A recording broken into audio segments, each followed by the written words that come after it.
HQ presents A Mother Never Lies by Sarah Clarke. Read by Rachel Essex. Prologue. She pushes hard against the wound. Her hands slip and slide in the blood as it seeps out across his chest. They start to shake uncontrollably. There's too much blood. But she can't let him die. She made a promise. The two of them against the world. She lets the tears flow but won't allow herself any more weakness. The panic needs to be kept at bay. She has never done a first aid course, or paid much attention to those public service adverts on TV. She doesn't really have a clue what to do, but her instinct tells her to stop the blood, to plug the hole. She rips off her jacket, ignoring her own injuries, and screws it into a ball. She pushes deeper into the wound. Does he flinch? She thinks so. That's a good sign, she decides. He's not dead yet. Today was supposed to be special. How could it have ended up like this? A scene of such horror. But as she pushes and prays and whispers, "Come on, come on, come on," over and over, the faint sound of an emergency siren reaches her. "Thank you," she gasps through the tears. Seconds count with a wound like this. That's something else her instinct tells her. Dark green uniforms start running in her direction. Relief floods through her. Someone will save him. Not her, but someone. She has to believe it. Because how could she possibly survive without him? Chapter 1. November 2019. Phoebe. He's asking if I'm okay. I want to answer him. He's got kind eyes. But I can't speak. I can only breathe. At least, I can only breathe in. "Do you need a paper bag? Shall I get you a paper bag, love?" My chest is huge now. It can't expand any more. What happens next? Will my lungs explode? Why the hell can't I just breathe out? "Here you go. Do you want to take it? Can you do it yourself, love?" Shit. I've dropped the bag. My hands are shaking. My fingers are numb. Oh, she's dropped it. Should I do it for her? Shall we get someone? Jen, you do it. She won't want my fat thumbs all over her face. I can't breathe in now either. I might faint. I want to faint. "Give it here then, you big oaf. Her lips are going blue. Hurry up." Paper crinkles around my lips. I know how this works, but I need to blow out first. Pollute the air with glorious carbon dioxide. "Do it, Phoebe, do it," my brain screams. Suddenly, my breath rushes out into the bag. I suck it back desperately. Again. I'm hooked now. In and out. In and out. My mind clears. I want to cry. God, I am crying. There. Nothing to be embarrassed about. No one even noticed except Dave and me. All them young uns rushing around, heads stuck in their phones. Would have left you for dead. Wouldn't surprise me. Left me for dead. I sometimes wish things had turned out that way. I've been back in London for 2 weeks now. The city has moved on over the last 14 years, but I haven't been here to move with it. And now the smallest thing can knock me off track. I used to love the noise, the frenetic energy of too many people vying for the same space. But not anymore. Of course, I know this fear is not really about being away from the city.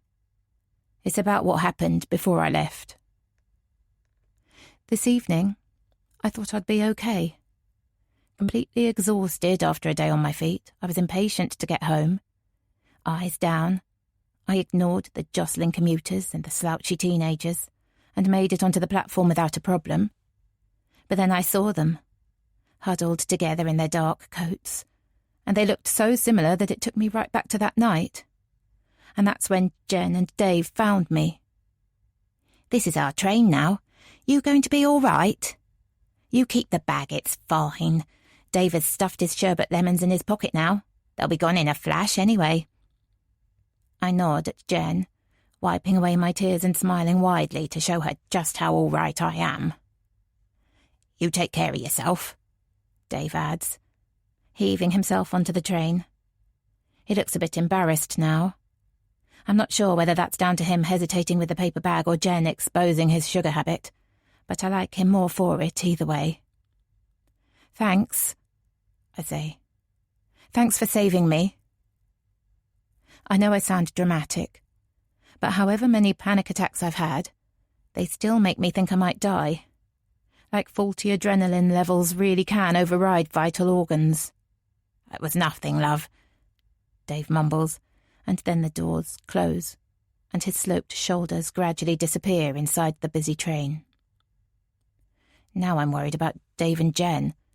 I don't even know where they're heading, so it's hard to know when I can relax, when I can be certain they've arrived safely. I feel the panic start to bubble again in my stomach. New tears prick at my eyes. I need to stop feeling like this. I need to get off this platform.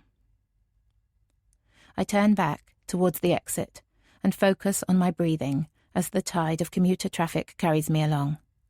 Down the stairs, back through the turnstiles, my new Oyster card registering my failed attempt with a disappointed beep, and out onto Old York Road. I half expect to see ambulances, police cars, flashing lights and paramedics rushing past. But it's just a regular Wednesday evening. City workers filter out along the various residential streets, heads down, collars up against the November wind. A few don't make it further than the Anchor pub, where the big screen is on, ready for some football game or other. The fresh air calms my nerves, but I'm tired. I would be home by now if I could just have made it onto that train. Not really home, of course, but at the moment, it's the best I can do. Instead, I have nearly an hour's walk ahead of me. There was a time when I would have hailed a black cab without even thinking about the cost. Not anymore. I know the underpass will get me there quicker, but its dark shadows and hidden threats put me off. So instead, I wait impatiently for 3 different green men to flash me across the multiple lanes of Wandsworth Bridge roundabout and onto York Road.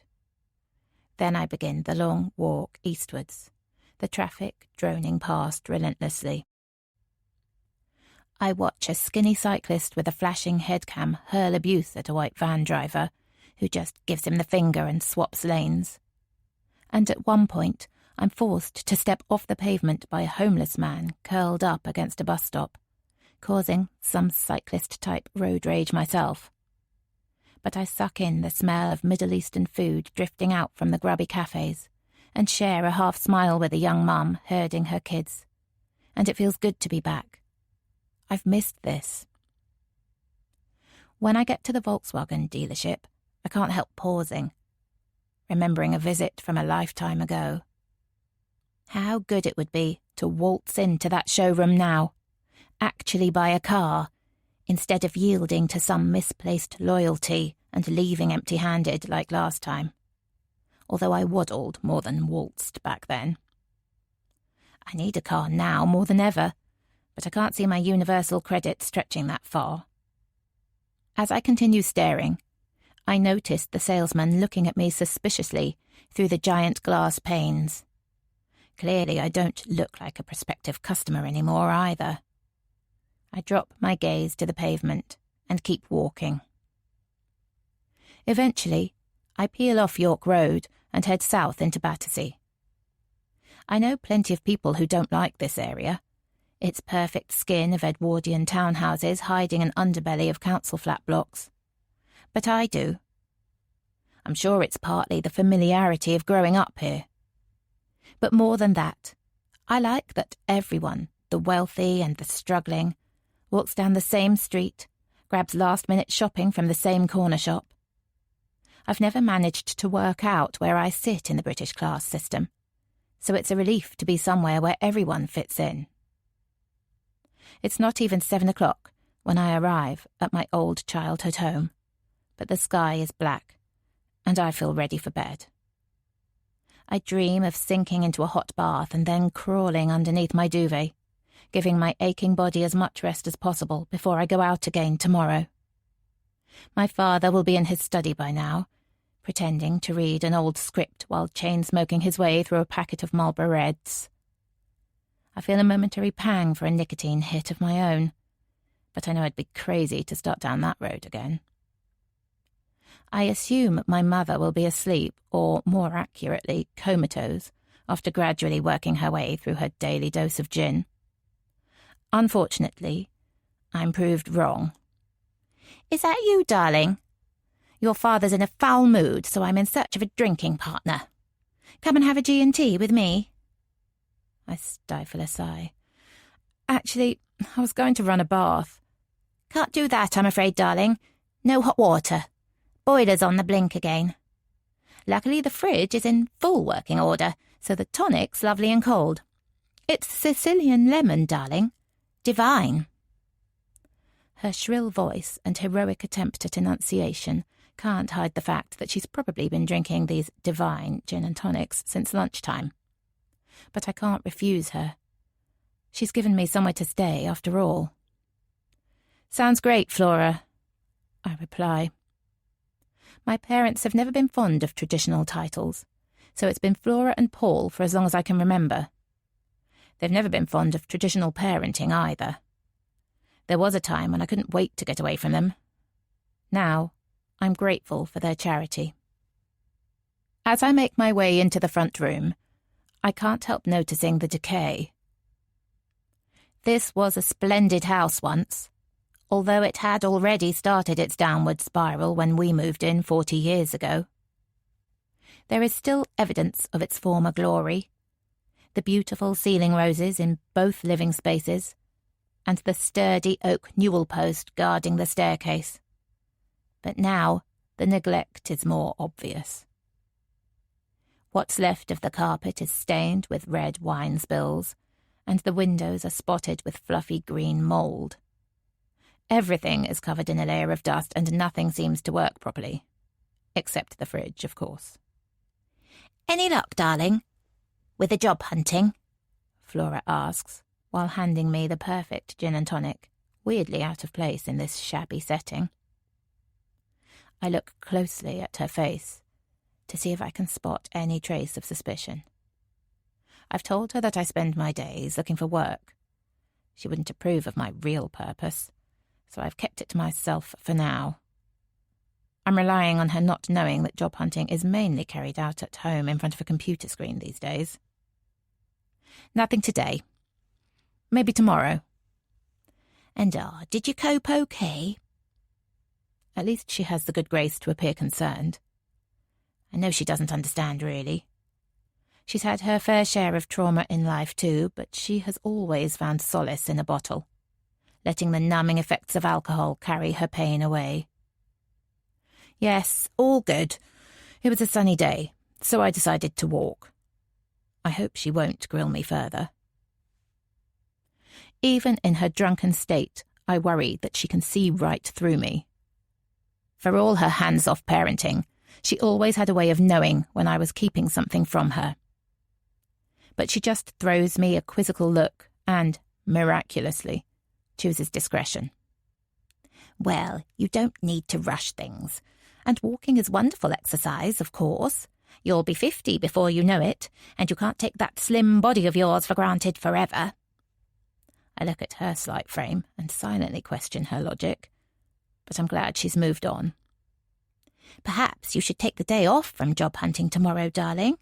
Give those legs a rest. You've got your dole money, after all. We could do something, maybe. Just you and me." She's looking for forgiveness, I realise. For my childhood, perhaps. For not doing more to save me when she had the chance. I stare at her. She was a young mum, and beautiful too, But time doesn't stand still, and she's looking her 68 years now. Age spots poke through her cheap cover-up, and her once signature chestnut mane has reduced to a slender tangle of home-dyed strands. Her wide smile looks almost ghoulish. Lips painted with an unsteady hand and teeth discoloured by years of neglect. But her eyes still sparkle, the depth of their blue undiminished. Thanks, Flora, but I should probably keep looking. I can't imagine it's going to be easy to find something, and I want to pay my way. I feel guilty about lying, but not enough to stop. I've been so patient. I can't wait any longer. Don't be silly, darling. We don't need more money. We're fine. I look around me. Everything is falling apart. The boiler needs replacing, and I'm not convinced the creaking central heating system is going to last the winter. Fine is not a word I would use. But for now, there's not much I can do to help. At least they own the house, without any mortgage to worry about. They bought it with the proceeds from Paul's sole film role when I was 8. We all had such high hopes back then. First Hollywood, then the world. But the film got slated by the critics, so it was soon back to scraping a living in regional theatres and the like. I remember it was around that time that Flora went on a health drive, doing Jane Fonda workouts in front of the TV, leaving bowls of cemented all-bran everywhere. And I sometimes wondered whether she secretly enjoyed his failure, saw it as a chance to rekindle her own acting career after it was brought to a crashing halt by my unwelcome arrival. It didn't last long, though. The contentment or the healthy living. And she never made it back onto the stage either. Maybe Saturday, I suggest, as a way of bringing the conversation to an end. But I realise I mean it, too. Suddenly I feel a surge of love for this old woman with a twinkle in her eye. I need to forgive her. We've all made some bad choices, none more so than me. And what am I back in London for, if not to find forgiveness? Chapter 2. There's noise, but it's muffled. Sneering, crying. I'm trapped, weighted down. He walks towards me. He's smiling. He's coming for me. No, he's coming for Charlie. I jolt upright in bed, breathing heavily. I'm drenched in sweat, and my body immediately starts to shiver. I throw my sodden t-shirt on the floor and reach for my hoodie, still there from the night before, after I finally managed to extract myself from Flora's company. I'll definitely need a shower this morning. I curse the broken boiler and the falling temperatures and my drunken parents and how the hell I managed to let my lovely 3-bed terrace on the other side of the borough slip away. It's still pitch black outside, but I know I won't get back to sleep now. So I lie back against the lumpy pillow, close my eyes, and allow myself to think about him. It's purgatory, of course, but addictive purgatory. Time has taken its toll, and I can't remember Charlie as a living, moving human being anymore. I can't remember his smell or the feel of his touch against my skin. But I have preserved images of him, like a pack of camera stills. I see him in his high chair with mashed banana sticking to his rosy cheeks. I see him experimenting with sand and water, all mucky fingers and serious expression. I see him horizontal on the sofa with one thumb in his mouth and the other clutching his chewed cloth rabbit, spellbound by Teletubbies or Peppa Pig. But suddenly I see him petrified, and I want to be sick all over again. I get out of bed and head for the shower. I am almost glad for the freezing cold water now, hitting me like sharp needles. But as my body temperature drops, my mind calms. He's my son. Whatever mistakes I've made, my flesh and blood. They say time heals, but not for me. I start getting dressed, while mentally running through my plans for the day. I'll try Hollybrook Academy, I decide. I know it's not exactly a scientific approach, eyeballing every 17-year-old in the borough, but I have to do something. In a few months' time, he'll turn 18, and I hope he will come looking for me. But I refuse to rely on that. I can't just sit by and leave it to fate. Most importantly, I hope that he's still in Wandsworth. I learned a lot about adoption during those dark days. Not through my own research. I wasn't capable of concentrating on anything much back then. But through the solicitor that the family court assigned me. She was young and earnest and desperate to please. Looking back, I should have been more grateful, but I was too lost in my own grief for that. However, she did explain, slowly, kindly, that the local authority always tries to help its own list of prospective adoptive parents first, so they would place Charlie locally if they could. Remembering his crinkly nose and solemn, innocent eyes, I can't believe any childless couple could turn down such an adorable 3-year-old, so he must have stayed in Wandsworth. I have had letters from his adoptive parents, twice a year, ever since it became official, always exactly 6 months apart, as fixed by the family court. Knowing that I would keep that connection with Charlie was the only thing that got me through the adoption process. Of course, I didn't realise then how distancing the letters would be, how unrevealing a page of writing about a boy doing well at school, having friends, enjoying sport could be. All I've really got are the memories. Discounting the all-girls schools, there are 11 secondary schools in Wandsworth that Charlie could be a student at, and I've been to 5 so far. He'll be in upper 6th, or year 13 as they call it nowadays, and I've come to realise what a relief that is. It's almost impossible to distinguish one teenager from another when they're all wearing the same uniform and moving around in packs, but sixth formers wear their own clothes, which makes things easier. There are moments when I question whether I'd recognise him after all this time, but it doesn't take long to silence those doubts. For the last couple of days, I've stood outside Rushton School in Putney with no luck, but today could be different. I have to believe that. I'm working out which of my jumpers is the thickest. The cold shower has left me desperate for warmth, when I hear a knock on the front door. There's a frustration to their rap, which I realise is probably the result of them trying the broken doorbell first. So I towel dry my mess of curls into a half-civilised style and race down the stairs. There's no way either of my parents will be raising themselves this early in the morning. I open the door to a middle-aged woman in ill-fitting jeans and an anorak, standing on my parents' broken paving slabs.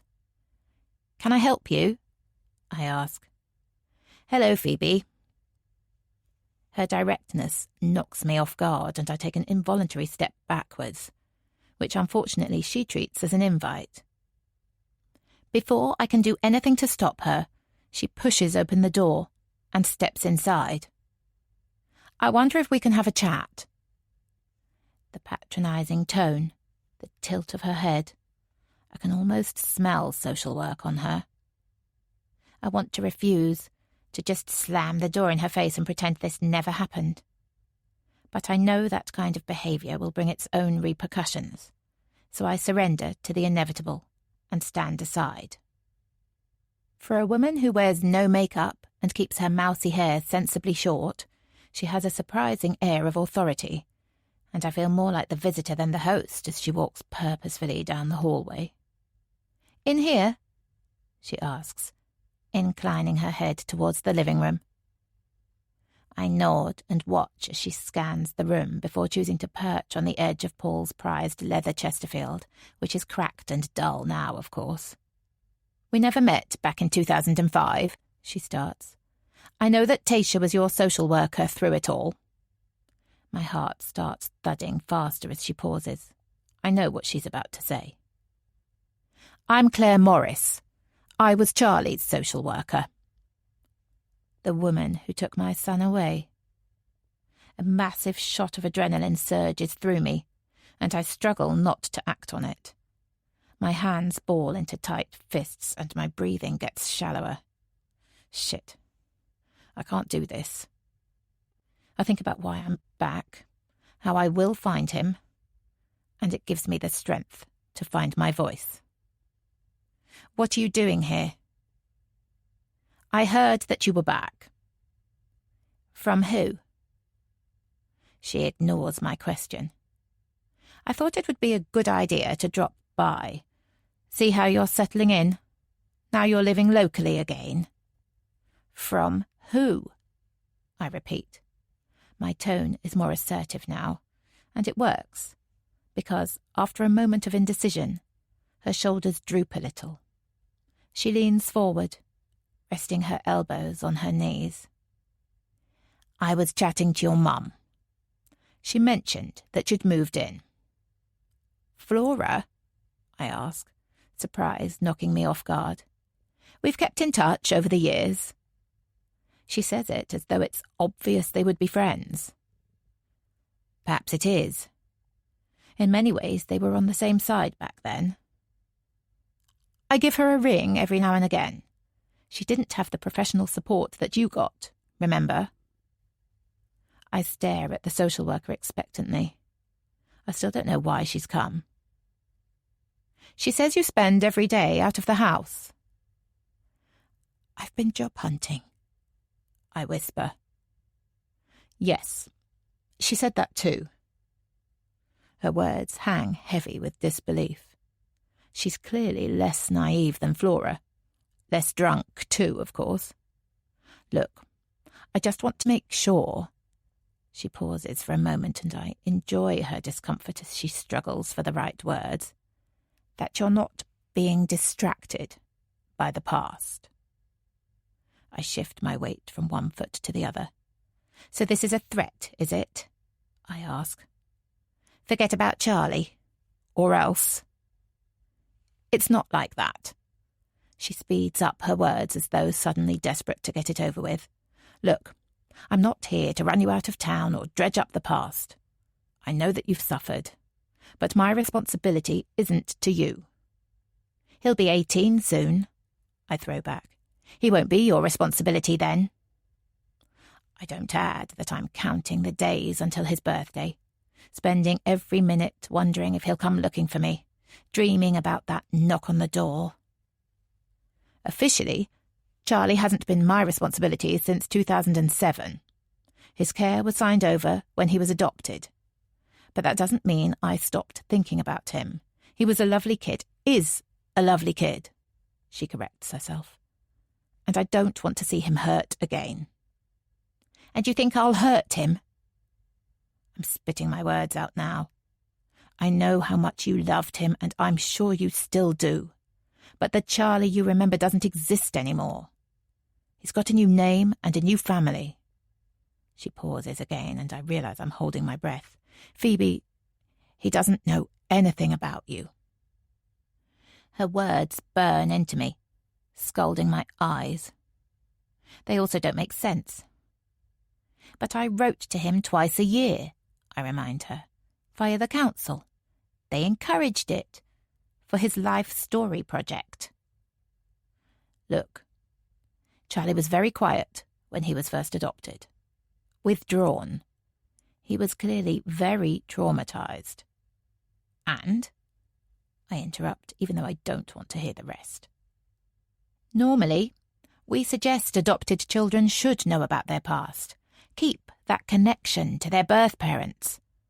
But Charlie's wasn't a normal case. His adoptive parents decided it would be best to make a clean break, give him a completely fresh start. My letters, I repeat like a broken toy, and the photos I gave Tasha. I can sense her trying to make eye contact with me, so I turn to face the window. Eventually, she sighs. Phoebe, you know that his parents aren't legally obliged to give Charlie those items until he's 18. Perhaps I do know that. It registers somewhere in the back of my mind, but that's not what I've been dreaming about all these years. I've imagined Charlie waiting by the front door, eagerly ripping open the envelope, devouring my words. Not my letters being shoved to the back of some unused drawer by his new parents. Maybe they didn't even keep them. Now I see them ripped in half, thrown into the bin alongside cracked eggshells and soggy tea bags. I shake that thought away. It's their legal duty to keep them until he's an adult. I only have another 3 months to wait. Do you have children? I ask, sensing the answer will be no. I work with children every day, and I've been trained to always put their needs first. As a social worker, the paramountcy principle rules everything. But isn't that also the job of parents? To put the needs of their child before their own? To you, needs are surface deep. My voice rises in anger. A warm bed, clean clothes, GCSEs and family camping trips. But needs run deeper than that.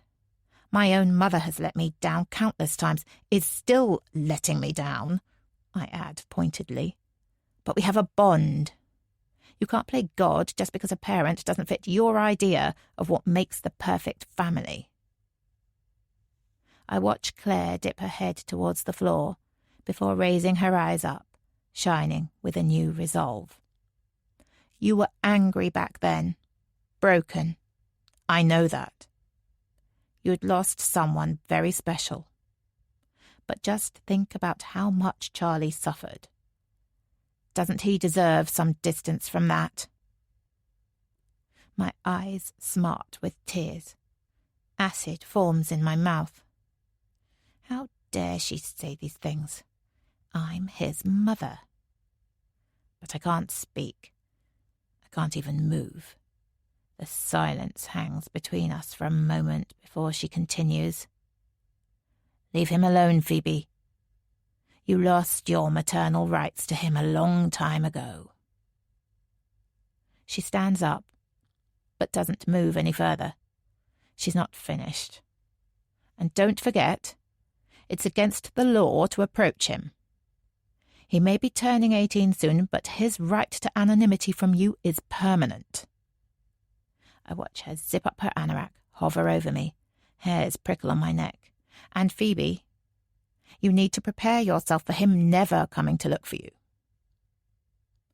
I want to shout and scream at her, to slap that patronising expression off her face. Why are you so sure? I've spoken to his adoptive parents. Phoebe, he has absolutely no memory of you. And with that, she disappears into the hallway and out of my parents' front door with a thud and a clatter. I sit perfectly still and process her parting words. I think about my memories of Charlie, how I've nurtured and preserved them over the years, the effort it has taken to carry him with me. Perhaps it is too much to ask for him to have done the same. He hadn't even turned 4 when I was forced to give him up. The Life Story project had been my glimmer of hope. I remember that earnest young woman explaining it to me, how Charlie would be given some mementos like family photos to remember Dan and me by, how I could write to him twice a year. I didn't mention Dan's death in my letters, or everything that came after. Those details I wanted to explain softly, gently, in person.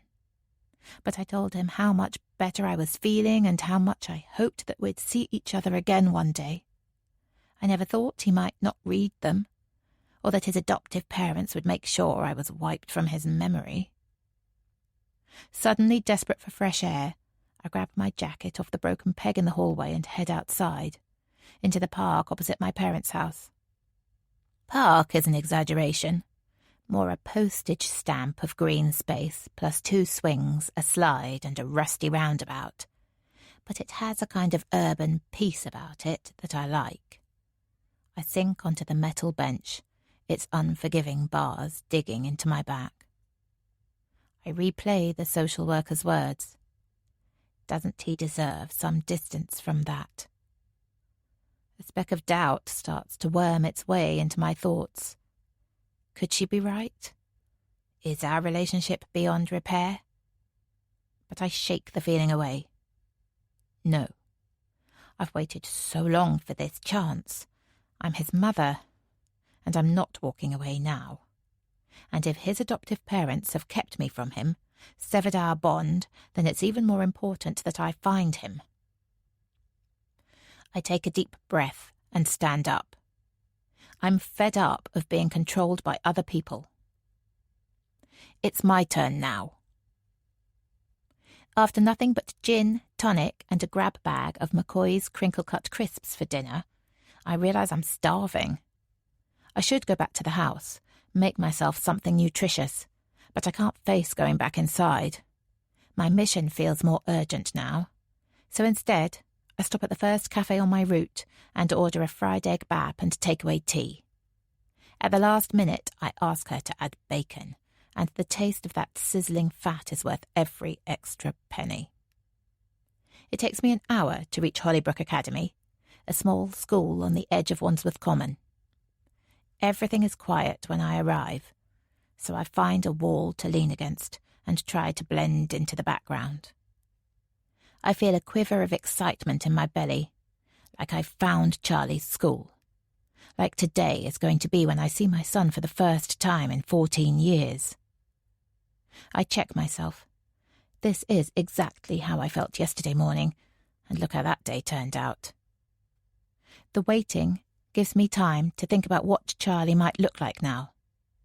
The last time I saw him, his hair was a deep brown colour, the same shade as my own before the speckles of grey appeared. He has my eyes too, mid-blue with indigo flecks. But he's Dan from the nose down, slight hook with a solid, square jawline. Handsome. Height-wise, I imagine him to be about 6 foot. He was 3 foot exactly when I measured him at 2 years old, and I remember the old wives' tale about your full height being double that. And with parents the shape of Dan and me, he's unlikely to be picked for the rugby forward pack any time soon. Suddenly the bell goes, and a few seconds later the noise hits me.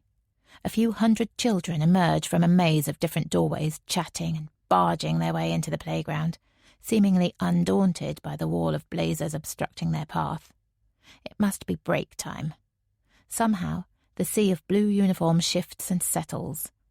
Some younger students start kicking a football in one corner. Others cluster around illicit phones. That's when I notice a group of taller, lankier boys materialising from a separate building. This is good. They're definitely sixth formers, and they're loping so slowly I can easily make out their faces. I look at each boy, searching for some familiar features. Nothing jumps out. Is it the wrong school? The wrong crowd? Or is there a chance I don't recognise him anymore? "Can I help you?" a voice asks, local accent.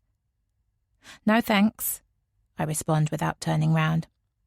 The boys will be back inside soon, and I can't miss this opportunity. "A parent," it continues, still friendly, but with a slight edge this time. I realise I need to tread carefully. "Prospective parent." I turn to face the man in uniform and force a smile. "That's so." The security guard doesn't believe me. Perhaps I look too old. "Sixth form," I respond, in a higher pitch than I planned. "My son is at Rushton School at the moment. I'm thinking of moving him." "Right, well, Hollybrook is a great school. Takes security very seriously too," he adds with meaning. "See that sign over there?" He points at a large banner attached to the school fence advertising a sixth form open evening in a couple of weeks' time. "Why don't you come back then?" I pause for a moment.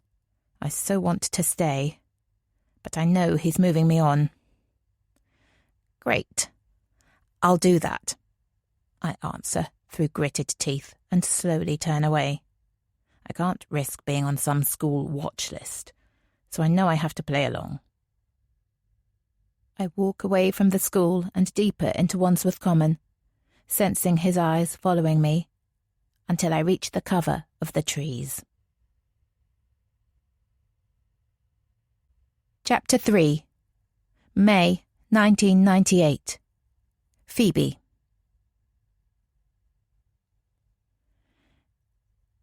Everyone's staring at us. Well, that's kind of the point. I feel a giggle threatening to escape, so I bury my head into Dan's shoulder. All this pomp and ceremony seems ridiculous to me, but still, there is something intoxicating about being the centre of attention. I'm not sure our choice of song is helping, he continues. Now laughter does erupt from my belly, which people seem to take as their cue to join us. I relax a little as our first dance gets swallowed up by more enthusiastic guests twirling and whirling around us. What's wrong with All Saints? I ask, feigning ignorance. They're a great band. Never Ever isn't exactly romantic. They've just won 2 Brit Awards. Trust me, everyone loves this song. Dan sings along with mock gravity, lines about black holes and feeling low. It fuels my laughter, but secretly, I do start to wonder why I chose such ominous lyrics. Stop it, I warn him between the giggles. To my relief, he changes tack. Okay, make me. The challenge is set, and I happily oblige, leaning in to give his lips something else to focus on. I was planning for it to be a quick kiss to shut him up, but somehow I melt a little and can't help lingering, exploring his mouth. I know every part of him so well, and yet somehow it all feels different today. Phoebe, darling, sorry to interrupt. An apologetic voice reaches into my consciousness, and I pull away from my new husband. I think we're going to slope off now. My father's deep burgundy bow tie, that had given him a dapper edge earlier in the day, is now stuffed into his breast pocket, and there's a couple of red wine splatters on his dress shirt. Really? I say, but I'm not surprised. Traditional weddings aren't my parents' thing. When Paul and Flora got married, they opted for the old Marylebone Town Hall, followed by a booze-up in the Rose Tavern on Marylebone High Street. I find it ironic that it's now one of the smartest streets in London, but my parents are yet to see the funny side. It's been a wonderful day. Now it's time for you young things to enjoy yourself, and Flora's ready to go. I look over at my mother, perched on one of the chairs that's been pushed to the side of the room to make way for the dance floor. I see her glazed expression, vacant smile firmly set, body swaying not quite in time with the music. But this isn't new. Flora is always drunk on occasions like this, when free booze flows and new drinking buddies spring up from every direction.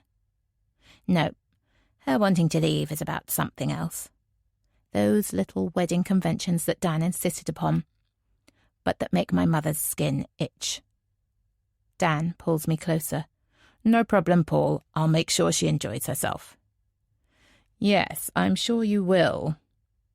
Even being an actor, Paul has never managed to hide his dislike for Dan. Both Flora and Paul were excited when I first told them about my new boyfriend. Dan and I met in a pub when I spilled my drink on his new suede boots. It was more instant attraction than love at first sight, but I didn't leave his place much after that, and when he asked me to move in a week later, I didn't hesitate. At first, my free-spirited parents loved my impulsiveness, my whirlwind romance, but that was before they met him. When they visited his flat, our flat by then, its overt uniformity horrified Flora.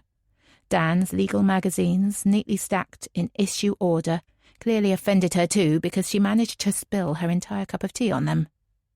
"You're a fish out of water here," she'd whispered as I'd seen her out that day. "He will suffocate you."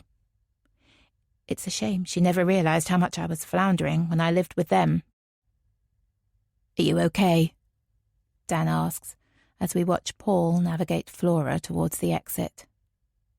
I turn to face my husband. I know looks shouldn't matter, that what's on the inside is more important. But I can't help a surge of pride rushing through me as I stare at him, because he is so very handsome. His strong, chiselled jaw, those deep brown eyes and perfect white teeth always ready with a smile. People keep saying what a beautiful couple we make, and today, all pampered and polished, I've been willing to accept the compliment. "Very okay," I answer, and rest my head against his chest, my long dark curls blending in with his dinner jacket. Is it crazy to admit I feel nervous? Dan takes hold of my hand without looking at me, his concentration taken up by trying to slot the credit card-style room key at just the right angle to unlock the hotel room door. "Yes, it's crazy," he says softly. The door clicks and Dan raises his eyeline to meet mine, but also sexy as hell. Butterflies lurch in my tummy and I let him lead me into the unlit room, or honeymoon suite, to be more exact. When we first started planning the wedding, we knew there'd be no financial help from either side of the family, so we had to make some sensible decisions along the way. But Dan wouldn't compromise on our wedding night, the element that is purely for us. We stop in the middle of the room and look at each other. I know there's a bottle of champagne resting in an ice bucket at the bottom of the bed, and a bouquet of flowers stood upright on the dressing table. But they seem immaterial now. I don't need any more reminders of how special this day is.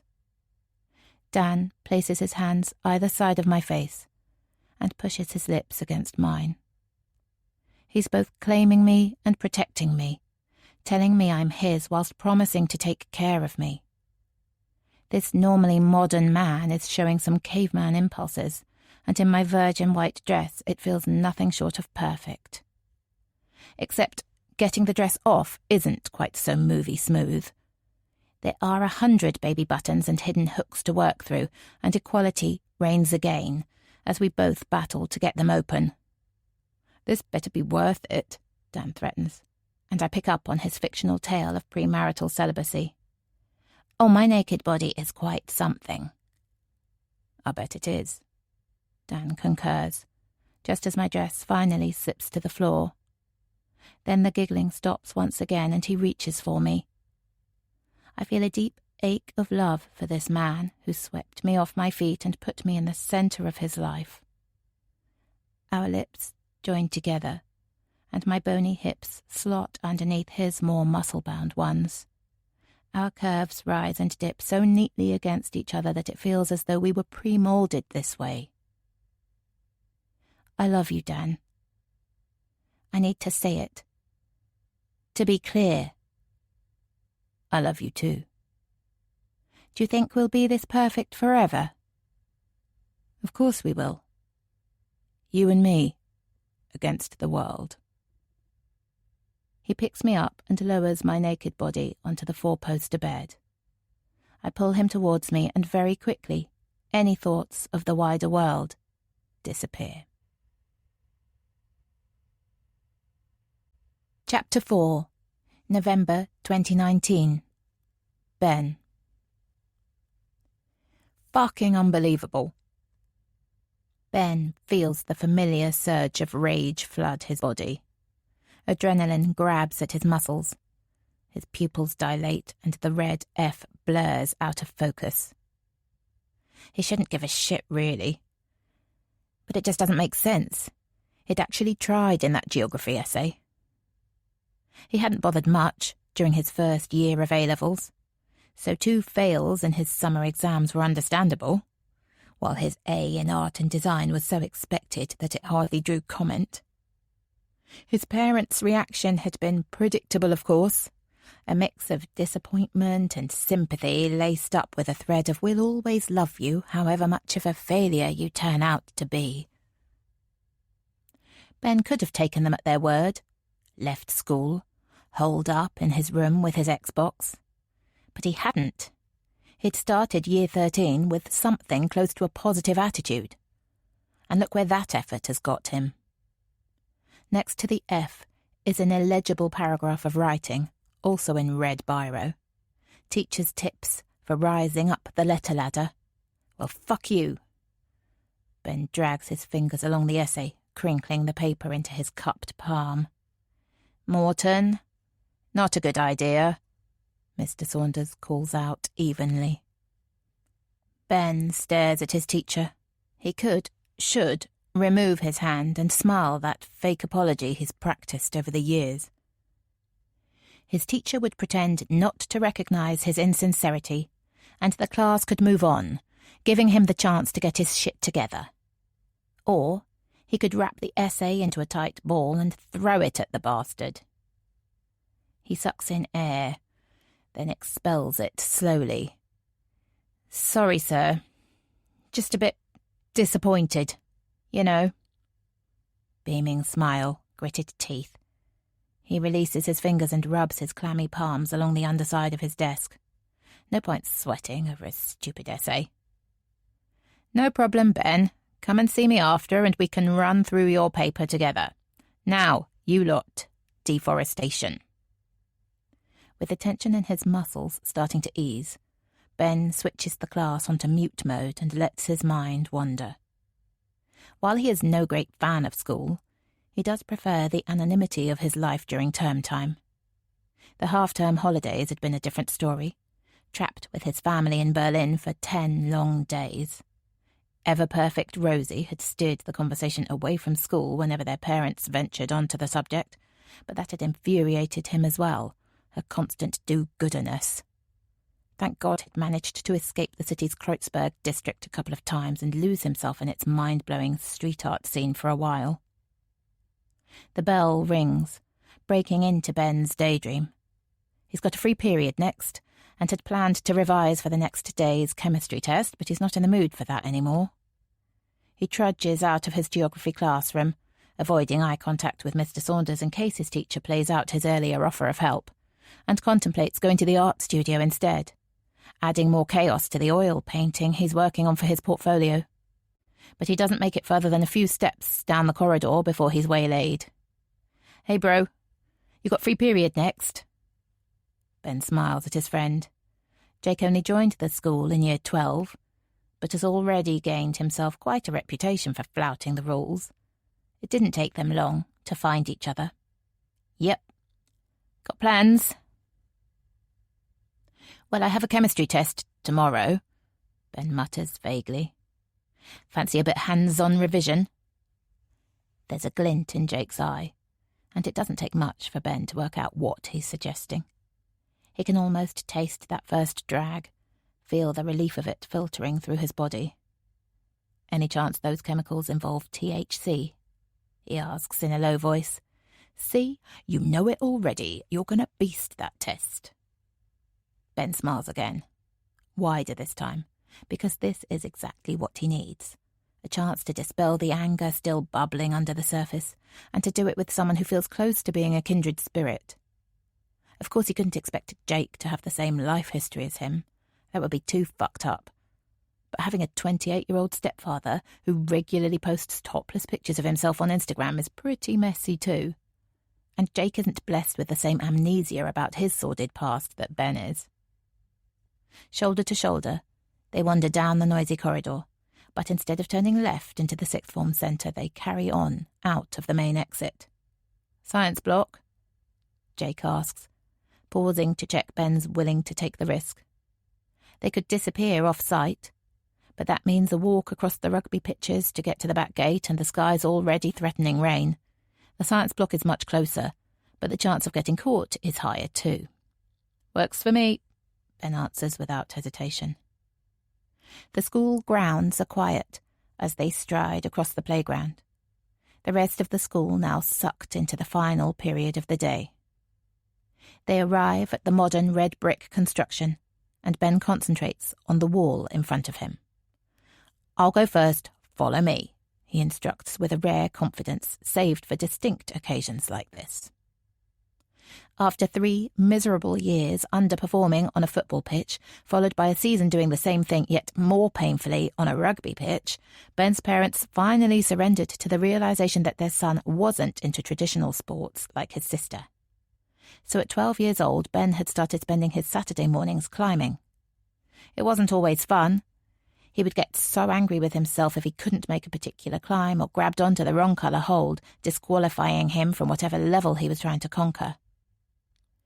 But making it to the top gave him such a rush that the sport proved addictive in the end, although nowadays he tends to use his skills away from the climbing centre.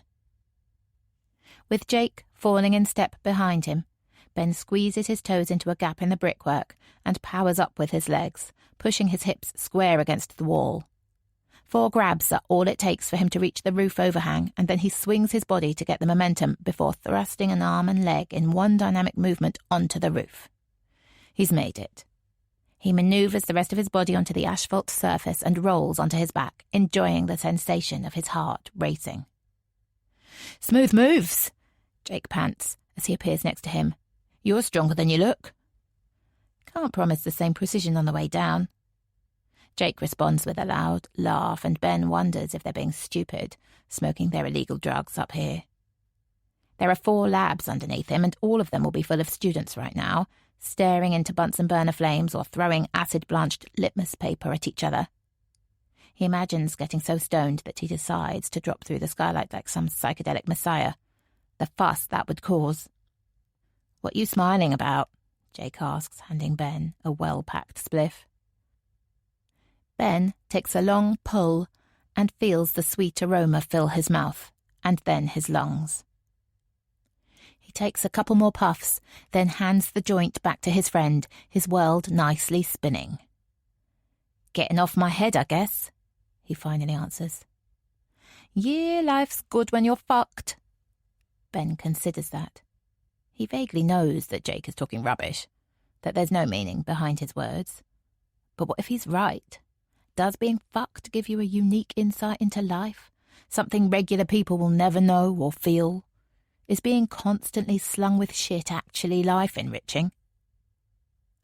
"My life must be frickin' rosy then," he answers, with what he planned on being ironic laughter, before accepting the proffered spliff back and filling his lungs one more time.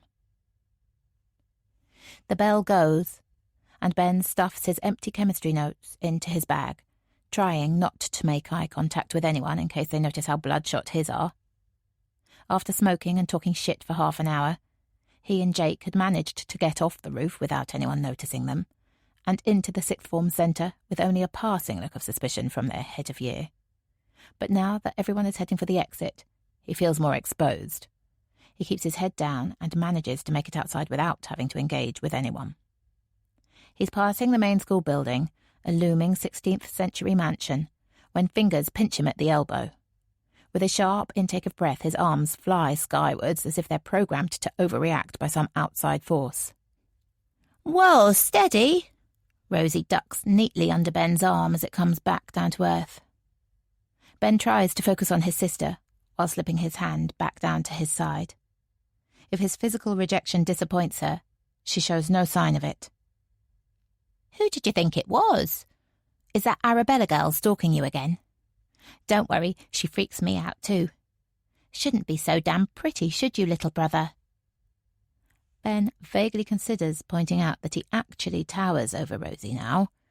She's tall, but over the last year, it's like he's been sleeping on some sort of torture rack.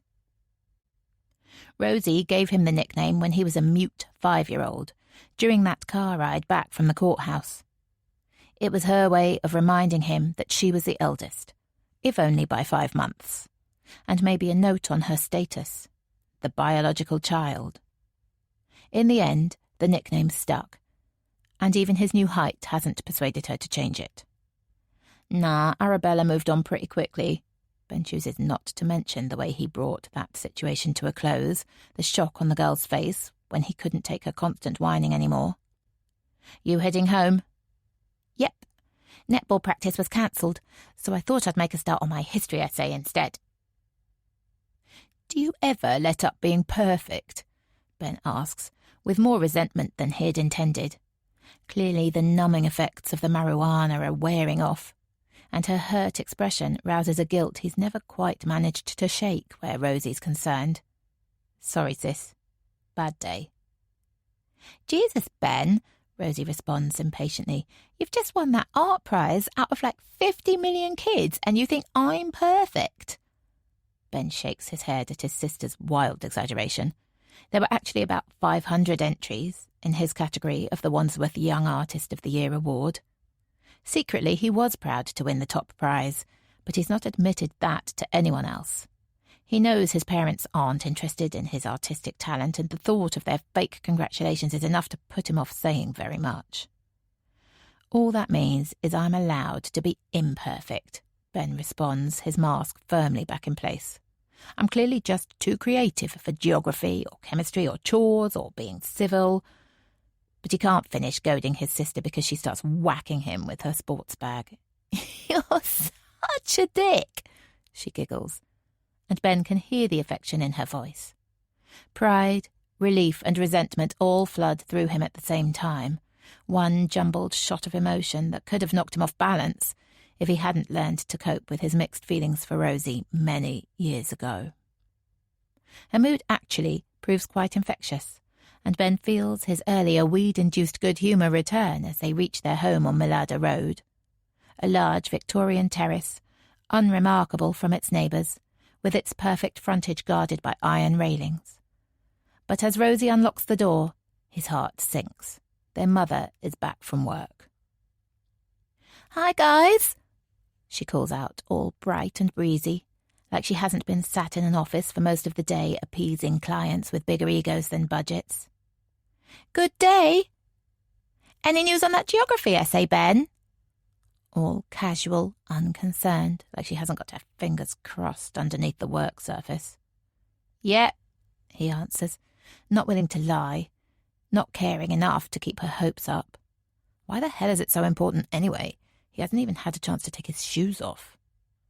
Netball practice was cancelled today, Mum, Rosie calls out, seemingly desperate to share her own news all of a sudden. I reckon Miss Guthrie's pregnant. Either that or hungover. She looked properly green when she told us it was off. Ben knows Rosie is trying to divert their mother's attention to give him time to disappear upstairs. He feels that familiar indecision grip at his stomach. Of course he should take this opportunity to avoid an argument, give himself the chance to calm down like he did in his geography class. But the tension isn't letting up this time. Well, calling it morning sickness has to be one of life's greatest inaccuracies, if my experience was anything to go by, their mother calls from the kitchen. Is she married? She continues. Rosie smiles and rolls her eyes at him. The tightness between his shoulders releases a little. And sorry, Ben, what grade did you say you got?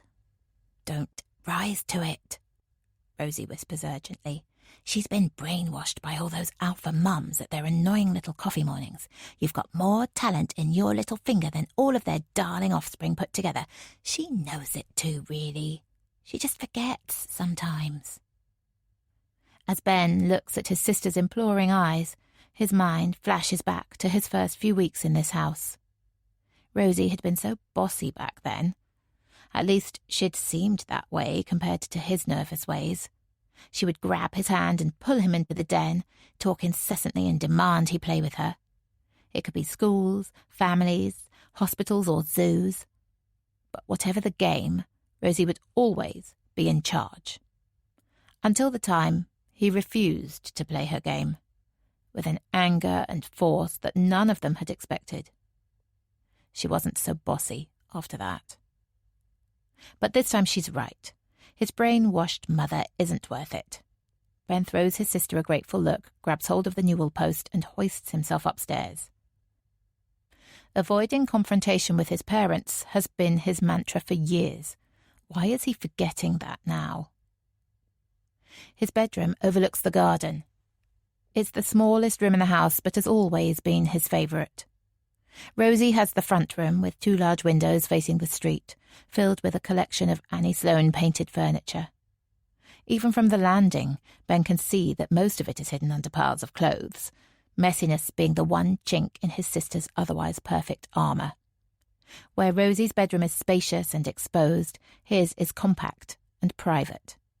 But that suits Ben fine.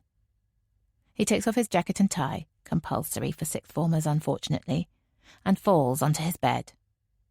His left hand drops to the side of the oak frame and finds the canvas case that he knows is under there. It would be too risky to open it now. Rosie or even his mother could walk in, but just touching it feels reassuring. As he closes his eyes, Ben becomes more aware of how fast his heart is racing. He knows he needs to slow it down before he leaves for work, and he doesn't have the option of weed this time. Buying it has always been Jake's domain. So he forces himself to remember those breathing exercises he found on the internet. Fuck, that had been a low point. Even in the complete privacy of an empty house, he'd felt sick researching the subject, and he'd wiped his browser history as soon as he'd committed the technique to memory. But he knows what happens if he lets the adrenaline take control. Has been there too many times. He had to get help from somewhere. As he focuses on the rise and fall of his chest, Ben feels the thud of his heart slowly recede to normal speed, and the muscles in his neck and shoulders start to relax. In these moments of calmness, he feels something akin to love for his parents. He knows how much they've done for him over the last 12.5 years. It's just a shame that calmness isn't a state he finds himself in very often. With a small sigh, Ben checks his watch. Time to get ready for work. He sprays some deodorant across his upper body, then changes into jeans and the required plain white t-shirt. He would add the bittersweet apron once he arrived at the cafe. He pauses at his bedroom door for a moment, then retraces his steps and grabs a small navy rucksack from inside his wardrobe. After his day, he might need it. Taking care not to alert his mother, who is still busying herself in the kitchen, but now with a glass of wine by her side, Ben tiptoes down the stairs and out of the front door, quietly pulling it closed behind him. The temperature has dropped in the last hour, and he shivers slightly in the breeze, but he likes the cold air against his skin, so decides to make the 10-minute walk across West Hill and onto Old York Road without a coat. "Hey, it's Posh Boy. Grab an apron, Ben, and clear those plates." Ben gives Marco a half smile and wonders not for the first time where his bouncy manager gets his energy from. "The after-school rush was crazy, and Anna's crazy too. I mean, how can you forget how to make an extra hot skinny decaf macchiato?" "I didn't forget, asshole." The diminutive Czech barista retaliates. "He asked for a flat white. Not my problem, the guy's got dementia." But the lanky Italian just erupts into laughter, while simultaneously pirouetting on his white Converse trainers to face the next customer in the queue. "Please accept my sincere apologies for my colleague's terrible outburst, madam, and now what can I get you?" Ben smiles as he walks behind the coffee bar and retreats into the small kitchen at the rear of the cafe. He likes the easy banter of his work colleagues. He hangs his bag on a peg behind the back of the door. It's more public than he would have liked, but in the year he has worked at Bittersweet, no one has ever thought to look inside it, and pulls off a long grey apron embroidered with the cafe's name. The next couple of hours are busy for the team. The clientele is mainly made up of tired mums choosing the easy option for their children's tea, while sneaking in another latte or even a bottle of the craft beer that they've recently started selling. There's also a steady stream of commuters stopping by for a pick-me-up, or the opportunity to send those awkward emails without the risk of colleagues reading the sordid details over their shoulder. But by 8 p.m, the crowd is starting to thin out, and the students with their laptops and single-shot Americanos don't need much attention. "Smoke?" Marco proffers a packet of Camels towards Ben. "Yeah, thanks." Tobacco doesn't give him the release that weed does, so he's still not sure whether he smokes to relax or to rebel, but the addiction is developing nicely, either way. Anna, you're in charge. If anyone orders a macchiato, we're just outside. The two young men disappear out of the back door to the sound of Hannah's indignant cries. You got any plans for New Year, posh boy? Marco asks, breaking the silence that the task of lighting up against the damp November night has created. I've got some friends coming over from Italy. Thought we might head up to Edinburgh. You want to come? Ben stays quiet for a moment, considering the invite. He likes his manager at Bittersweet, his easygoing manner and hedonistic attitude, and he would love to go to Edinburgh, see Hogmanay in its spiritual home. But the thought of being with a group of strangers exhausts him, and of course he can't be sure that he wouldn't end up doing something that even his streetwise manager couldn't save him from. Sorry, man. I have plans. Chapter 5. Phoebe. I fumble with my coins. £6.50 for a glass of wine. I only gave her a fiver, and suddenly I'm all fingers and thumbs as I try to find the difference. Eventually, I find the right change and pick my glass of house red off the bar with an apologetic smile. There are a few spare tables, so I choose one in the corner and sink down onto the accompanying bar stool, its deep red cushion proving a welcome comfort after a day on my feet. I take a large gulp and enjoy the feeling of the wine travelling through my veins. At least that's how it seems as my shoulders relax and my brain buzzes. And I need it this evening. Being moved on by that security guard this morning unsettled me. If I can't wait outside schools without being noticed, how am I supposed to find Charlie? After retreating from Hollybrook, I'd wandered around Wandsworth Common for a while. The large green space is split in half by a railway line that carries people from the southwest of the country into Waterloo, and the track is set about 30 metres below the common. The higher vantage point had felt quite empowering, so I'd leaned my forehead against the iron railings for a while, watching the blue and red trains hurtle by. Beyond the railway, I could see a grand period building surrounded by more modest structures. I recognised it as Wandsworth College, a private secondary school that is on my list, but not one I've prioritised. Even when life was on an upward swing, I could never have imagined living in that world of stiff collars and cricket tees, not with my bohemian upbringing. And though Charlie is part of a different family now, I can't believe he's travelled that far from his roots. The pub is getting noisier, and I watch a group of 20-somethings slide into a nearby booth, grand goblets of gin and tonic in their hands. They bump shoulders and lean into each other, and their easy movements remind me of when I was that age, before I met Dan and life became a little more grown up.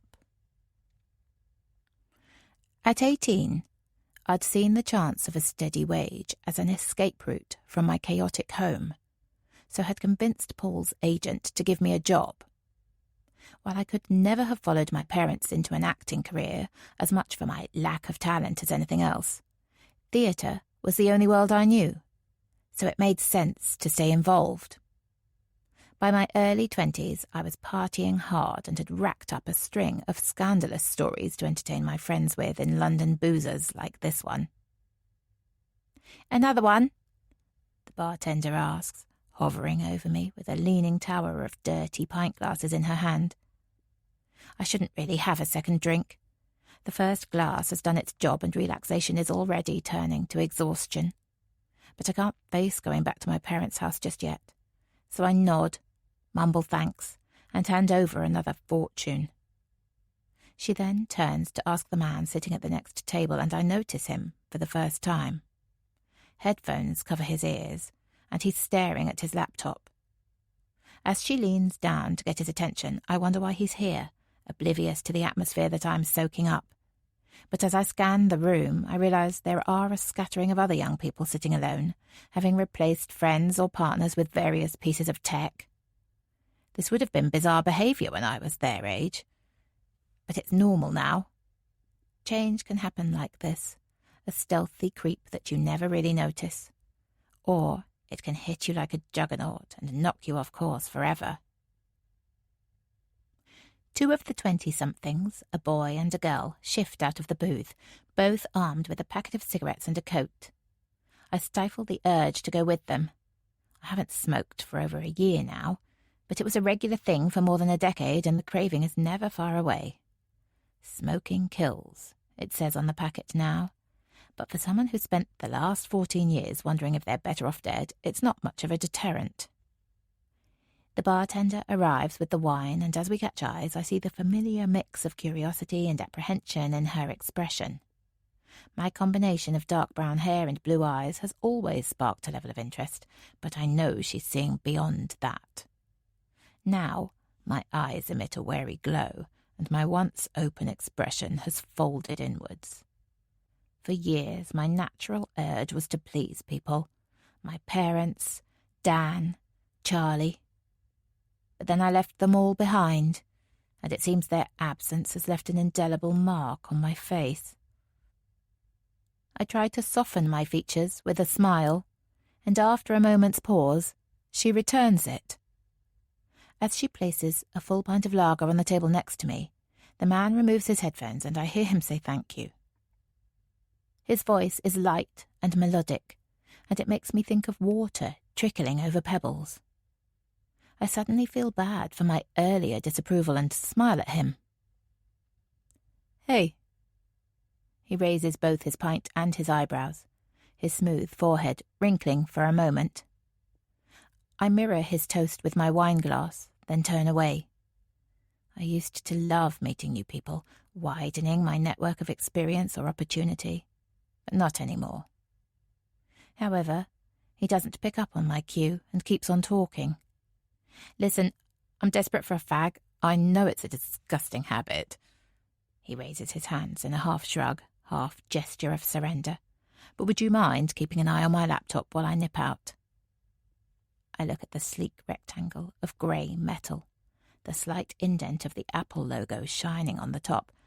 No problem, I hear myself saying, and then he smiles and places it in front of me. Great, thank you. I'll only be 5 minutes.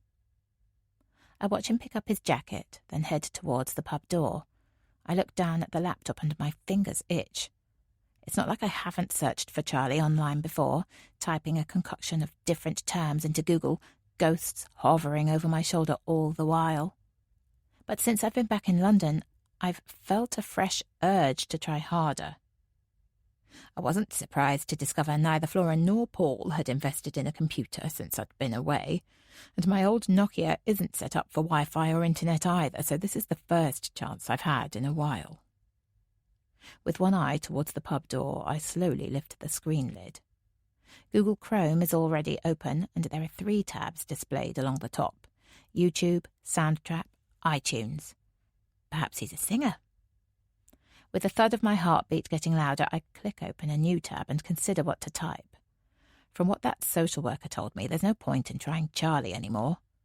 With a sigh of imminent failure, I type 17-year-old boy Wandsworth into Google. But all that comes up is a local knife attack and a disability initiative from Wandsworth Council. I swap to an image search and scroll down the page, but still, I come up blank. In a fit of frustration and perhaps indulgence, I type Dan's name into the search engine. Another toxic habit of mine, but one I've not managed to give up. There are the same news articles about him, nothing too in-depth. Perhaps he wasn't young or beautiful enough for his death to be headline news. It's a relief, really.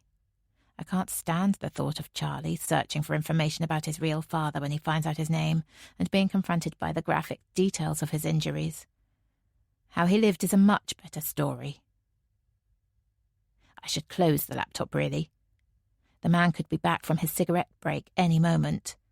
But I can see Dan's Flickr account listed on the page and I can't bear to miss this chance. I scan the room again, then click the link and fill in his login.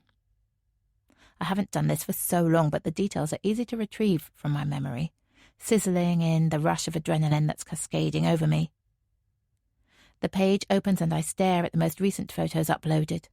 The last time my family was together. Happy.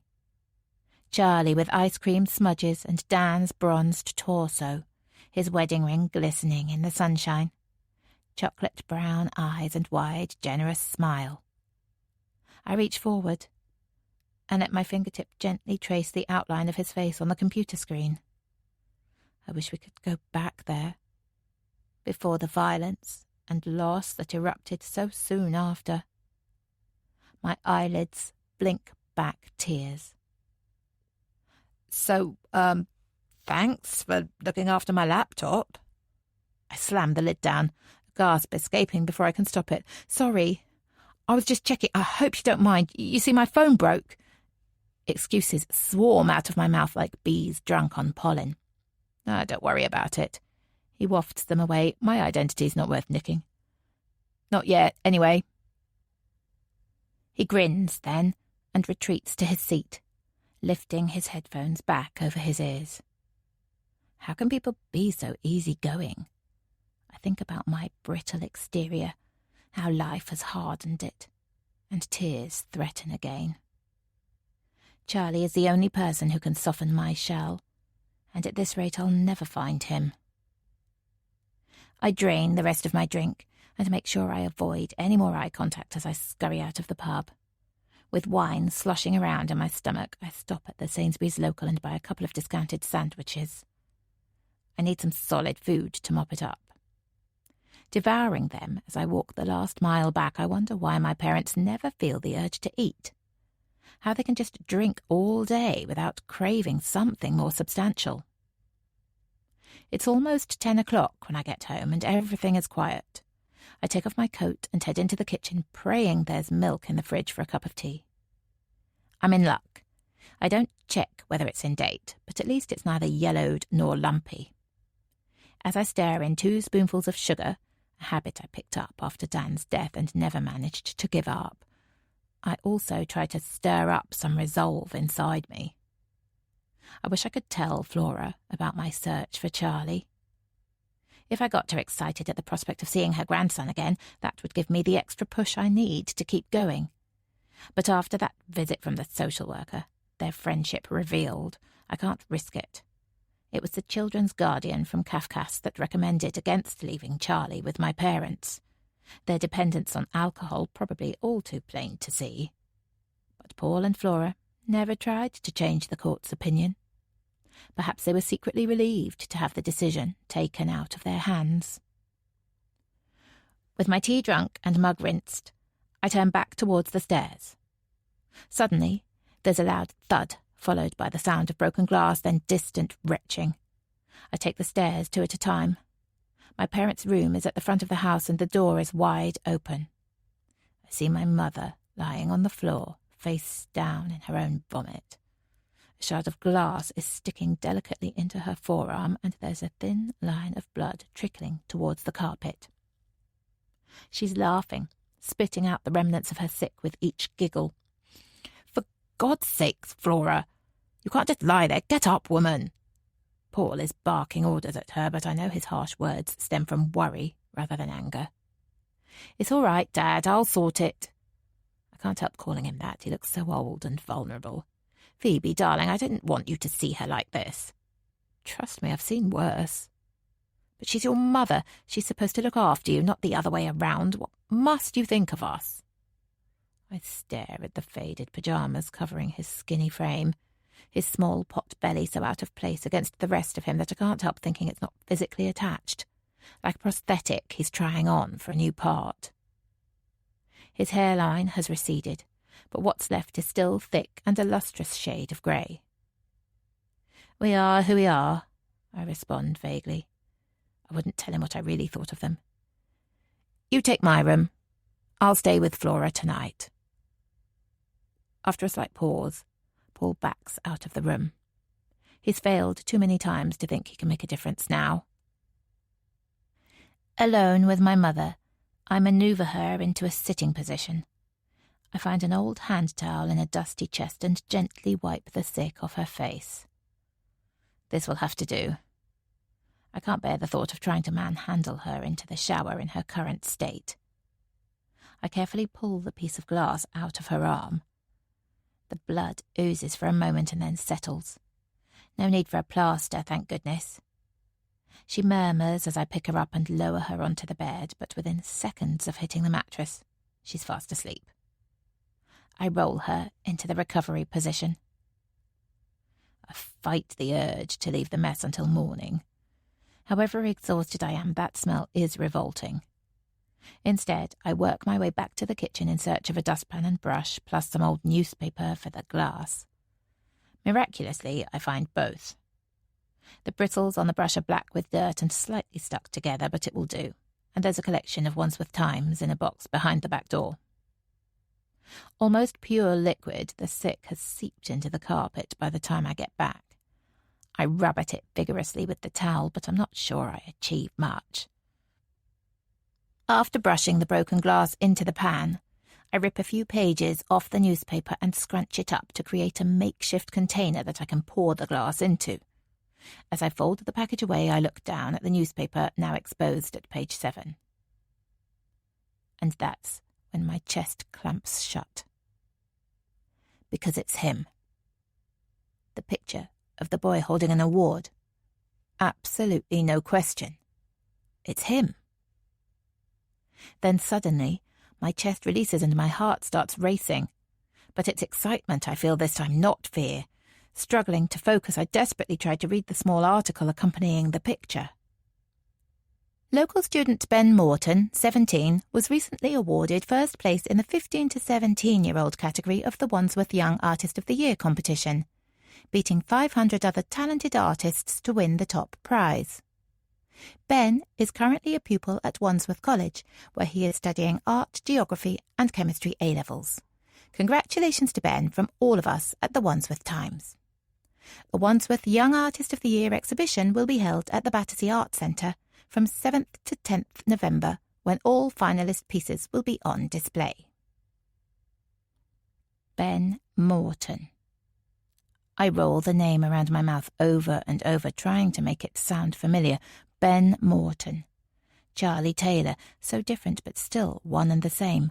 My son. And at Wandsworth College, so close to where I stood today. After all my earlier doubts, just like that, I found him. Chapter 6, June 2000. Phoebe. I try not to catch Richie's eye as I push my chair underneath the desk and reach down for my bag.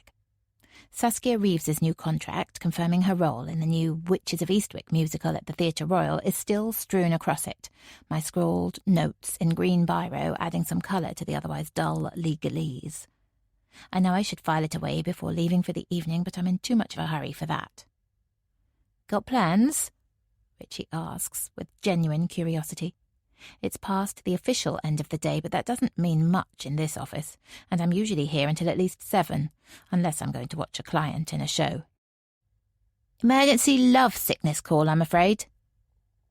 "Oh, really?" Katie pipes up. "It's been 2 years now. Isn't it time you guys gave that love stuff up?" I could remind her that marriage is actually classed as a permanent thing, but I know that her husband lasted a lot less than 2 years after their son Dylan was born, so I moved the conversation on instead. Apparently, he's got news and needs me and wine in equal measure. I'm not sure that's a compliment. We all smile at that, and I know I'm forgiven for my early departure. "See you tomorrow," I shout, as I make my way up the stairs from our basement office and out onto the well-heeled streets of northwest London. I make it to the tube station in under 10 minutes, and the first train to leave is going in my direction. My luck even extends to a seat being available, so I settle in for the journey south with the review section of Time Out. I'm always on the lookout for new talent to add to my list, so I'm still working, really. At least, that's what I persuade myself. When I get to Southfield's tube station, 5 minutes' walk from our flat, Dan is waiting at the top of the stairs. "Hi, babe." He leans in for a kiss, and I'm happy to oblige. I can taste the day of a junior solicitor. Multiple cups of coffee, chicken sandwich washed down with Perrier water, A square of chocolate cake in recognition of someone's birthday, and I take it in with the rest of him. That was exactly what I needed, he says as we pull away from each other. So I came a notch up from wine in the end. Only just. Let's go. He grabs my hand and we run across the road, dodging the slow-moving traffic, and into our favourite bar. Set in a typical Victorian terrace, Lexi's is narrow and deep with its bar on the right side and a slim table ledge with stools running down its left. There are little round tables further towards the back, but we're creatures of habit, so I don't say anything before climbing onto one of the nearest bar stools in the line while Dan makes his way to the bar. I watch him chat easily with David, Lexi's manager and other half, as he orders 2 glasses of Chablis and a dish of green olives. Cheers? I say it as a question, because the look on Dan's face is a long way off cheerful. But he clinks my glass anyway and even manages half a smile before taking a large gulp. I join him. The cool, citrusy liquid tastes delicious, and I pop an olive in my mouth to add a salty twist. I love these simple pleasures. Before I met Dan, my life was littered with big moments, meeting celebrities, going to premieres, celebrating new client wins on glamorous nights out. My friends would listen to my stories with wide, wishful eyes, and I'd feel quite smug about the life I'd carved for myself. But looking back, I'm not sure how much I enjoyed all that fun. What I have now, Dan, this bar, our little routines, this is what makes me happy. Except Dan isn't looking exactly joyful now. Bad day? I ask. It actually started quite well. Had my review with Henry first thing and he was uncharacteristically positive. He reckons I can make partner in 10 years if I put enough hours in. That's amazing, honey. I'm not sure it is. Working night and day for some vague dream of future riches isn't really the life I want. But I sense that now isn't the right time to bring up my opinion on work-life balance. So what changed? My dad called. Oh. That explains Dan's bleak face and his already empty glass. Dan was 10 when his mum died of an undiagnosed heart condition, running for the bus on her way to pick him up from school. Of course he blamed himself, even though she picked him up practically every day of the school year. But Tony, Dan's dad, had more of a reason to feel guilty. It had been a Thursday, so Dan was finishing late after football club. It was cold and rainy, and Tony had offered to pick his son up on his way home from work. But then a client had dropped by, stayed for longer than anticipated. The whole confusion had knocked Anne off her normal routine, hence running for the bus. Actually, let me get another drink first. You want one? I look at my half-full glass of wine and hesitate for a moment before answering with a nod. We do things together, and if tonight requires a 2-drink preliminary, then so be it. The bar is busier now, and I watch Dan waiting patiently to be served. I love his fondness for rules and order, but sometimes I wonder if he'd felt the same way before his mother died. I'm going to be a brother. Dan puts a new glass of wine in front of me. What? At the grand old age of 31, I'm getting my first sibling. My brain finally clicks into gear. Trudy's pregnant. For 21 years, my father hasn't shown anyone an ounce of commitment. Then he meets someone half his age and gets all starry-eyed. And now, what? We're meant to believe he's ready to become a father again? I don't buy it. Did he sound happy when you spoke to him? I first met Trudy last summer, when we took a road trip to Cornwall and stopped en route for a cup of tea. It was a flying visit, but I noticed instantly how smitten Tony was with his new girlfriend. I remember wondering whether he'd finally decided to forgive himself. Of course he's happy now, but what about when the baby comes and it's all smelly nappies and sleepless nights? He's done it before. And look how that turned out. I pause for a moment, loyalty and reason sparring.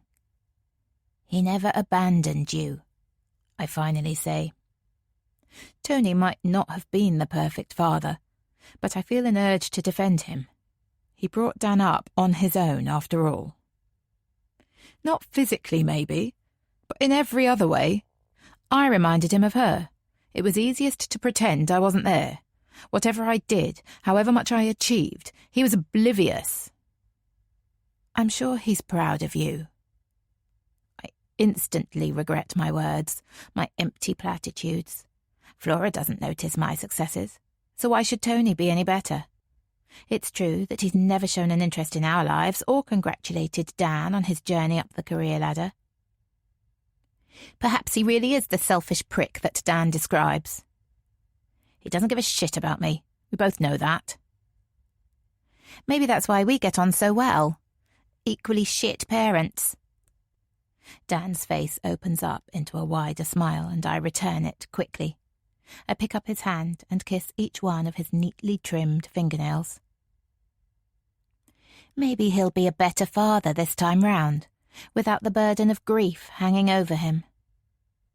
So he gets a second chance at being a good father, but I don't get another childhood. Dan the reject, make way for the new and improved version. Be angry with Tony, sure, but don't be jealous of a baby. Dan looks up at me, instantly chagrined. You're right, I'm being pathetic. I've got you. I don't need anyone else. He leans in for a kiss, and I return it. The bar is busy now, and I can feel a few curious eyes looking over. Let's go home. Maybe we can practice some baby-making of our own. As long as it's only practicing, he warns with a low chuckle. Remember, 3's a crowd. I smile as we walk out of the bar together, but still, a small sense of unease forms in my belly. Chapter 7. November 2019. Ben. Ben shivers against the cold wind and swears at his stupid decision not to bring a jacket. The warmth generated by his rucksack is good for his back, but it does little to improve things for the rest of his body. Bittersweet officially closed at 9 o'clock, and even the last few stragglers had left by 20 past. But Marco then offered to open a few bottles of craft beer, and Ben hadn't been in a hurry to get home. As it turned out, Hannah's flatmate had recently moved back to Poland, so she was looking for company too, and the three of them happily worked their way through a crate. Hannah is small and feisty, with wild curls and curvy hips. Ben's never properly fancied anyone before, so it's hard to tell what he thinks of her. But he did feel jealous, a more familiar emotion, as he watched Marco flirt so easily. The beer helped Ben behave less awkwardly around her, but he still struggled to think of anything interesting to say. It's all pretty theoretical, though. There's no way Hannah would be interested in him. Traffic on East Hill has shrunk to the odd car cruising past, so Ben doesn't change his pace as he walks across the wide road. He'll be home in 5 minutes, and with any luck, his family will all be tucked up in bed. He can grab a bowl of Rice Krispies, his all-time favourite meal, and head upstairs. It's been a long day, and he's exhausted. He prays silently that the late hour and 4 beers he's drunk will give him the uninterrupted sleep that he craves. But as he opens the front door, his plans disintegrate. The kitchen light is on and his father is sat behind the island unit, facing Ben. His laptop is open, but he slides it to one side, a silent invitation for Ben to join him. Fuck. This is the very last thing he needs right now. He decides to try his sister's tactic of dodging an unwanted conversation by unleashing his own torrent of words. Hey, Dad, you're up late. I'm done in. Just going to grab some cereal and head upstairs. I waited up for you. Greg's upbeat tone does little to disguise his own weariness. Eat it down here, Ben. It gives us a chance to talk, and your mother doesn't like you having food in your room anyway. Ben looks at his father. What is it with people constantly picking at him? Look, the truth is, we're worried about you, his dad continues, filling the silence. Hiding in your room all the time, refusing to engage with the rest of the family, The whiff of tobacco or that sweeter smell that follows you around. Dad, I just need to get to bed. Come on, mate. I waited up for you. Can't you give me 5 minutes? He can't stop it now. He's avoided this all day, but he's tired and his dad's loaded air of companionship fires up his belly. For what? He hisses. That patronising sigh again. We found your geography essay. Saw the grade. You've been in my room? Through my bag? He asks incredulously. We think your job might be impacting on your studies, Ben. We want you to consider giving it up. The fury spills out. So first, you want me to get a job, which, by the way, is actually about making you feel better about being so freaking rich and jack shit to do with my work ethic, and now you want me to walk away from it. And just so that Mum can finally admit to having 2 children at those dumb coffee mornings instead of just perfect Rosie. Don't be ridiculous. Your A-levels are important. Not to me. I don't give a shit about my grades, my qualifications, my fucking future. Ben likes the sound of his shouting, the release it brings. Jesus, just surviving a day in this family is an achievement. He can't remember feeling this good in ages, but he needs to draw breath. Have you finished? His dad asks, far too calmly for Ben's liking. No, he hasn't finished.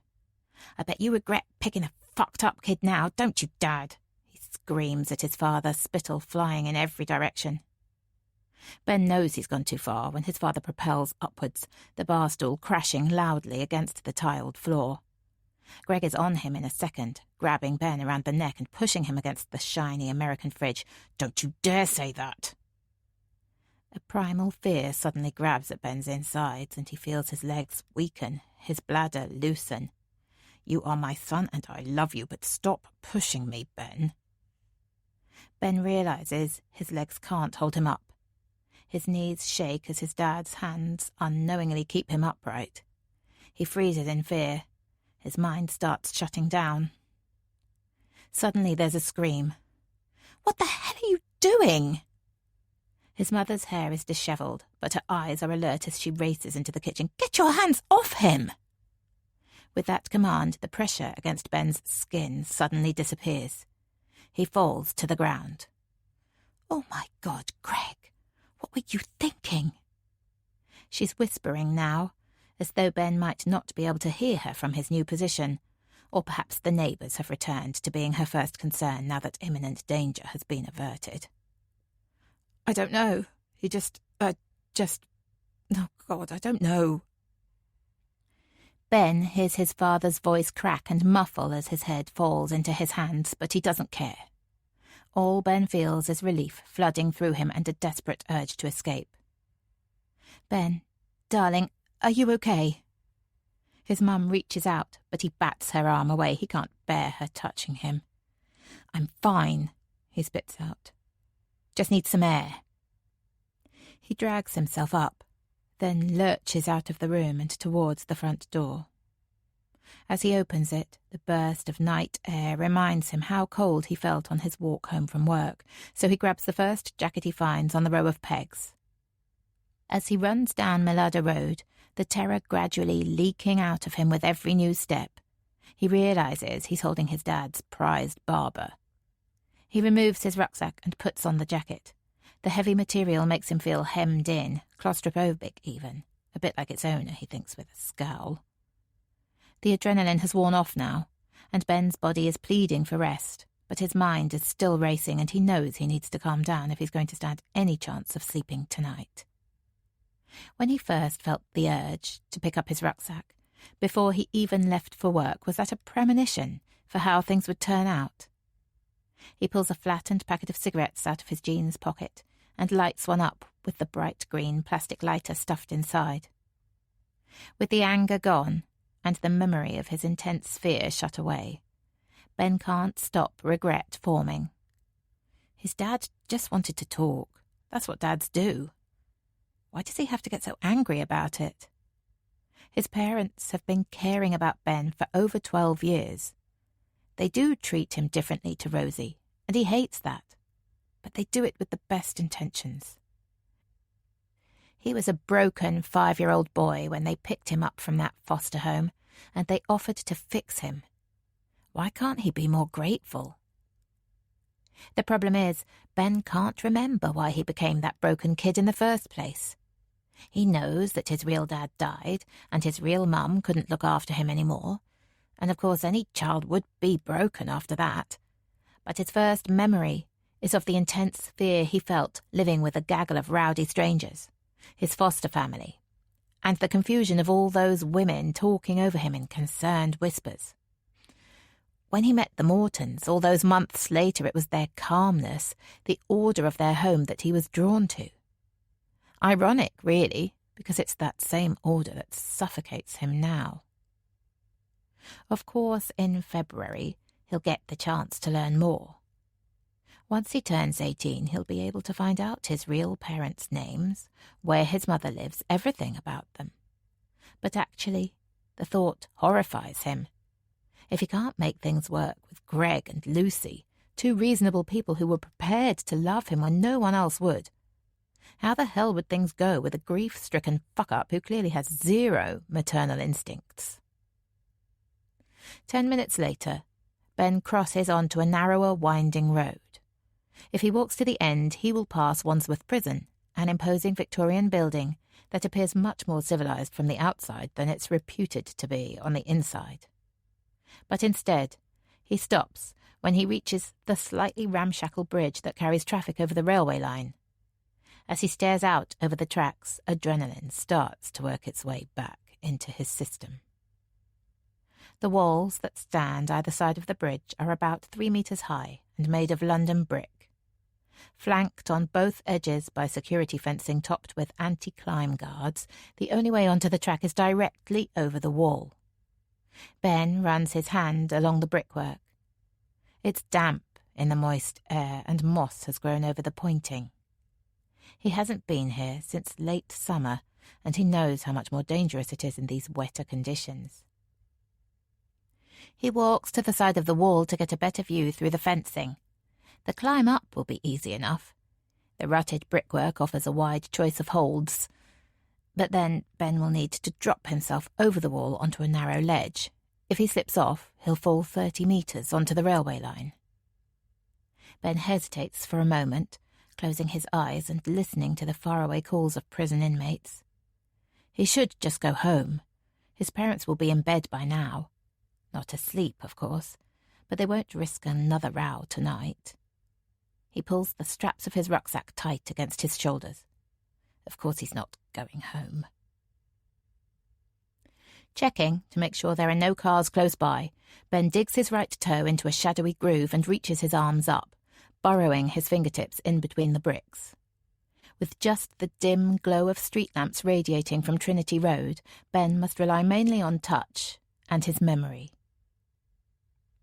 He hoists himself up, fleetingly remembering his far less dangerous ascent earlier in the day, and manoeuvres himself over to the left, where the light shines slightly brighter. One more push-up with his legs, and he reaches the top of the wall. He lets the right side of his body roll over it, his left side providing the ballast he needs to stay balanced. He lies belly down against the damp bricks.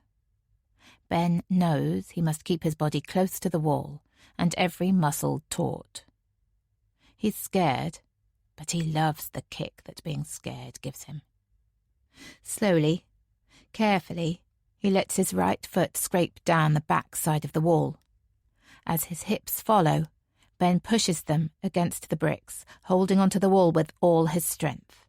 His biceps scream in protest, but he ignores the pain. His heart bangs against the surface and his breathing labours. As his left leg follows his right, his feet start searching for the ledge. Ben feels panic form at the edges of his focus. His arms can't hold on for much longer. Suddenly it's there, under his right foot. The relief is enormous, and Ben finds himself grinning as he slowly releases his weight onto the slender ledge. He shuffles along the wall and over to the bank, where he jumps gratefully into knee-high grass. He looks down at the jacket he's borrowed for the night and sees the mixture of dirt and moss stains smeared across the Barber logo. Something else for his dad to be pissed off about. But as he tumbles down the bank, his mind clears. He loves being on the railway line at night with no one but foxes for company.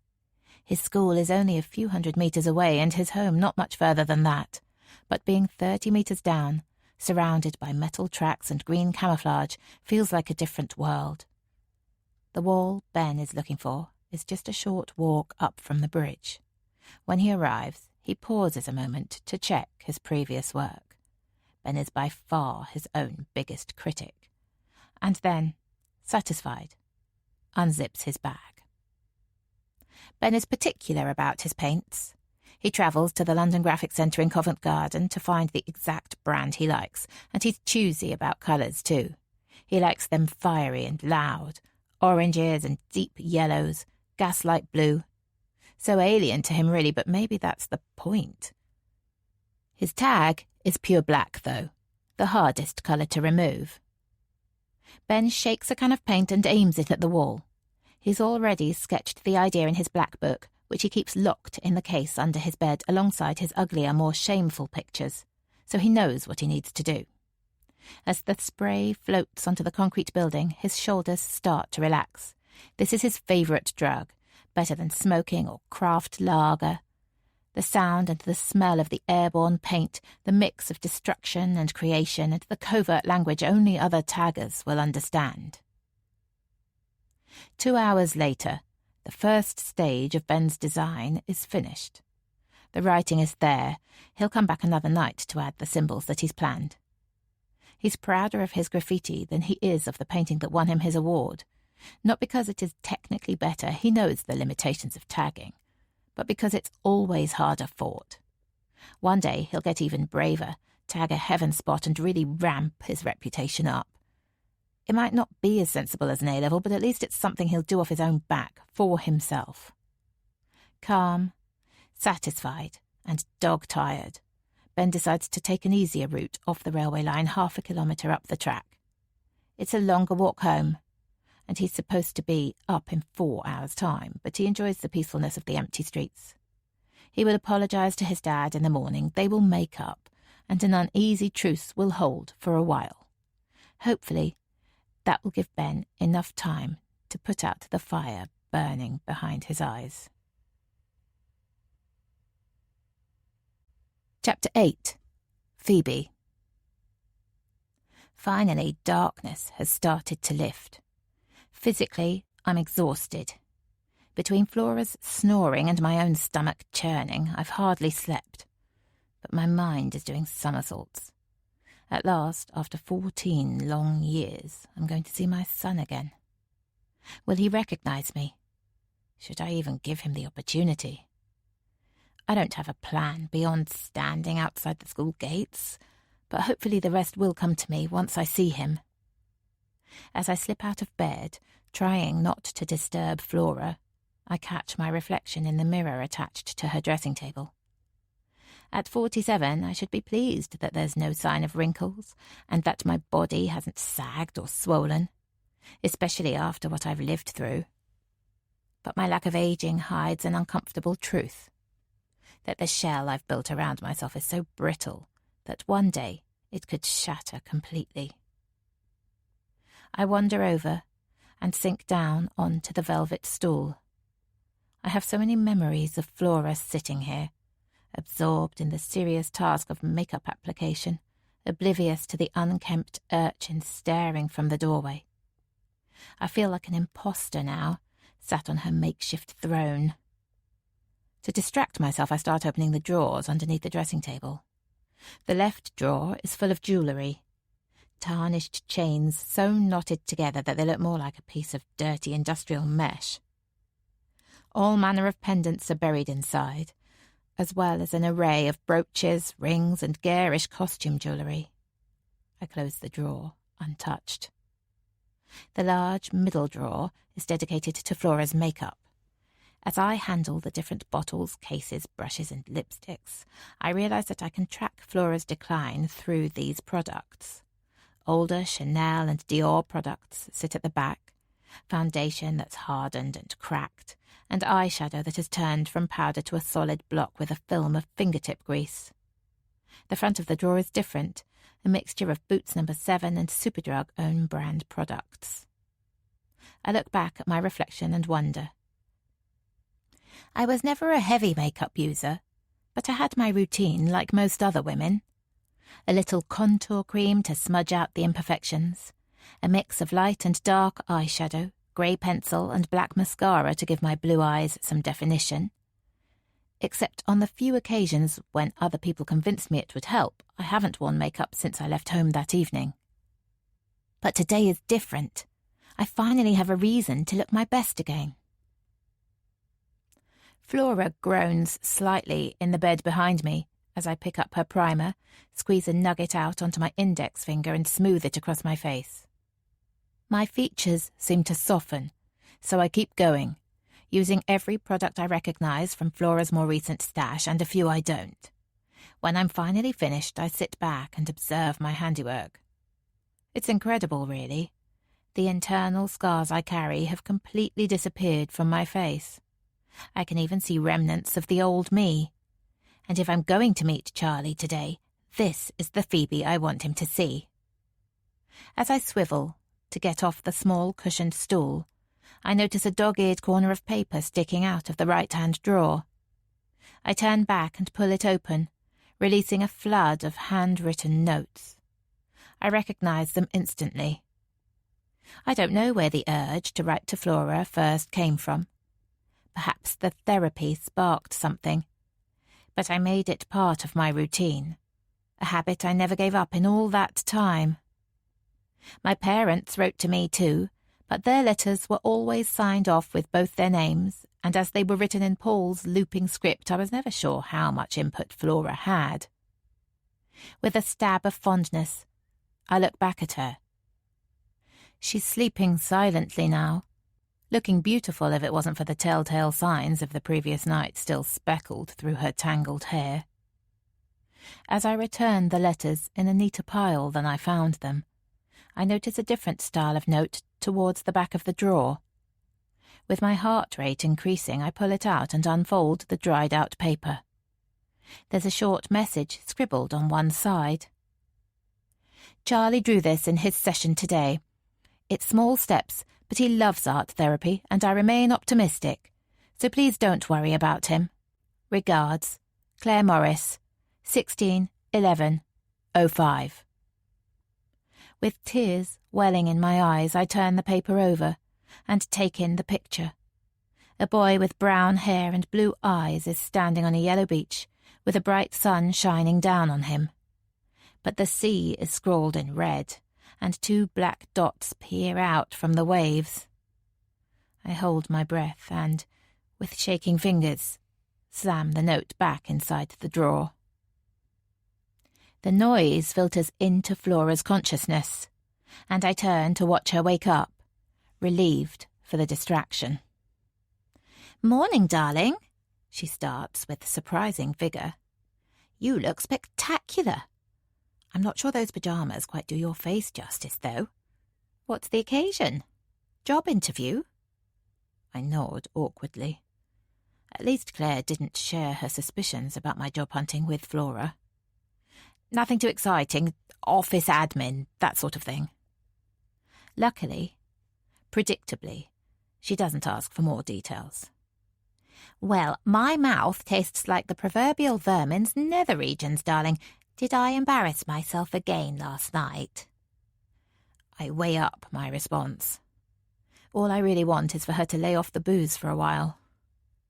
If you're feeling rubbish, why not give the gin a miss today? Give you a clear head for our day together tomorrow? "Absolutely, darling. That is exactly what I'm going to do." We smile at each other, both happy with our own private lies. I need to get dressed, but after making such an effort with my makeup, I don't want to just throw on my clothes from yesterday. I cross the landing in 5 steps and knock gently on my bedroom door. While Flora snores in short, indignant snorts, Paul's snoring is much more rhythmical, In fact, it's slightly hypnotic, and I get lulled into it for a few moments as I listen at the door. But I'm on a schedule.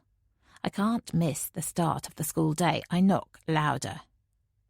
A slightly flustered voice calls out, "What time is it?" "It's still early." I know that I'm forcing my parents up hours before they normally wake, and hope this doesn't mean they'll pour their first glass earlier too. While Flora's drink problem is more obvious, I know that Paul relies on alcohol too these days. Because he only drinks red wine, full of healthy polyphenols, he tells me, and rarely starts before noon, he doesn't view it as a problem. Just like he thinks 40 cigarettes a day are good for his concentration. He hasn't seen a doctor in 20 years, though, just in case he's forced to face the truth head on. "I just need to get dressed," I call between the cracks in the door panels. "I have a job interview today." It's easier now. The first lie is always the hardest. "Congratulations, darling. Do I know the agent? Can I put in a word?" I sigh inwardly as I hear him whip back the duvet and thud out of bed. "It's not with an agent. Just an admin job. Just a job, really." The defeat in my voice is ridiculous. How can I feel embarrassed about a job that doesn't actually exist? Yes, of course," he responds, realization hitting home. The limited job opportunities for damaged goods. "Well, I'm sure you'll get it, whatever it is." The door opens and my father gives me an awkward pat on the shoulder before scuttling off into the bathroom. Paul has never wanted to talk about what happened that night, so little gestures like this mean a lot. A smile forms on my face as I close the door behind me. When our house in Southfields went up for sale, my parents borrowed a friend's van and drove the 4 miles across Wandsworth to claim what was mine. I'm pretty sure anything of value has been sold over the years, but the clothes I didn't take with me are still here, in bin bags piled up in the corner of the room. I haven't opened them since I've been back, too scared of what they might trigger. But today, at last, I feel ready. As I rummage through, I start to connect memories with different items of clothing. The dresses all stand for an occasion: Simon and Amanda's wedding in Derbyshire, the premieres and opening nights that I went to with work. But it's the everyday clothes that threaten to ruin the makeup that I've so painstakingly applied. The H&M skinny jeans with faded knees, my favourite fat face hoodie, overwashed from too many run-ins with baby food or worse, the Jack Wills gilet that Charlie snuggled inside as a newborn in a baby carrier. I pull these items out of the bin liner and slowly get dressed. The worn material feels soft against my skin, and it seems to nourish my hard shell. I run trembling fingers up and down each arm of my hoodie and feel wrapped in my memories of him, steadied by touching something tangible from our time together. I'm not sure this well-worn look was quite what I had in mind when I first opened the bag, but I'm not going to give this feeling up. I check my watch. It's 7:30 a.m. and time for me to go. A tight knot suddenly forms in my stomach. This is it. The day I've been dreaming about for so long. The thought that Charlie could be off sick or on a school trip or the dozen other reasons why he might not be at school is too unbearable to think about. I pop my head around Flora's door to say goodbye and race down the stairs, smiling at the sound of her horrified voice. "Well, you'll never get the job dressed like that, darling."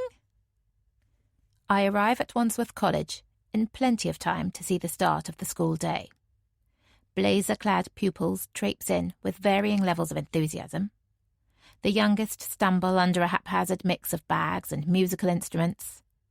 Older girls in long socks and short skirts amble in, checking their phones and occasionally screaming in either delight or horror, it's hard to tell which. Dotted amongst the navy blue blazers is the odd polyester business suit, top and tailed with scruffy haircuts and scuffed shoes. They must be sixth formers, I realise, and zone in on them. I have the picture of Charlie from the newspaper with me, but I won't need it. He may have grown cheekbones and stubble, but the essence of him is still imprinted on my brain. As I watch, From the opposite side of the road, I begin to notice that these young men share more than a dress code. I want to call their body language confidence, but I know it's more than that. A sense of entitlement that private education breeds. I think back to when I was their age, how determined I was to escape Paul and Flora's volatile lifestyle. But it was desperation rather than self-importance that led to my bold choices. Is Charlie like these boys? And if he is, what is he going to think of me? The rush reduces to a slow trickle, and then the bell goes, encouraging the last few stragglers to scurry past the security hut and into the main school grounds. With them inside, the entranceway is finally deserted. I stand for a while longer, staring into the quiet. A growing realization seeps in. He's not coming. The disappointment is so intense that I feel it physically. Stupid, really. This is just a temporary setback. I have found him, he goes to this school, and I can try again tomorrow. But it doesn't work. Everything has been building up to this moment, and it's just another huge disappointment. My knees weaken, and I allow my body to sink onto the damp pavement. My vision starts to blur. I try to blink the tears away, but they spill out anyway, taking Flora's cheap mascara with them. I was so excited. Why can't something just go right for a change? And that's when he appears. Late for school, running, with surprising grace in an ill-fitting navy suit. I only catch a glimpse of him, but it's enough to take my breath away because it's my son, Charlie. His blue eyes are still as deep as I remember, and Dan's beautiful bone structure has found a new home. 1,000 thoughts rush through my mind as I stare, half in disbelief that this is actually happening. He looks different, tall and lean, and with a stiffness that I don't remember, but he's also completely familiar. All those years apart from him physically seem to just melt away. Even though I've been dreaming about this moment for so long, now it's here, I suddenly don't want him to recognize me. My tear-stained face and worn-out clothes. Who would want that for a mother? Instinctively, I lower my head, and it's only when he's safely past me that I allow myself to watch his tall frame disappear into the school. Once he's gone, a surge of energy races through me, and I leap to my feet. It's all so confusing. There's the joy of seeing him, of course, but also the realization of what I am now. No home, no job, no money. And what I did, of course. Could he ever accept me as his mother again? Do I even deserve a second chance? Perhaps I should follow the advice of that social worker and leave him be. But then again, I haven't waited all this time to just walk away now. I don't know how long I spend staring at his school, frozen in indecision. But eventually the cold wind drags me out of my trance, and I head towards the busy crossroads of Northcote Road and St. John's Hill. Chapter 9. January 2002. Phoebe. A moment of lightness, a tiny squawk, and then he's lain on my chest. My baby son. Tears form in the corner of my eyes, and my smile stretches so wide that it aches. "Hello, baby," I whisper. His tiny body feels so vulnerable, and I lift the soft blanket a little higher up his back. "Welcome to the world." Dan leans in as close as he can get, the narrow hospital bed almost taking his weight as he lowers down beside me. He strokes our baby's fuzzy head and kisses me. He's so perfect. Just like his mum. I look into my husband's adoring eyes and sigh with relief. It's going to be okay after all. I kiss him back, the warmth of our son radiating through both of us. "Please remember there is major surgery going on down this end." The stern voice wafts over the thin blue curtains separating us, and I wonder at the craziness of modern childbirth. As Dan and I celebrate being parents for the first time, the consultant surgeon is doing his best to sew up my insides. I'd always thought I'd give birth naturally. I'd practiced the breathing, written a birth plan, tried to mentally prepare for the hours of pain. But our son had had other ideas and adamantly refused to turn from his breech position. So we'd booked in for an elective caesarean section, and I'd tried not to feel too relieved. Never comfortable either breaking the rules or being chastised, Dan apologises and straightens up. I see how hard it is for him to pull away, though, and the fear that's tied me in knots for the last 9 months relaxes even more. It was the Christmas before last, when I first brought up the subject of children. I knew it wasn't a good time. Eloise was just born, and Dan hadn't really warmed to his baby sister. But her birth had the opposite effect on me, hitting me with this crushing maternal urge. Suddenly, I needed to be a mum, a better one than my own, and with Dan I knew I could be. So I'd suggested it, and then watched him grapple with the idea, his desire for convention pitted against his apparent lack of paternal instinct. By February, he was on board, and 2 months later I was pregnant. We'd celebrated the news together, but that niggle of doubt that I'd forced his hand never quite left me. "He's gorgeous," the midwife smiles down at me. "I just need to take him for a moment, weigh him and so on. You'll have him back in 2 ticks. I've only been holding him for a couple of minutes, but I feel his absence and follow the midwife's actions impatiently. But when she finishes her checks, she doesn't give him back to me. "Would Dad like to hold him?" Dan nods, with only the smallest hint of hesitation. He carefully takes our son from the midwife, positions him in the crook of one arm while keeping his other hand underneath our baby's head.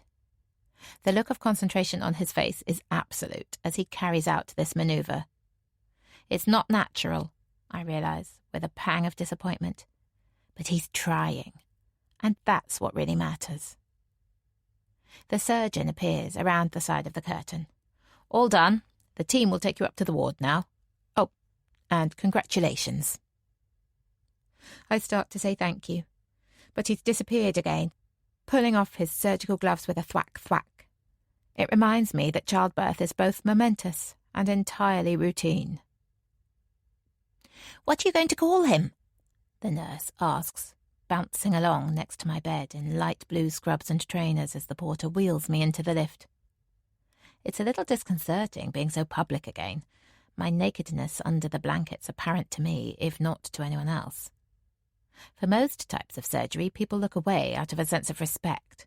But with a new baby in your arms, people want to stare, to smile their congratulations. I feel like a celebrity caught popping out for a pint of milk in their pyjamas. Charlie, Dan says, with certainty. I feel a stab of disappointment that Dan didn't look towards me first. Check I was still happy with Charles before announcing it out loud, but I have no second thoughts. I like how solid the name sounds. Dependable. A normal name. A regular family. "He won't stop crying." "Have you tried feeding him?" The heavy-set nurse checks my pulse but doesn't look at Charlie. "I haven't stopped trying to feed him. He's not really interested, but then he screams when I put him back into the cot." "Are you swaddling him the way I showed you?" "Yes, exactly the way you showed me." I know I sound rude, but it's past 3 a.m. and I'm exhausted. I just want to get some sleep. She pauses then, but still seems more interested in my health than my newborn's. Perhaps this is the way it works. Maybe I am the vulnerable one. "Why don't I take him to the nurse's station for a while?" she suggests. "Try him with a bottle and give you chance for some rest." I look at Charlie, writhing and wriggling in the clear plastic cot beside me. Anger etched into his tiny face, all red with the effort of screaming. I imagine that noise gradually dying away as the nurse disappears down the corridor with him, of closing my eyes and letting myself drift off, my son's welfare in the capable hands of someone much more qualified than me. No thanks. Are you sure? It's just that... She pauses for a moment. It's just that the other mums seem to be struggling to sleep too.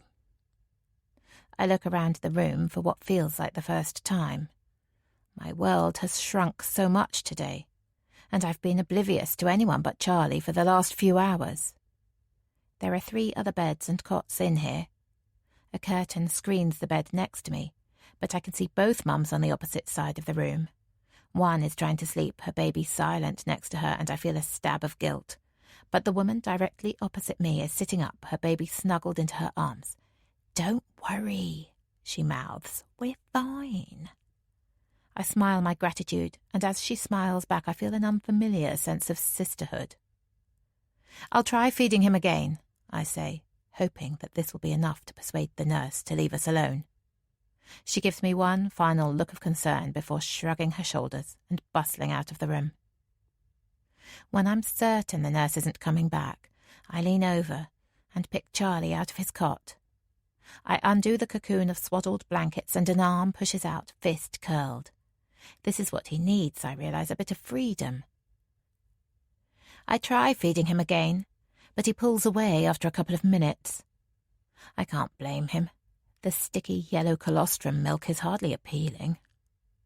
Reluctantly, I start to wrap him in the blanket again, albeit with looser folds. I don't know what else to do. "Don't put him back in the cot."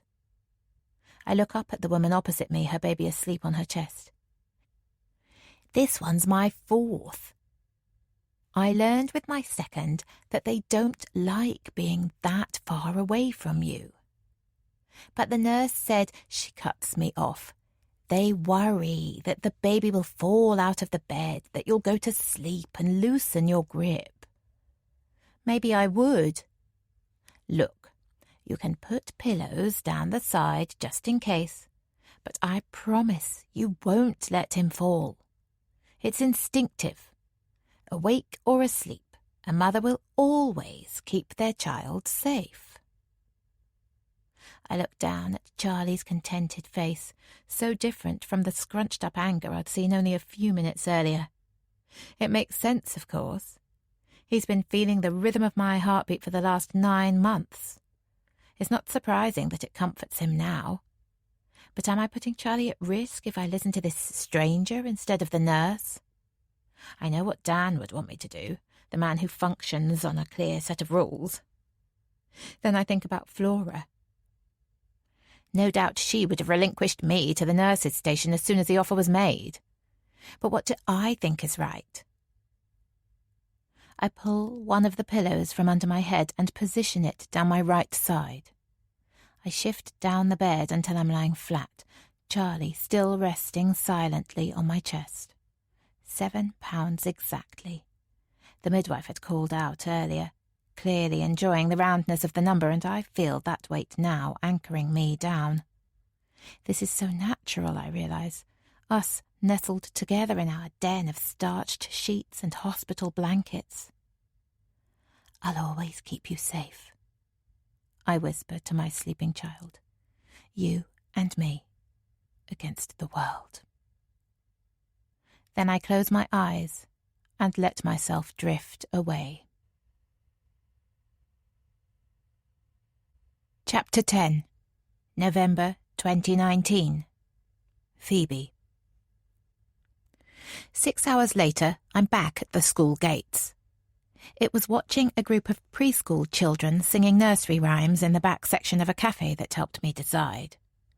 With continual maracas shaking and the odd episode of outraged bawling, it was hard to tell what tune they were singing a lot of the time. But then the lady with the wide smile and honey-coated voice started. "See the little bunnies sleeping till it's nearly noon."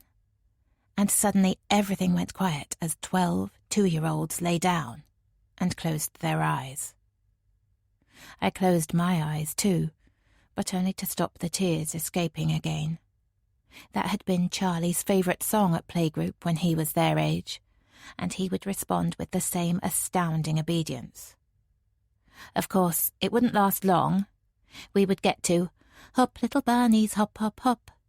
And Charlie would be jumping up and down with his friends again. But he loved the anticipation of that moment, eyes screwed closed, waiting for the command, and I loved watching him grapple with his constrained energy. That was the moment when I decided I couldn't walk away. But I need to take things slowly. Suddenly announcing I'm his mother is too risky. What if I'm a disappointment to him?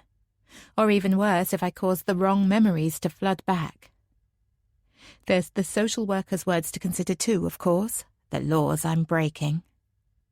So I will find him, discover him, but keep my distance, not disrupt his life.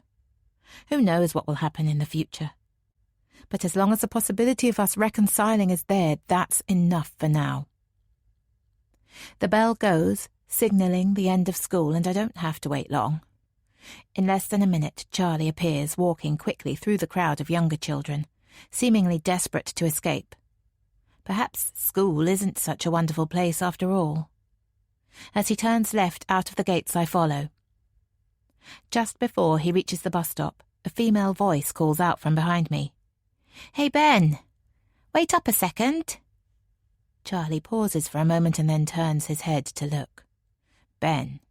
Of course. I keep forgetting that's his name now.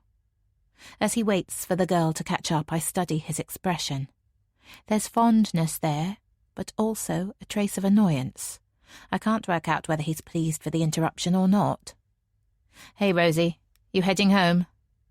His monotone response doesn't give anything away. I edge a bit closer. "Yes, think so.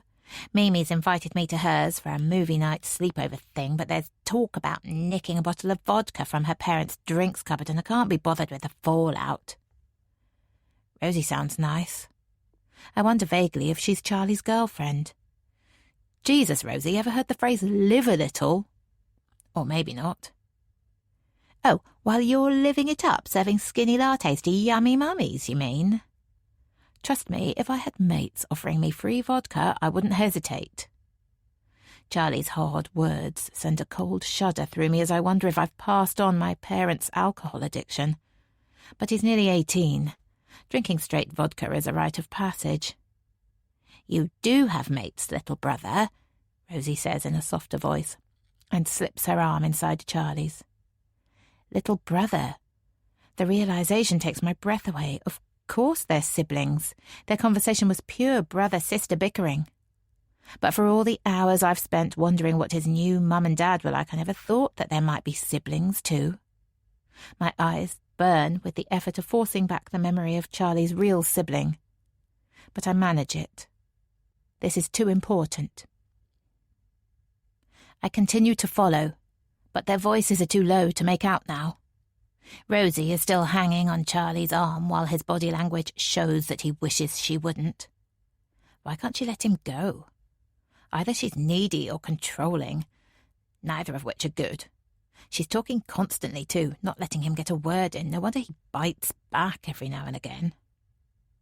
As the streets become quieter, I hang back a bit. Even after living in the borough for most of my life, I'm not familiar with this part of Wandsworth. But in many ways it reminds me of my old street, just a grander, more polished version. It has the same tree-lined roads and pretty Victorian houses, except with lots of shiny black 4x4s parked in front of them. After walking for 15 minutes, the pair of teenagers pause outside a house on Millada Road, still talking in low whispers. If the frontage is anything to go by, Charlie's new parents suffer from a severe case of OCD. 3 identical bay trees line up in square pots against gleaming black railings, shimmering with tiny fairy lights. The traditional black and white hexagonal pathway is shiny and smooth, and uplighters give the gunmetal grey front door a regal glow. A bit different from Paul and Flora's ramshackle frontage, with overgrown weeds sprouting through the cracked paving slabs and the collection of rubbish blown in from the street. I'll tidy that up tomorrow. Eventually the two of them walk inside. Charlie seems a bit reluctant as he follows his sister with his head down. Perhaps things aren't as good as they appear on the outside. The door closes behind them and, absurdly, I feel abandoned. I can't bear to go home now, but equally I can't just stand here staring at a closed door. Rosie had said something about making lattes. Does Charlie work in a cafe? Is he going to reappear soon, having swapped his suit for a barista's apron? If so, could I risk ordering a coffee from him? I jump suddenly as the quiet is broken by a high-pitched crash like glass smashing against a tile. I see now that the large front window is open a couple of inches. Raised voices spill outside. It's hard to make out exactly what's being said, but it's clearly an argument between him and his adoptive mother. She's screaming at him now. A ruined jacket, no respect. Why is she being so harsh on him? Does she not remember what he's been through? There's plenty more muffled shouting before a young man's voice rings out with much more clarity. "Just fuck off!" it screams, followed by the thudding of footsteps up carpeted stairs. Silence follows, except that I can just make out the heavy breaths of a woman crying. I'm not sure how long I stand there, rooted to the spot, but it's long enough for the daylight to disappear. As I shiver in the darkness, I hear movement again. More thuds on the stairs, then the front door flies open and Charlie hurtles out, a look of fury etched on his face. I look away quickly. I don't want to be caught staring. But he doesn't notice me.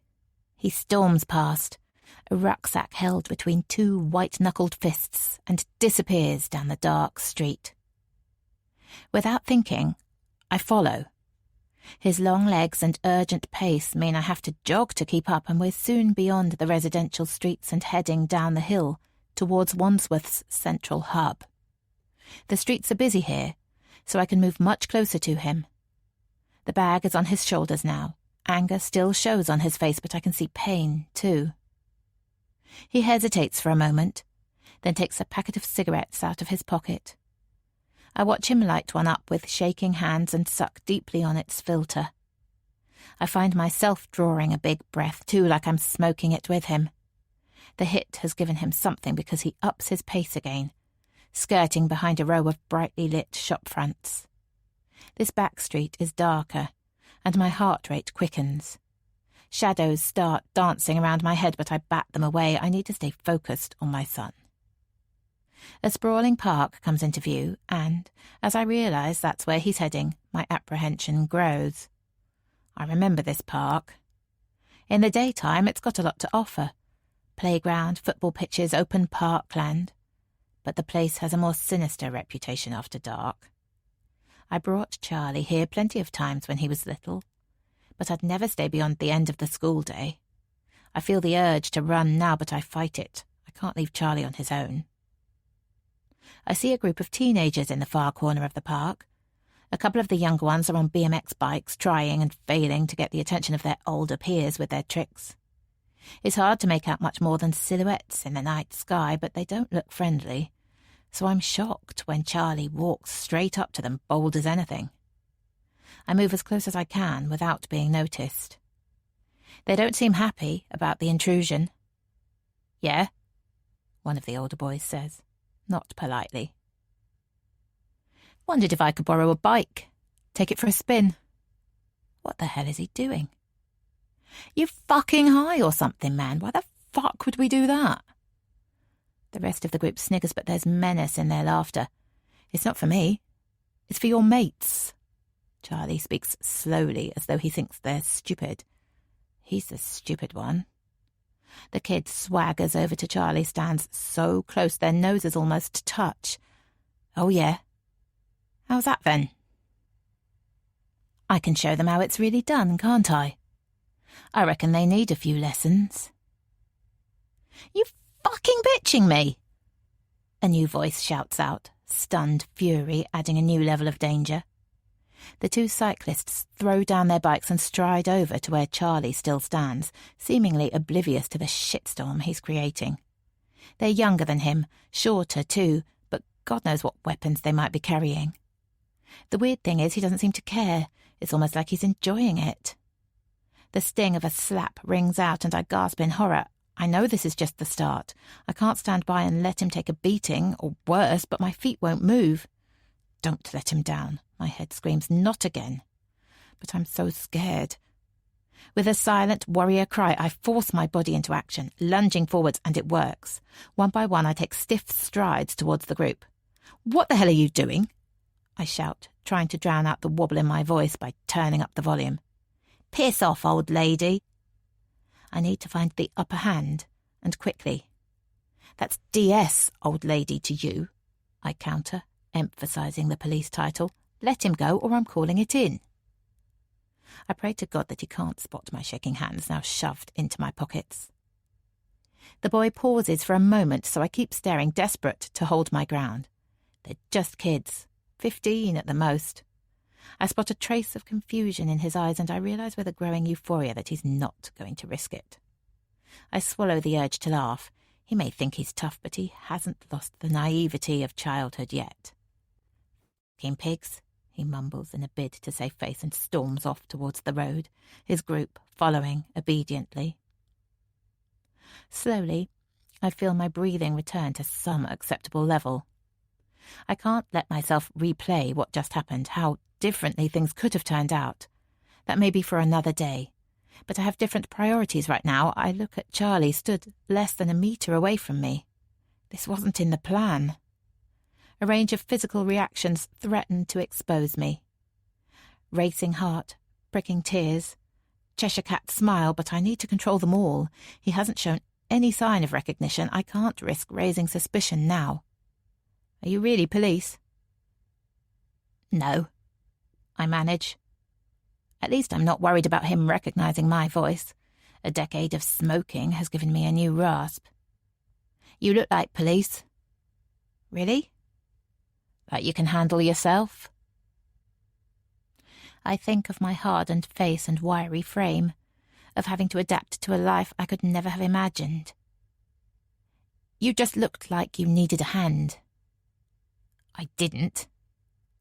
His tone is defensive, closed. This isn't how I wanted things to go, but of course he's not going to be grateful. He orchestrated the whole thing, after all. You just seemed... But I don't know what to say that won't make him feel embarrassed.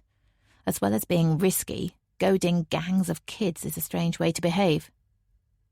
I've got to go, I'm meant to be at work. With that, he turns his back on me. I know I should let him go, but now I've got this close, I don't want him to just walk away. Where'd you work? I called out after him, sounding more desperate than I'd planned. He pauses. Silence hangs in the cold air, and I don't think he's going to answer, but finally he does. Just a cafe, not far from here. I don't believe in telepathy, but I try it anyway, inwardly begging him to say more. Eventually he sighs and turns towards me. His hostility has faded, and I can see a trace of regret in his eyes, maybe even gratitude. I suppose I probably owe you a coffee. The sheer joy sparked by those words threatens to overwhelm me, but I can't let it derail this opportunity. Why not? I whisper, trying to match his nonchalance. Thank you. It's on Old York Road, he adds. Just 5 minutes on the bus. The significance of that comment starts rapping at my temples. I haven't been on a London bus since I moved back, but I can't walk away from Charlie now. I've spent too long dreaming about this moment to cut it short. The stop is across the road from the park, and I realise with a mix of dismay and relief that the bus we need to get is already there. A line of would-be passengers is shuffling towards the front door while a trickle of people alights from the mid-section. Charlie joins the back of the queue, and I focus on the collar of his jacket as I slot in behind him and try to keep my mind clear. I can do this. Finally, Charlie reaches the front of the bus. I watch him climb up without hesitation and hover his phone over the yellow pad. Suddenly, all my fears transfer to him, and I feel a desperate urge to grab his collar and hoist him back onto the pavement. I want to hold his hand and run away, run backwards 14 years and start again. How differently I would do things if I had another chance. You're coming? He looks confused, embarrassed even. There are people behind me and I'm blocking their way. I need to do this. Coming, I answer, but my brain and limbs aren't connected. However much I scream at myself, my body isn't moving. The other passengers barge past me, murmuring with impatience while I stand stock still, frozen in fear. Chapter 11. Ben. What the hell is wrong with this woman? Why can't she just get on the bus? Ben hesitates for a moment, unsure what to do next. His evening would be a lot simpler if she did just stay put and let him get to work saviour-free. And it's not like he really owes her anything after she'd spoiled his fun. Well, not fun exactly. More like a burst of pure oxygen in his otherwise suffocating existence. Other people choose self-harm. Pinched skin for the beginner, a razor blade for the more advanced. Ben understands the release, the euphoria that pain brings, but self-inflicted pain just feels like cheating. He tried it once, running his Swiss Army knife along his abdomen, with just enough force to allow the blood to bubble before thickening into a scab. But it left him feeling even more of a failure, like a child playing with safety matches. No. Goading others, not knowing how things will end up, that's the kind of justice he deserves. He stares at the woman's wide eyes, both fear and resolve shining through them. Against his better judgment, he feels a pang of sympathy for her. She did put her own safety on the line to stick up for him. She must have seen how the whole episode started, but hasn't pulled him up on what a jerk he is. Without making a conscious decision to move, Ben finds himself reaching out, taking hold of her arm. He looks straight into her eyes, less vivid now behind the thin film of tears, and whispers, "It's okay." Pathetic words, really, but miraculously they seem to help. He feels her body relax just slightly, and he takes the opportunity to steer her inside. The bus driver is either feeling sympathetic or simply in a hurry to leave, because he doesn't even ask for payment, just swings the doors closed and sets off. But Ben's still holding her arm. He hates this level of intimacy, but it's shaking so much that if he loosens his grip, he can't be sure she won't just drop to the floor in a heap. And that would be even more humiliating, so he just stands there, holding on. He doesn't want to make eye contact with her again either, so he stares out of the window and wills the bus to reach his stop as quickly as possible. What feels like hours later, although it is about 5 minutes, the bus draws into the Alma Road stop. He'd been worried that the woman would adopt the same painfully slow pace getting off the bus, but actually, perhaps obviously, she reacts in the opposite way, and within seconds they're standing awkwardly together at the top of East Hill, like the final stage of some embarrassing blind date. He watches as she gulps at the fresh air, and he feels the urge to do the same. Eventually, he turns down Alma Road and starts walking towards the cafe, aware that she's fallen in step beside him. With the calming effect of the cold November air, he decides to risk a glance in her direction. He's always been quite amused by how easy it is to read people. Everyone thinks they're unique, but it's not true. Whether it's builders from Eastern Europe or city boys from the East End, people find their clan and can't help following its code. But this woman is harder to pinpoint. She's dressed in that fake scruffy way that loads of new mums love, skinny jeans and trainers, branded hoodie poking out of a navy puffer jacket. But her face tells a different story. It's hardened, like she's got 6 kids at home and a husband who doesn't give a shit. Her eyes are a special shade of blue, though, and there's something strangely familiar about them. She turns towards him, and Ben realizes with horror that he's staring at her. Their eyes catch for a moment, and then he whips his head round, smarting with embarrassment. To distract himself, he reaches into his pocket and pulls out his packet of cigarettes. He extracts one and positions it between his lips. Then he proffers the packet towards her, keeping his eyeline facing downwards, and after a moment of indecision, she accepts. Her mumble of thanks breaks the silence, and Ben feels a notch more relaxed as they stop for him to light it for her. "Sorry about all that on the bus." There's genuine apology in her voice, and Ben feels the tension drop a bit further. He could ask her about it, where it stems from, what she's actually scared of. But he doesn't want to know. He's got enough issues of his own to deal with. "No problem," he says, in a tone designed to halt the conversation. A few minutes later, they reach the bottom of the hill and he guides her left past a couple of boutiques, a dentist surgery, and a yoga studio. "We're here," he says when they arrive outside Bittersweet. He pauses, the awkwardness suddenly glaring. How are they going to explain this woman to Marco or Hannah? "Oh, hi, guys. I was out looking for a kicking, and this badass superhero saved me from myself, and now we're best friends because, as it turns out, she's as much of a freak as I am." Ben shudders at the thought of how accurate that explanation would be. "I know you have to work," she says. It's as though she's read his mind. "I'll just sit in the corner and you can bring me a coffee when you get a chance." She pauses then, as though weighing up her next comment before deciding to say it. "After all, we don't want you getting into trouble, do we?" It's subtle, but Ben catches it, the tease in her voice, the tiny smirk at the corners of her mouth. She's only known him for half an hour, but already seems to have got the measure of him. The boy who goes looking for trouble. It should infuriate him, her taking the piss like that, but weirdly it has a different effect, almost like he's touched by her attention. He raises one eyebrow in response and pushes open the door. "Hey, posh boy, you made it. I thought maybe you'd had a better offer." "Sorry, man." Ben apologizes flippantly, knowing his easygoing manager doesn't care about him being a few minutes late. Bus issues. But Marco has already lost interest in Ben. He's looking at the woman stood next to him, plastering a grown-up smile on his face, holding out his hand in the formal British way that he thinks people still do in the UK. That some people do still do, Ben has to acknowledge. Like his parents. Parents? It hits him that Marco has never met his mum, that this crazy Italian is holding back his usual chat because he thinks this woman is Ben's mother.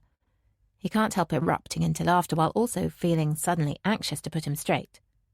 While he quite enjoys the thought of how horrified his actual mother would be to get mistaken for this woman, the truth is he's not particularly keen on the idea of her being his mum either. "Marco, let me introduce you to—" Jesus, he doesn't even know her name.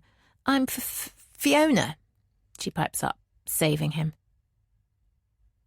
He hadn't noticed a stammer before. He's starting to think this woman has even more problems than him. "Yeah, Fiona helped me out earlier, so I said I'd shout her a coffee." Ben finds that he can't make eye contact with his boss.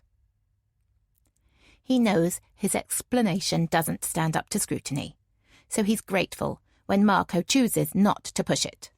"Of course, a coffee on the house, no problem. What can I get you? Latte, flat white, or Anna could make you a macchiato. She's in training, you see." "Cito predelle, Marco," a voice carries from behind the coffee bar. Ben has no idea what his co-barista has said in her native Czech, but guesses it's not a compliment. However, Marco only seems pleased with her fiery reaction, like it's some affirmation of her secret love for him. Ben can't help feeling a stab of jealousy as he watches his boss guide Fiona to the table closest to the window, gesticulating wildly while regaling some anecdote or other. Why the hell can't life be that easy for him? Chapter 12. Phoebe. I'm trapped. There's no escape. A hand grabs at my arm, a face. It's Dan. Has he come to save me? But no, it's not Dan. It's him. He's pulling me close. He's smiling. It's now. He's going to do it. Now. I clamp my hand over my mouth just in time to smother the scream. I couldn't bear Flora coming to check on me.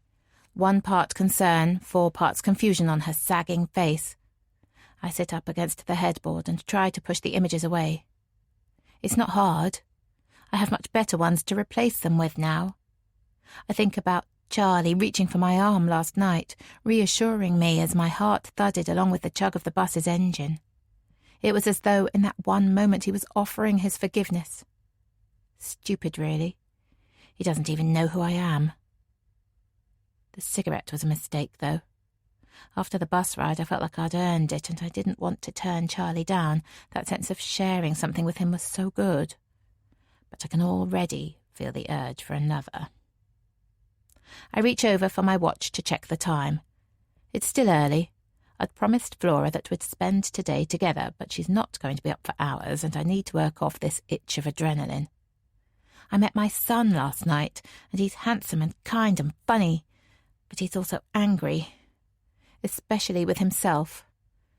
I need to make some sense of how I'm feeling. I need some fresh air. A few minutes later, I pull the front door closed behind me. The cold air is soothing against my flushed face, and I draw in 2 or 3 big breaths before heading down the street and turning north towards Battersea Park. The huge green space is so familiar. It was a constant during my childhood, a place to hang out with friends after school or disappear on my own when things got too crazy at home. But I have a specific reason to visit there now. I need to tell someone about meeting Charlie, otherwise I'll burst. My grandma only moved out of London once. She was sent to live with an aunt in Sussex for a year when the Blitz was at its worst. But that time in the countryside turned her into a lifelong nature lover. She began volunteering at Battersea Park as soon as my Aunt Clemmy started school, so I could always find her pruning or potting on a Friday afternoon. She'd been there almost 40 years when her breast cancer was first diagnosed, and it was one of the last things she gave up when it spread to her bones. So it was never in doubt that her ashes would be scattered here.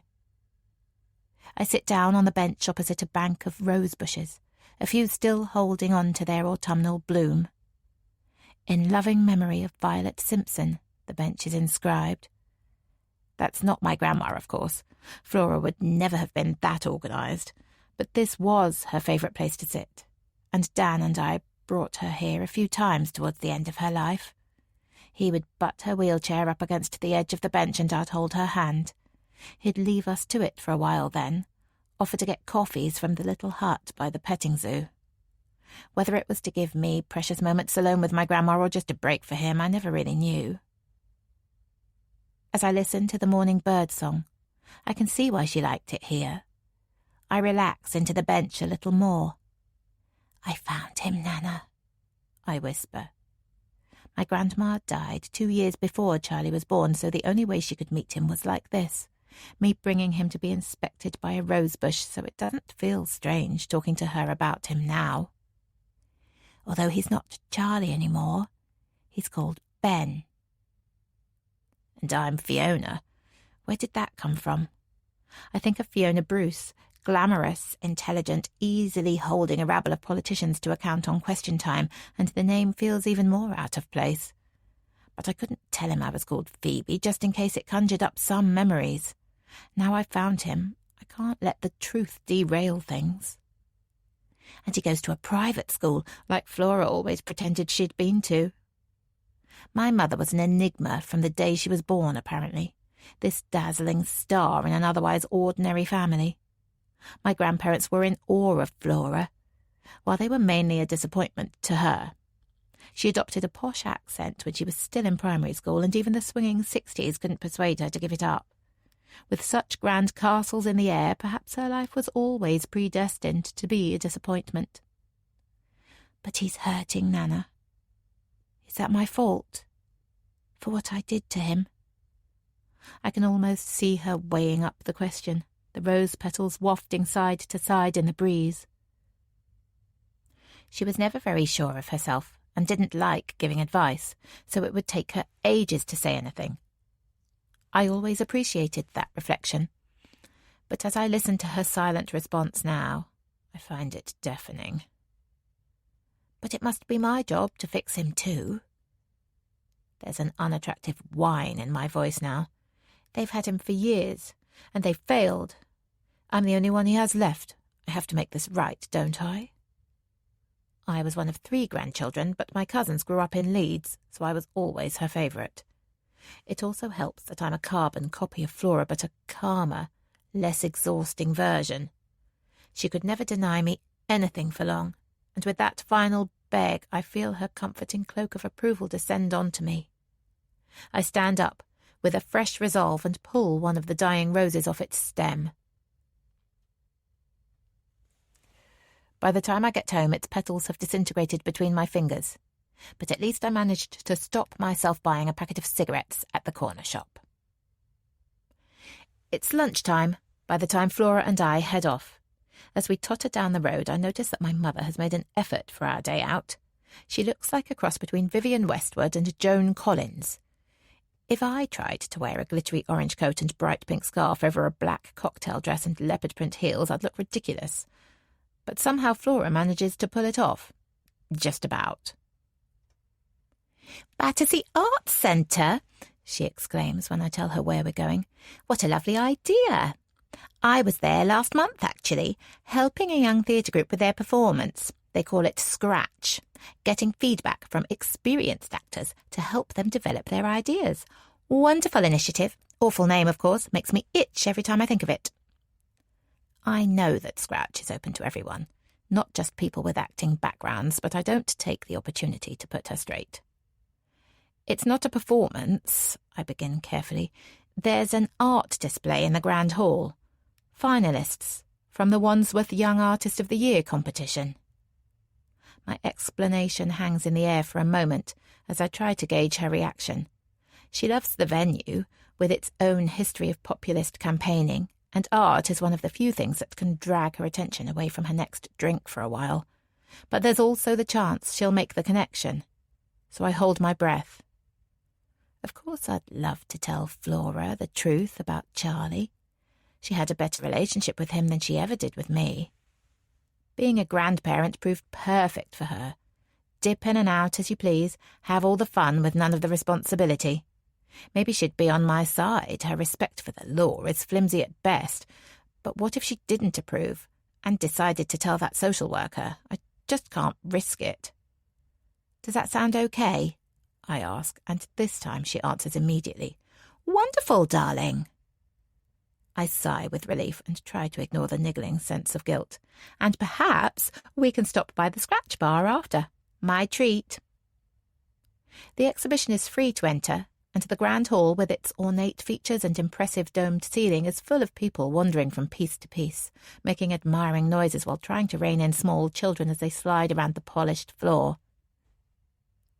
I remember the relentless energy that Charlie had at that age, especially when I needed him to behave. Racing around supermarkets, refusing to sit in the trolley, pouring endless plastic cups of water at the doctor's surgery, obsessed with the glug-glug sound of the water dispenser. How annoyed I would get with him then. What a waste of precious time, I realise now. "Gosh, what a wonderful collection of art, Phoebe, darling. Can you believe this artist is only 14? Flora almost shrieks as she stares at an Andy Warhol-style self-portrait. "Can you imagine having a talent like that?" It's true that the teenager is a far better artist than me, but her implied insult rankles all the same, so I take the opportunity to wander off. Now that I'm this close, the urge to find Charlie's winning painting is almost painful. There are 3 different age categories within the Wandsworth Young Artist of the Year competition, and I know that Charlie's entry will be in the 15 to 17 years group. While the standard of art created by the younger children is impressive, I'm impatient to get to the back of the room, where the oldest category is on display. But as I weave my way through the crowd of visitors, a thought pops into my mind. Charlie could be here. Of course he'd want to see his own work on display, and he wouldn't get the chance to visit during the week. I can't risk bumping into him again. I slow my pace and scan the room. Most of the visitors are older than Charlie, proud parents and grandparents, as well as the odd genuine art lover, plus plenty of young families and senior citizens looking for a cheap and warm way to spend their afternoon. It seems that the art students have stayed away, I decide with relief. Once I'm sure Charlie's not here, I walk towards the final display and his work jumps out instantly. A large oil painting on canvas, its title printed on a small piece of card, blue-tacked to the wall. London Streets Through a Child's Eyes. The angle is captivating. Is that really what children see? Hundreds of human legs and buildings towering above them like mountains. Almost without realizing what I'm doing, I bend down, trying to find the same perspective. I'm fully crouching by the time I reach it. I feel hemmed in and free to roam all at the same time. It's been a long time since I was that size. and the discovery is quite exhilarating. Until I realise that I'm the height of a 3-year-old. Is that why he painted this picture? Has he held on to that viewpoint ever since I left him? I swallow back the acid forming in my mouth. Carefully, I straighten up, reach hold of the table behind me. Flora is here somewhere. At any moment she could pounce on me, drag me to see some other amazing piece of child art, or off to the scratch bar for a gin and tonic. I try to exhale slowly, but it comes out in heaves. The room starts to spin. Worthy winner, I'd say. A loud voice cuts through my rising panic, and I cling onto it, use it to pull me back. The painting, I manage. His use of colour, how the shading graduates, it's very impressive. The man booms with praise, large calloused hands wave towards the easel with enthusiasm. Steeling myself, I look back at Charlie's picture. I had been so lost in the perspective that I hadn't noticed how intricately the busy cityscape is painted, or how he's managed to give the tiny commuters a harassed edge. It's got a special energy about it, I say. A sense of awe has crept into my tone, and the man turns to look at me, a curious expression on his ruddy face. Do you know him? The artist? Uniquely, I want to say, but of course I don't really know him at all. I imagine him getting the envelope through his shiny letterbox, announcing his success and the family celebration that followed. With a house like that, they're bound to have a spare bottle of champagne in the fridge. The dad would have opened it, poured everyone a glass. The pretty blonde sister would have giggled as she raised hers, made some comment about him having the brain of a toddler too, maybe. And the mother, she would have looked on proudly like it was her doing, his talent, even without the gift of DNA. I look back at the man, his dense grey beard splaying out over the high collar of his navy Rohan fleece, and shake my head. Well, I imagine he's a good lad, he continues. It's hard work, painting something like this. The layering, this level of detail, he's clearly got some grit. I think back to the night I met Charlie again. His determination to get a beating. The sacrifice he was willing to make to satisfy some compulsion. It's good to see that steeliness translated into something as mesmerising as this picture. But before I respond, a woman's voice drifts over. A lady my age, standing just the other side of Charlie's newest fan. I never thought of it like that. It's a simple comment, spoken quietly, but it still makes the hairs on the back of my neck stand up like I can sense danger in her clipped upper-class accent. I take a few steps backwards and drop my gaze to the floor. Oh, certainly. This would have taken ages. The man's attention is now with the posh woman. I slink a bit further away, then risk looking at her. Her long blonde hair is regulation straight, without the slightest wave or tangle. She's wearing a black cashmere jumper underneath a grey herringbone jacket, and her ears sparkle with twin diamonds. I have never seen her before, and yet I know exactly who she is. I watch her drop her head slightly to the right, as though she's seeing the picture for the first time. Thank you for your insight, she says finally. Hard work is usually his sister's domain. And there it is, what my gut knew all along. You're his mother, the man asks. Well, I must congratulate you on raising a very talented artist. I watch her smile her thanks, and I fight the urge to scratch it off her face. Chapter 13. February 2004. Phoebe. To a new start. We clink glasses, and I make a silent wish that he's right. That this perfect little house, albeit with its eye-wateringly large mortgage, will be the catalyst that allows us to reclaim what we have somehow managed to lose. Clanwell Street is only a 10-minute walk from our old flat, but it feels like a world away. This neat grid of small Victorian terrace houses is full of young families smiling as they pass each other with their matching bugaboo pushchairs. I have the same model, and I'm torn between happiness at being part of the gang and mourning the Phoebe who preferred to trailblaze. I think it's good that you're going back to work, too. I nod. It's what he wants to see.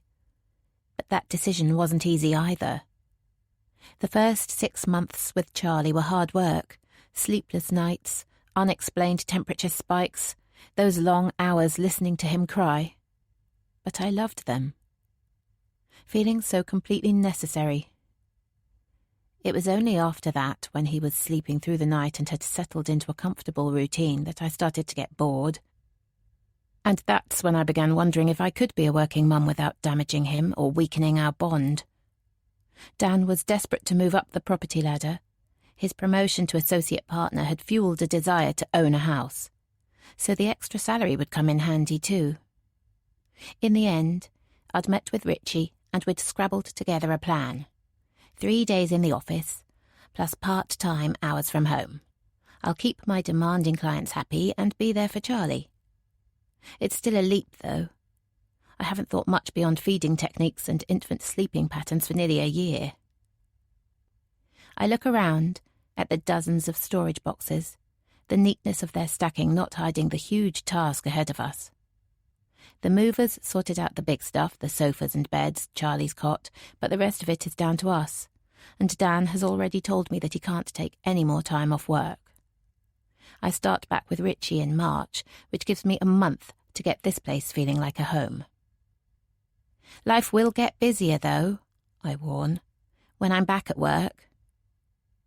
We'll handle it, and it'll do you good being back out there. A reason to do your hair, put some makeup on again. His words sting, and I find myself struggling not to cry. That's something else new, my much thinner skin. Of course I know he's right. I don't bother with myself like I used to. It's not a conscious decision. There's just never a point in the day when I think about needing lipstick. Parenthood hasn't had the same effect on Dan.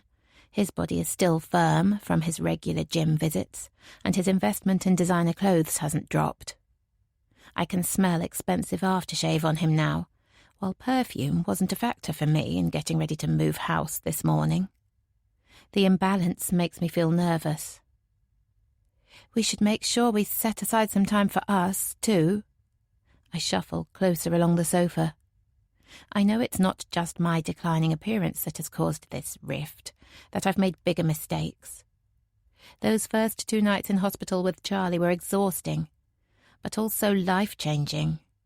It was just me and him, so pure and perfect, and I didn't want that to change when we got home. It didn't take me long to realise my misstep, that Dan was part of our family too. But the damage was done by then. Perhaps not to their relationship. Dan would still slip into Charlie's bedroom every night after work, gently stroke his sleeping body. But to ours. Good idea, he says, and smiles at me, but I'm not sure it reaches his eyes. I don't get chance to probe any further, though, because we're distracted by the buzz of his new BlackBerry, a perk of having partner in his title now. I watch him pick it up and check the number before answering it, and I wonder who has managed to make his eyes smile. I think I should come in, he says into the slab of black plastic. It's fine, we're all unpacked. I can be there in half an hour. The unnamed colleague isn't even asking him to go in.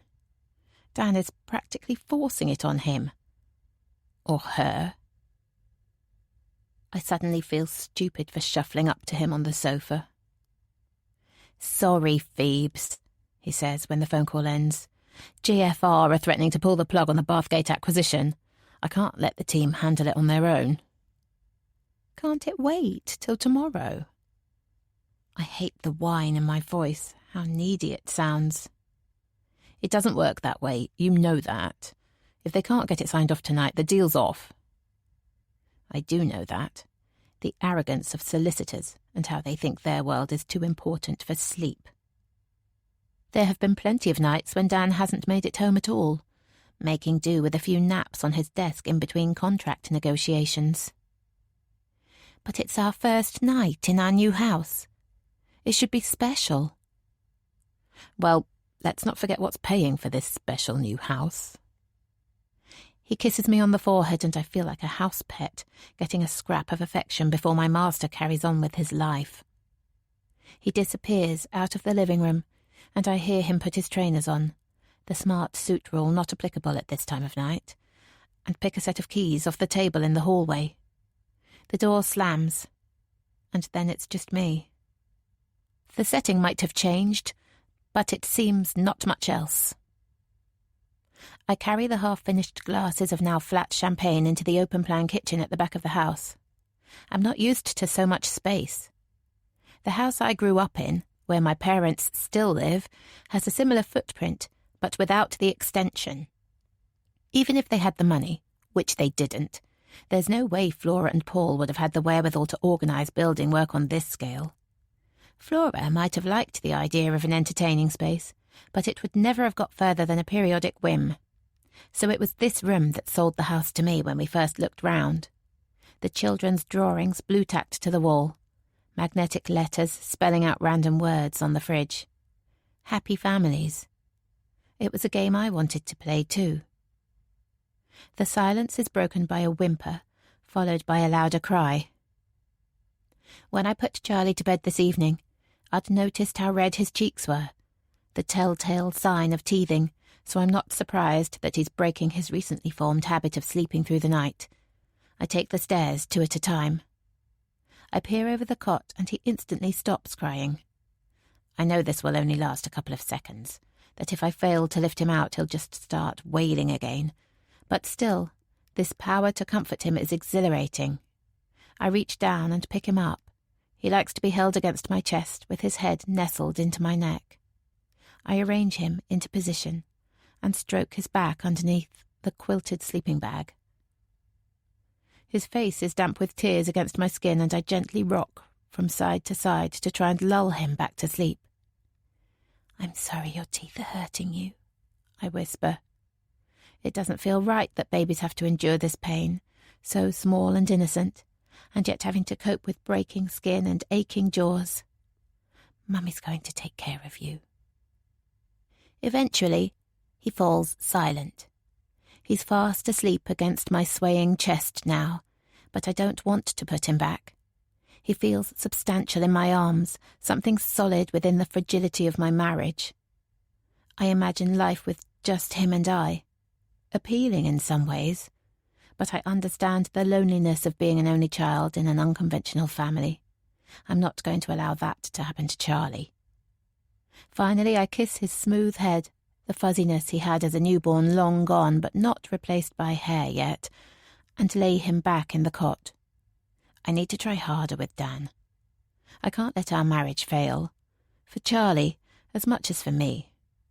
We will be a family, whatever it takes to get there. Chapter 14, November 2019.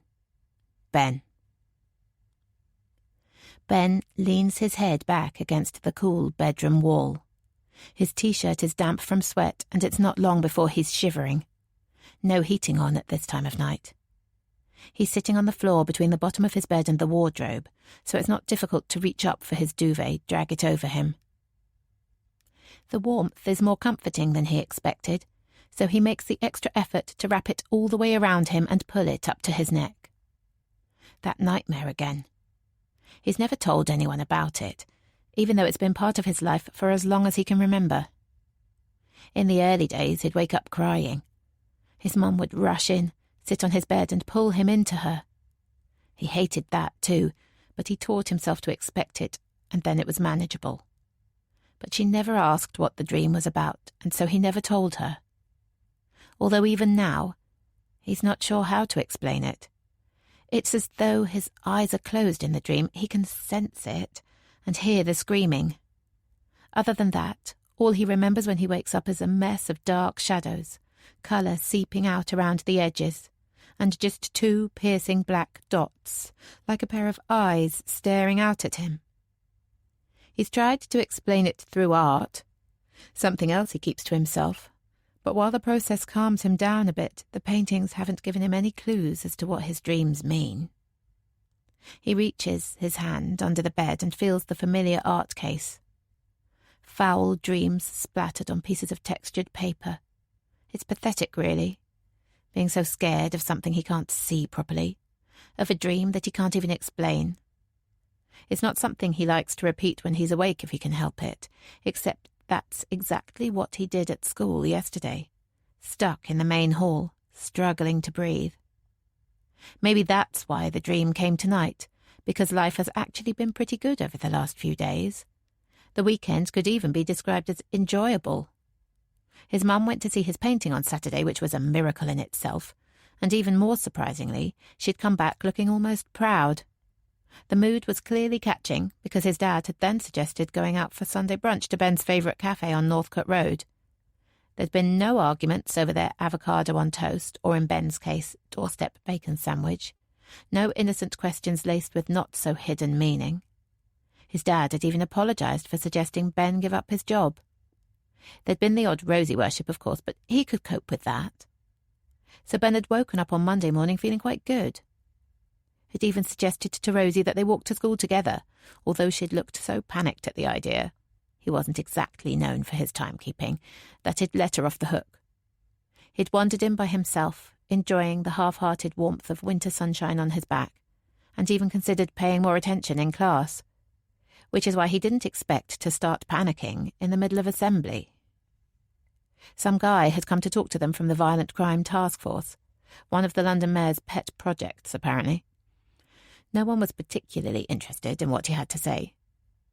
Serious youth violence up 46% in 5 years, stab wounds making up 38% of under-25 hospital admissions. Him trying to shock. No one in the audience that bothered.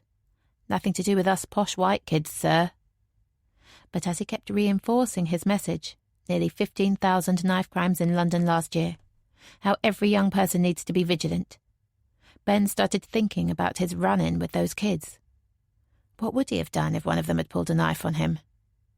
Stood in that overheated assembly hall, swaying slightly, he'd started to see the glint of a blade, feel it stab inside him, imagine himself lying in the muddy park, sticky blood oozing out of him. His vision had started to blur then, and when he'd tried to draw some deeper breaths, his tie suddenly felt too tight, his throat squeezed. He struggled to hold it together, but still the man went on, listing the risk factors for violent behaviour. By the time he got to how looked-after children make up 50% of young people in custody, Ben had been shaking so much that he could barely stand up. In the end, he made it through, managed to block out the images and concentrate on those breathing exercises he secretly relied on. But he didn't dare take his suit jacket off for the rest of the day. The sweat patches were disgusting. Ben looks over at his clock. It's only 2 a.m, but he knows he won't get back to sleep now. He starts thinking about his project on the railway line and feels that familiar itch. Decision made, he pushes back the duvet and quietly removes his black sweatpants and hoodie from the wardrobe, as well as his rucksack of paints. He's practiced this before, leaving the house in something close to silence. He knows which stairs to avoid and how to unbolt the front door without making a sound, so he's outside his house in minutes without disturbing anyone. The freedom of roaming the empty streets sends a rush of pleasure through his limbs, and he starts striding, pumping his arms a little against the night air. He thought that the dry weather over the last few days would make his descent easier, but as he gets closer to the bridge, he realises that the clear skies and cold temperatures have caused a film of frost to develop across the brickwork. Thank God he brought his climbing gloves with him this time. He pulls them on, draws the Velcro strap tight at his wrists, and starts the climb. Ben stares at his writing and lets out a sigh of relief. It was unlikely that the authorities would have removed it this quickly, but there's always the chance that some other tagger could have sabotaged it. There's a code amongst graffiti writers to respect each other's work, but a community built on anarchy isn't always good at following the rules. but thankfully it's there, just as he left it early Friday morning. Havana. Have Hannah. Ben opens his rucksack and pulls out his spray cans. He plans to draw Che Guevara sitting in a bright pink American Cadillac. History, irony and revolution, the true markings of genuine graffiti art. And a red-lipped Czech barista serving Cuban cigars, the sign of a fucked-up graffiti artist. Ben is so lost in his work that he doesn't notice anything until the three men are less than 50 metres away, running along the tracks, screaming in laughter. Instinctively, he knows they're taggers too. For people like him, the railway is a second home, not the dangerous environment Network Rail tries to make out. And that's what he can hear in their voices. Excitement. Of course people have died, Ben forces himself to remember, but there are risks everywhere. And right now, Ben's immediate risk is 4 rail track workers in fluorescent orange jackets chasing after the taggers.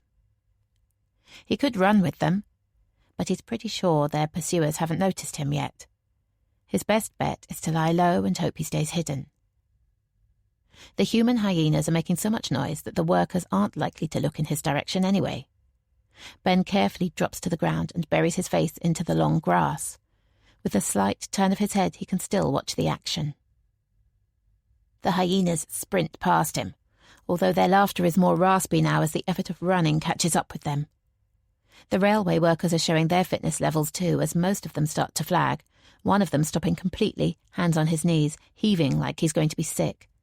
But one of them is fitter than the others, upping his pace, if anything. There's a tangible shift in mood as the kids, not men, Ben can see that now, realise Marathon Man is gaining on them. Their fight-or-flight hormone kicks in properly and suddenly the only noise Ben can hear is their feet smacking against the metal tracks. They reach his bridge, and he watches as they fling themselves at the brick wall, scaling its many footholds with a speed that shows they've done it before. The rail track worker apparently doesn't count climbing amongst his hobbies because he just stands at the bottom, shaking his fist and shouting at them, offsetting his failure by hurling abuse at them. He's still pissed off when his colleagues catch up with him, but some backslapping and gold medal talk seems to lighten his mood. And as they wander back along the track, it's as though nothing has happened. What do they care, really? It'll be the end of their shift soon and someone else's problem. Finally, it's quiet again. Ben sits up and inspects his clothes. His jumper and sweatpants are soaked and he can feel the dampness seeping through to his t-shirt. He'll be freezing cold in minutes. Checking his watch, he realises the trains will start running in half an hour anyway. It's time to go home. He collects up his cans and traces the boys' steps back along the railway line.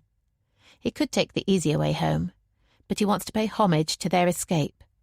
It's his way of recognising the risk they took, the risk they all take to spread their art.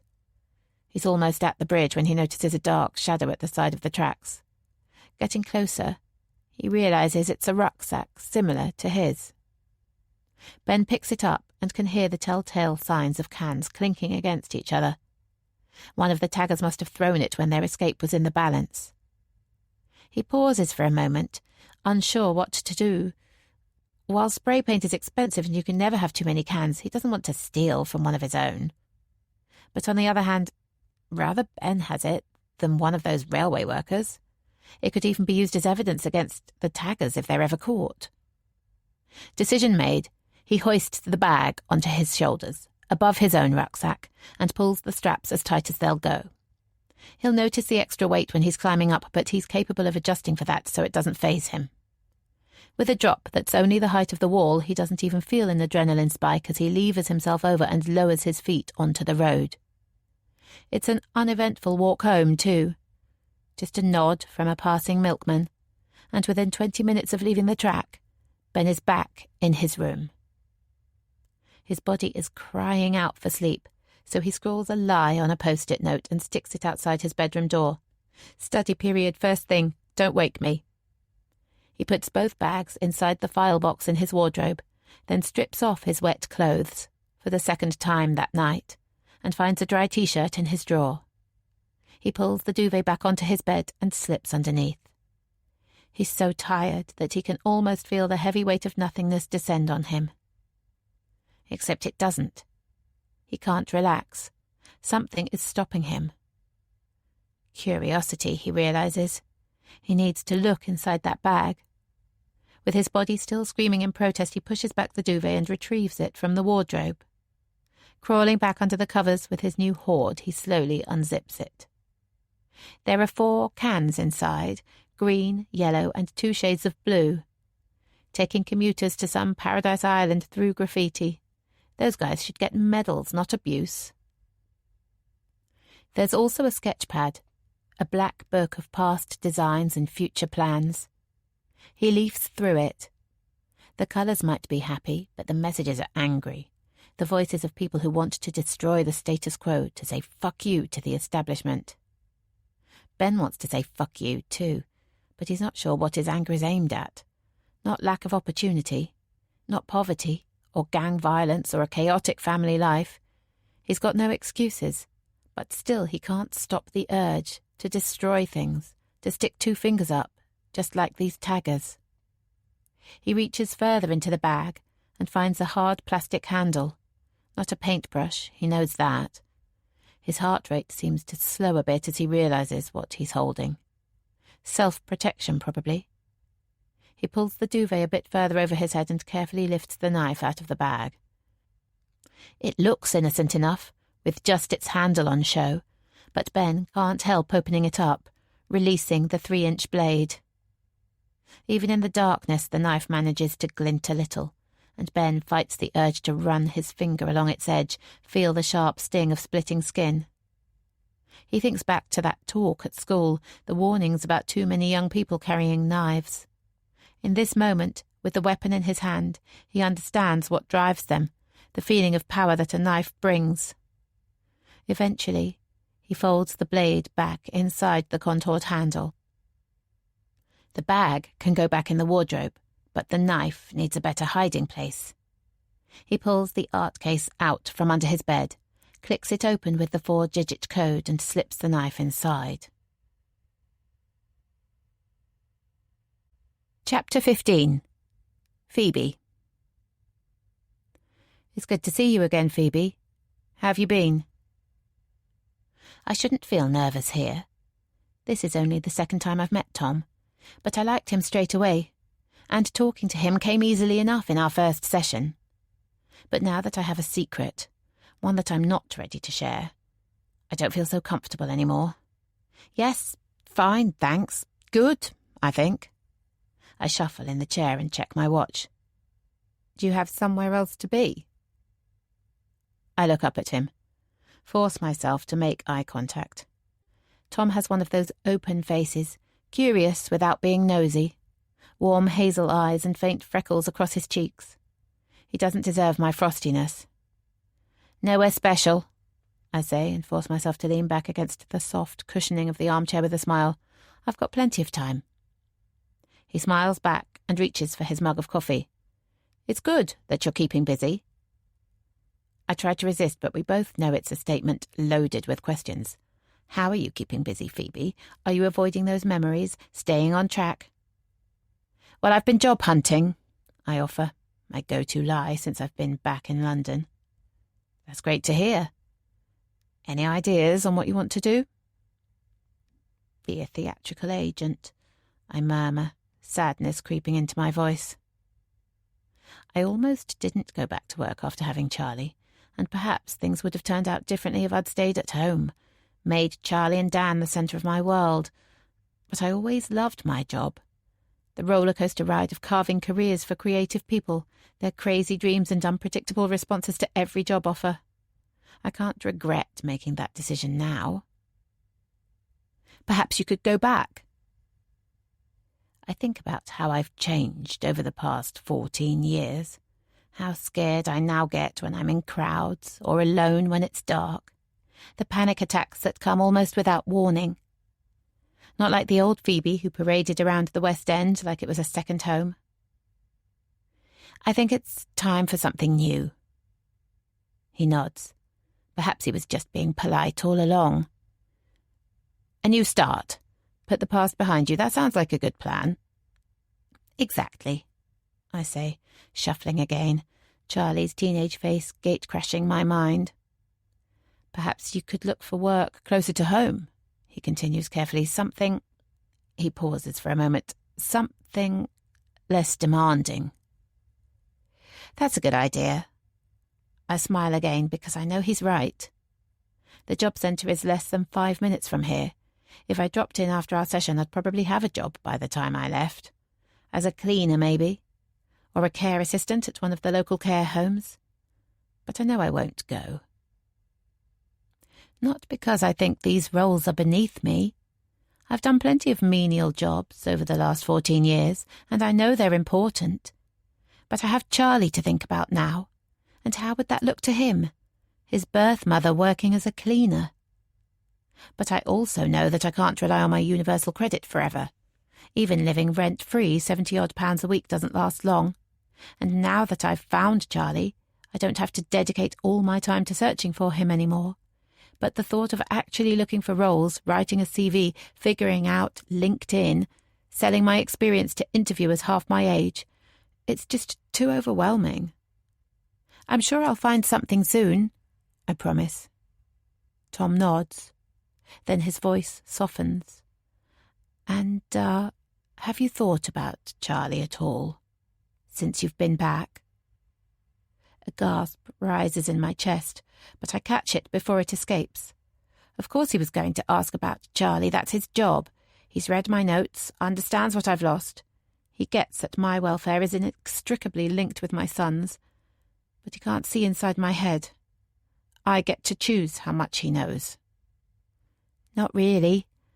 I smile. I need to focus on the future now. A look of relief spreads across his face, like he doesn't want to have a difficult conversation with me and he's grateful that I'm playing ball. A knot of tension forms in my belly. Why is everyone so sure that Charlie and I should be kept apart? The maternal bond has been around for millions of years, long before adoption processes or court rulings. Why am I the only person who gets that? I see out the rest of our 50-minute appointment, make positive noises about settling in with Flora and Paul when Tom asks. But I'm not really engaged anymore. I'm back in Bittersweet, staring at my son. I decide to buy a book. I've never been a big reader, but it feels like the perfect prop for my afternoon plans, so I browse the shelves in Waterstones, dismiss the psychological thrillers, and choose a new romantic comedy by Sophie Kinsella. When the shop assistant asks for £7 in exchange and I scrabble around in my purse, another wave of frustration hits me for my dire financial state, and for the decision my parents took on my behalf. I know they were trying to help me, and that they possibly saved my life. But spending all my money from the house sale on sending me to that clinic feels so wasteful now. And here I am in my mid-40s and totally broke. The other half of the proceeds will be waiting for Charlie somewhere. Not a fortune. Most of it went on paying the mortgage back. But a nice nest egg all the same. He's richer than me, I realise. Even if he doesn't know it yet. My desire to get a job comes in waves, and I feel another one washing over me now. I've found Charlie, so there's nothing holding me back. It might be too much to ask for him to be proud of me, but if I could find something half decent, perhaps I can avoid him being too disappointed. It won't be easy, persuading an employer to take me on, but it's true that I haven't even tried. I'll go to the library, I resolve, use one of their computers to register with job websites, apply for anything going in Wandsworth. But not today. Right now, I've got somewhere more important to be. I wander up Old York Road. It's past 4:30 p.m, and if Charlie is on shift today, he'll be arriving soon. By the time I reach Bittersweet, I'm so nervous that my tummy is doing backflips. I stand in the queue and try to distract myself by reading the long list of drinks on offer. It's a whole new language, and not one I understand. I decide on an Americano. It's one of the cheaper options, and its heat gives me an excuse to stay longer. There are at least 5 people in front of me, and the 2 baristas are clearly feeling the pressure. I hope this doesn't mean that Charlie's late for work, or even worse, that he's quit. As I look hopefully towards the cafe door, it suddenly flies open, but it's a whirlwind of blonde hair and grey pashmina that rushes in. Sorry, Sorry, guys, I got caught up at the wholesalers. I'm here now. Traffic was a nightmare too. Give me a sec to get an apron. The volume trails off as she disappears into the back room, but the monologue continues. Thanks for covering. Honestly, that Jim can talk. I was trying to get away for ages. Now, what shall I do? Everything needs a restocking, Joe. Can I leave that with you? The Italian guy, sounding a lot more professional than he did on Friday. No problem, Marco. And maybe another barista while you're there. The sarcasm is sneaking through now, but she isn't offended. You're right, she sighs, pausing at last. Ben was supposed to be helping out on our busier days, Thursday, Friday and Saturday, but actually every afternoon is busy now, and those days are even worse. I'll put an advert in the window today. I can't help feeling a stab of disappointment that Charlie doesn't work Tuesdays, so I won't see him today. But at least he hasn't quit. I think about her need for staff and my conversation with Tom, how desperate I felt handing over £7 for a book. Then I think about spending 3 days a week in Charlie's company. Could I do this? No, this is crazy. It's one thing getting to know him from a distance, but working with him would be way too risky. And anyway, I've never worked in a cafe before. I wouldn't have the first clue how to operate a coffee machine. But I need a job, and I've been away from him for so long. This is the best chance I'm ever going to get to spend time with him. Am I really going to let this opportunity pass me by? Good afternoon, madam. What can I get you? I've reached the front of the queue, but before I get the chance to order, I see a spark of recognition cross the cafe manager's face. Hi, Marco. I start cautiously, unsure whether this level of familiarity is appropriate after just one meeting. I doubt he's been replaying the evening in his mind since Friday. Luckily, his recall is good. Oh, of course, it's Ben's friend, Fiona, isn't it? Fiona, I need to remember that. I'm afraid Ben's are not working tonight, or is it coffee you're after? Yes, a coffee. Americano. I pause. Maybe something else, too. Mistaking my vagueness for indecision over my order, Marco leans over and whispers, "The banana and walnut cake's good." Instinctively, I follow his gaze. It does look good, too. My body relaxes a little, and with it my resolve grows. "I overheard you talking about a job. I'm looking for one, you see. I just wondered—" I pause before spurting it out. "I wondered if I could apply." Wow, I didn't think it was going to be this easy. Grab a table with your coffee and I'll get Jo. She's the owner. You can have a chat. Relieved that he can't hear the drumbeat of my racing heart, I give Marco a grateful smile and carry my mug over to the window. The wonky wooden table in the corner already feels like mine, so I'm grateful that it's empty. I sink into one of the chairs and stir a packet of sugar into the steaming liquid. I can't decide whether to feel elated or petrified about the wheels I've just put in motion. Could this work? Will she need all my details for her records? Of course she will, I realise. Marco even thinks I'm called Fiona. This is stupid. I need to get out of here. But before I get a chance to escape, Jo is suddenly there, standing by my table. "I hear you're looking for a job." She sits down opposite me. "And that you're a friend of Ben's. That is so amazing. Fate, no, serendipity. Is that right? I think that's right. Anyway, we'd love to have you. Are you okay with cash in hand for a while? It's my accountant. Adding headcount makes him sweat. If things work out, we can make things more formal in the new year. What do you think?" If I believed in God, I'd think it was a miracle. But I gave up faith in almost everything on that terrible night, so actually I don't know what to think. Except that perhaps this is what I'm owed after 14 years of purgatory. And that maybe my sentence is finally coming to an end. When can I start? Chapter 16. February 2005. Phoebe. I swear under my breath. In the silent house it sounds louder, bouncing off the pale travertine tiles as I reached over to open the bathroom cupboard. I grab a tampon from the open box, pull at the plastic wrapping with my teeth and try to blink away the tears that are forming across my eyes. I should be relieved, really, under the circumstances. But I can't help remembering how differently I felt last month, grieving for my non-child. There was guilt, too, for still not being able to give Charlie a sibling or Dan another child. I throw the plastic packet in the pedal bin and slam down the lid with my foot. I've arranged for Charlie to have a sleepover with his best friend Jude from nursery, and Dan has promised to be home by 8 p.m. The house is spotless, and dinner is on a slow cook in the oven. There's a bottle of champagne in the fridge.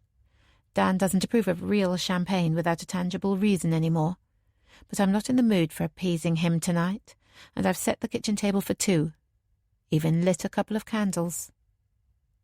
I wash my hands and stare into the mirror. Dan's prediction turned out to be right. Going back to work did change my appearance. I put makeup on every day now and wear my hair down when I don't have Charlie's sticky hands to worry about. I even managed to get to the gym a couple of times a week, so my body has returned to its pre-baby shape too. Part of me misses the old Phoebe, the one who didn't care about having tired eyes or a wobbly tummy. But I need to look my most attractive tonight, so loose curls hang over my shoulders and my denim blue eyes sparkle behind Bobby Brown eyeshadow. I hear Dan's key in the door and look at my watch. He's 15 minutes ahead of schedule and my stomach lurches in annoyance. He chooses tonight, the one night when I'm dreading seeing him, to break his habit. I think about the nights that he rolls in at 11 p.m. telling me he had to work late but smelling of booze, or the Saturday mornings when he pops out for a bike ride and then phones me from Brighton because he was feeling too in the zone to stop. Of course, I'll never know whether they were all lies or just some of them. I close the bathroom door and walk downstairs. Wow, you look amazing. I'm wearing a plain black dress. It has nothing to offer itself except being short and tight, which seems to do it for Dan. It's date night, remember? Yeah, I know. He looks uncomfortable now, and I'm not sure whether I want to cry or slap his chiseled face. Just let me go and kiss Charlie goodnight. He's not here. What? Dan didn't know about this part. He's never liked surprises, and I enjoy the power it gives me. He's not with your parents, is he? That stings more than it should. When Charlie was born, I was surprised at how delighted my parents were to have a grandson. I've been even more amazed that their initial excitement has grown into something akin to genuine love. I never knew they were capable of it. Flora will spend hours with him, playing hide-and-seek or Power Rangers if Charlie gets his way. I watch them together, feel the bitter sweetness of it, but I never forget what fuels Flora's creativity nowadays.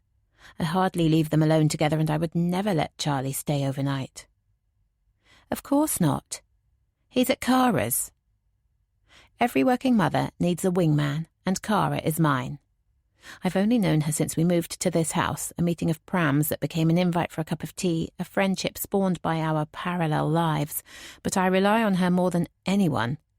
Last-minute texts when the district line is delayed, a beaker of milk when Charlie refuses to go to bed without one and our fridge is empty. It's not all one way. We help each other out, but I suspect the scales are tipped in my direction. Perhaps because her husband is more trustworthy than mine. "Champagne?" I ask, turning towards the kitchen. I don't want him to see the dread in my eyes. I'm doing this in my own time. A little extravagant just for date night, don't you think? I hand him a flute, still fizzing with escaping bubbles. I want tonight to be special. I assume that means you're ovulating. He takes a long gulp, and I wonder again how we got to this. How wanting another child could feel like such an injustice to him. I got my period, actually. Oh, okay. I'm sorry. But there's no regret in his eyes. Only relief. Tears threaten again, and I realise how wafer-thin my mask is. I can't keep up the pretense much longer. "Shall we eat?" I use the task of serving up our chicken tagine to turn my back on him, to finish my glass of champagne and pour another, to remember the anger and use it to recharge. He's sat at the table when I finally turn around. Our eyes catch for a moment and then he smiles. It's so rare these days to connect like this, and I can't help pausing under its warmth. Then the moment is gone. I set the plates down, take a deep breath and start my confession. I know. Dan's fork halts mid-air, then slowly works its way back onto his plate. Know what? That you're having an affair. My words dance around the room. The truth that I discovered 3 nights ago, that I've kept hoping might somehow disappear if I try hard enough. I can't hide from it anymore. He looks at me but doesn't speak. His eyes widen, then narrow. I saw the photo on your phone. I need to sound calm, to look like I'm in control, even though my heart is punching at my ribcage like a boxer on speed. And I read the message that went with it. After years of unbroken sleep, Charlie has started to wake in the night, his eyes bright and head sweaty. I looked it up on the internet. Night terrors are common at his age, apparently, especially for children with a vivid imagination. So when Charlie woke up the other night, I just silently cursed Flora's jeans and took him downstairs for a glass of milk. Dan had left his BlackBerry on the breakfast bar. It was curiosity rather than mistrust that led me to pick it up. But it didn't take me long to start scrolling through his texts. Opening the one from Jess. Seeing the seductive photo and slutty message. It was revealing enough to remove any opportunity for doubt. Don't be stupid. But he can't summon up a proper denial. I am stupid, though, aren't I? Believing your shit. You and me against the world. Remember that, Dan? It wasn't me who broke that promise. Don't you dare blame this on me, so you didn't shut me out when Charlie was born. He needed me. And you didn't make it obvious that I wasn't good enough to parent him, that only you could settle him or feed him or understand what the hell his different cries meant. I never treated you like that. But I can hear the hesitation creeping in my voice. How can he do this? How can he twist things? Don't lie. As soon as Charlie arrived, I became surplus to requirements. Until now, of course, now that you want another kid, suddenly it's all champagne and fuck-me dresses again.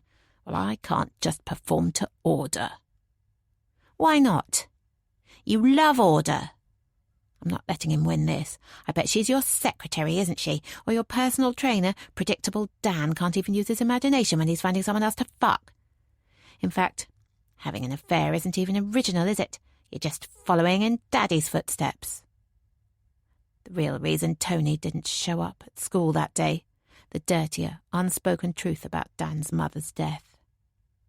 The noise is like a raw, guttural and violent. Then Dan pushes our plates, cutlery, the chicken tagine onto the floor. It's a symphony of chaos, the high pitch of metal slamming against the floorboards mixing with the ugly crash of smashing china. I fall to the floor myself, but whether it's in fear or anger or just frustration, I'm not sure. We were perfect together. I worked so hard to keep us that way. Now I'm cowering on my kitchen floor, waiting to see whether Dan storms out of the room or takes his anger out on me, and I'm not even sure which I'd prefer. But in the end, neither happens. The roar is replaced with a growling sound like an animal stuck in a hunter's trap, and I can't stand to listen to it. Shut up! What happened to us, Phoebe? He drops onto the floor, sits back on his haunches. I slide backwards until I reach the island unit. I can't let him reel me in. I stare at the metaphor of broken plates, a meal ruined, and use it to fire me back up. You don't get to ask that. Why not? Am I not allowed to care about us? You found someone sexier, I spit out. That's what happened. She's not sexier. An admission of guilt. Finally. Even though I already knew it, his words managed to make me feel more wretched. So it's true, then. She's nobody. You were willing to risk your marriage for nobody. I was lonely. She was there, always there, flirting, pouting, coming on to me, and you weren't. I was always here, looking after your son, cooking your meals, washing your fucking pants. But not being my wife, my lover. I don't want a cook or a cleaner. I deserve more than that. I want what we had. And you think the best way to find it is by going elsewhere? He doesn't answer me. I watch him make a steeple with his fingers and rest his forehead onto it. The silence is oppressive, and I don't know whether I've broken him or fueled some deeper anger. I start to regret my outburst of bringing up the details of his mother's death, of uncovering his most vulnerable spot and prodding it. Finally, he lifts his head and looks into my eyes. I'm sorry, Phoebe. I don't say anything or move towards him. I sit completely still. It's over. You have to believe me. Jesus, it never really began. Does he really think we can come back from this? Please don't leave me. You're my wife. I love you. My arms tingle. I clench my fists and push them into the tiles. I can't live without you. Phoebe, you have to forgive me. Chapter 17, November 2019. Phoebe. Skinny decaf cortado, please, extra hot. Drink in or take away. But I'm not really paying attention to the smartly dressed lady in front of me because I'm too busy repeating her order in my head, worried it's going to drift away from my middle-aged brain. And now I've missed her answer. Sorry, what was that? Take away. She checks her watch, her way of hurrying me along. I take a deep breath and turn to face the espresso machine. This is only my second full shift, but so far so good. When I was forced to admit that I'd never used an espresso machine before, on that first evening when Joe suggested I stick around until it was quieter to learn the ropes, no one seemed to mind.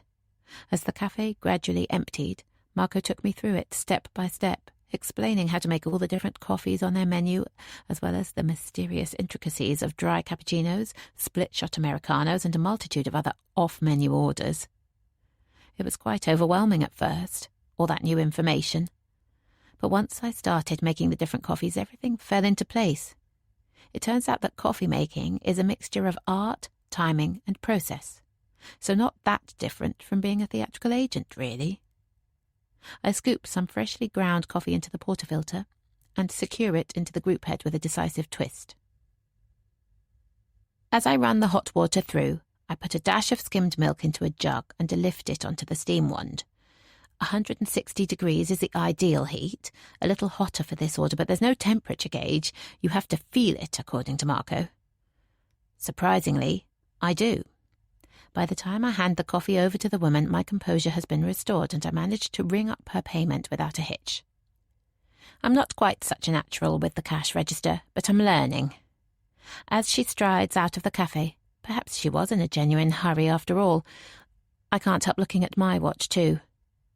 Charlie will be here soon, and I'm not sure whether it's nervousness or excitement that's playing havoc with my insides. As if on cue, the door opens and there he is, loping, handsome. I want to take a moment to bask in the glory of it all, but there's a group of expectant mothers to serve, so I turn to them instead. He doesn't notice me, just wanders into the kitchen to drop his bag off. But as I'm adding the bittersweet motif to my third latte, I sense him joining me behind the counter. Ben, I think firmly. His name is Ben now. Fiona. Shit, that too. I look up. Hi, Ben. I sound more casual than I'd planned, anything to hide my thumping heartbeat, but now I sound like I think we're best friends. I build in some distance. I hope you don't mind me taking a job here. I was just passing, really, but, well, I guess it was good timing. Me needing a job, Joe having one. Now I'm rambling. I pray for another customer to walk up to the counter to stop me talking, but the space is uncharacteristically empty now that the pregnant women have sat down. Whatever, he says, shrugs, and then slips straight into work mode. I'll clear the tables while it's quiet. You okay here? I nod, but turn away from him. I can't let him see the beam spreading across my face. Gradually, I feel more at ease in his company. The exchange of duties helps, passing the milk, saving the burning panini, catching the falling teaspoon, and having the others around helps too. I could see why Jo chose Marco to be her manager. He must be one of only a few people who match her pace. He's a skinny thing, and good-looking in an ethereal kind of way, his hair just long enough over his eyes to add a touch of mystery. But then he chats so easily, gesticulating wildly with it. It's a contradiction that works in his favour. Hannah is polite and generous, but her intelligent eyes flicker with feminist fire. With cupid lips and wide locks of shiny brown hair, she is also gorgeous, but I get the impression she doesn't care too much about that.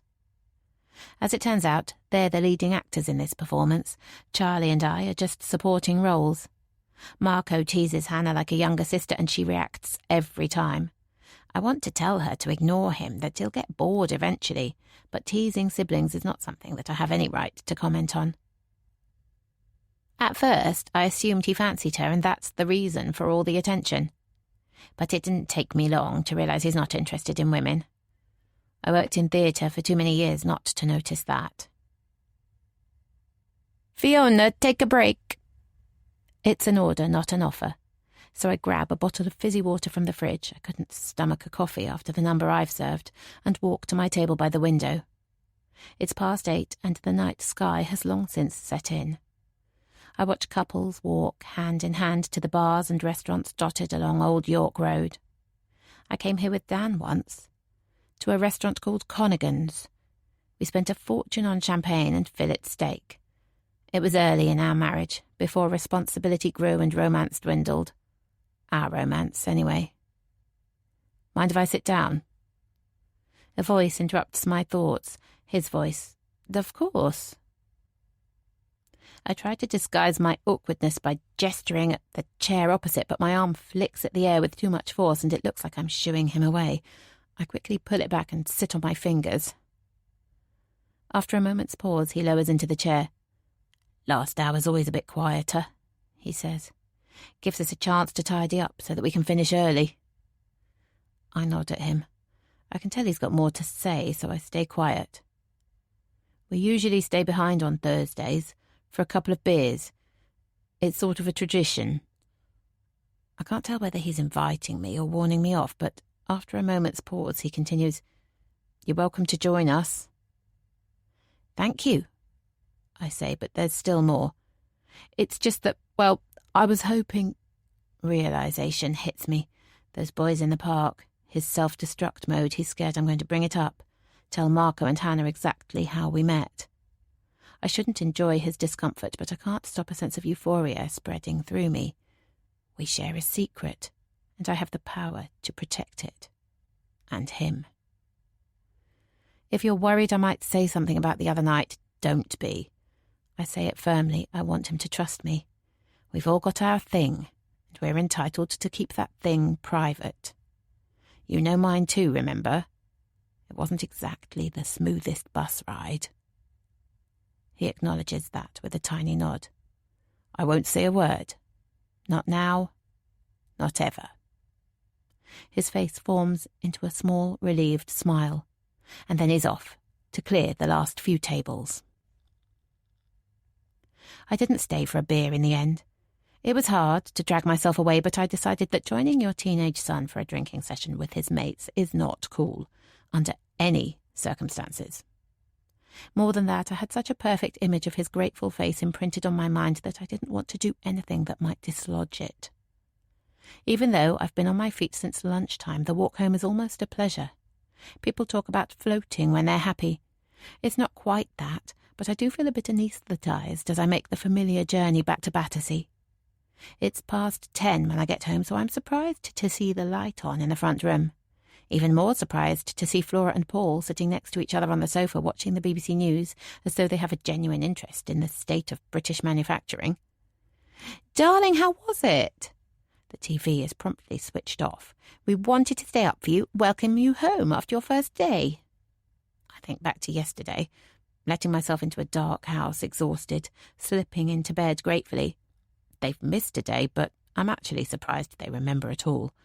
I only told them as an offhand comment on Tuesday evening, my instincts telling me not to say too much. It's touching, this newfound interest in my life. Exhausting, but I loved it. Loved it? Paul asks. Serving coffee? It's amazing how satisfying it is, making the perfect cappuccino. Did I just say that? Well, I think it's wonderful. I always wanted to have a little tea shop by the sea. Where was it, Paul?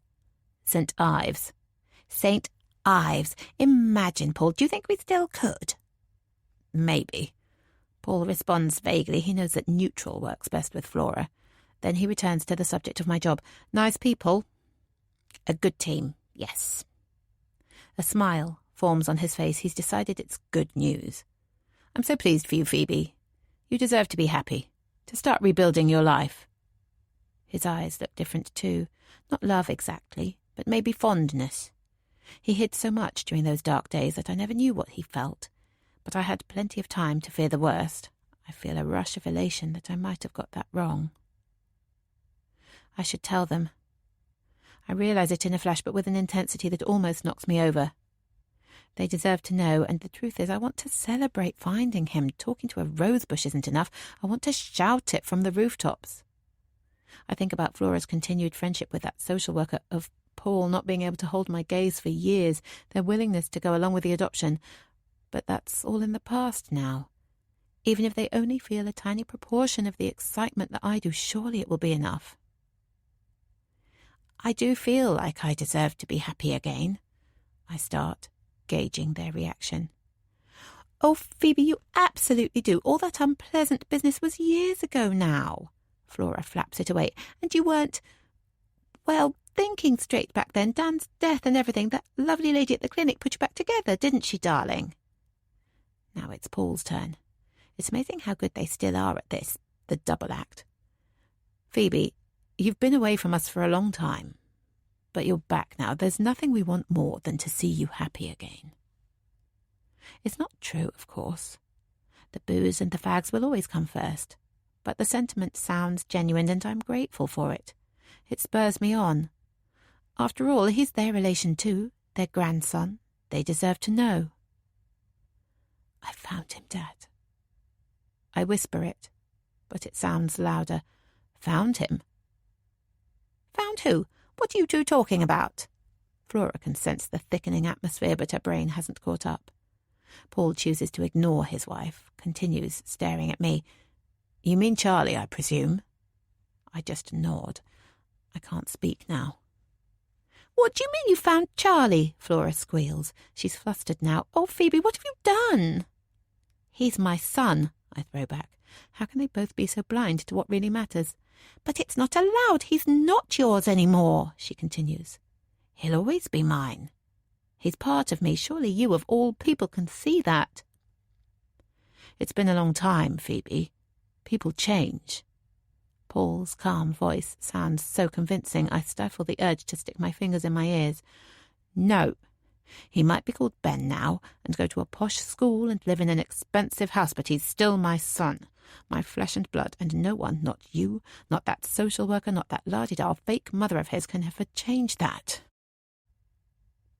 No one speaks for a moment, and all I can hear is my heavy breathing, stabbing at the silence. You know a lot about him, Paul finally observes, the most level-headed amongst us. He's an artist, won an award. I want them to see the connection, to feel excited by the creativity he inherited from them. But my plan backfires. Wait a moment. Flora sounds more composed now, and there's a new steeliness to her voice. Our day out. The art exhibition, is that why you suggested going? I know you love art. Don't lie, you let me think it was about me, but it was just about you getting your fix of him. He's so beautiful, Mum. He has your spirit. My face is wet with tears. My grandson's art was there, and you didn't say a word. She drops her face into her hands and lets out a cry of anguish. You see what you've started, Phoebe? Paul's voice is louder now. Flora and I said goodbye to Charlie over a decade ago. Do you know how hard that was for us? For him. For me too. But it wasn't our doing, was it, Phoebe? His words sting. I can see that he instantly regrets saying them, but it's too late. How dare they tell me what to do? Things may have fallen apart between Charlie and I, but I was a better parent in our short time together than Flora and Paul ever were to me. I'm not giving it up. You're not taking this away from me. I'm shouting now. Giving it up? I need this job. Don't you dare ruin it. Again, I've given away too much. I need to control my temper. Charlie works at your cafe. This time it's Flora who works it out first. He doesn't know who I am. You talk to him. We just work together. I hear the apology in my voice, the pleading, but it doesn't work. So you're lying to him too? It's for the best. For now. For you, maybe, but not for Charlie. Paul sounds so reasonable I can't stand it. For his sake, Phoebe, you need to walk away. I can't. Dad, please. I whisper. You were a good mother. I know that. His voice is gentle now, but when you signed those adoption papers, you knew what that meant. If Charlie wants to find you, he'll have every opportunity when he turns 18. The social worker's final comments reverberate around my head. He has absolutely no memory of you. And what if he doesn't? I demand. Then it's proof that he's not yours after all. And with that, Paul helps Flora off the sofa, and then the pair of them turn towards the door and shuffle out of the room. Chapter 18. Ben. Fam, you've got to see this. Ben turns to look at Jake. He was deep into his painting and the interruption is annoying. See what? Come on quick or we'll miss it. Miss what? He repeats, irritation starting to surface. It's not often he gets the art studio to himself, and he was right in the middle of his latest project, a landscape painting of Barnes Bridge over the Thames.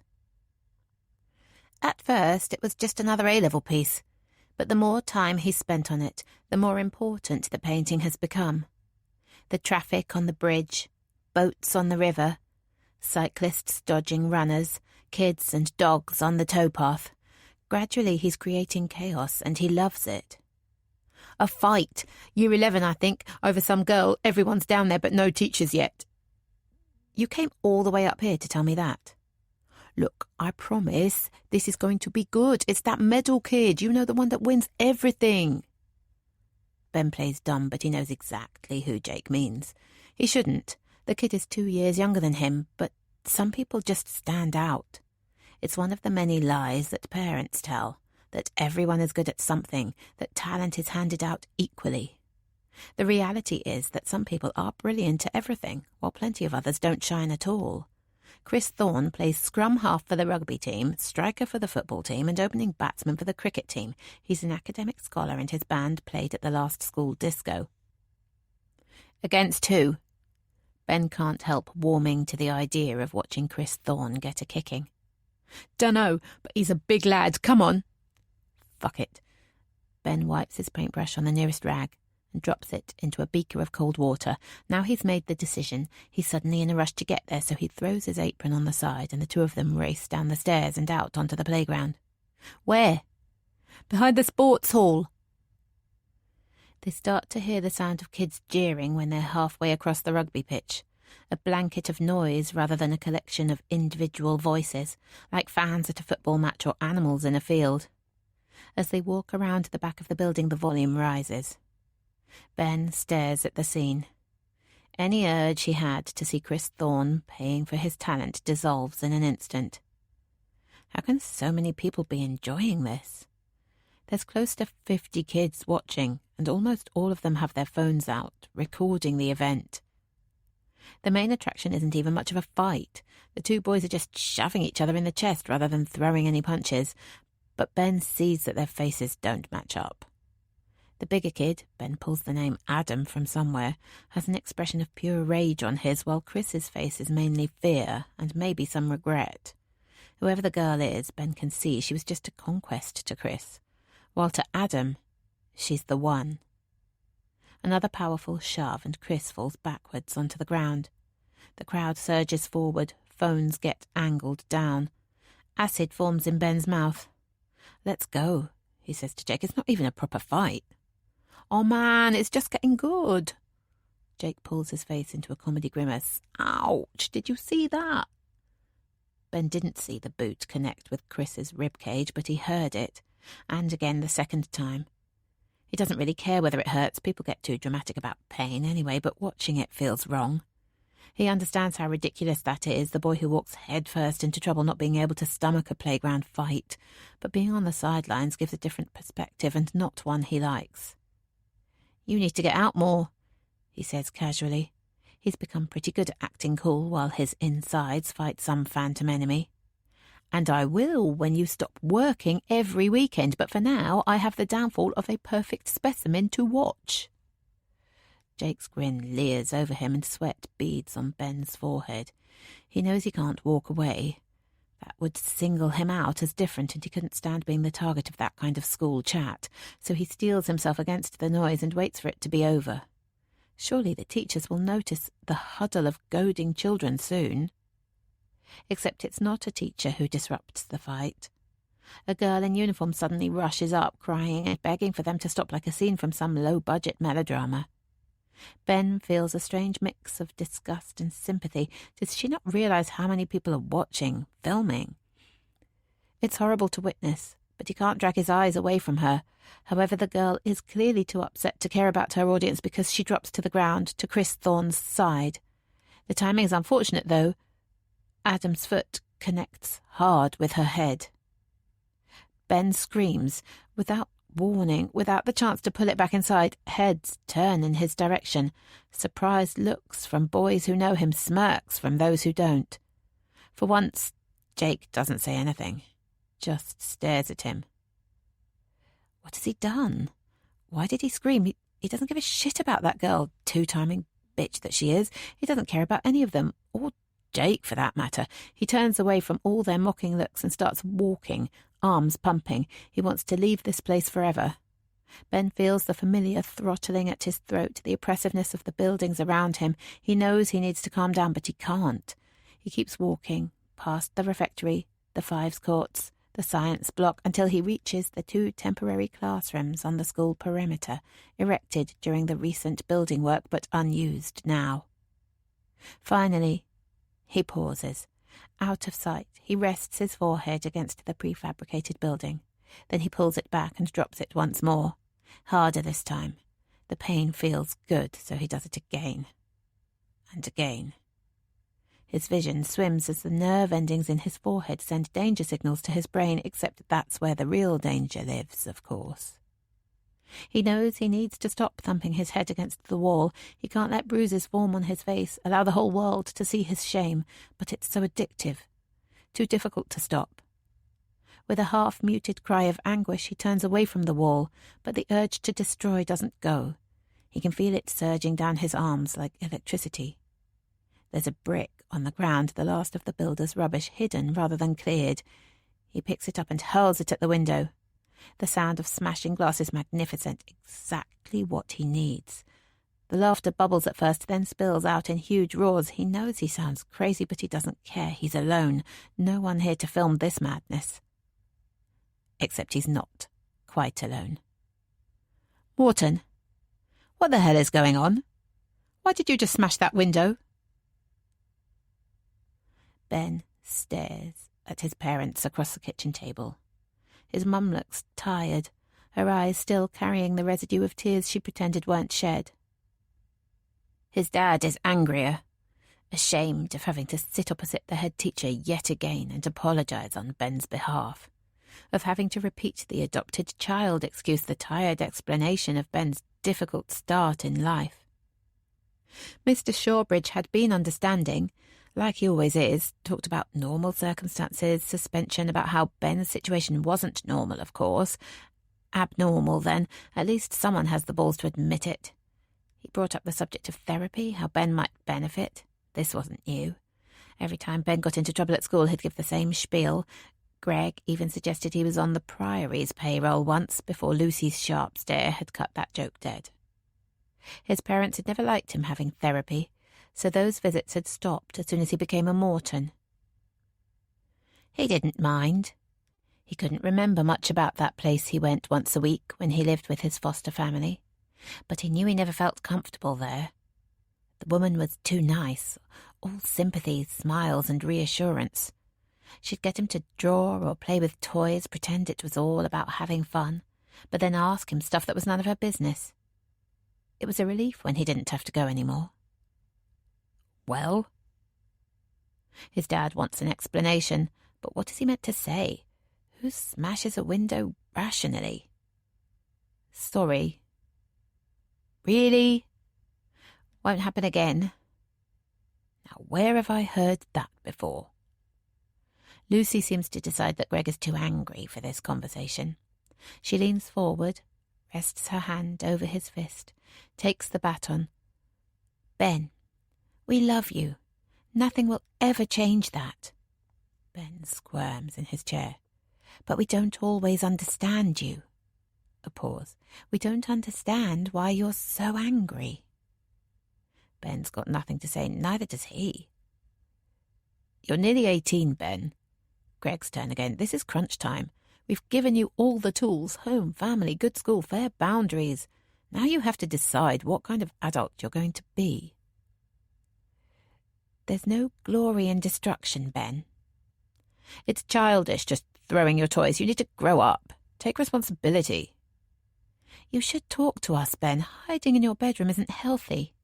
We're not monsters, for Christ's sake. Like the stereo from hell, their two voices pound at his head. One whines, the other judges. Why can't they just back off? It was just a window of a disused prefab. Shawbridge was willing to let it go. Why can't they? But he can't lose his temper again. Not today. The fallout isn't worth it. He looks square on at his parents sitting across the table and tries really hard to appear genuine. I know you're not monsters, and I am really sorry. I am not angry with you or anybody else. It was just a dare from a mate. A stupid dare that I should have ignored, and next time I will, I promise. It's an impressive performance, and Ben watches Lucy fall for it. Greg isn't so gullible, but he looks defeated. He knows he's lost this one. And you'll talk to us more. I will. That's when Ben realises his acting is too good. Lucy is moving towards him, arms reaching out. But not now, he adds quickly, trying to hide his rising panic, or I'll be late for work. With that, he attempts a Marco-style pirouette and races out of the room. The quick exit means he's actually early for work, so he takes his time to walk down the hill, sucking deeply on a cigarette and enjoying the sensation of nicotine permeating through his lungs into his brain. He hopes the extra few minutes will help him shed the day's events from his mind.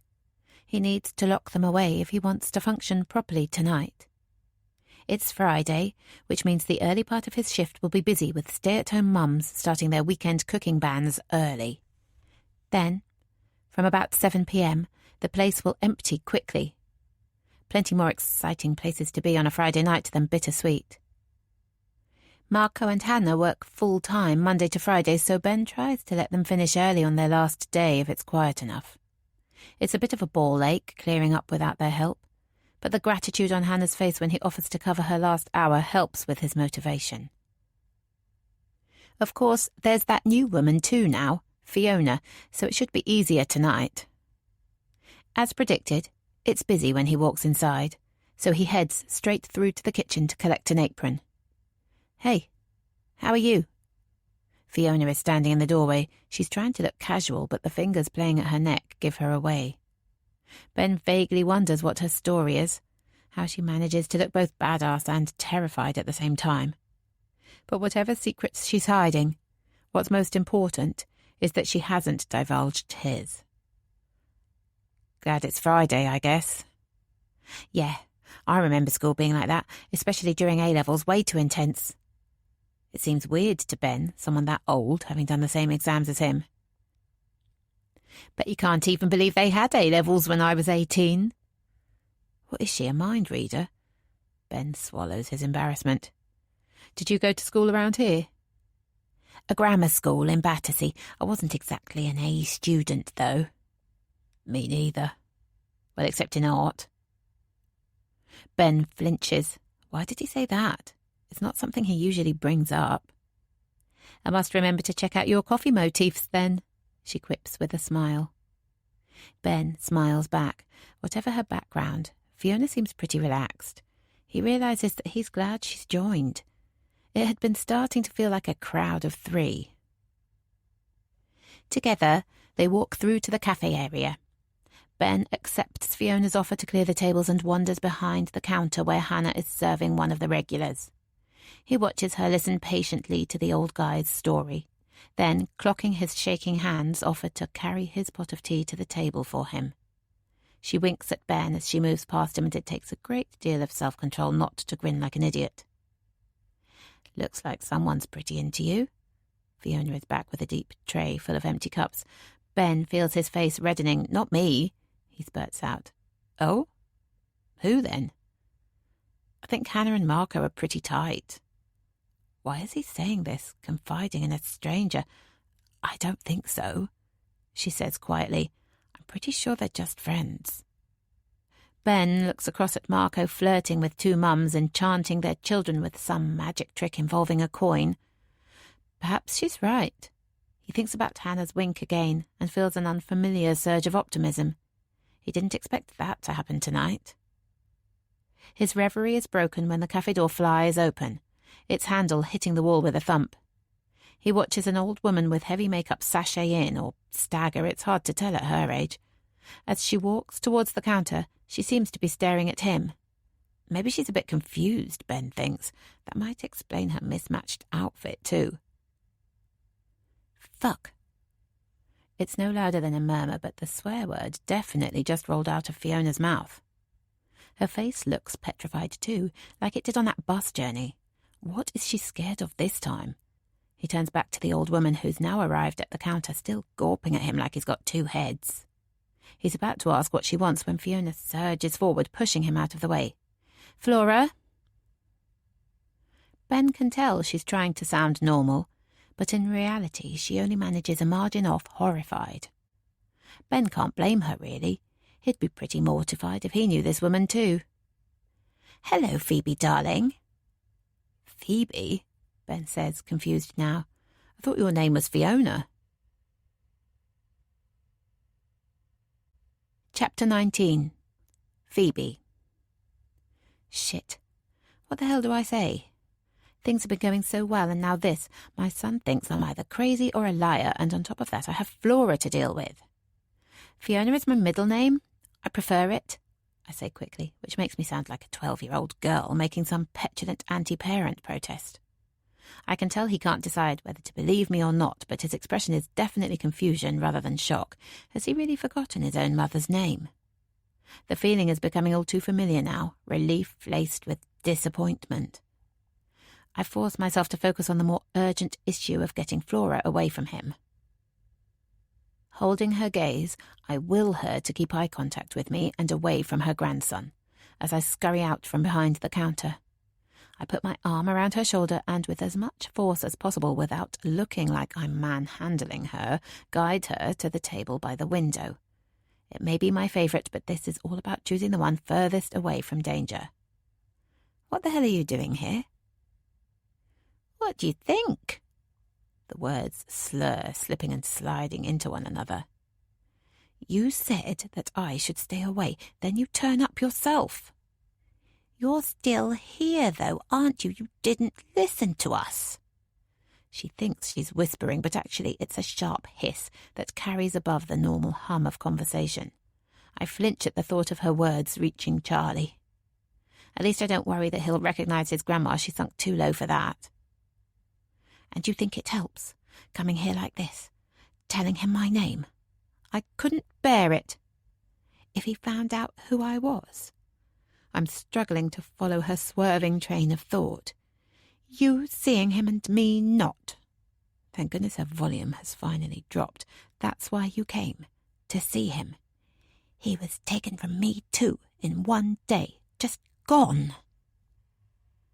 I hold every muscle inside me taut, push away the image of that kind paramedic holding my hand and asking if I'm okay, of Charlie's hand waving, his beloved rabbit creased between his slim fingers. Yes, I agreed to the adoption, but I wasn't thinking straight back then. How long do I have to spend paying for one decision? You've seen him now. He's handsome. I nod. I don't trust myself to speak. He has our eyes, she continues, the unusual dappled blue that Flora inherited from my grandmother, the thread that links 4 generations. A swell of pride begins to build in my chest, but I can't let her carry me away. I need to focus. He's a mix of all of us. And his new family. We mustn't forget them. There's a mournful tone to her comment, but still I feel annoyance rising up again. Why does she have to keep reminding me? A wave of anger surges over me. I need to get Flora out of Bittersweet, stop her tarnishing our new start. She may have loved Charlie, but not like I did. Otherwise she wouldn't have walked away that night. Fiona? Oh, God, it's him. And he said the name cautiously, like he thought Flora might correct him. With a stab of panic, I think she might too, so I leap up. Yes? I manoeuvre myself between my mother and son. There's not much space, so it's awkward, but I can't risk them starting a conversation. He takes a step backwards. Marco and Hannah usually finish early on a Friday if it's quiet. I said they could go now that it's thinning out, but they wanted to wait till you were finished with your, friend. Mother, Flora corrects from behind me. My teeth grind with the effort of smiling. She was just leaving. She could stay, have a coffee. Thanks, but she needs to go. I emphasize the word go too much. It sounds like I'm forcing her out, but I can't rephrase it now. He puts his hands up in some kind of mock surrender and backs away. It's time to go home, Flora, I growl, once I'm sure he's out of hearing range, or I'm calling Paul. My threat carries weight. Even the talented Flora can't hide the look of fear that darts across her face. I know she wouldn't have told my father about this visit. We both know his disapproval would extend to her interference too. She pauses, flicks her hair off her shoulders and stands up. The actress is back. Well, I'm not one to outstay my welcome. For a moment she teeters, and I pray that she doesn't fall in here, in front of him. But she rebalances herself and throws me that phony smile that's haunted me since childhood. I watch her try to sashay out of the cafe. Does she know how damaged she looks? How people feel sympathy for her, not the envy that she likes to believe? Perhaps I'll turn out the same. I understand the attraction of alcohol, the comfort blanket of oblivion it brings. I've watched it work its magic on my mother, calm the sting of her disappointments, create a false belief in future promise. It could easily have been a choice I made too. I look up at my son, lost in his own thoughts as he wipes down the counter. What does his future hold for him? Will he turn out like Flora or Dan? He might turn out like me, of course, except which version of me, before that night or after? He must sense me staring, because he looks up. 1 minute, I mouth to him, raising my index finger in explanation. I slip into the small toilet and pull the lock closed behind me. I need a moment to collect myself, to rebuild my easygoing Fiona persona. I stare at my reflection in the mirror above the sink. The lighting is soft in here and the flecks in my eyes dance in the shadows. I practice smiling. Could the easygoing Phoebe ever reappear? If I can rebuild things with Charlie, then surely anything is possible. I retie my hair and unlock the door. You okay? It's almost like he cares. I'm sorry. Don't worry about it. Family tension is my specialist subject. Really? There it is again, me enjoying his bad news. So that was your mum? I nod. Are you close? I think about how tangled up our lives are, how we hold on to each other, but perhaps only to shift the blame between us. Yes and no. Families are complicated, I guess. Are you close to your parents?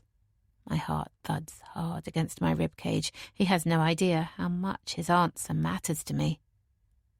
I owe them a lot. But?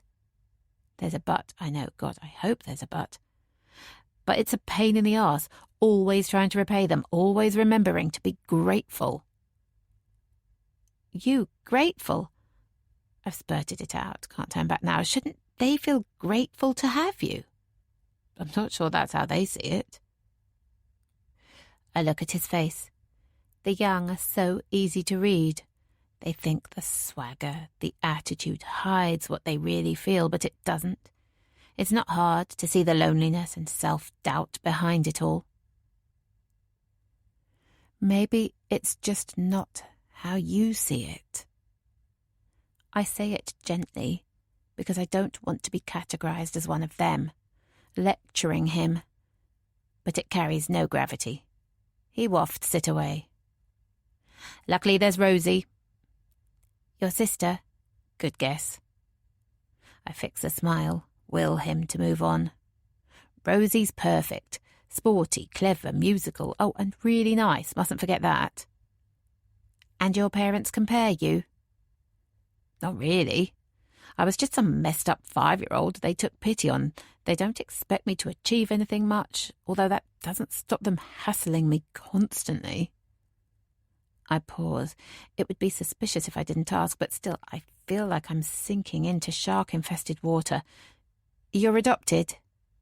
I try to keep the tremble out of my voice.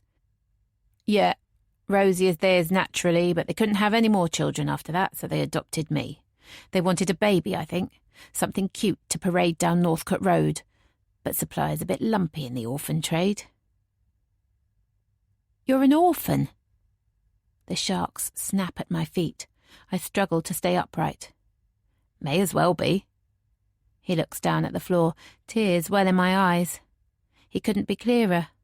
I'm nothing to him anymore. And yet, he's not happy.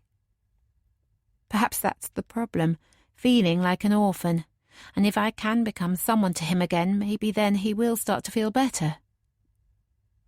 And how is it, being adopted?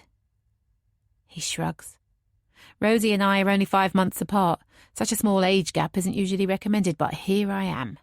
My parents swung it somehow, but it means we're in the same year at school. So everyone knows. He nods. She's the real deal, I'm the fake. That must be tough, being the outsider. He looks at me quizzically. Most people would say that I'm not fake, that being adopted doesn't make me less of a Morton. My cheeks burn, I'm getting this all wrong. You're the first person to see it from my point of view, he continues, to accept what's so fucking obvious to me. I look up. Was that a compliment? Our eyes catch for a moment, and then he shakes his head and looks away. We'd better clear up, he murmurs. And that's it. Conversation over. I slip the key in gently and pray for a silent house. My body is crying out for sleep. I sigh with relief as I enter the darkness. No welcome committee this time. I take off my jacket and try to hang it on the peg, but it just slips off onto the floor and I'm too tired to retrieve it. It's when I step into the kitchen to get a glass of water that I see her, sitting in a rotting wooden chair in the tiny garden, staring back at me through the window. The whites of her eyes glisten in the moonlight and her freshly painted lips make her look almost doll-like. For a moment, I wonder if I can leave her there, but it's close to 0 degrees tonight and I can't be sure she won't fall asleep and then into some hypothermic coma. I think of Dan, his motionless body, and realise I can't risk it. I open the back door and step outside. Time for bed, Flora. It's freezing out here. How could I possibly sleep knowing what you're doing? At least her voice has lost its slur. I sigh and sink down into the chair next to her. I'm not hurting anyone. You're stalking him. We just work together. It's against the law. I snort. Like you ever cared about following the rules. I watch her grapple with that. She's always been proud of her rebellious streak. She chooses to change tack. And what about Charlie? Do you think it's fair on him? Look, there's stuff you don't know, Flora. He needs a friend. I'm sure he has friends. I dig the heel of my hand into the wooden armrest, so maybe he needs his mum. He has one of those, too. Not a good enough one, I throw back at her. What makes you say that? He seems so lost, intent on self-destruction. What if he did something terrible? I couldn't stand it, and neither could you. I can't just walk away from him. I reach across for her hand, hanging limply over the chair. Please, let me help him. She takes my hand in hers and aimlessly strokes my fingers. It's the closest she's come to affection in decades, and I'm not sure whether to feel shocked or elated by her touch. We both remain quiet for a while, and I listen to the sounds of London at night, the wail of a police siren, the strangled cry of a fox. Eventually, she finds her voice. If you can't walk away, then you have to tell him the truth. She places my hand back against the cold wood. I can't. He's not ready. I don't want to hurt him. It's you who's not ready. She's right, of course. I've only just found him. I can't risk losing him. If I tell Charlie now, he might never forgive me, I start. But the Phoebe who left him wasn't the real me. I need time for him to see that. Don't I deserve a second chance? But, darling, what about him? Surely he doesn't deserve to be lied to. I know! I scream it, frustration spilling over. I will tell him. Soon. Tomorrow. I need longer. I try not to sound pleading. It's not her decision after all, but I can't manage it. Parenting is about sacrifice. His needs should come before yours. A snort escapes from my nostrils. I'm not letting her claim the moral high ground. Really? When did that rule ever apply to you? My voice is getting louder. Not when I was a kid and you couldn't get me to school on time because you were too hungover, or when I was older and you'd disappear for days on end just because you'd get a sniff of an audition. Even once Charlie was born, I couldn't rely on you, could I? My words pierced the air with their true meaning. How things might have been different if she'd cared a bit more. I did my best. Her voice is low, strained. You can't blame me. But the memory has flustered her, and I seize on the opportunity. Please, Flora, he's fragile. It's not fair on him to suddenly announce who I am. I wait, but she doesn't speak, so I keep going. I will tell him, but I need time to prepare him. I stare into her soft features and plead with my eyes, will her to remember that she played a role too. How long? She finally asks. A few weeks, Flora. Just a few weeks. She pauses, weighing up my request. Putting someone else first isn't normal behaviour for her, and I can almost see the rusty cogs whirring. Finally, she makes her decision. 1 month, Phoebe, otherwise I'm telling him. Then she pushes off from the armrests and stands up. She hesitates for a moment, as though she's got something else to say, an apology or explanation maybe. But then she just turns towards the house, and I listen to the back door slam shut behind me. It's freezing out here, but I don't want to go inside yet. The stillness of the night sky is too comforting. I sink further into the wooden chair, hoping it will give me some protection against the cold air, but it creaks and groans, and I'm not sure it isn't going to disintegrate beneath me. Suddenly, A wave of fury grabs hold of me. How did my life turn out like this? Haggling for precious moments with my son. It could all have been so different if I'd been stronger, had more self-respect. I stand up, look down at the rotting chair. Then I pick it up and throw it across the garden. The sound of it smashing against the fence gives me the strength I need to walk inside. Chapter 20. August 2005. Phoebe. I lean over the suitcase and push the top down with my elbows. The teeth of the zip move together easily. There's plenty of give in Charlie's soft clothes and toys, and I fasten the case without a struggle. My own case will be harder. I found it difficult to work out what to take, what I would need. It's full to the brim, with another layer of clothes perched on top of that, so I sit on it, and luckily my weight, my increasing weight, is enough to force it shut. "Mummy, is it tomorrow yet?" I turn to see Charlie standing in the doorway, mindlessly flicking the floppy ears of his cloth rabbit against his cheek. "Well, did you go to sleep and wake up?" "I think so." But he doesn't sound convinced. "Did you maybe just close your eyes in front of Peppa Pig for a minute?" Maybe." "And do you think you need to sleep in your big boy bed for it to actually be tomorrow?" "I suppose so." He relents. "But do you know what will make tomorrow come faster?" "Chocolate?" "No, not chocolate." I walk over and pick Charlie up, prop him on my left hip. He may be 3 now and losing his toddler chubbiness, but his legs still fit snugly around my waist, and his instinct to nestle into my neck hasn't gone away. "The sooner you go to bed, the quicker tomorrow will come, and you know what happens when you wake up, don't you?" Charlie nods solemnly, as though the responsibility for sharing all that good news has suddenly forced him into silence.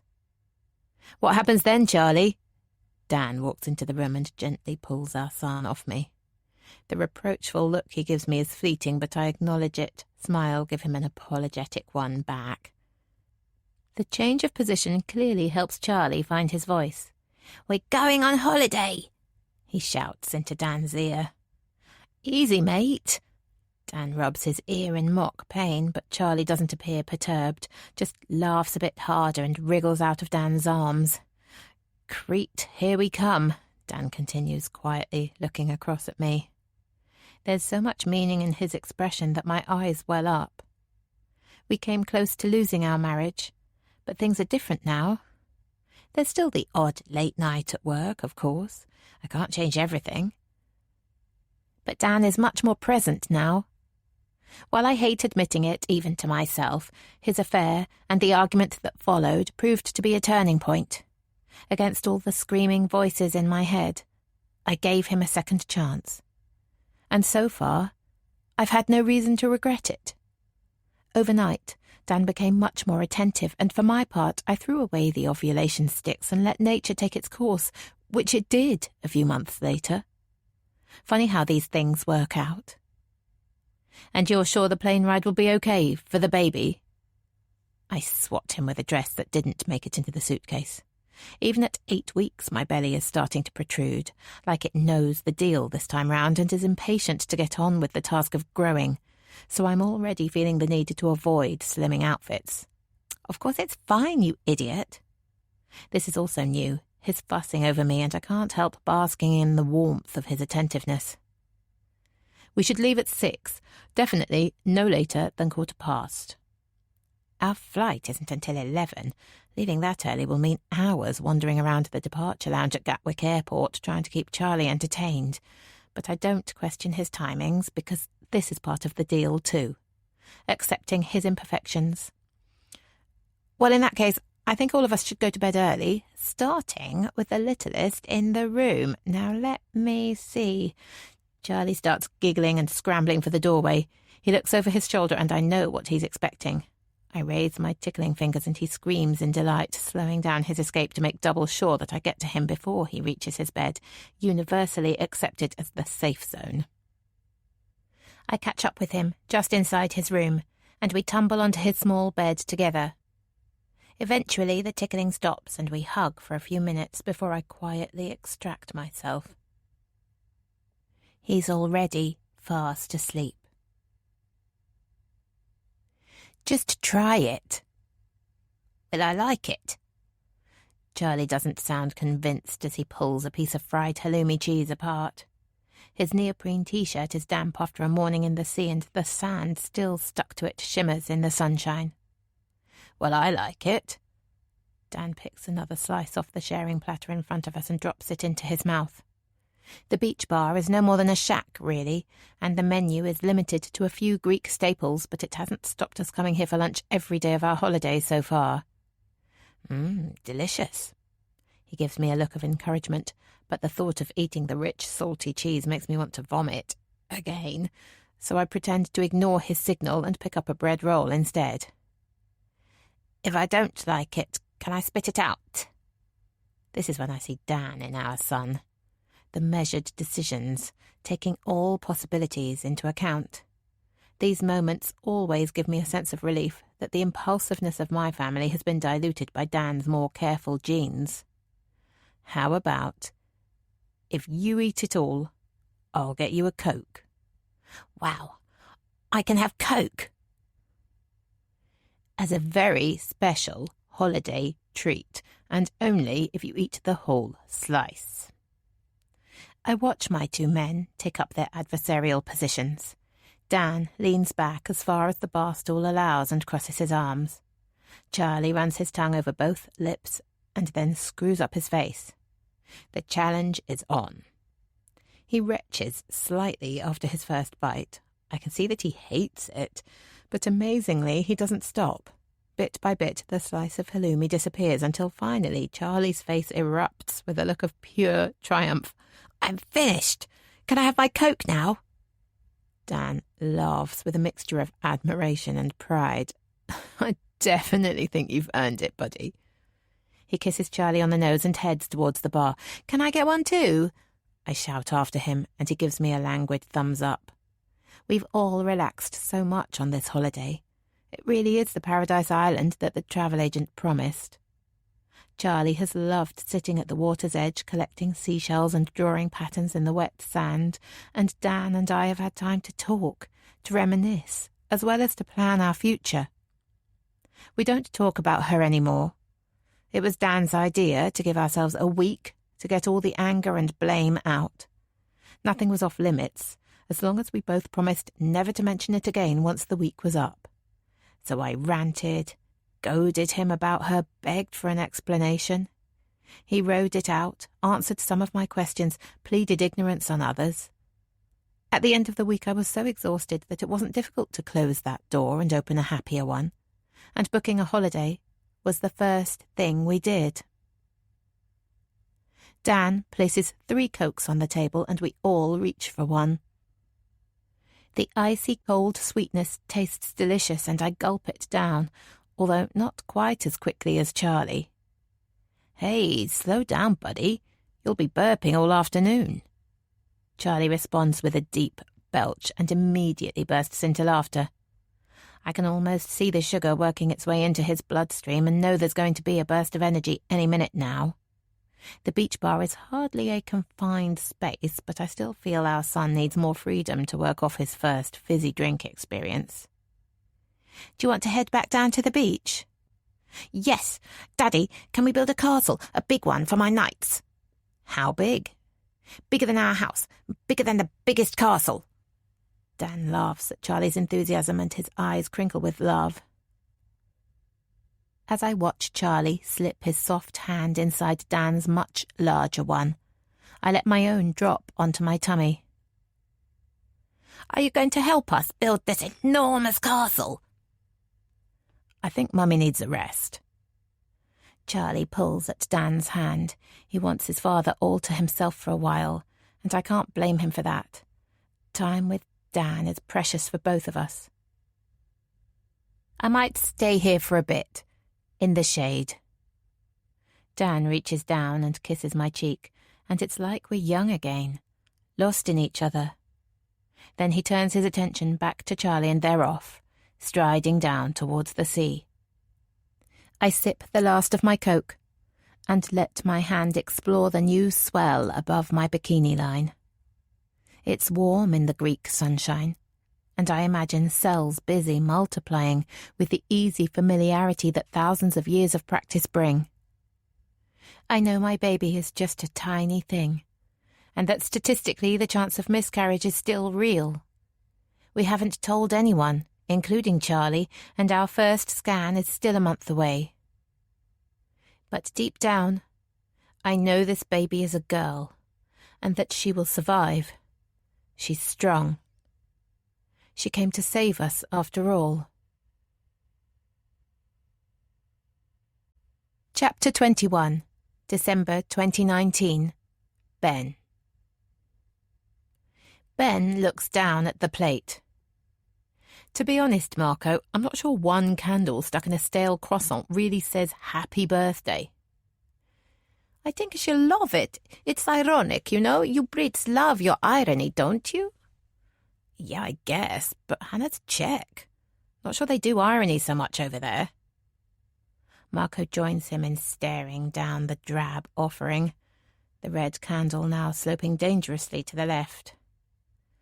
Oh, posh boy, I guess you're right, but it's also the only edible sweet thing left in the kitchen. The muffins went ages ago, and I took the last bit of Joe's mum's banana and walnut cake. So, on Hannah's birthday, you took the last slice of cake. I didn't want to, but it was calling me, you know, the little baby walnuts just squeaking, eat to me, eat to me.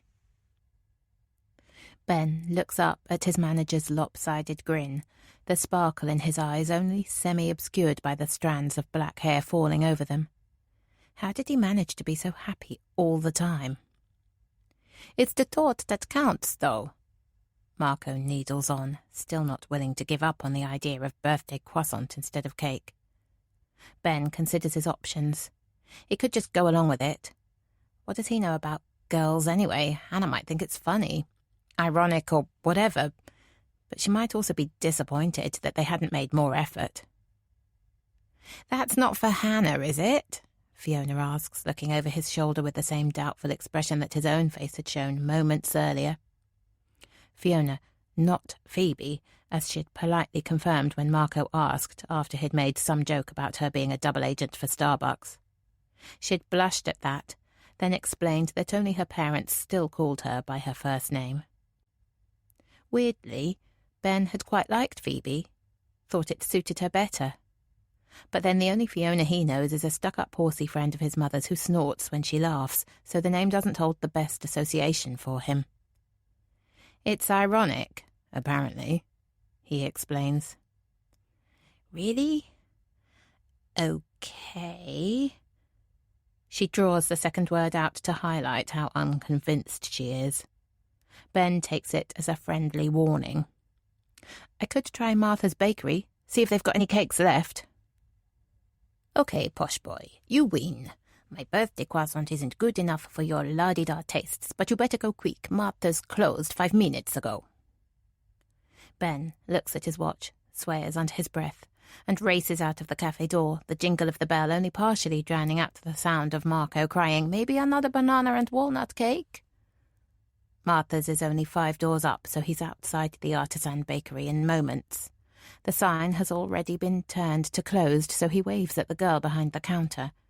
He's not sure if it's the bright smile he forces onto his face or the bittersweet apron he's wearing, but she wanders over and unlocks the door. "You short of something over there?" Something like that. "I need a cake." "Oh, don't we all?" She sighs with more intensity than the comment deserves until Ben notices the slimming magazine lying open on the counter. "It's a birthday. My co-worker. Have you got anything left?" "Well, there's that red velvet cake," she says, dipping her eyes longingly towards the glass cabinet in front of them. "It's been staring at me for hours now." "Did it squeak, 'Eat me, eat me'?" Ben mumbles sarcastically. not expecting an answer. "Did you hear it too?" What is it with cake? Ben thinks to himself. He's never really been a fan. There would always be a massive one on his birthday, either following his party theme or favourite hobby of the moment. For a few years he'd assumed Lucy made them, but just before his 10th birthday he opened the door to a dishevelled woman with a cake tin in her arms, and that's when he'd discovered the hard work was someone else's. It didn't really matter, though. He would always be loitering around the crisps and mini sausages anyway. "Red velvet sounds perfect, thanks. How much do I owe you?" "Have it on the house. You're doing me a favour." Ben watches the woman stare wistfully at the cake before placing it inside a Martha's Bakery branded cake box and tying it closed with a piece of ribbon. That's great, thanks." It's awkward, this level of feeling for a slab of sponge. Ben takes the box from her without making eye contact and retreats quickly. It's a relief when the door locks again behind him. The free cake means he's still got some money in his pocket. He looks at the off-licence across the road. Champagne might be out of his budget, but maybe he can stretch to something that passes for it with a tenner. He checks if the fake student ID card that Jake got him is still in his wallet. It's there. The name isn't his, of course, Harry Wood, but the photo looks so much like him, it's hard to imagine any shop worker questioning the ID's legitimacy. The thought that there's a double of him walking around, living a completely different life, freaks Ben out at times. Makes him jealous as hell at other times, of course. As he pushes the door open, his mind wanders to his school friend, although ex-friend is probably a more accurate description now. Not that him and Jake have fallen out, they're just keeping their distance from each other.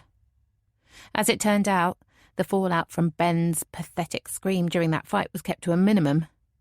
The girl who got kicked in the head, Becca apparently, of course everyone knows her name now, was taken off to hospital in an ambulance and diagnosed with concussion. The two boys were bawled out in front of everyone and then suspended for a week. So there was plenty to gossip about that didn't involve him. But it's different with Jake. He got every decibel of Ben's scream full pelt and would have also seen the terror in his eyes. Ben can't risk the ridicule that Jake would no doubt throw at him if he got the chance, or, even worse, the possibility that he might be sympathetic. So over the last few weeks he's stayed away from the sixth form centre as much as he can, preferring to head to the art studio during study periods. He can't say he hasn't felt lonely at times, but his portfolio has definitely benefited. His painting is finished, and he's now researching for his final piece. He may screw up his other A-levels, but at least he should do well in one.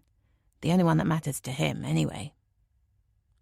The bald man sat behind the counter of the small off-licence apparently recognises the bittersweet apron too, because he lets Ben exchange his tenner for a bottle of Prosecco with a £12 price tag. Although the layer of dust he has to wipe off the bottle as he leaves the shop hints at a different explanation. Ben doesn't want Hannah to see what he's carrying, as much for keeping his effort hidden as for the surprise element, so he looks through the window to check where she is. Watching his co-workers gives him a rare, pleasant sensation. The cafe is still busy with commuter drop-ins. Some people just never seem to get enough coffee. And Hannah and Fiona are both behind the counter. Fiona's got her back to him, and he can see her move along the coffee machine. Hannah is taking the orders, chatting to the customers while running the till with subversive efficiency. Neither of them are grumbling about where he is, not bitching about him running out on them. The only time he feels close to happy is in this place, with these people. Marco walks out of the kitchen and spots Ben straight away.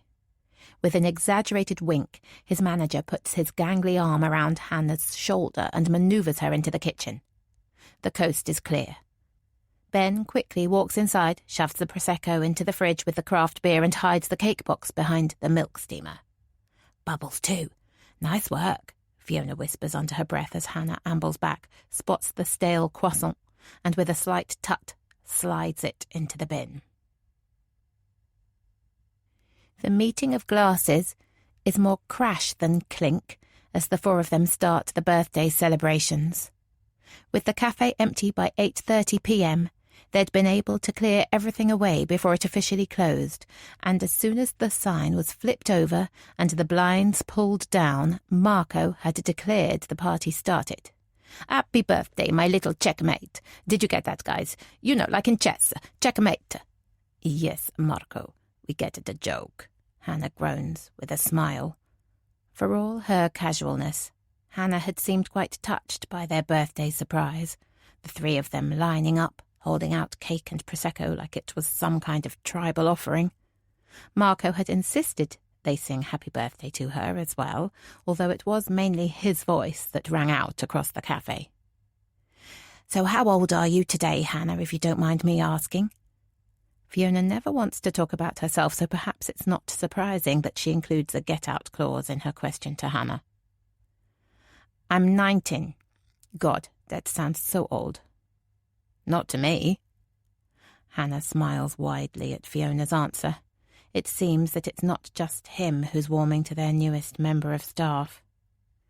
"Not to me either. I'm going to be 26 in March, and that's nearly 30. Then it will be airy ears and a flabby belly, and my life will be officially over."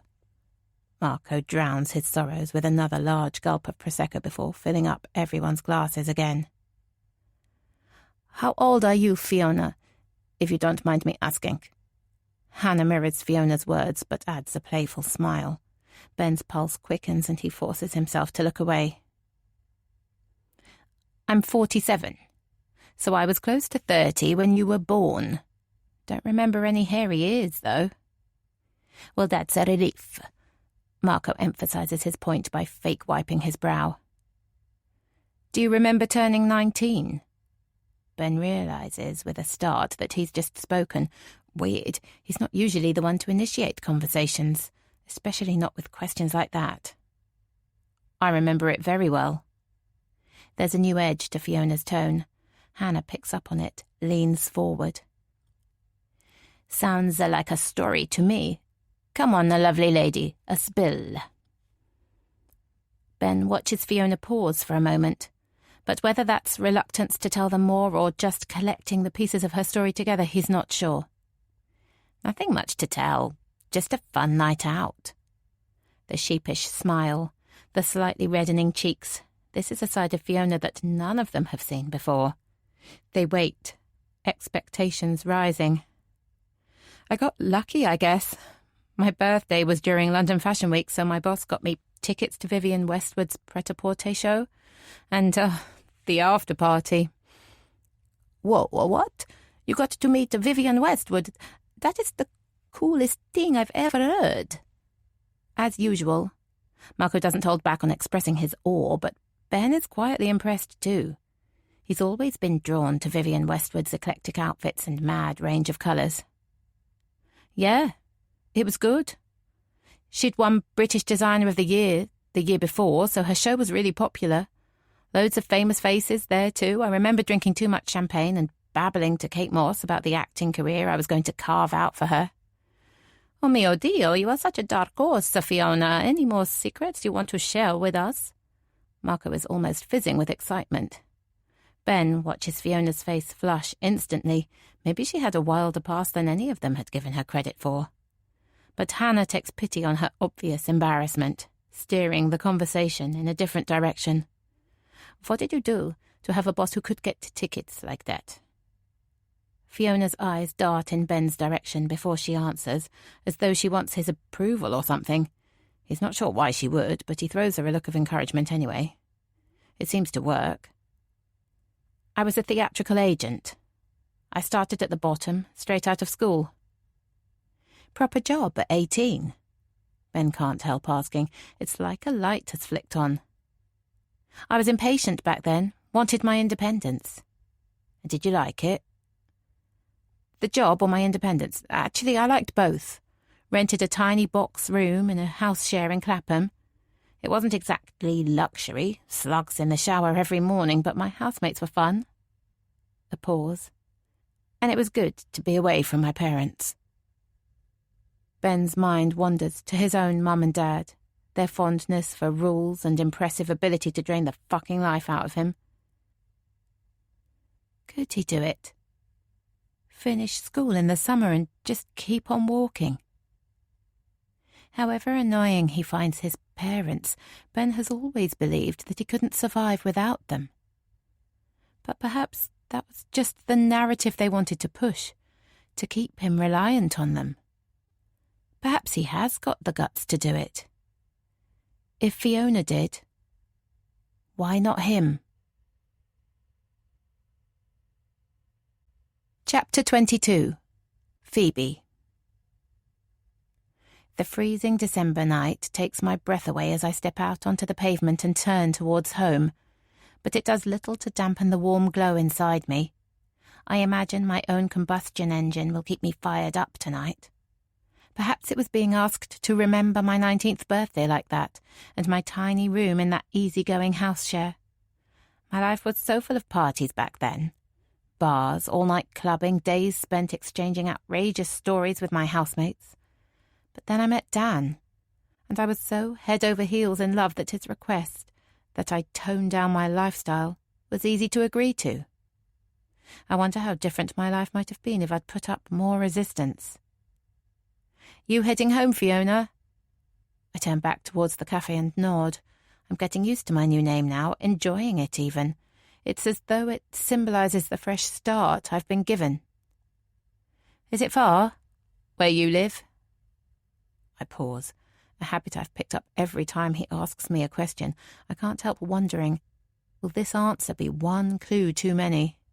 Is this the piece of information that makes the penny drop, and the more time I spend with him, the harder it gets because I start to relax, to forget the huge lie that sits between us? I'm being stupid, of course. No 3-year-old knows their grandparents' address, let alone one who doesn't even recognise their own mother. "Battersea, just off Queenstown Road." He pauses now, and I watch him weigh up my response as though he's calculating the route in his head. I think about the first day I met him, his kamikaze mission in the park, and I wonder if he's ever made his way to my part of Battersea. With the highest crime rate in Wandsworth, it would be a dangerous place to look for trouble. "I was thinking of stopping at the Anchor for a beer."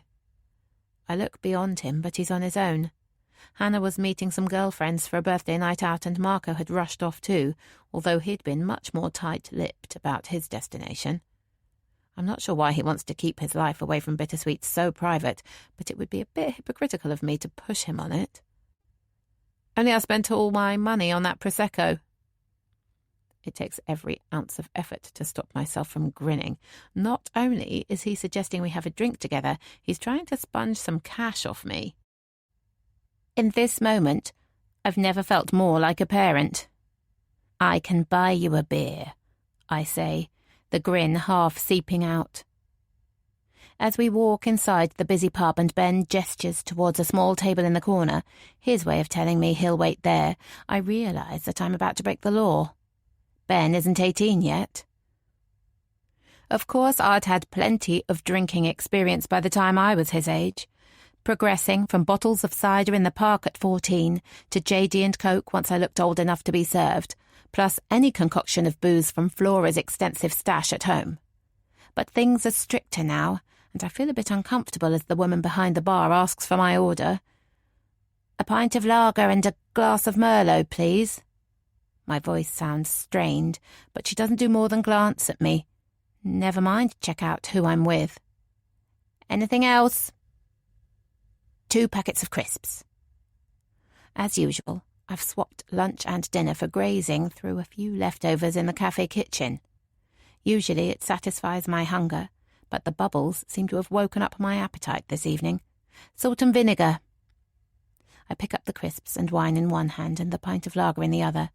Ben has chosen a high table away from the wide TV screen and close to the window. The swaying silhouettes of half a dozen smokers on the other side cast an eerie shadow over him. "Your parents are okay with you going out on a school night?"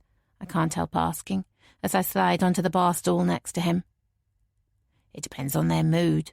Sometimes they're in a let's wipe our hands of him mood, and me staying out makes them feel smug, like they've made the right decision. And other times, they get all protective.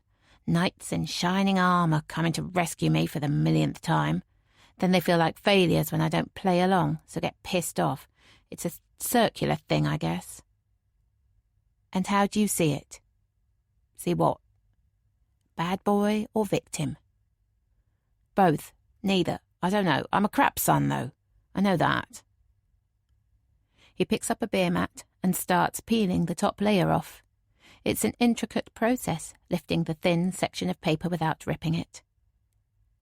Maybe you should stop being so down on yourself. You don't know me. Not really. That stings a bit, but I shrug it off. I work with you 3 days a week. I know you some. I'm different at work. He's lifted the layer of paper halfway across the beer mat. I watch him pause, decide what to do. Take pleasure in his achievement or continue to peel and risk failure. I'm happier there, he continues. And how do you feel at home? I try to say it casually, but it hits a nerve. He turns the bar mat over and rips it in half, angry, trapped, suffocated. God knows why I'm telling you this. Guilty, confused, scared. I want him to know I understand. Yes, that too. He whispers, the bar mat forgotten. I look into his eyes, my eyes, and the connection is so powerful that I can't believe he doesn't feel it too. Is this the moment? Is this when I tell him who I really am? Let the whole story roll out. Dan, his baby sister, how sorry I am. But the moment goes when he speaks first. Damaged goods. That's me. His voice is small, and I imagine him at 5 years old, stood on the doorstep of that immaculate house, 3 perfect strangers beckoning him inside. It must have been hard. The adoption. Then he laughs. A horrible, guttural sound that I wish I could unhear. I was damaged a long time before that. I take a moment to think about what to say next. I could stop this conversation now, change the subject. We could talk about Hannah. I can see how much he likes her. Or I could share my suspicions about Marco. But instead, like an addict after another fix, I delve in deeper. Why? What happened before you were adopted? I lived with this foster woman, Lizzie. She meant well, I think. Took in anyone the council asked her to. I don't remember much, to be honest, except being scared all the time. Too many kids, too much shouting. That must have been horrible for you.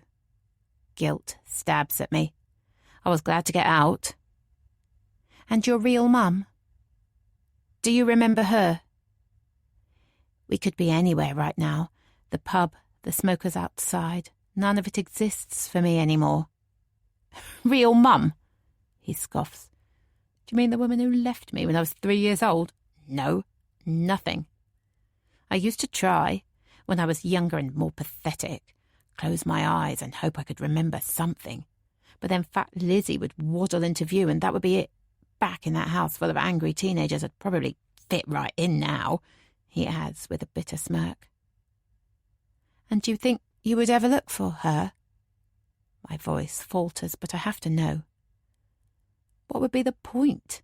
I have a mother, a perfectly reasonable one, who has put up with my shit for over 12 years, and she still annoys the hell out of me. How do you reckon I'd get on with a psycho mum? Psycho? He means me. That's what he thinks of me. She went nuts, apparently. My dad died and she went crazy. That's all I know. And do you know what the worst thing is? I don't have a voice anymore. I sit and wait. I reckon my own fucked up head is down to her. I offered to buy another round. What else could I do? I needed some space, but I couldn't just walk out, leave him there with those dark thoughts. There's a queue now, and I'm grateful. I replay those words in my mind. He thinks I'm crazy. He thinks I made him crazy. How can I ever tell him who I really am now? I order Ben another beer, but choose Coke for me. My judgment is already being tested. I can't risk alcohol adding an extra layer of confusion. As the barman pours the drinks, I turn to look at my son. He's opened one of the crisp packets and is slowly working his way through it, chewing methodically, one crisp at a time. I turn back to the bar and try to concentrate on the positives. I'm different at work. I'm happier there. He did say those words. Of course, Hannah will be the main reason for that. First, love is a powerful thing, but perhaps I play a part too. He has chosen to confide in me after all. Why am I so desperate to replace our friendship with a mother-child relationship anyway? It's not like I've got a great record with mine. Flora might want me to tell him the truth, but she's got no right to force me. She stood by and watched while he was taken away. Surely she can understand that she owes me her silence now. I walk to the table and set the glasses down. Maybe I can't retrieve what we had, but I can enjoy what we have now. I'm thinking of leaving home, like you did. Sorry? I'm too lost in my own thoughts to keep up with his. After my A-levels, get a job, my own place. I think about the sheltered childhood he's had, the private school, comfortable home, plenty of cash to throw around. I'm not sure he'd find the real world an easy place to survive in, but equally, I don't want to patronise him. It was the route I took, after all. If that's what you want, you should do it. But... So he's heard the but in my voice. I think you need to live in the moment more. Stop planning, stop questioning yourself. You say you're crazy, and when I first met you, I might have agreed. I smile at him to lessen the impact of my words, and it's a relief when he smiles back. But now I know you better. I don't see a crazy person anymore. What do you see? My son, I want to say, but I don't, of course. I see Ben. I don't question you or rate you or compare you. It's just you. For a tiny moment I see his eyes glisten with excess moisture. Then they're gone, hidden by the bottom of his pint glass as he throws his head back and takes gulp after gulp. I wait, patiently, watching his Adam's apple bob up and down until the glass is empty and he finally makes eye contact again. Only this time, the mask is back. Thanks for the beers. I better get back. Yes, me too. I say it for his benefit, but actually I'm relieved. I need some space to think about what I found out tonight. What he thinks about me. It's awkward between us all of a sudden, as we shuffle around collecting our coats and bags. I consider pretending I have a train to catch so that I can rush off, save him the embarrassment of saying goodbye. But I've lied to him enough already. So we walk out together in silence, and then just mumble a quick goodnight before heading towards our very different homes.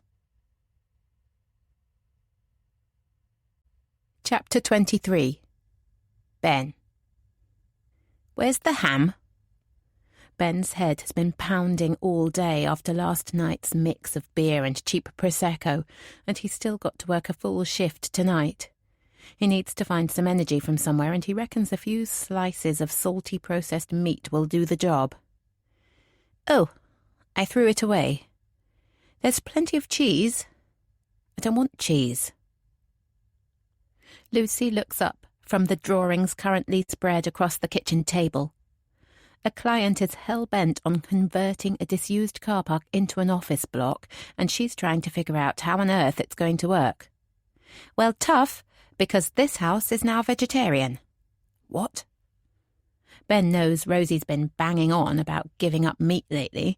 She watched some film on climate change and then declared she could never eat another farting thing. But her pledge has only served to make him a more enthusiastic meat-eater. Well, Rosie's taken the leap, and we thought it would be nice to join her, show some solidarity. But I like ham, and bacon and chicken. We all have to make sacrifices, Ben. The planet isn't going to save itself. And how is throwing it in the bin going to help the planet? You're just creating rubbish when I could have eaten it. Ben watches the reaction on Lucy's face. The realization slowly creeping in. God, you're so stupid. Don't speak to me like that. Part hurt, part warning, But Ben doesn't care about either of those right now. Did you not think about checking with me first, or am I not important enough for that? Ben, why do you always have to make things a competition? Me? Making things a competition? Are you fucking serious? Can't we just do something positive without you throwing a tantrum? You're nearly 18, Ben. When are you going to grow up? Ben expects these kinds of jibes from his father, but his mum has always been on his side, more or less. It looks like both his parents are running out of patience with him now. Well, fine. Screw them. When I move out of here, probably, he shouts, and I get to make my own decisions. Oh, I'll get some bloody ham if it's that important to you. Lucy returns to her drawings, dismissing him, but that just makes him more furious. Why does she always get to set the agenda? Don't turn your back on me. Ben pulls at her shoulder, not with much force, but enough to twist her round. The sudden movement knocks her off balance and she reaches out with her arms. The back of her hand connects with a glass of pomegranate juice on the table and it crashes over, releasing a torrent of dark red liquid across the drawings. Ben, you idiot! Lucy yanks her arm free and rushes into the kitchen for a cloth. Help me clear it up. But Ben can't move. He just stands there, rigid with fear. God, you're useless. Lucy lays sheets of kitchen roll over the drawings.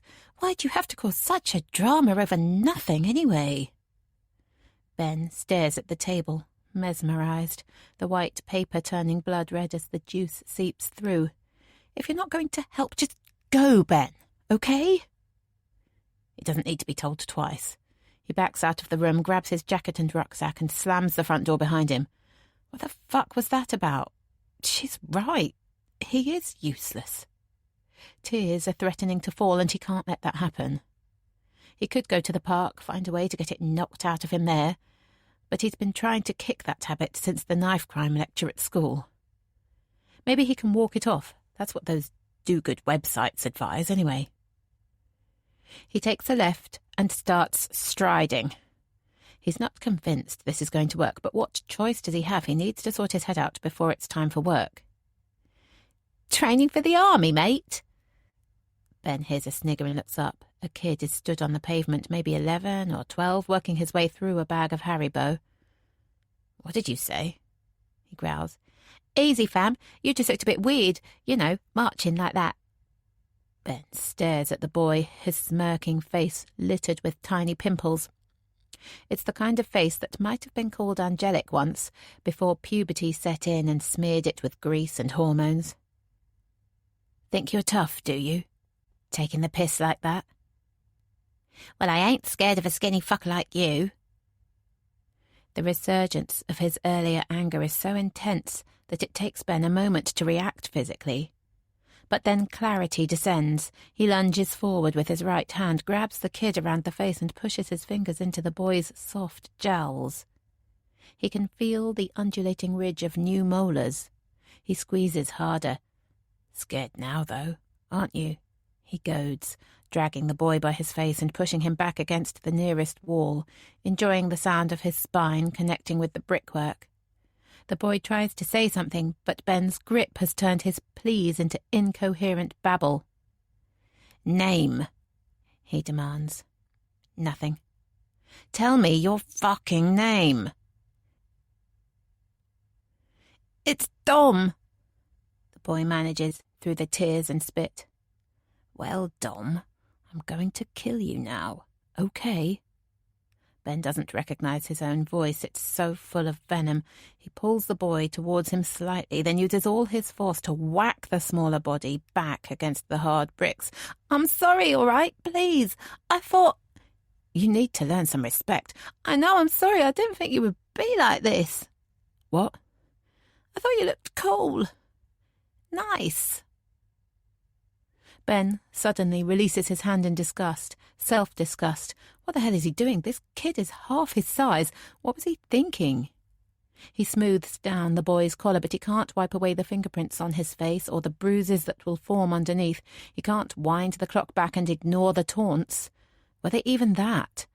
He looks down at the boy. He hardly reaches Ben's chest, for Christ's sakes. When the distinctive smell of escaped urine reaches his nostrils, he can't look any more. He turns around and starts running in the opposite direction. He runs until his lungs run out of oxygen and his leg muscles start cramping. Then he doubles over and vomits on the pavement. He walks on, away from the stench, his heartbeat still roaring in his ears, and finally his hands stop shaking for long enough to light a cigarette. He draws in the bitter taste, feels the instant nicotine hit, and screws up his face against the tears that want to fall. He's such a fuck-up, the adopted kid with wayward genes. He thinks about his conversation with Fiona the night before, telling her about his birth mother. His words had clearly shocked her, but why? Could it be that she doesn't think he's as crazy as he feels? She is always so encouraging, certain that he has some baseline integrity. He wonders what she would make of him terrorizing a child.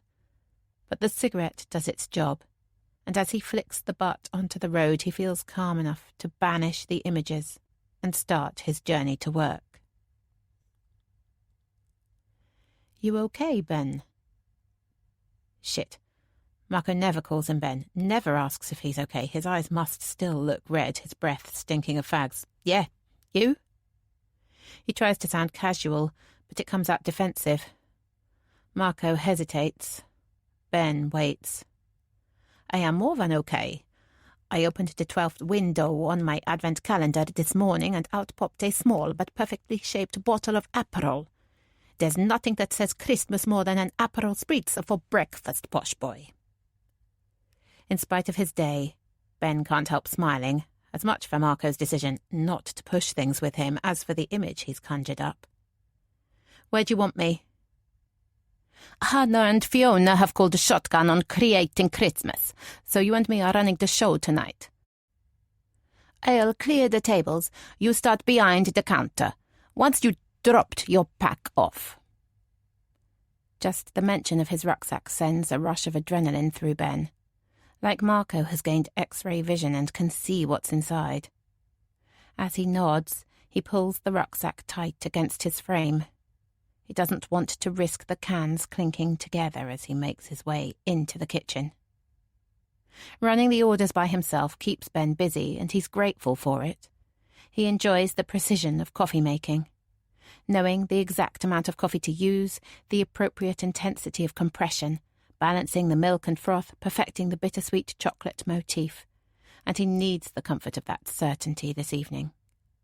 However, working alone also means regular bouts of humiliation. For someone who is usually so chilled out, Marco is adamant that Ben doesn't sell alcohol directly. So every time a customer decides to have a beer with their panini or pasta salad, Ben has to ask Marco to come and ring up the sale. It highlights what a kid he still is, which is not what he wants in front of Hannah. And tonight it seems to be happening every 5 minutes. Hannah and Fiona are in Blue Peter mode.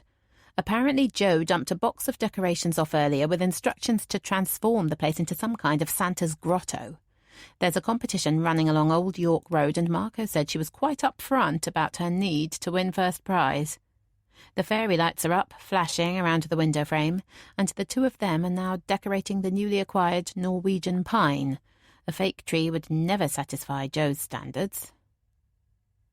Ben has mixed feelings about Christmas. Mainly, he hates it.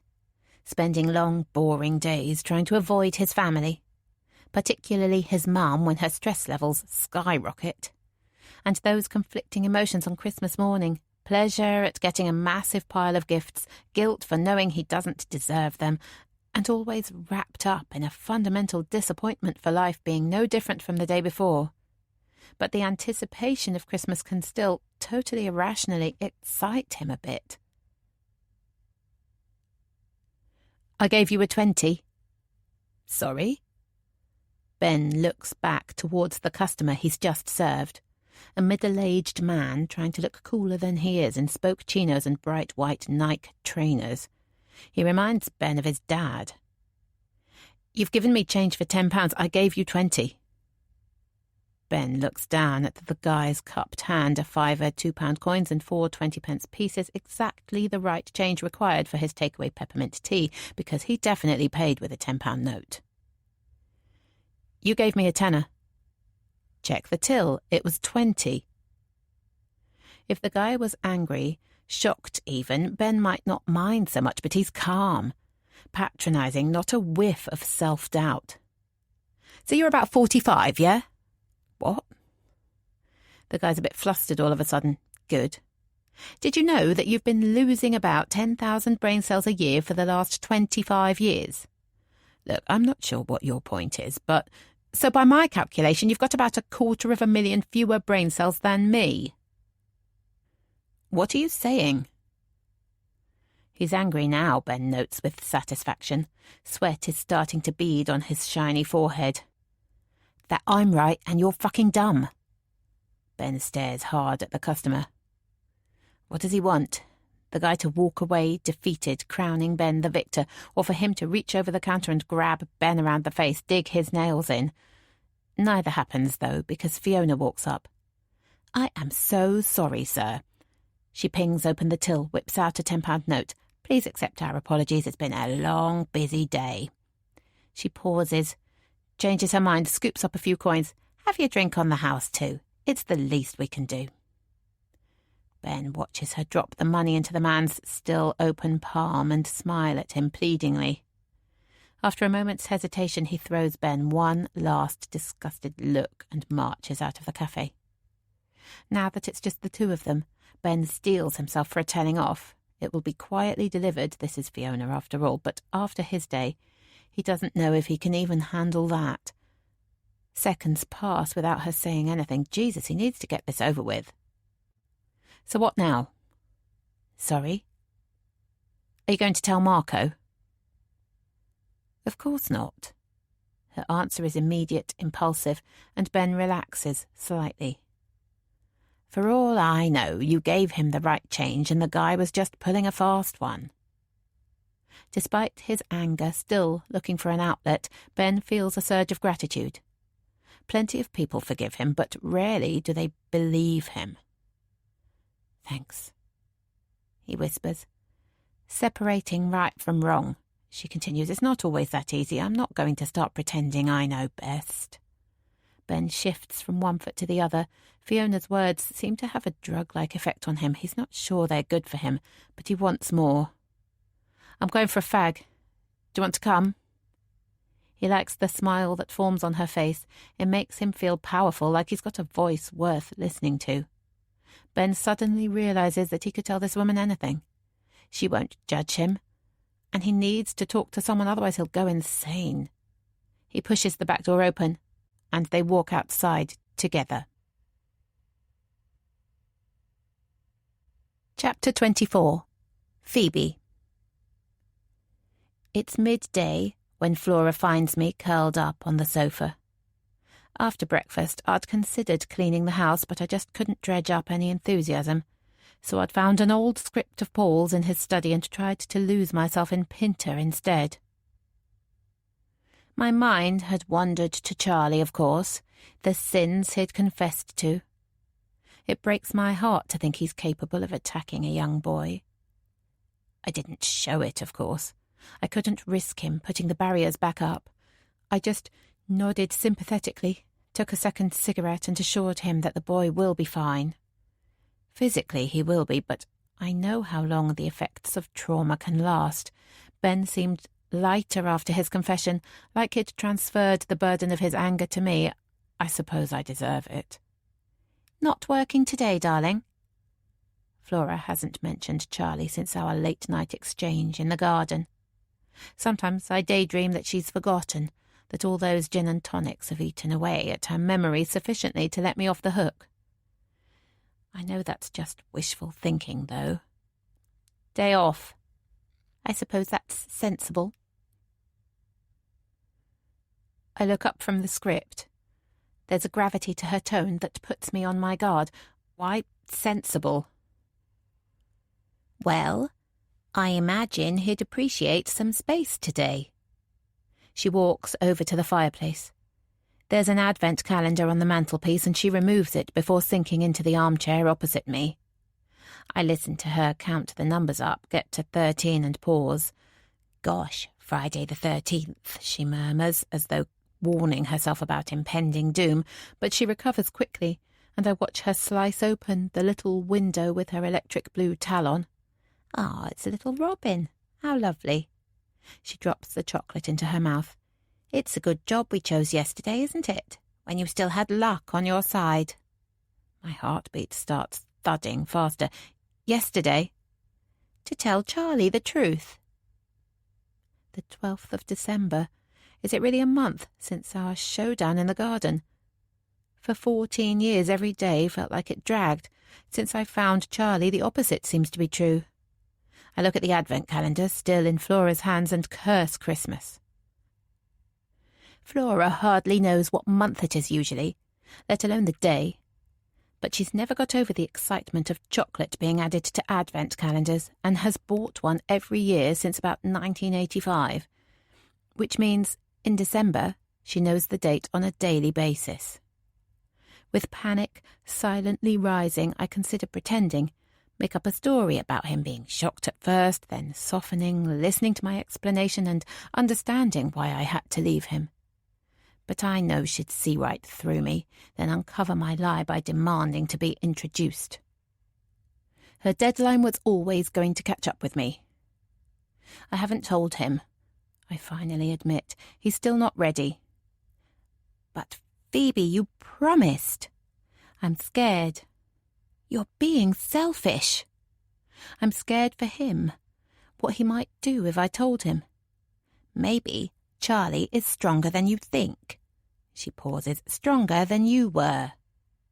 Don't compare this to what I suffered. I gave you a month, she reminds me, extending each word to drill home her point, and you promised me. Her seriousness has a dramatic edge, and I wonder for a moment if this is just a performance. Flora's world rarely extends beyond herself. Perhaps this isn't about Charlie after all. Is this about punishing me? I ask. For being weak? Why does everything have to be about you? The irony is palpable. I slam the script down on the sofa, but the tinny thwack doesn't satisfy, so I jump to my feet. She stands up too, as though she needs to defend herself from me. In 5 steps, I'm close enough to see the heavy foundation already pooling in her expanded pores, the garish lipstick seeping into the many cracks. I ignore the fear that glistens in her eyes. Leave us alone, I growl.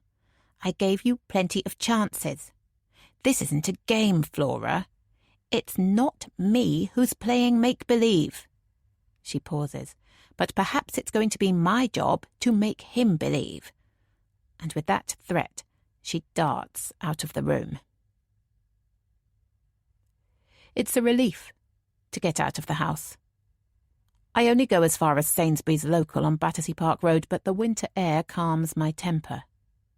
I had planned to buy some fresh ingredients and cook a proper meal, spaghetti bolognese, perhaps, or chicken stir-fry. But I'm not in the mood anymore.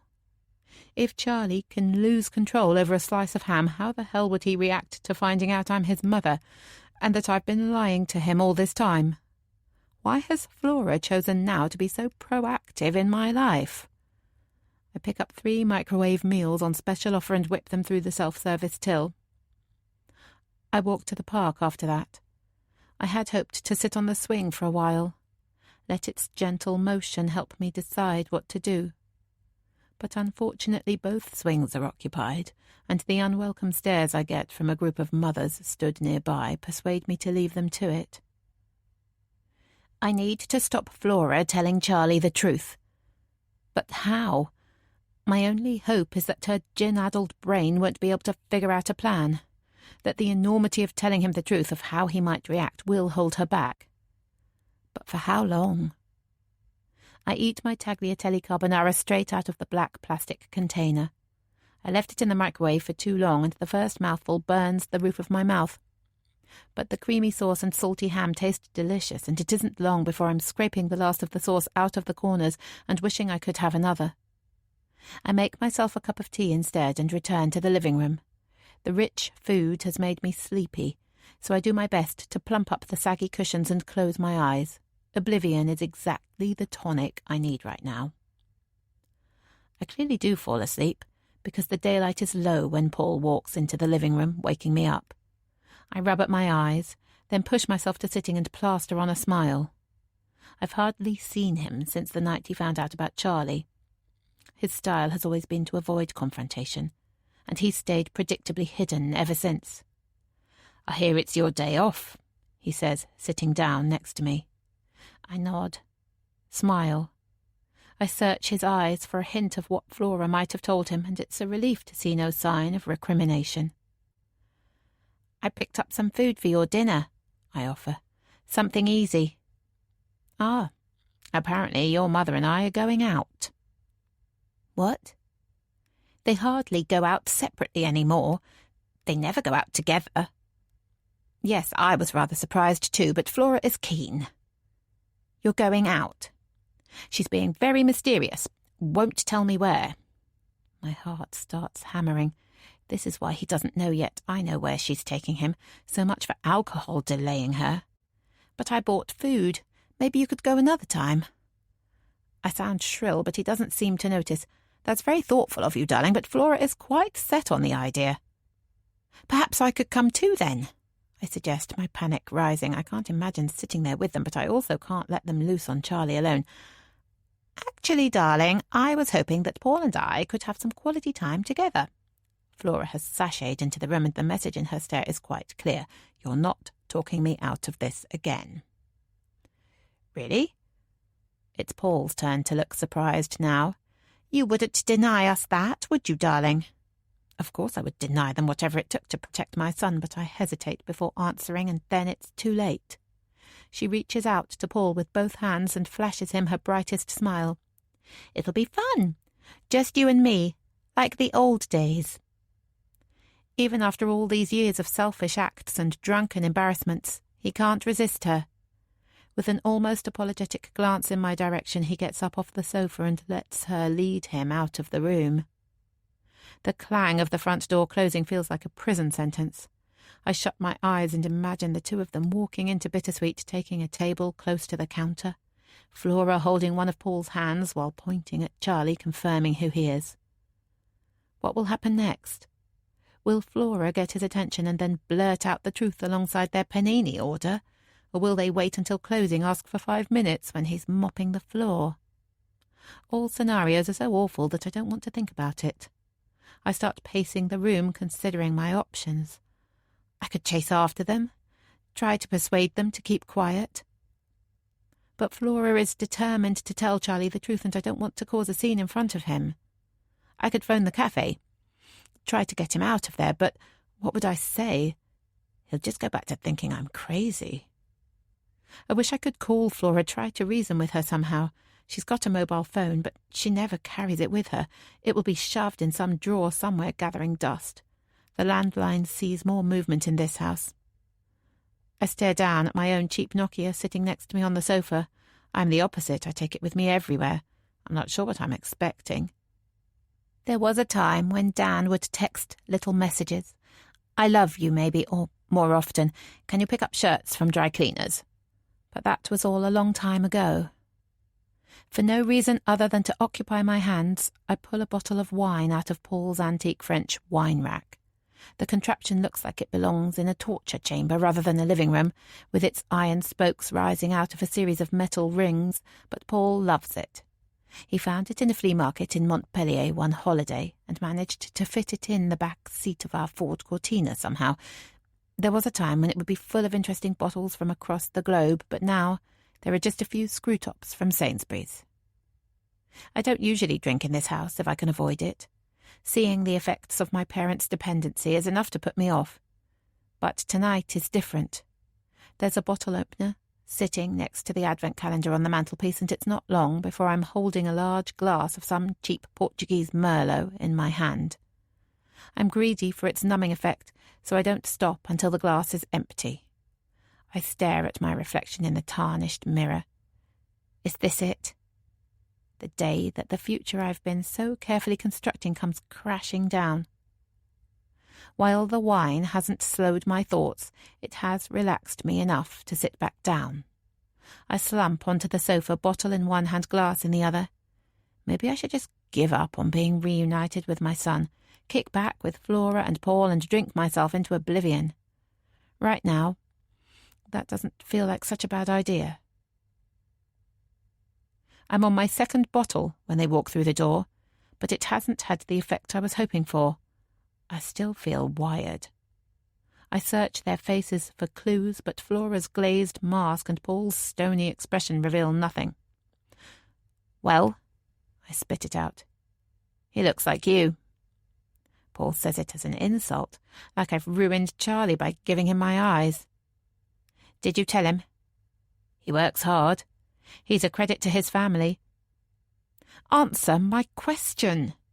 The adrenaline has found an outlet and I can't stop it. He remembered Flora. I introduced myself. Oh, God, how could you? Don't you care what you've done to him? What we've done to him? Paul's voice is mocking. I can't stand the sound of it. Why the hell do I have to shoulder the blame for everything? You've done this. This is on you. I jab my finger at him. Oh, darling, don't you see? Flora has chosen a wounded tone. She knows exactly how to rile me. This is all on you. I pick up the wine rack then. It's only in my hands for an instant. Then it's sailing across the room, heading for Flora's accusing face. The few remaining bottles fly out mid-air. Most thud on the carpet, but one smashes against the dusty sideboard. Flora screams as she ducks down, trying to avoid the iron spokes. The sound of metal meeting wall is glorious. I feel hands grab at me. All the adrenaline is gone now, and I let myself be dragged along like a rag doll. When we get to the kitchen, Paul lets go of my jumper, pushes me away from him. What the hell is wrong with you? You told him. You ruined everything. You could have killed her. You have no right. Phoebe, we didn't tell him. I look up, try to focus my vision amidst the swirling fog of tears. I wanted to, but Flora persuaded me to give you more time. He doesn't know. The wine, the fear, it's jumbling my thoughts. And this is how you repay her. Chapter 25, September 2005. Phoebe. I look in the mirror and try not to be disappointed. Pregnancy doesn't just give you a bump, it changes every part of your body. For 9 months you're a warrior, protecting your baby with every biological weapon available to you, but you do this covertly, under the mask of tired eyes, puffy skin, and an expanding waistline. I look fat. You're 12 weeks pregnant. You're allowed to look fat. I glance at Dan, perched on the side of our bed, his head dipped down, eyes squinting at his BlackBerry. It took me a full day of traipsing round different shops to find something appropriate to wear, an outfit that said high-flying theatrical agent rather than new mum-to-be. The least he could do is look up. I change tack, soften my voice. Do you think the dress makes me look fat? A small sigh escapes from his lips, like I've interrupted something more important, but he lifts his head dutifully. Then I feel his eyes roll over me, appraising my ice blue 50s-style swing dress, with its low-cut V highlighting my deeper-than-usual cleavage.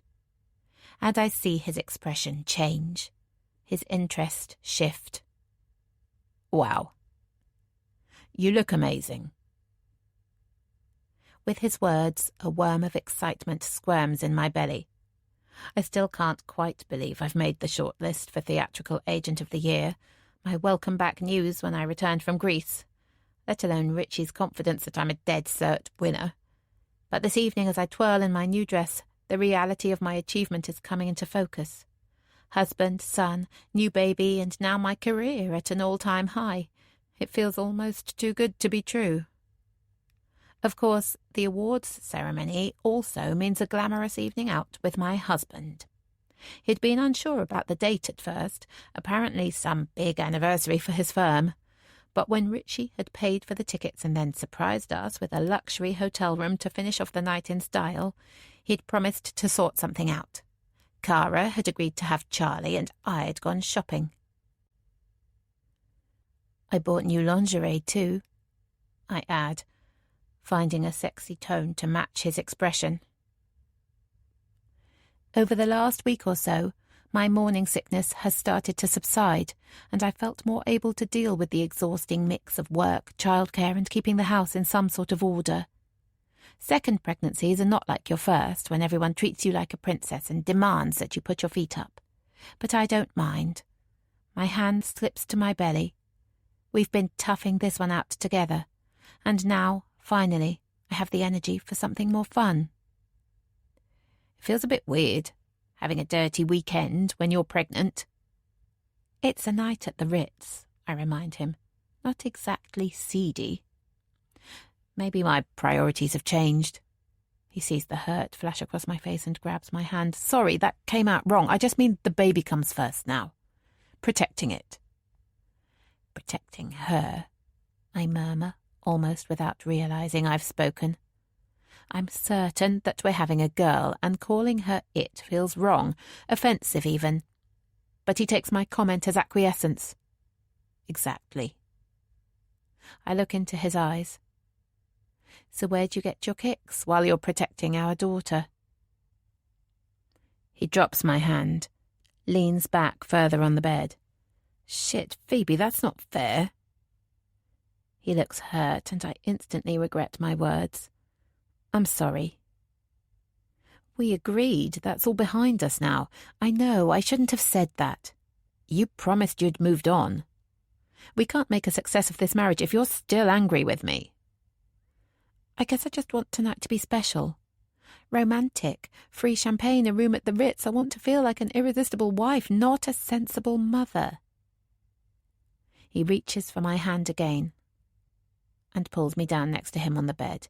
He kisses each of my fingernails, their new French polish shining in the low September sunlight. You're right.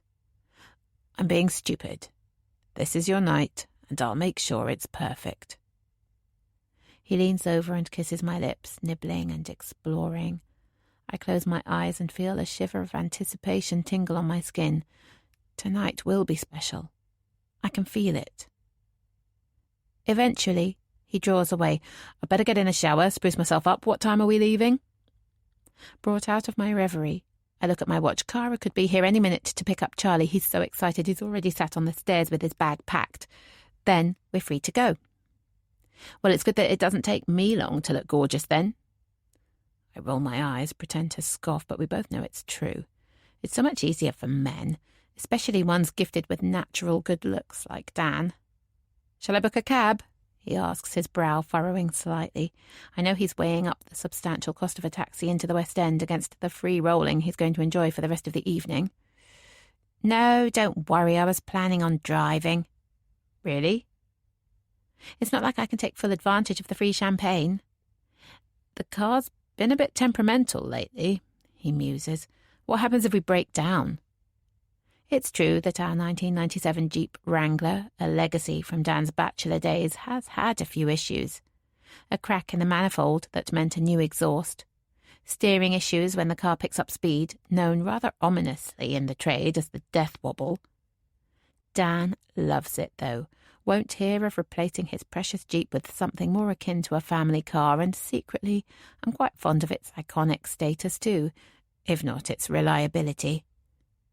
It's a 6-mile journey, I say to placate him, and if I reach 30 miles per hour in rush hour traffic, it'll be a miracle. We'll be fine.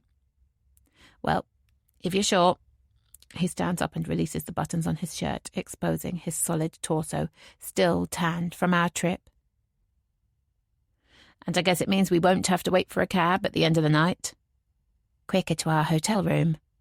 And then we'll see what's more attractive after a night in those heels, he says, nodding at my new strappy stilettos, my body, all those plumped-up goose-down pillows swathed in freshly washed Egyptian cotton.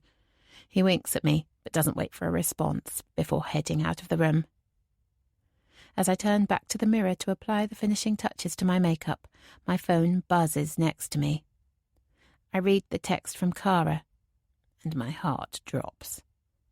I tap in her number, and she picks up on the first ring. "Chicken pox?" I ask. "I know. Can't believe the timing. Doctor said I need to keep him at home. Definitely no sleepovers. I'm so sorry." I close my eyes and try not to let the scream of frustration leak out. Charlie is at nursery with Jude twice a week. Chances are he's caught the illness already, but I can't ignore the instructions given by a GP. "It's fine." "I would come to you, except Tim's away overnight. I know how big this is for you, Phoebes. Could your mum look after Charlie?" Cara has met Flora a few times, fleeting encounters in the park or local playzone, not long enough to understand how unreliable she is. "Perhaps. I'll sort something out," I promise, before ending the call and throwing my phone onto the bed. What now? Charlie has plenty of other friends at nursery, but none that he would feel comfortable staying the night with, especially at this short notice.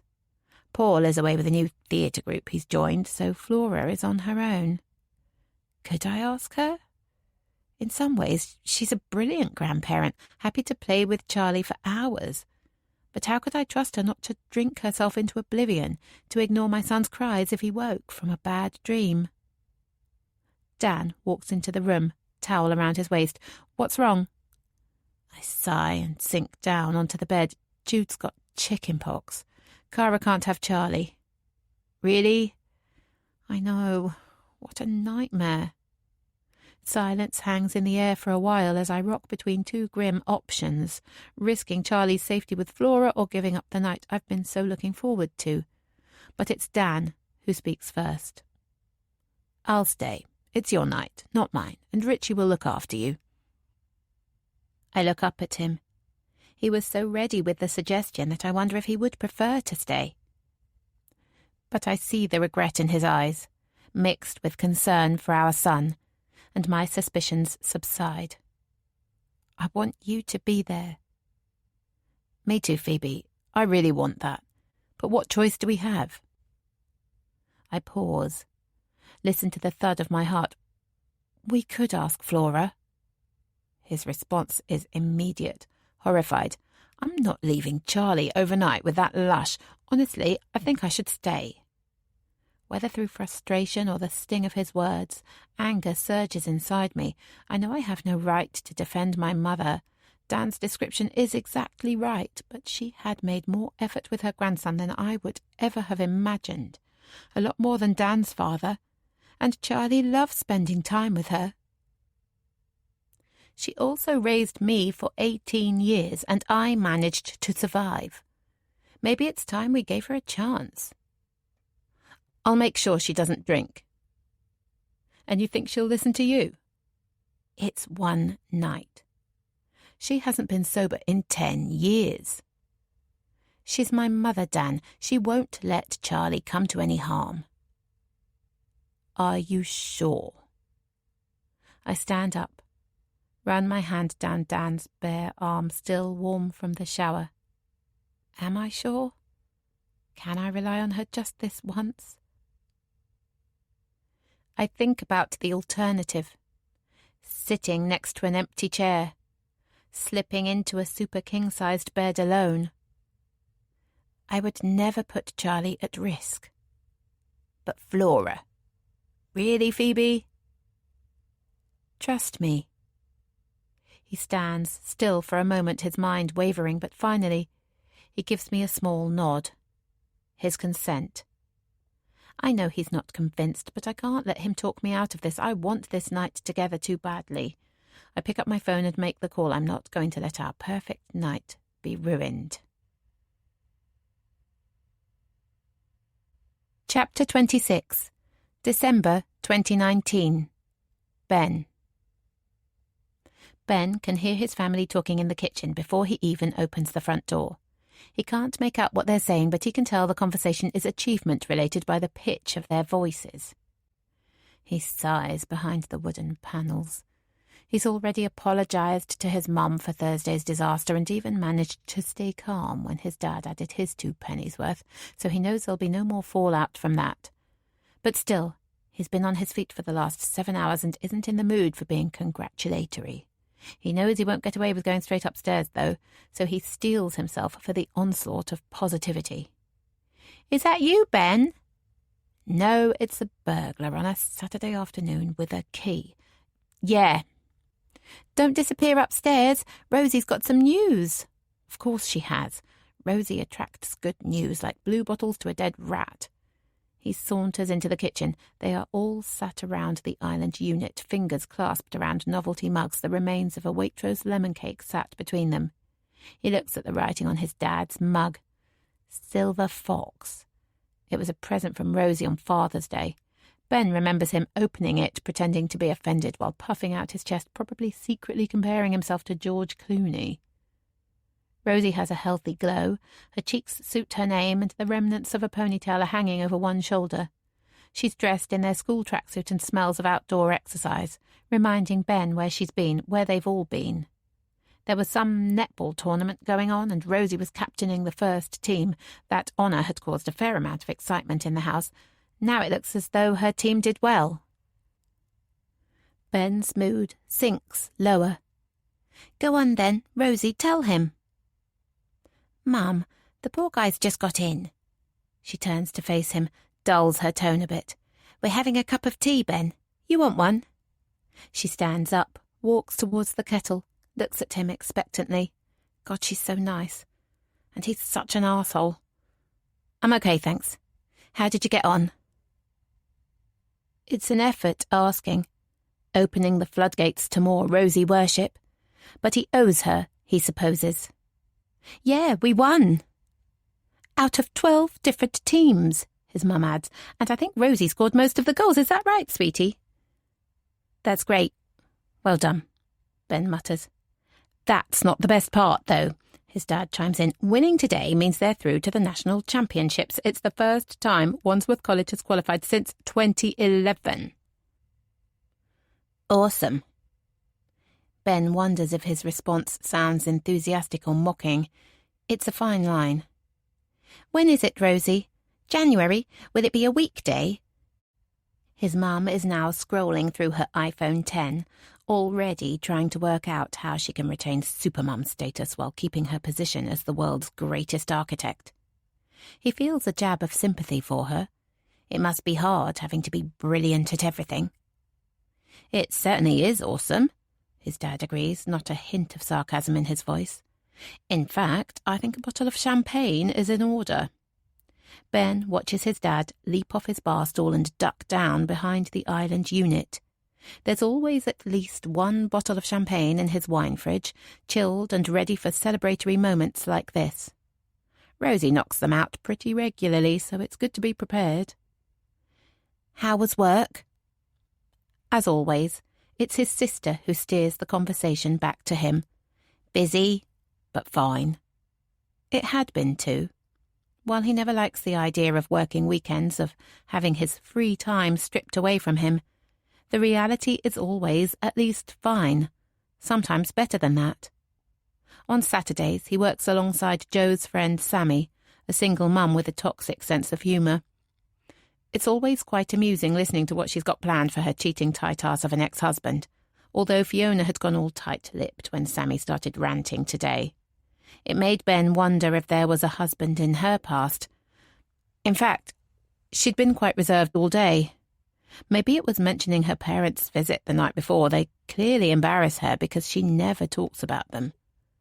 It's funny, he hardly knows anything about her life while he can't stop telling her stuff about his own. I'd love to work in a cafe. Babysitting is so dull. Ben knows Rosie doesn't mean it. Babysitting pays almost as much as he earns and involves practically no work, playing hide-and-seek for half an hour and then flopping in front of the TV with a packet of chocolate chip cookies. Except Rosie doesn't do that, of course. She drinks tap water and writes essays. "Here you go, son." His dad hands him a glass flute with a silver base, Vera Wang inscribed on the bottom. Even the glasses have a designer label in this house. Ben rolls the word around in his head. Son. His dad says it so casually, makes it sound almost natural. Does he really see Ben that way? Thanks, he says, takes a sip, then a gulp. He likes champagne. He hates what the drink represents, of course. Arrogant rich men showing the world how successful they are. Only prepared to drink fizzy wine from one tiny region out of the whole fucking world. But there's no denying it tastes good. Whoa, slow down, Ben. We haven't made a toast yet. I'll do it, Ben announces, if you fill my glass up. He's not sure who's most surprised by his offer, but it does the trick. His dad tops up his drink. Hey, unfair. My win. I should get more than him. Rosie always seems to get drunk on half a glass, and today is no different. She tips her head back and finishes her drink before holding the glass out for a refill. Ben loves it when any hint of mischief surfaces in his sister, so he winks at her and leans forward to clink glasses. She's obviously used up all of her accuracy on the netball court because she misjudges the distance and smashes her glass into his so hard that it's a miracle they don't both shatter. Oops, sorry. Rosie looks at him and starts giggling. His mum looks a bit irritated and his dad starts inspecting their glasses for cracks. Ben smiles at his sister. Better hurry up with that toast or there'll be no champagne left the speed you two are drinking it, his dad says, a grumpy edge to his voice now. Ben stands up. He's feeling a bit better about Rosie's win now. It is with great pleasure, he declares while raising his glass, that I congratulate my talented sister for being brilliant at playing with balls. Rosie erupts into laughter, and even his parents seem to find his joke amusing. His dad puts an arm around his shoulder and draws him in for a much more controlled glass clink. Very funny, son, he says, wryly. Going out had been Rosie's idea, concocted when they were sprawled out in the den, binge-watching Teen Wolf while Greg prepared his special surprise for dinner, which was chili con carne, like always. Lucy had looked at them suspiciously when Rosie announced that her teammate was throwing a celebration party and that Ben was invited too. But Greg hadn't questioned her fictional story, had even given them 20 quid for a cab. The champagne had obviously gone to his head too. Luckily, Rosie isn't one of those girls who spends ages on her makeup or choosing an outfit. She loves jeans and has at least 20 pairs of various cuts and washes, but she usually just wears the pair that's easiest to retrieve off the floor. Tonight, she's rocking the Californian look. Light-coloured denim and an oversized pink sweatshirt, the words Dream Big scrawled across it. Chunky white feeler trainers complete the image. Ben looks dull in comparison. Black jeans and a grey t-shirt, the tiny Vans logo on the left side of his chest not exactly eye-catching. But invisible has always been his preferred look. Rosie suggests Angel's Bar on Battersea Rise as soon as they leave the house.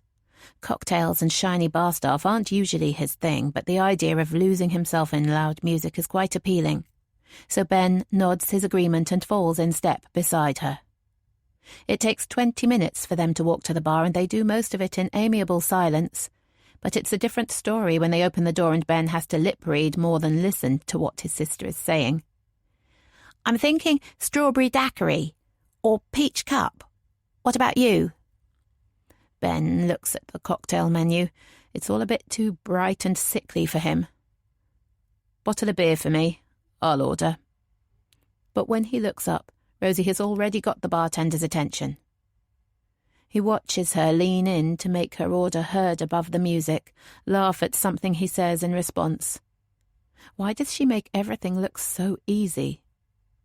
He scans the room and spots an empty table in the corner, 2 bar stools either side of it.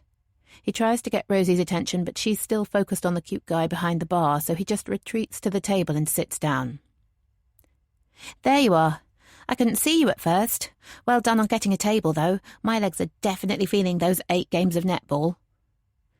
Ben's mood sinks a bit. He likes drunk Rosie who almost smashes glasses. He doesn't want perfect Rosie who wins netball tournaments. I'm sure they'll be back to their bionic best by tomorrow. His response is laced with sarcasm, and he instantly regrets his comment, but when he starts to apologise, Rosie cuts him off. Finally, she's lost patience with him. Ben, I don't care that you're a miserable prick most of the time, but all this self-pity, it's pathetic and really frustrating. He sighs. What would you know? I know that you're an amazing artist. The art thing again. But it's so much more than that, she continues. Like what? My brilliance at sport? Oh no, that's you. My big brain. Oops, you again. My massive circle of friends. Now hang on, I see a pattern forming here. Stop it, Ben. Do you know how hard it is being your brother, practically the same age and shit at everything compared to you? Ben knows that councils don't like placing adoptive children in families with a child in the same school year, but they'd made an exception in his case. Lucky him. And I suppose that's my fault, is it? Nothing to do with you smashing windows and staying out all night so you're too tired to study? Ben draws a quick breath and tries to hide his discomfort by taking a long swig of his beer. If Rosie knows about his late-night trips, what else could she have found out? The fear must show on his face, too, because her voice softens a bit. I'm good at stuff because I'm too scared not to be. If I'm not successful, then I'm nothing. It's different for you. Because I'm such a proven failure. Because you don't care about failing. You've got the confidence to put yourself out there. Stick 2 fingers up. Question everything. Give a shit about nothing. I'd love to be more like you. Speech over. Ben watches Rosie suck hard on her paper straw, the pink line of daiquiri descending down the glass. She's never admitted to being scared of failure before. She comes across so amazing at everything that he's never thought to ask. But she has got the same demanding parents as him, goes to the same school. Of course she must feel the pressure too. Another one? Yeah. Why not? If I'm going to feel like shit tomorrow, the hangover may as well be worth it. Ben gives her a small salute and walks to the bar. There's something quite exhilarating about the thought of Rosie being jealous of him. But is it true? He does stick 2 fingers up and question every rule, break plenty of them too. He's always assumed it's because he's such a moron. Could it really be something to be proud of? Same again, mate. Ben looks up at the bartender. Not only has he remembered their original order, he hasn't even asked to see Ben's ID. And he served him almost immediately. Ben stands up a bit taller and adds a broad smile to his nod. It's past midnight when they leave the bar. They'd run out of money after their 3rd drink, but neither of them had been in a hurry to go. So Rosie had sucked pointlessly on her straw and Ben had scraped every label off his 3 bottles, and they'd talked. About Rosie's fear of being trapped in a life she's never had chance to question.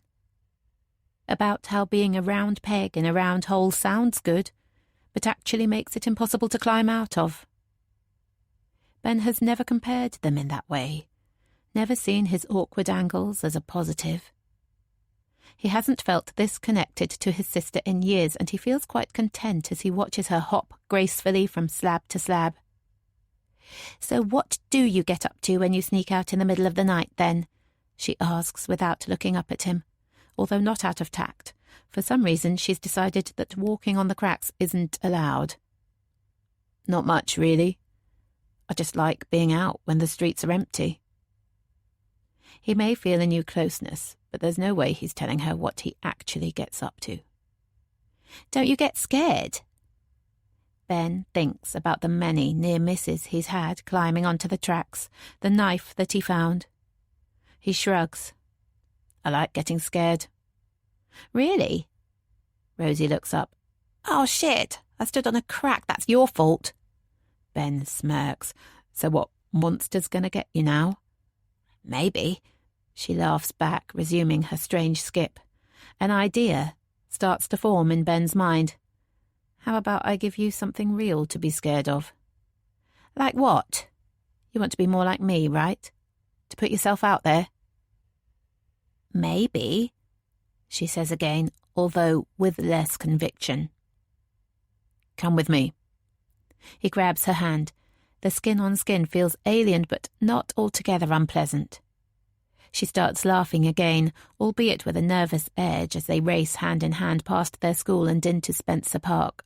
What are we doing here? I want to show you something. They're almost across the park when Ben finally stops in front of a large oak tree. The first time I climbed this, it was for the challenge. And then it became somewhere to hide, to get away from people like you.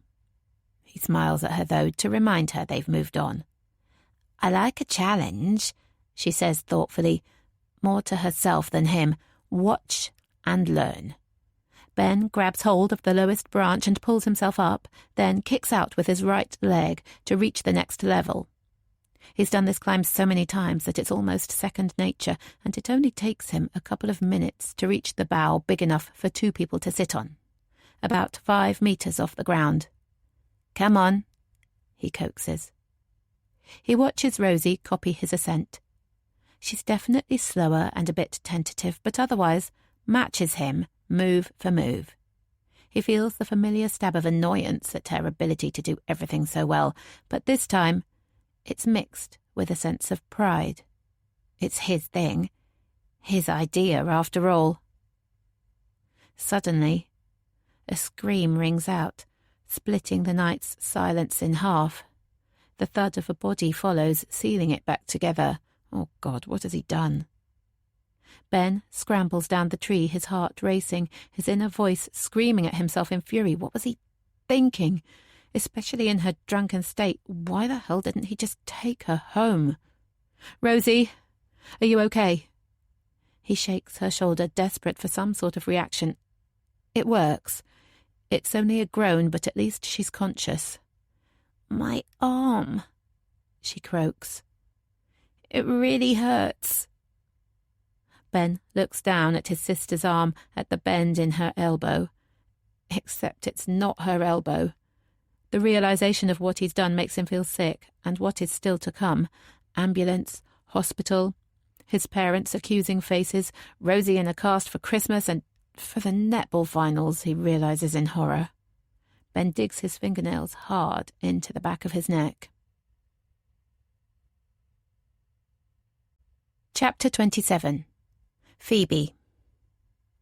The siren is getting louder, closer. The ambulance will be here soon. The sound of it burrows into my ears, but I can't see its green and yellow glow. All I can see is Dan. And blood. Too much blood. Still, the noise penetrates. My phone's ringing, I realise with a start. I fumble for it, but in the darkness it crashes to the floor. Who could be calling me in the middle of the night? In truth, who's calling me at all? It falls silent, but only for a moment, and seconds later it's ringing again. I grab it, and this time I manage to press the green button. Hello? Fiona? The voice is distant, muffled. It's Charlie. We all have each other's numbers at the cafe in case of emergencies. Joe insists on it. I've really fucked up this time. I feel a range of conflicting emotions, happiness for him wanting to speak to me, but also a wariness for why he's called. What happened? It's Rosie. She's hurt. I shudder. I'm not sure if that's the freezing air or the thought of what he might have done. What happened? I repeat. They blame me just like they always do. For what? I ask it calmly, but on the inside I'm panicking. I remember what he did to that boy. For breaking her arm. Then the sobbing starts, and it's as though a dam has burst. For all the shock of his confession, a tiny voice inside my head says this is good, that he needs to release his pain before he can face up to what he's done. But still, it breaks my heart to hear him cry. Where are you? At home. Mum and Dad have taken Rosie to hospital, but they didn't want me there. You're alone? I'm wide awake now, oxygen rushing to waken my tired muscles. You shouldn't be on your own. It's always when things are just starting to go right that I ruin everything. I'm coming over. I know it's risky, going to his house. His parents could be back any minute, and who knows whether they'd recognise me as Charlie's birth mother. But I can't leave him all alone. I know more than most where extreme trauma can lead. To my house, he asks. I'm getting a cab. Luckily, I remember to ask for his address before finishing the call. After pulling on some clothes, I race out of the house and hurry towards Battersea Park Road to hail a cab. I'm not sure why everything feels so urgent, but I just know I need to get there fast. Perhaps it's the memory of when my life hit rock bottom and how I reacted. Thankfully, I don't have to wait long for a black cab to pull over. No doubt the early hours of Sunday morning are still standard hours in the taxi business. I lean back against the headrest, close my eyes, and will the driver to speed up. We were climbing my tree. Rosie broke her arm. So it was just an accident, not the act of violence I was imagining after all. I release a sigh. Well, that's not your fault. These things happen. Charlie dropped his head into his hands. He sat at their long kitchen table, an empty Coke can by his side. He smells of cigarettes, but there's no evidence of them inside the room. It seems he's still got the wherewithal to smoke outside, at least. They said I got her drunk, that I should have been more responsible. She's older than you, isn't she? She can make her own decisions. She'll miss the national championships. There'll be others. You always say the right thing. You know that, Fiona. I don't know how to respond to that, so I use the moment to take in my surroundings. When I first walked inside, I was struck by its similarity to our old house in Southfields, the large open-plan kitchen and wide glass doors onto the garden. But now I see the differences. The clever mix of modern and classic kitchen units and the striking signature pieces that we could never have afforded. Ours was the underage version of this, I realise, in size as well as style. Perhaps this is the type of house Dan and I would have grown into if our marriage hadn't died. Thanks for coming. Charlie's voice brings me back to the present. I'm glad you called me. Can I ask you something? Of course. I couldn't possibly give a different answer, but my back stiffens as I wonder what he's going to say and whether I'll need to feed him yet another lie. Do you believe that some people are born bad? I think back to that night. Yes, I say, no lying required after all, but I don't believe you were. It was an accident, Rosie falling. Exactly. Not your fault. But I wonder if I wanted it. Willed it. You know? His voice isn't much louder than a whisper, but the sound still resonates in the quiet room. You can't will a broken arm. Do you ever get nightmares? His change of subject takes me off guard. I think about the horrible images I'm subjected to most nights, even after all these years, and the number of times I've woken up shivering because I'm drenched in sweat. Yes, sometimes. I try to sound relaxed, but it comes out guarded. Are they different, or the same one? I pause for a moment. Different versions of the same one. My nightmare is always the same, and impossible to understand. I hear things. What things? I ask gently. Screaming mostly, but my eyes are closed in the dream. I can't see what's happening. Nothing's happening. It's just a nightmare. It feels more than that, he whispers. More like a memory I can't shake the feeling that I did something bad. Even though he says it quietly, the shock of his words makes me draw breath. He looks up, his eyes shining with fear. I can't stand to see him like this. Should I tell him the truth, explain why he might feel that way? I can't risk it. Ben, I'm certain you haven't done anything bad. I need to sound confident. Yeah, I know, I'm just talking shit. But this new dismissive tone isn't derailing me. Listen, nightmares aren't a sign you're bad. They're just an outlet for how you're feeling. You're scared that there's something wrong with you, but there isn't, Ben. I promise you that. How can you be so sure? You hardly know me, he spits out. The child again, testing my loyalty by pushing me away. I just have to figure out how to reassure him without revealing too much.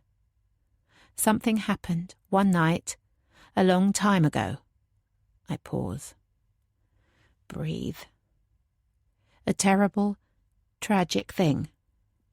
Since then, I've found it very hard to trust people. What happened? But I trust you, I say, ignoring his question. You should be proud of who you are. He forces out a disbelieving snort. We should tell my parents that. I'm sure they're proud of you. My comment jolts me back to a different time when I gave a similar platitude to Dan about his own father all those years ago. It sounded pathetic then, and it doesn't sound any better now. But even if they're not, I continue, it shouldn't stop you being proud of yourself. He considers that for a moment, then lifts his head, and there's a vague optimism in his eyes. Maybe you're right. I am right. I don't need their fake sympathy and patronising advice. Rosie is all they care about anyway. It'll be good for everyone. What will be good? I'm going to move out, quit school. I'm probably going to fail my A-levels anyway, and who cares about art? I can get a job, my own place. You did it, didn't you? Well, I finished school, I mumble slowly. My head is racing and I need to buy myself some time. Charlie hasn't had the upbringing that I had. The early independence that comes with parents who don't parent, or the ambition that financial insecurity creates. I'm not sure he could survive on his own. But on the other hand, the further he draws away from his adoptive family, the closer he might grow to me. They've had more than 12 years to put him back together, and they've failed. Surely it's only right that I get my chance now. But then, chemistry and biology A-levels weren't exactly critical to my career, I counter. He looks up at me, and I see pure gratitude in his expression. It spurs me on. And of course, I'll help you in any way I can. That's settled then. New Year's resolution. He grins widely and lifts his Coke can in a mock cheer before changing his mind. Fuck this, we should celebrate properly. That's one good thing about my dad. Always a bottle of champagne going spare. He leaps up from the kitchen table and squats in front of the island unit. It's the first time I notice the wine fridge discreetly set into its base. It's 4 a.m, Ben. I don't want to sound like a killjoy, but the last thing I want right now is alcohol. Ah, come on, Fiona, there's never a bad time for champagne. Alarm bells start ringing inside my head. There's too much alcoholism in my family for me not to worry about comments like that. I'd love to celebrate with you, but I'm working the lunchtime shift tomorrow. I look at my watch, well, today. And you still came out in the middle of the night to check I was okay. That's what friends are for. I sound shy. Even after everything, I still can't quite believe we've got something real, that our relationship exists outside of my imagination. Well, thanks. He can't look me in the eye, but I can tell he's touched by my effort. My heart leaps, almost taking my breath away. I want to wallow in this moment, but his parents could be home any minute, and I need to get some rest before I start work. So reluctantly, I break the silence. If you're sure you're okay, I should get going. Yes, I'm fine, thanks to you. I stand up and reach for my coat. But I still want to thank you properly. There's the bittersweet Christmas party next week, I remind him, but he bats my suggestion away. I'm almost by the front door when he blurts out, "What are you doing for Christmas? I mean, on the actual day." I have a sudden image of being stuck at home, Flora and Paul tucking into a Christmas dinner of gin, cocktails and red wine. The three of us sitting in silence, me still not forgiven for Friday night's fight, for the chasm that sits between us. I haven't thought about it. I'm not really a fan. Come to ours. Sorry? I wasn't expecting an invitation. There'll only be us, and Dad always cooks for about 100. May as well feed one more. I can't. I shouldn't. Thanks for the offer, but I don't think it's a good idea. Please, Fiona, they're bound to still hate me over Rosie's arm. You'll be doing me a favour. Charlie gives me his best smile and imploring eyes. It's amazing how this usually angry teenager can turn on the charm sometimes. Necessity, perhaps. Your parents won't want me here. They don't even know me. Although, of course, if they genuinely didn't know me, I'd be jumping at the offer. They always get what they want. I never do. If you came, well, that would be me getting what I want at last. Does that make sense? Maybe I could come. The words tumble out before the sensible part of my brain can stop them. Of course it's far too risky. I've no idea how much his parents were told about me. But I have to assume they know everything. I need to pull back. That's brilliant. You being here will make all the difference. And his face lights up so much that, instead of saying anything, I just nod dumbly and lift my hand in a wave before pulling the front door behind me and walking out into the darkness. Chapter 28. I look in the mirror and don't recognise myself, which, under the circumstances, feels like a good thing. As a child, Flora loved me having long hair, couldn't care less about the knots that would form after weeks of neither of us bothering to brush it, and that style just continued, became part of who I was. However many regrets I've carried with me, I haven't wanted to risk breaking my connection with the past, and keeping a familiar look felt part of that. So having a pixie cut stare back at me now is unnerving, to say the least. But hopefully it will work. It has to. I know what a gamble I'm taking in accepting Charlie's invite to spend Christmas Day at his house. While I wasn't allowed to know anything about Charlie's new family when he was adopted, the same privacy wasn't afforded to me, so I have to expect that they've searched for me online. It felt like a close call at Battersea Art Centre, sharing the space in front of Charlie's winning painting with his adopted mother. Yet here I am, soon to sit at her table, share her food. What am I thinking? But I just couldn't turn him down, and I couldn't bear the thought of spending it with my parents either, sitting in silence, the memory of my violent outburst still fresh for us all. I had the idea to get my hair cut on my walk to work last Sunday morning, but I haven't had the chance until today. The flu that has been doing the rounds at the cafe has meant I've worked 8 days straight to cover missing staff, and longer shifts than usual. I'm exhausted, but it's good to have the extra money. There's only another week or so until the end of the year, and then Joe will want to make my employment official. I hope I've done enough to prove I'm worthy of it.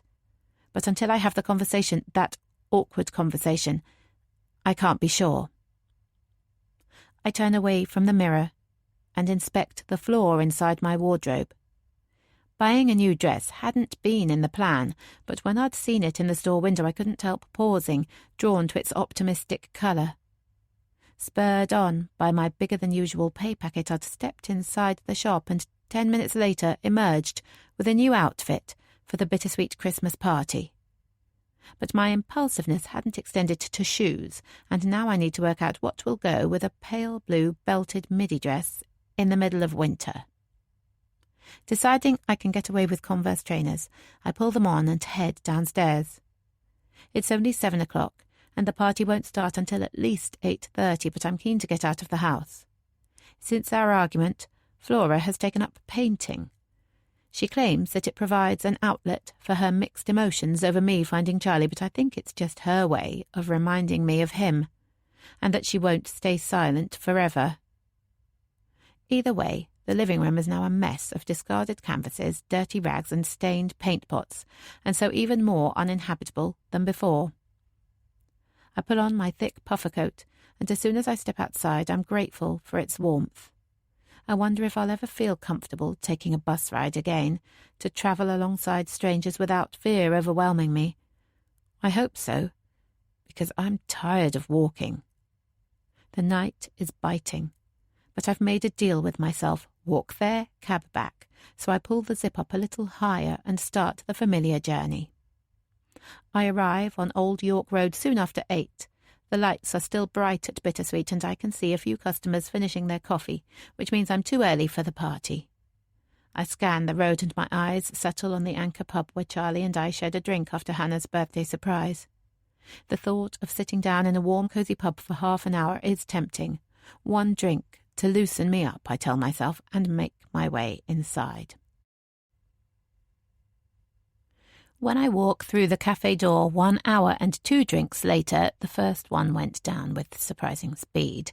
Bittersweet has been transformed into a mix between Santa's Grotto and Saturday Night Fever. 4 disco balls have been added to the Christmas fairy lights, and the combination of white sparkle and multicoloured strobes is quite overpowering. The sound system, usually playing soft background music, is blaring out Christmas classics, and a few people are already drunk enough to be taking Rocking Around the Christmas Tree at its word. The place is packed with bodies, many I don't even recognise, clinking glasses and spreading their own version of Christmas joy. Despite spotting Charlie looking equally bemused, I have a strong urge to leave before anyone notices me. "Hey, nice there! Guys, Fiona's gone all Cara Delevingne on us." It's too late. Marco has spotted me. I take a deep breath and wander over. I have no idea who Cara Delevingne is, but I sense that asking him might incur horror, so I just turn my head towards Charlie. Now I'm here, I find myself wanting his approval for my new look, but it's Hannah who speaks next. "Val Fiona looks awesome. It's pretty radical, though." She moves a bit closer. "Come on, spill. New man? New woman?" She giggles at her suggestion, doesn't realise how accurate it is. "Just fancied a change?" I manage. "Well, it will look even better with a glass of Prosecco in your hand." Marco hands me a flute of bubbling liquid, and I take a long, grateful gulp. I'm not used to all these compliments. Luckily, the sharp clink of cutlery on glass makes us all turn around. Jo has climbed onto a table and is now waving her arms around like an aircraft marshal. "Hey, everyone! Wow, look at you all! I may be 3 glasses down, but I am so proud of my amazing team right now." She's swaying slightly, and I feel the urge to reach my hands up. Her husband, Nate, obviously has the same idea because he moves a little closer, raises his arms slightly. "And I have not 1, but 2 surprises for you. The first surprise is, drumroll please." She looks at Marco and he obliges, beating his hands against the table with impressive speed. "We won the Christmas competition. We are officially the most Christmassy business on Old York Road." Without really understanding why that's a good thing, everyone lets out an involuntary cheer and starts clinking glasses with each other. "Hey, don't forget, I have a second surprise." Jo flaps her hands, trying to recapture everyone's attention. "Do you need another drum roll?" Marco asks, not waiting for an answer before he starts whacking the table again. "You've all got the day off tomorrow," she spurts out. That gets our attention. It's Christmas Eve tomorrow, and the cafe is going to be full of local families and last-minute shoppers. I can't imagine any of us were looking forward to working that shift. "Call it a Christmas bonus. You'll get a full day's pay and a lie-in, so no excuses for not enjoying the party." A hiccup escapes, and Jo thrusts her hand up to her mouth. From the look on her face, she can't decide whether it's horrifying or hilarious. "So who's going to cover?" Hannah asks, ever the responsible employee. Don't worry about that. I've got the whole tribe helping. Nate, the kids, my parents, the in-laws, both my sisters, maybe even my brother, although he probably won't turn up. She's gabbling now, and I force myself to tune out. The more family members she lists, the lonelier I feel. Someone fills up my now empty glass, and I take a long swig. The liquid feels soothing against my constricted throat. I've no idea what time it is, but I'm in that fuzzy bubble where it doesn't matter anymore. I lean in further against Marco. We're sitting on a table pushed up against the counter and staring in the same direction. While his legs are swaying in time with the music, mine are still. They need a rest. I was persuaded to dance when the Pogues' Fairy Tale of New York came on, but then chose to stay on the makeshift dance floor for the next 10 or so songs. I'm feeling the effects of those exertions now, and the alcohol, of course. Well, it's about time, Marco says with a fatherly wisdom that he's not really old enough for. I nod and smile, and we both continue watching Charlie and Hannah kissing. I'm sure they'd prefer not to have an audience, but I don't care. Mother's prerogative. They make a great couple, I say. You know, Marco, there was a time when Ben thought you had a thing for Hannah. My heart starts pounding at my slip-up, but Marco hasn't even noticed. I silently thank Bing Crosby for drowning out my voice. Me? Ha! That's funny. Because you're gay? I instantly regret my words because Marco's permanent smile completely disappears. How did you know? Luckily his voice is stilted rather than angry, and I let out a sigh of relief. I'm so sorry for blurting it out like that. I don't have a sixth sense or anything. I'm just old. Call it life experience. I promise I haven't said a word to anyone. And you don't care? Don't see me differently? I look into Marco's eyes and am shocked to see such uncertainty there. This energetic, confident man with a funny comment for every situation is just as vulnerable as the rest of us when the truth is laid bare. Differently from what? There's no normal, you know. You are different, I suppose, but only in your ability to light up a room. He smiles then, a big one, and puts his arm around my shoulder. You make it sound so simple, Fiona. It's a bit more complicated when you're the middle child of a strict Catholic family. My brother works on building sites with our father. My sister is already working on having a bigger brood of kids than our mother. I am the odd one out, moving to England, caring more about clothes than football. So they don't know? Wow, no. Some friends from back home are coming over for a New Year, and I'm already exhausted at how much pretending I'm going to have to do. I'm taking them to Edinburgh just so that I can avoid my life here. Living a lie never ends well, I warn, but the sting of hypocrisy is so strong that I struggle to maintain my composure. It's only by continuing to talk that I manage it. Look, I don't know your family, but I do know everyone who works here, and no one would care less about you being gay, so at least don't hide from us.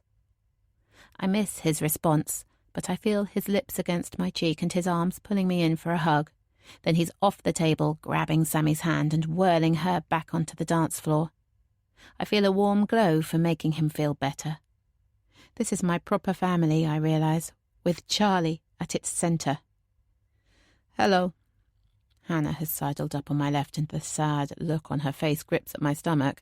Only a few moments ago I was smiling at the sight of her and Charlie having finally found each other. What could have changed so suddenly? Mind if I sit here? She asks. Of course not. We sit in silence for a while, but eventually I break it. I saw you with Ben. I say the name firmly. I'm not making that mistake again. Yeah. That was a bad idea. Without warning, anger surges up. How dare she mess with his head like that? I managed to control it. Just. Really? Not because I don't like him. I really like him, actually. The anger seeps away, but the timing. I had to tell him I'm leaving. Where are you going? Home. For a while. Not sure when I can come back. Back to the Czech Republic? My babichka has cancer. My grandmother. I want to be with her. I'm so sorry, Hannah. Tonight is full of announcements. Are you close? She hesitates for a moment, weighing up my question. Perhaps, she says eventually. She's not a normal grandma. You know, the type who bakes cakes and gives out wise words about boyfriends and house rules. She calls it her nerves. We joke that she's scared of her own shadow. Either way, she's always been someone who needs taking care of. I guess that makes us close in a way. But she doesn't give much back. She loves me, I know that. But her advice is always to say no, to stay at home, to never try anything. It drives me crazy. Mothers, grandmothers, it's their job to worry, I suppose. Mama says she wasn't always that way, that something happened to her during the Prague Spring. Prague Spring? I ask, embarrassed by my ignorance of Czech history. Sorry, there's no reason you should know. It happened in 1968. We were part of Czechoslovakia then, had been communist for 20 years. But the mood was changing, and a new leader was voted in. A more liberal one, with big plans. My babichka was a student at Prague University. She was so excited when Dubček came to power, was certain things would change for the better. So what happened? The Russians didn't like it. They thought they would lose their grip on us, so they sent their soldiers. My babichka said it was horrible, watching the Soviet tanks roll in. And that made her scared. At first, it made her angry. She became part of the resistance. And then? She was arrested, spent 2 days in jail. Nothing terrible happened, but they threatened it over and over. Then they just let her go. Those 48 hours created a fear so deep that it changed her forever. Crazy, hey? Not so crazy. A shiver crawls up my spine. I think of that night. How profoundly it changed me. It was over 50 years ago, and she still begged me not to come to London. Was scared I'd get mugged or caught in the crossfire of some gang fight. I can see the man now, the whites of his eyes, the glint of his knife, and then Dan, trapped. My skin feels clammy. My breathing starts to stutter. Fiona, are you okay? Fiona. The name was supposed to symbolize a fresh start, but it's bullshit. Those memories that night, I'll never escape it. I focus on Marco still spinning on the dance floor, and his happy grin draws me back to the party. Let's dance, I shout with a level of mania I didn't intend. I don't wait for Hannah's response before grabbing her hand and pulling her onto the dance floor, close to the speaker. I want to drown out those memories with loud Christmas tunes. I close my eyes and swirl, arms reaching up, body brushing against other dancers as the alcohol boosts our confidence and frees our movement. I need to forget what happened before. Concentrate on the future. The Pogues comes back on, and I dance with more enthusiasm. I've built something with Charlie, something I barely allowed myself to wish for. The dance floor is packed now. I spin again. Then, slam. Stars explode in my eyes. Oh, shit! Fiona, sorry! I stagger backwards. Pain threatens to overwhelm me. Jesus, get her some tissues, a napkin. My nose is on fire. My whole face feels like it's buzzing with an electric shock. Blood gushes down my chin, drips onto my new dress. How can there be so much blood in my nose? My eyes sting with tears, distorting my vision. I can see Marco rubbing his elbow, his face tight with remorse, and Hannah thrusting Santa napkins into my hand. And I can see Charlie, his eyes wide, his body frozen in fear. Chapter 29, September 2005. Phoebe. Do you need a top-up, Phoebe, darling? I rest my hand over the top of my glass and shake my head. I know that Richie will be happy for us when he finds out I'm pregnant. He's not the type to fret about how the clients will react, but our first scan isn't until next week, and I don't want to tempt fate by telling him our news prematurely. Probably for the best. You'll need a clear head when you collect your award later. He winks at me, then reaches across the table, proffering the bottle towards Dan. There are 5 of us nominated, I remind him, and Susie Hall has got 2 clients into the RSC this year. She has to be favourite. Well, that's not the rumour I'm hearing. Dan, you won't force me to drink alone, will you? Of course not. Dan smiles at Richie and reaches forward with his glass, but I notice it's still over half full. That's not like him, and I wonder why he's holding back. Maybe this is part of his promise to make our night together perfect, his recognition of my not drinking. Cheers. He clinks Richie's glass first and then leans over to meet mine. I think you're going to win too. Really? You're definitely the best theatrical agent I know, anyway. Gee, thanks, I tease back. We both know how exclusive that group is. Ah, excuse me, Richie joins in, puffing out his chest and pretending to be offended. I taught her everything she knows. Our laughter is interrupted by the buzz of a phone. Dan reaches inside his dinner jacket, looks at the number flashing on his BlackBerry and frowns. I better take this, he says, pushing back his chair. I watch him walk to the back of this proudly ostentatious venue. Café de Paris has long been a favourite with London's rich and famous. A heady escape into luxury and flamboyance. It's a natural habitat for people like Flora, adorned with elaborate chandeliers and dramatic, sweeping staircases. With its many pillars, holding up a line of ornate balconies, I imagine the illicit conversations that have taken place in the shadows and wonder who has whisked Dan away from my side. But when he strides back to the table, with a deeper frown and an air of urgency, any hint of jealousy disappears. Are you okay? That was Flora. I sit more upright and feel my shoulders tense.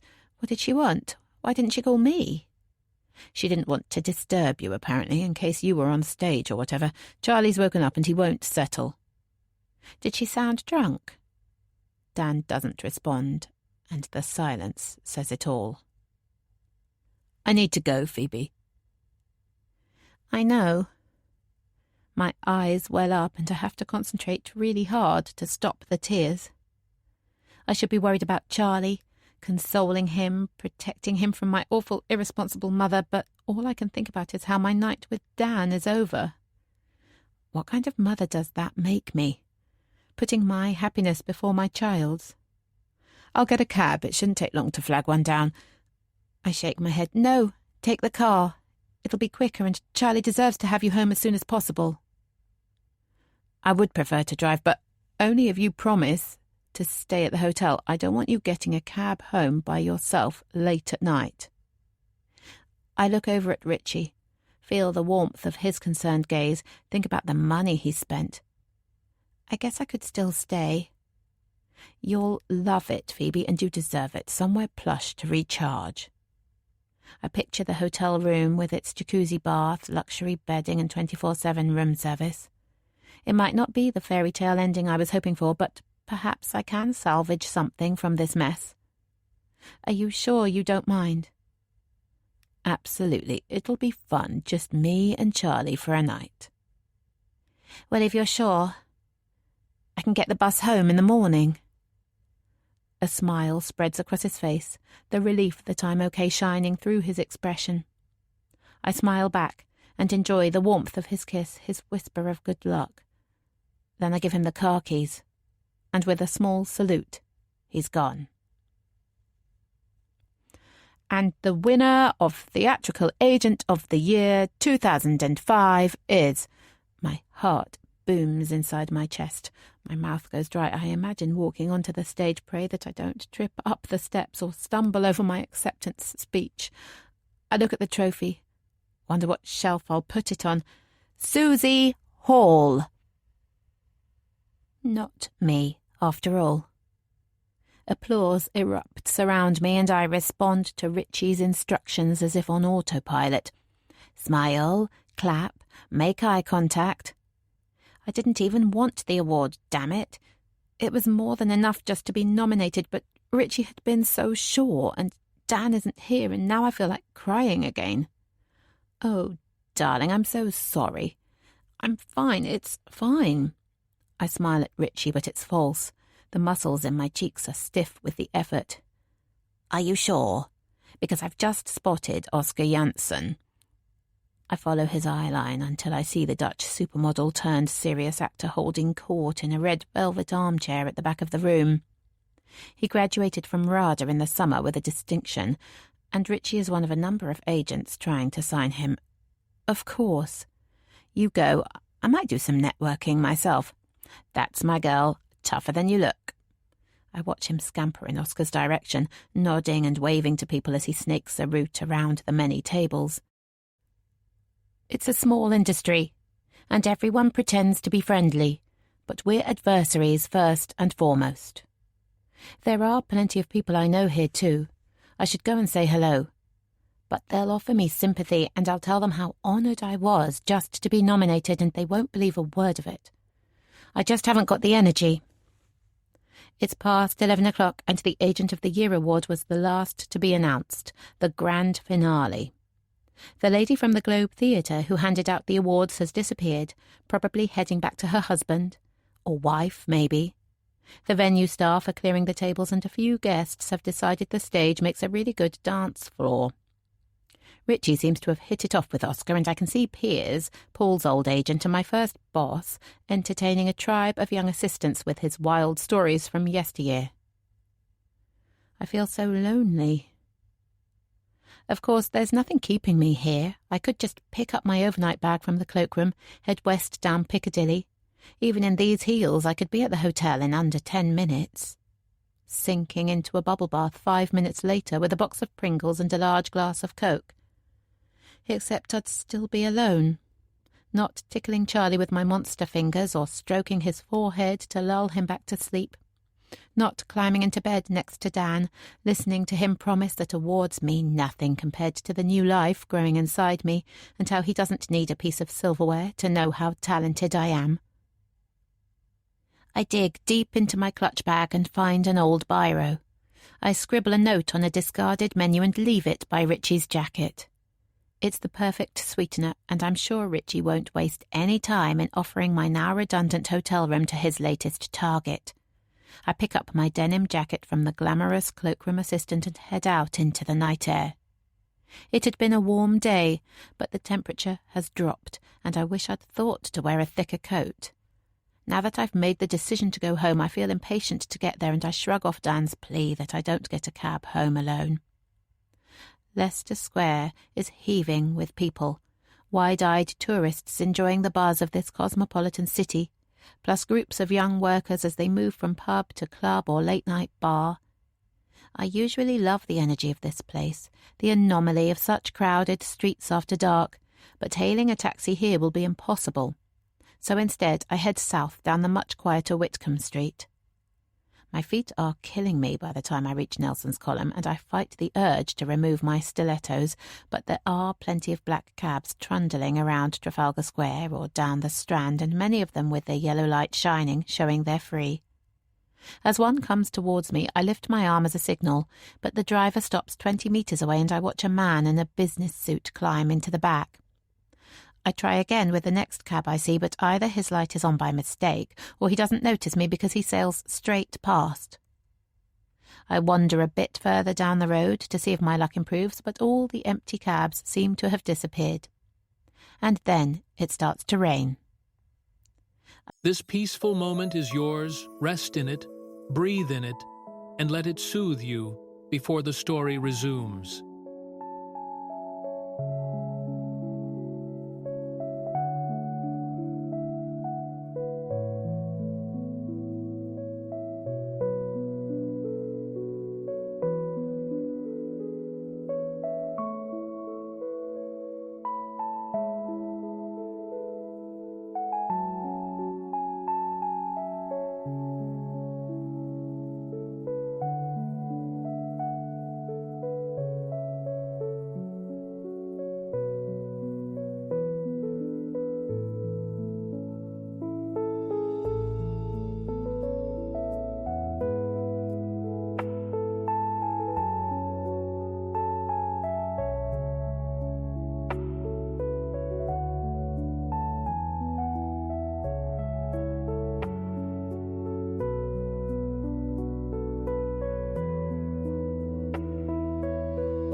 I swear under my breath and head for the nearest cover, which turns out to be a bus shelter next to Pizza Express on the Strand.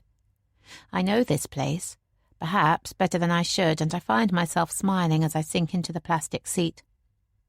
As a teenager, I'd get the bus into town with my friends. The 87 would drop us here and we'd wander up to Covent Garden, stare in shop windows and dare each other to pickpocket the tourists, a dare none of us ever played out. There might be a spliff at some point, or a bottle of cider, then we'd amble back to this bus stop and giggle until the bus arrived to take us home. The loud sigh of a bus pulling up brings me back to the present. Amazingly, it's the number 87. This will take me back to Wandsworth, then it will only be a short cab ride to Southfields from there. Should I do it? For old time's sake. Decision made, I extract my Oyster card from my bag. Buses only started accepting these a few months ago, and I still feel slightly relieved when the yellow pad beeps its acceptance of me. It's warmer on the bus and I feel my shoulders relax a little as I head upstairs and slip into a window seat close to the back, the seat we'd always choose if it was free. The top deck is almost empty, and the only sound comes from the patter of rain on the window. A dark-haired girl in a leather jacket is sat at the front, big headphones covering her ears, and an old man is fast asleep a couple of seats behind her. It's almost tranquil. After a minute, the engine rumbles into life and I see the flash of an indicator through the window. I settle back against the royal blue seat covering and wait for the bus to leave. But before the driver finds space in the traffic, noise erupts below me, and then I hear feet pounding up the staircase. 3 boys bundle their way to the back of the bus, eyes wide and breathing shallow. I instinctively know they're running away from something, and panic starts to rise in my chest, but am I scared for them or me? The last in the trio sits at the midway point, opposite the aisle, and I can tell that he feels exposed. We catch eyes for a moment, and I see both fear and bravado in his. He looks so young, 15 at a push, and I find myself thinking that he shouldn't be out this late on a school night. When did I get so middle-aged? I smile to reassure him. Whatever danger they've run from, they've made it. They're safe now.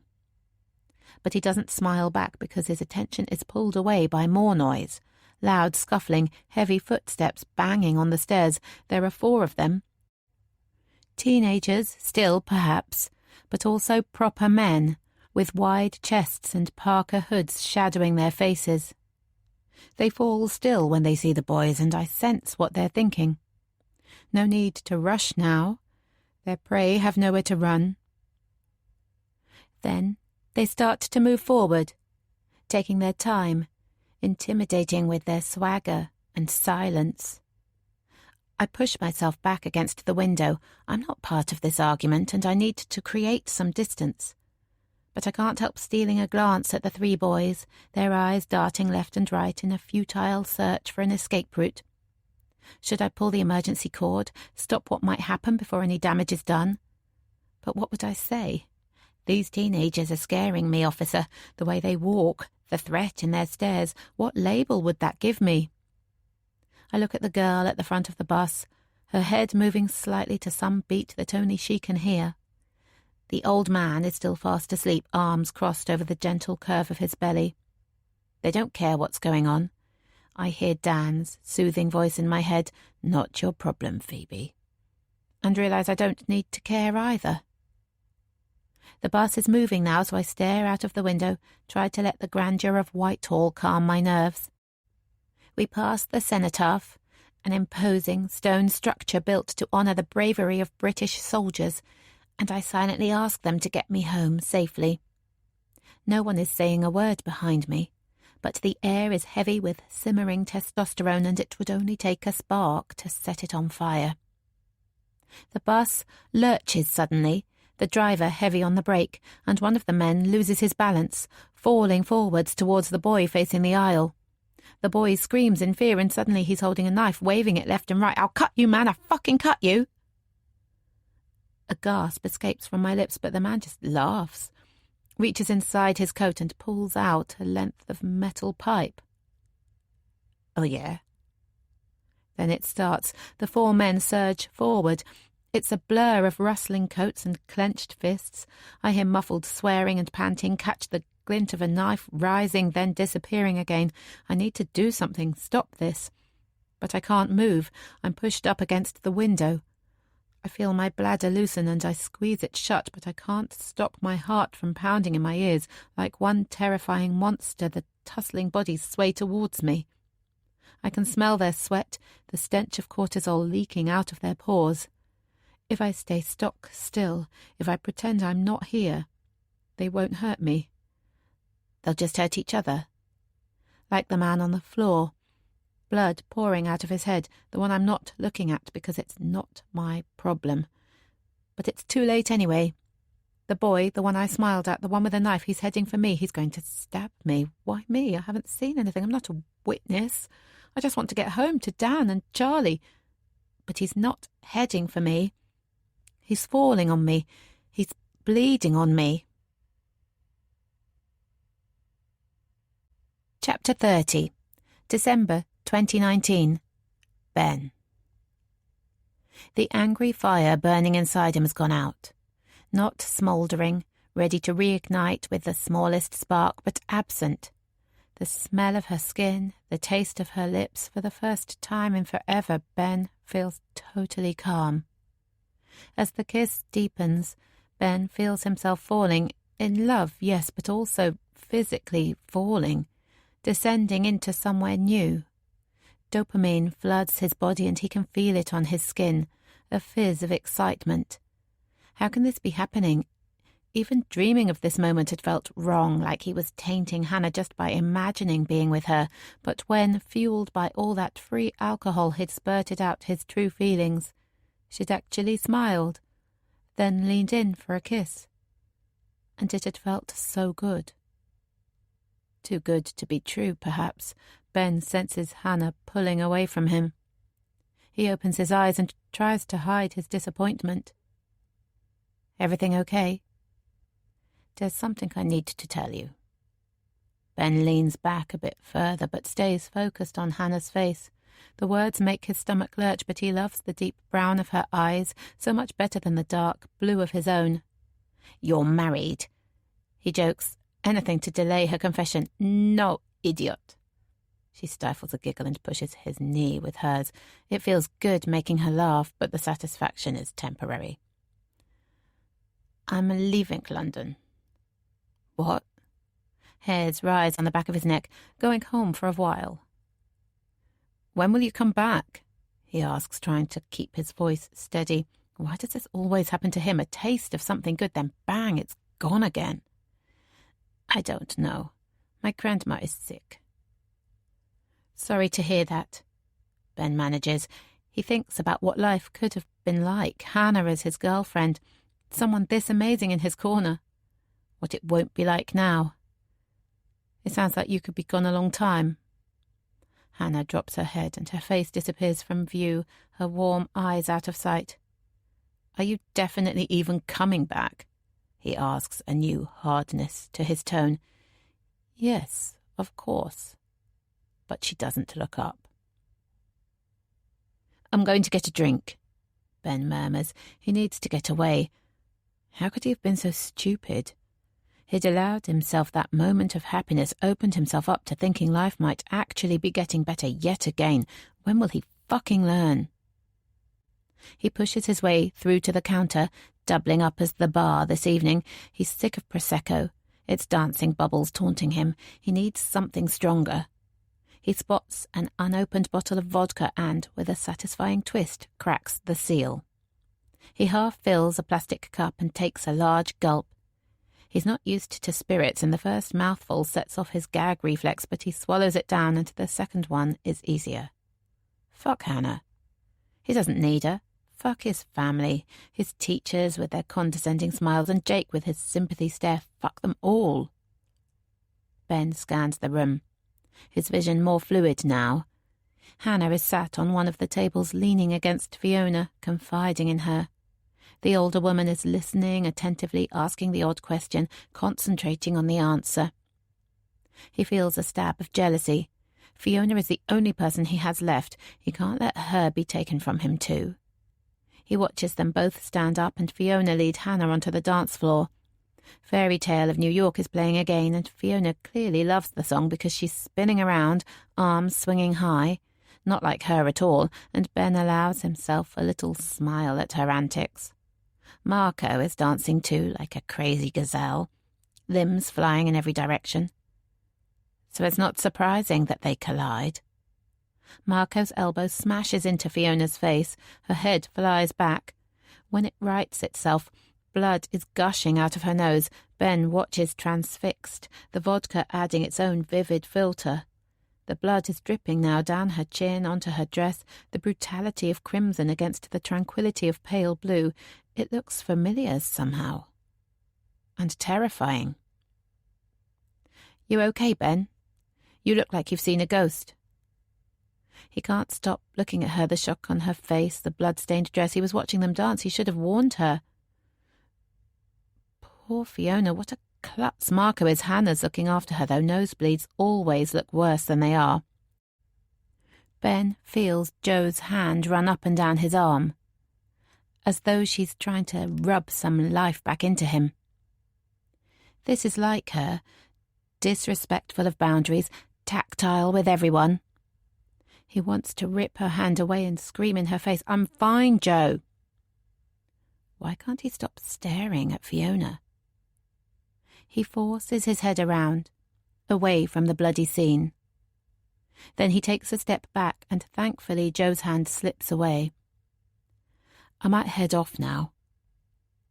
"Really? I thought you teenagers partied until dawn." Ben's urge to escape feels primal, so having to delay it for some modern-day social nicety is excruciating. But isn't that what he's taught himself over the years? Hide the compulsions, pretend to be sane. Only if there's Class A's on offer. He grins to soften his response, but it does the job, leaving her speechless for a moment. Enough time for him to disappear into the shadows of the party, and then out onto the street. Ben breathes in the freezing cold air and enjoys the relief at being free of them all. But it's so overwhelming that tears threaten. He can't fucking cry. He screws his eyes closed to stop the flow.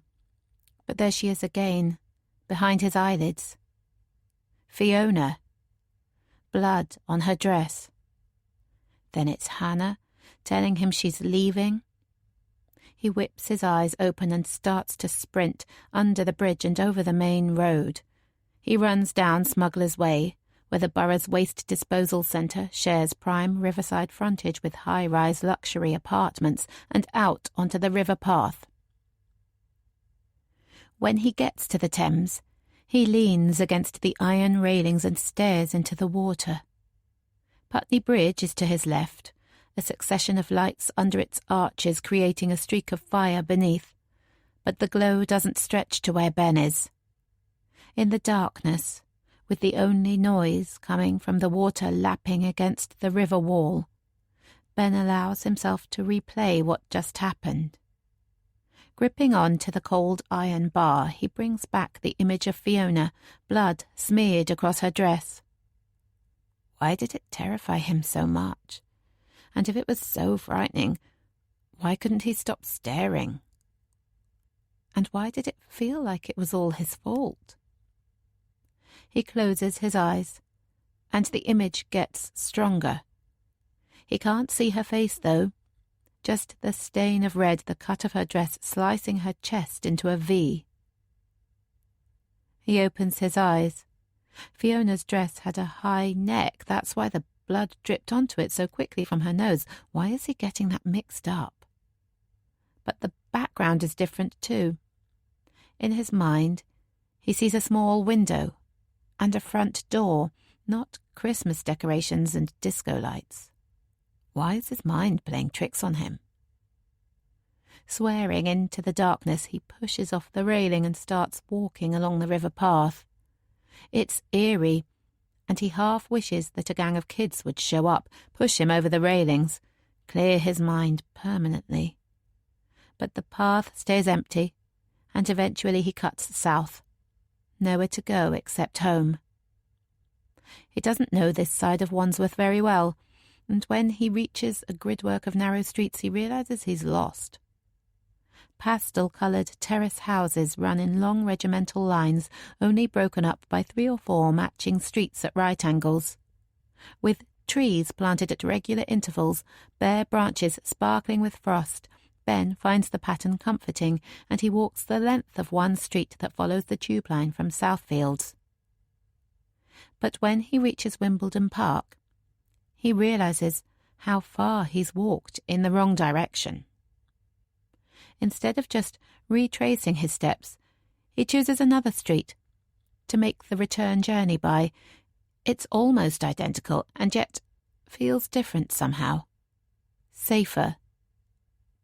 He looks up at the street sign attached to one of the houses that sits at the end of a terrace. Clanwell Street. He says the name out loud. Jesus, now a street sign sounds familiar. He's really losing it. He looks back at the sign attached to the cream render, then down at the front door. It should be blue, not grey. He knows that for some reason. Then he sees a child's cuddly toy, a rabbit, lying on the pavement, 2 black eyes staring up at him. He blinks, looks again. There's nothing there. What the hell is happening to him?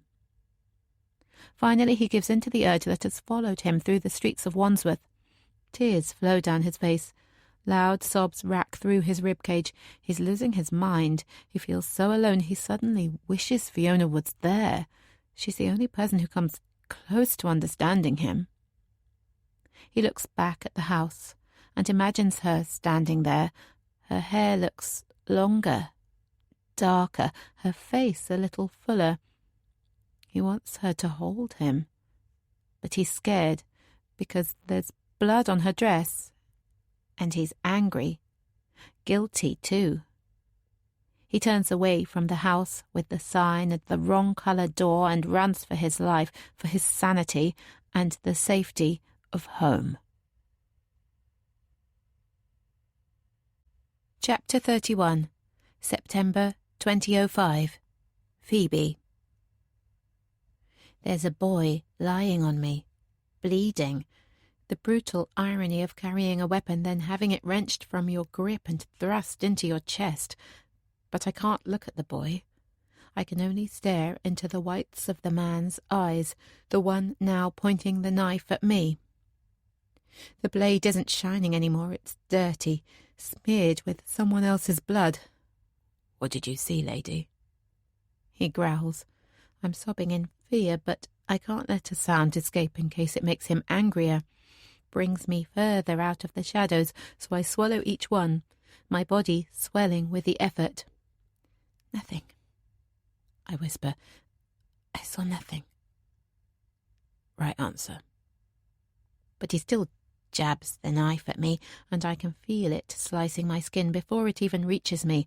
I let out a scream, but he just laughs, stopping the knife just short of my face.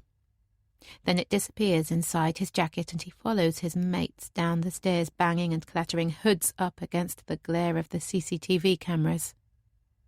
They're gone, and I want to cry with relief, but I can't. I'm in a war zone, like a scene from one of Dan's PlayStation games. One of the boys has pushed himself into the back corner of the bus, his knees up against his chest. He's shaking like Nana's old washing machine, and I love to see it because it means he's alive. Another is lying face down on the floor, blood seeping from his head. I should go to him, try to help, but how can I when the weight of the third boy, the young one who I reassured with a smile, is leaning on me? "Jesus, fuck!" The girl leaps up out of her seat, her voice ringing out across the bus, headphones crashing to the floor. The old man is awake now, too, gasping in horror. I pull on the boy's shoulder, turning him round. His white sweatshirt is heavy with blood, the stain spreading at a terrifying speed. The old man lunges for the emergency alarm. A loud, siren-type noise explodes in my ears, and seconds later the bus heaves to a stop. But the blood doesn't stop flowing. I spot the small tear in the fabric, less than an inch in size, but right by his heart. How can I possibly save him? All those missed opportunities to stop this, and now it's too late. He will die here in front of me. I suck in some air and try to forget everything except his immediate needs. I bunch up some material and, with the heel of my hand, push it into the wound like a roadblock, diverting traffic back to the safe zone. Footsteps pound up and down the stairs. Screams and cries and swear words sail around the small space. The dark-haired girl wraps a jumper around the head of the boy on the floor, and finally I hear the faint sound of an ambulance siren, and I pray that it arrives in time. He's dead, isn't he? The police officer looks down at the pavement, pulls at the bottom of his stab vest. I'm sorry, I can't. I watched them, the paramedics. I heard them say it. He shrugs, and I can't look at him anymore. Have you been checked over? He asks. You've had a shock too, remember? I'm fine. I just want to get home. I understand that, but why don't I ask one of the paramedics? I'm fine, I repeat, interrupting him. He shrugs again. It's your call, but I'm afraid you can't go home just yet. I need you to come to the station. Give a statement. Panic starts to rise again in my chest. My whole body is exhausted. I can't do this now. But I've told your colleague everything I know. That guy in the grey hoodie, I say, pointing to the detective who calmly took notes as I relived each moment, the violent images threatening to overwhelm me with each new revelation. Flashes of the boy's lifeless expression filter into my mind, and my belly aches with the sadness of it. Thank you. We appreciate that, but we'll need your clothes too, as evidence, he says quietly. I look down at my dress. I remember being in the shop, picking it off the rack. I was drawn to its ice blue colour. It seemed so fresh and pure, a blank slate for a new type of future. Now it's stained red, ruined. A noise erupts at the edge of the police cordon, distracting us both. The bus stopped on Millbank, a wide road that runs parallel to the River Thames on the north side, and the police have sectioned off a wide area around the bus. It's a busy road, exposed on all sides, and dozens of onlookers are staring at the scene, curiosity shining on their faces. But the noise is coming from one woman. News is so swift nowadays. I know that she is his mother. Wait here, the officer instructs me. I watch him walk over to her, put his arm around her shoulder, hold her up when her knees buckle. My belly moans again, and I cover it with my hands, holding my own child up. I don't make a decision to leave. I just need to get away from the wailing, so I take a few steps backwards. Then a few more. Everyone is looking at the crying woman, so no one notices me slip under the cordon or start walking towards Vauxhall Bridge. I'll go to the station first thing in the morning, I promise myself. I will wrap my clothes in cling film, protect the evidence. There won't be any anyway. He didn't touch me. Not physically, at least. I just need to be with my family. On Vauxhall Bridge I stop, retrieve a pair of trainers from my overnight bag and throw my stilettos into the river. They hardly make a sound as they hit the water, and I watch for a moment as they float towards the North Sea. It's quieter on the south side. A run of alleyways cast dark shadows on the pavement as I walk, and I try not to think about who might be hiding there. I think about the whites of his eyes, the tip of the blade, the implied threat if I talked, and I did talk. I told the police every tiny detail that I could remember. I owed the boy that, at least. Were they watching me confide in that detective? I look over both shoulders, then quicken my pace. Are they following me now? It's past midnight, and the street is all but empty. They could pull me down any one of these alleyways, and no one would notice. I start to run. My belly feels heavy, but it's good to give my adrenaline an outlet. I keep going, past the vast warehouses of New Covent Garden Market, then Battersea Dogs Home, where I dreamed of finding a playmate for most of my childhood. I slow down when I get to Battersea Park. I feel safer here, somewhere familiar. But I'm also exhausted. I can't run anymore. I just hope that the silhouettes that have followed me here are just my imagination. Chapter 32, December 2019. Ben. Tears prick at Ben's eyes yet again, but this time it's out of relief. The house is in darkness, his family all tucked up in bed. He walks into the kitchen and smells the residue of home-baked mince pies. He runs his hand across the smooth marble of the island unit and enjoys the calm of the clean white surface. Lucy would never go to bed without making sure the house is spotless. Usually it annoys him. Tonight, he's grateful for its certainty. Something catches his eye in the garden beyond the bifold doors, gleaming in the moonlight. It's a robin, skittering around on its tiny toes. He thinks vaguely about something he read once, that robins symbolize Christmas because they reminded people of postmen delivering Christmas cards back in the Victorian times. Is that why the robin is staring at him now? Is he hopping from foot to foot because he has a Christmas revelation for Ben? Suddenly he can't sit still anymore. He starts pacing the room, 10 steps across, 10 steps back. The repetitive marching helps, and he finds his mind clearing just enough to put his thoughts into order. Fiona's nosebleed scared him because it sparked a memory from his childhood, and it's plausible that he recognised the house on Clanwell Street, even that he lived there. He was born in Wandsworth, after all, and he had to live somewhere. But Fiona stood there in a blood-stained dress and wanting her arms around him. That just doesn't make any sense. Maybe he's mixing things up. Perhaps it's just the dress that's familiar and he's joining dots that don't exist. Is he remembering his real mother in a similar dress? Is that why he wanted to be held? But that's not where the memory ends.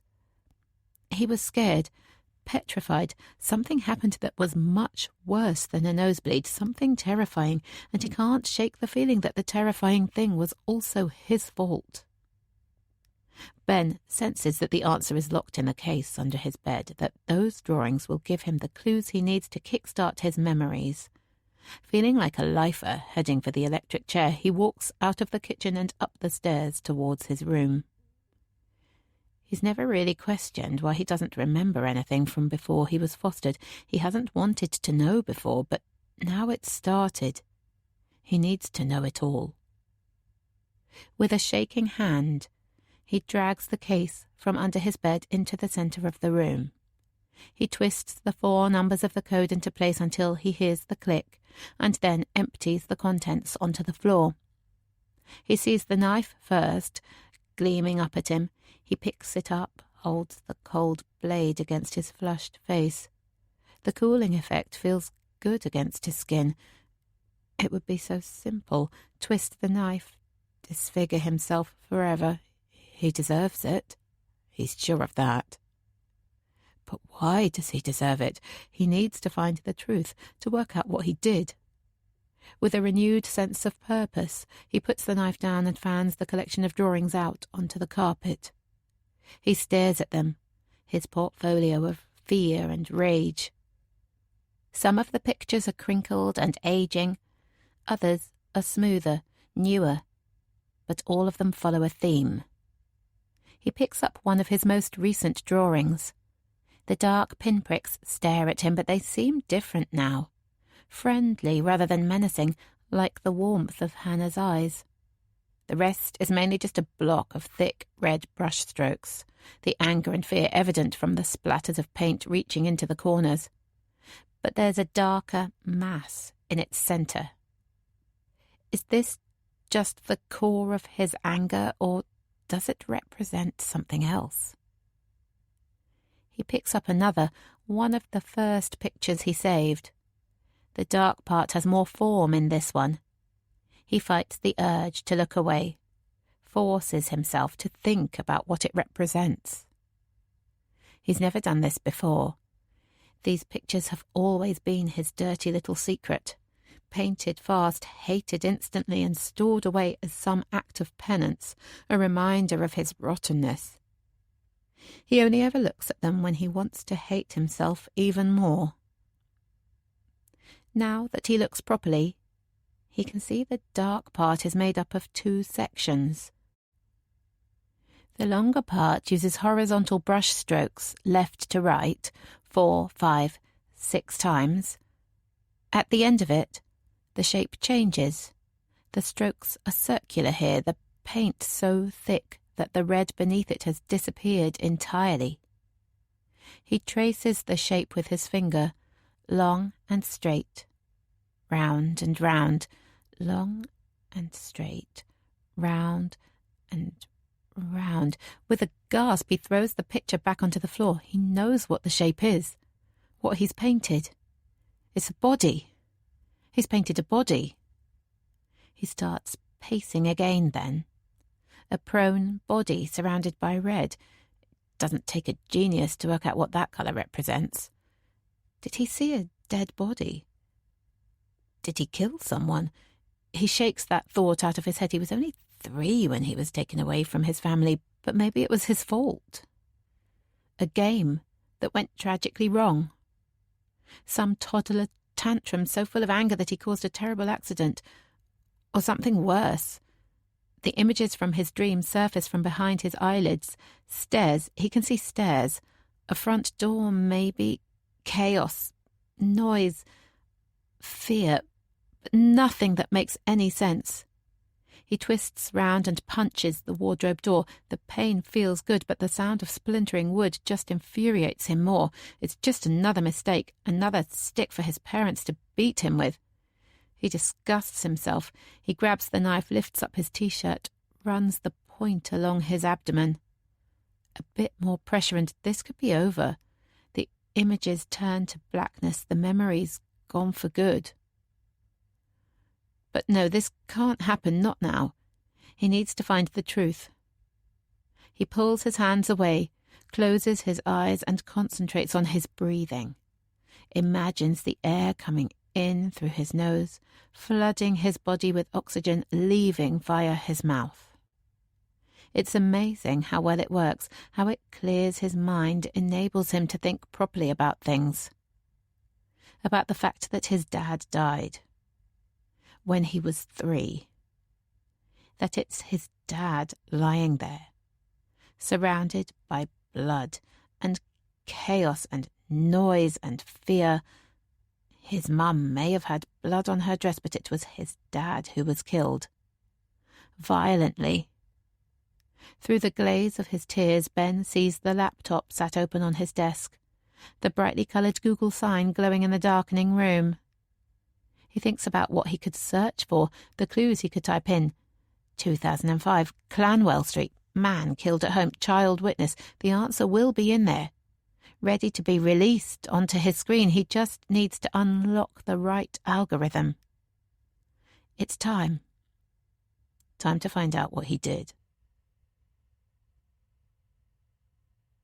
Chapter 33, September 2005. Phoebe. I slip the key in the door and let the tears roll down my cheeks. I'm finally home. The hallway is in darkness, but I don't turn the light on. I don't want to risk it seeping upstairs and into Charlie's bedroom via his half-open door. Mummy? I let out a gasp. Charlie is curled up on the stairs, his new favourite place since our experiment with a naughty step spectacularly failed. What's wrong, Mummy? I flick on the light so I can see him properly, work out why he's not in bed at this hour, but it was a bad decision. His expression changes from sleepy relief to absolute terror. The front of my dress is covered in the boy's blood. I quickly pull my jacket tight around me, but it's too late. He starts crying, but when I go towards him he backs away, squirming against the stair. "I'm sorry to scare you. It's not my blood." "Did you kill someone?" His small voice trembles and I fight the urge to gather him up. "Gosh, Charlie, of course I didn't. A boy on the bus, he hurt himself. Did you save him?" "No, I didn't save him. I let him die." "The ambulance people took him away. They'll look after him." I lie. "Charlie, why aren't you in bed?" "I had a dream." "A scary dream?" He nods his head and his bottom lip drops, wobbles. I take a few steps towards him and he doesn't recoil this time. I take his hand in mine. "Why didn't you go in to see Daddy?" "Daddy?" The tiny hairs on the back of my neck stand up, tingle on my skin. "Did Daddy come home, or is Grandma still here?" I think of our Jeep, its death wobble, Dan's impatience to get home. Was it parked on the street? I can't remember now. "They argued. It woke me up." My shoulders release. He made it home, and of course they would argue. Dan would be furious that Flora couldn't go one night without getting drunk. But then Charlie's words come into focus. "You were asleep when Daddy got home?" He nods. "Grandma told me the best story. She didn't even have a book to read from. Then she tucked me and Rabbit in, and Rabbit wanted to go to sleep, so we did." Why would Flora lie? Drag Dan home? Had she got bored of playing the perfect grandparent? Did she have somewhere better to go? Grandma was really cross when Daddy got home. She said he should trust her more, that she's a good babysitter. Grandma was angry. It doesn't make sense. Then she said it wasn't her job to open your eyes and she was going to wash her hands. Did Dan just change his mind about Flora babysitting? But if so, who was it that called him? I need to find out what's going on. Shall we go upstairs? Go see Daddy? I called him, but he didn't come. When you woke up from your dream? That's why I got up. Daddy sleeps like a log, remember? Like the biggest, oldest tree in the forest. I whisper. Charlie shakes his head. He's not asleep, Mummy. He's not in bed. I look at my watch. It's nearly 2:00, but sometimes Dan likes to stay up, watch some sci-fi movie that wouldn't interest me, or battle with virtual teenagers on his PlayStation. But the house is in darkness. I think of the man on the bus, the point of his blade into the shadows that followed me home. My breathing shallows. I kiss Charlie's soft curls and release my hand. Wait here. I'll be back in 2 ticks. Slowly, I walk down the hallway towards our kitchen. Dan, I call out, but softly. I don't want to spook Charlie any more than I already have. I push open the door. With an inexplicable certainty that I will see Dan on the floor, blood gushing out of his heart.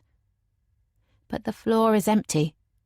The tiles shining in the moonlight, flooding through the wide glass panels of our bifold doors. I take a few more steps, and then I see them. A midnight tryst. 2 bodies lying on our new sun lounger. An empty bottle of champagne fallen prone on the decking. I grab hold of the work surface. He thinks I'm out of the picture, sleeping on goose-down pillows at the Ritz.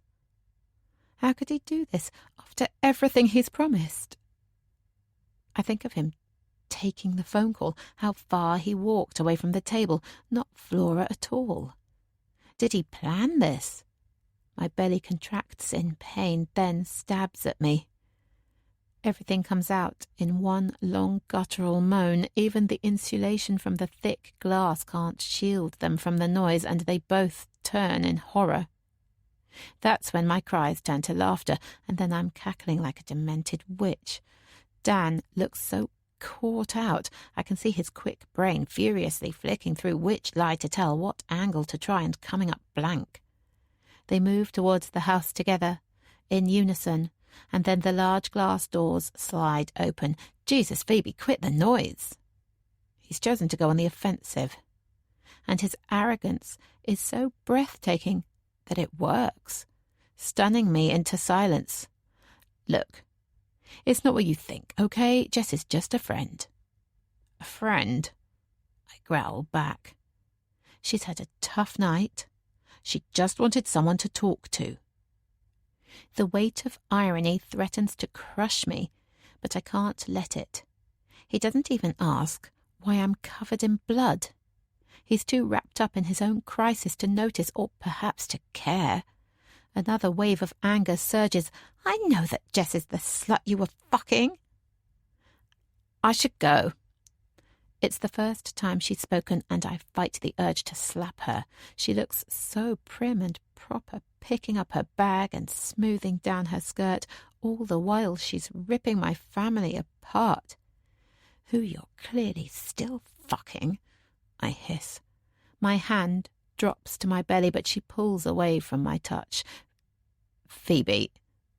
It's so obvious now. The late nights that he promised were work, that he swore on our baby's life were about our family's future, all lies.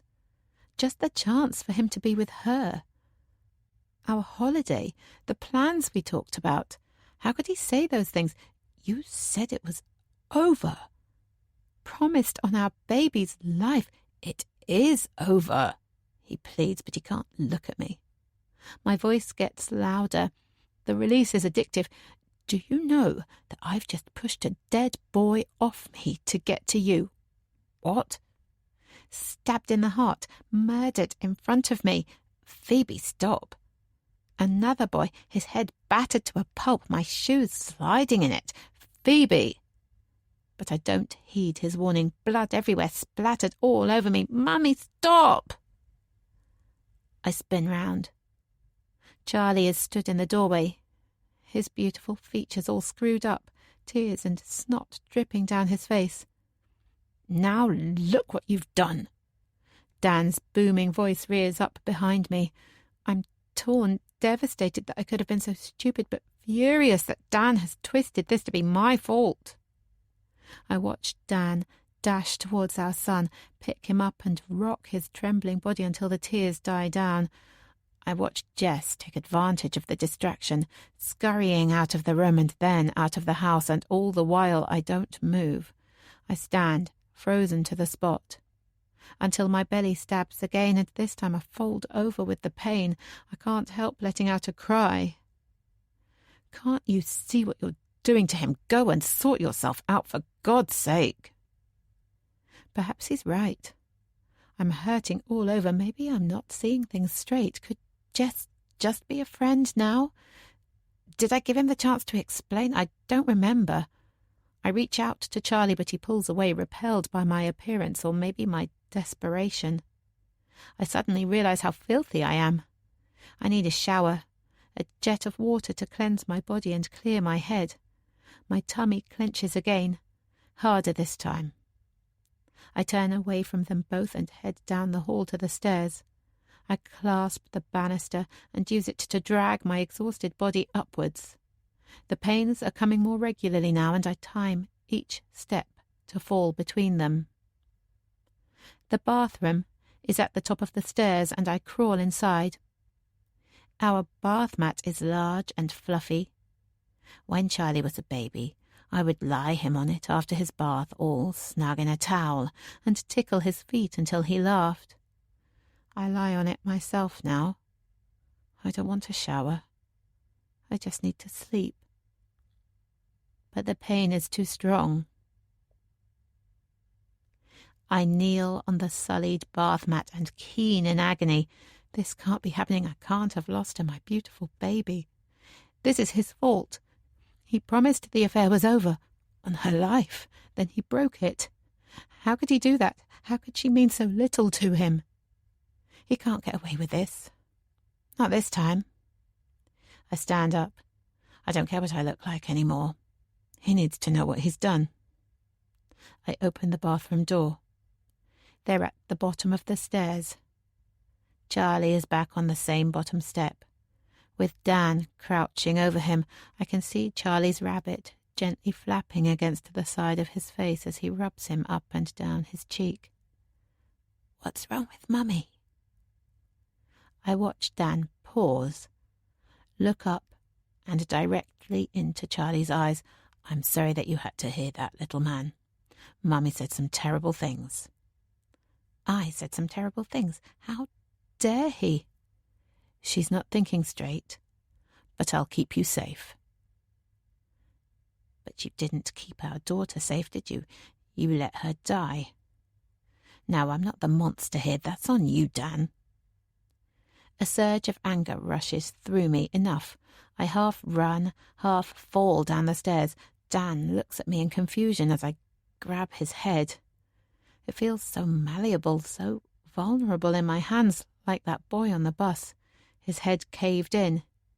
"You killed my daughter, now you're poisoning Charlie." Dan tries to break free, but I'm so strong now, not frozen in fear anymore. "He deserves so much better than you."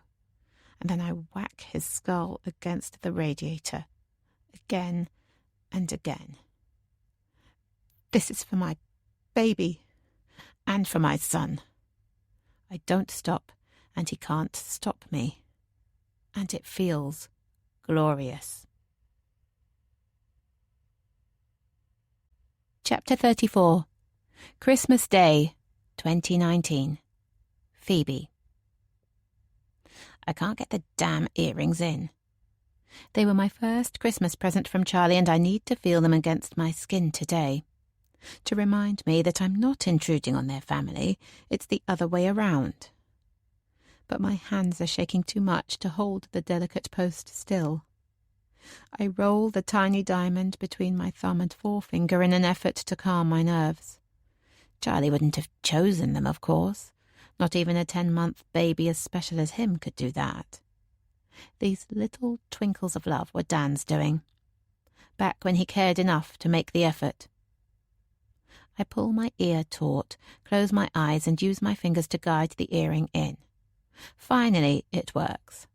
I add the back and then adopt the same strategy with the second earring. After a couple of misplaced jabs, that one goes in too. I stare at myself in the mirror.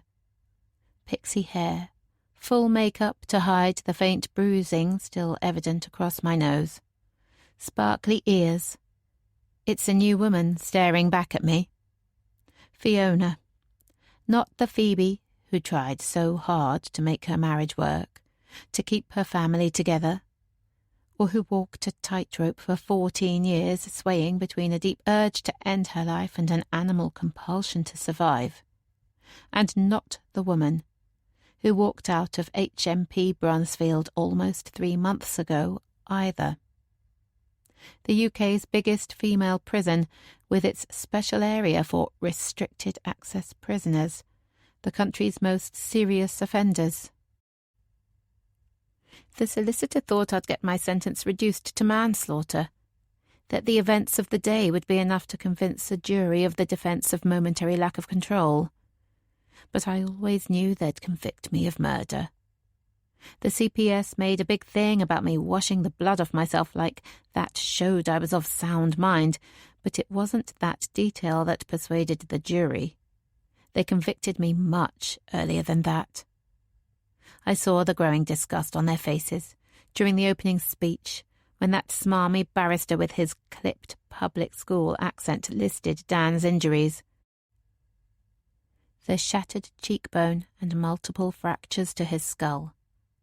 The massive bleed on his brain. I watched their appalled stares become even more horrified when the presence of our son was added, his ringside seat. 12 supposedly impartial men and women couldn't look at me after that. They found me guilty before the trial really began. It was the judge who took pity on me. Perhaps he understood the ripple effect of gang violence more than most. Murder convictions always carry a life sentence, but the judge gets to decide how much of it is custodial, and he gave me 14 years. I'd already served one of those on remand after leaving the clinic, so October 2019 became my D-Day. Then it would just be fortnightly meetings with my probation officer, Tom. My barrister told me that I should be grateful to the judge for such a short sentence. He didn't understand what the true sentence for my crime was, who I'd lost forever. I wanted to hate him for his ignorance, but the truth is, I felt nothing. I just followed that prison officer out of the courtroom. Flora and Paul were in there somewhere, but I didn't even bother to look back. There were times when I wanted to kill myself inside, and there's more opportunity to make it happen than you'd think should be possible in prison. But in the end, he kept me alive. The bland letters sent by Charlie's adoptive parents twice a year told me nothing except for one important thing, that he was still out there. However miserable my life had become, my son existed in the real world, so I had to continue existing too. And it was the right choice, because here I am, about to share Christmas lunch with him. All these months of breaking down his defences, building up his confidence, keeping Flora at bay, have paid off. We may not be mother and son in the traditional sense, but we have developed something better. A friendship. Mutual understanding, whether that's through shared experience or DNA, doesn't really matter. I pick up my phone to check the time and can't help clicking into his text message again. "Are you sure it's okay for me to come?" I'd asked. His response was short and to the point. But he's expecting me at 1 p.m. I pull on a pair of Hobbs' high-heeled boots. I remember the shop assistant calling them timeless classics when I bought them, which is lucky because it was at least 20 years ago.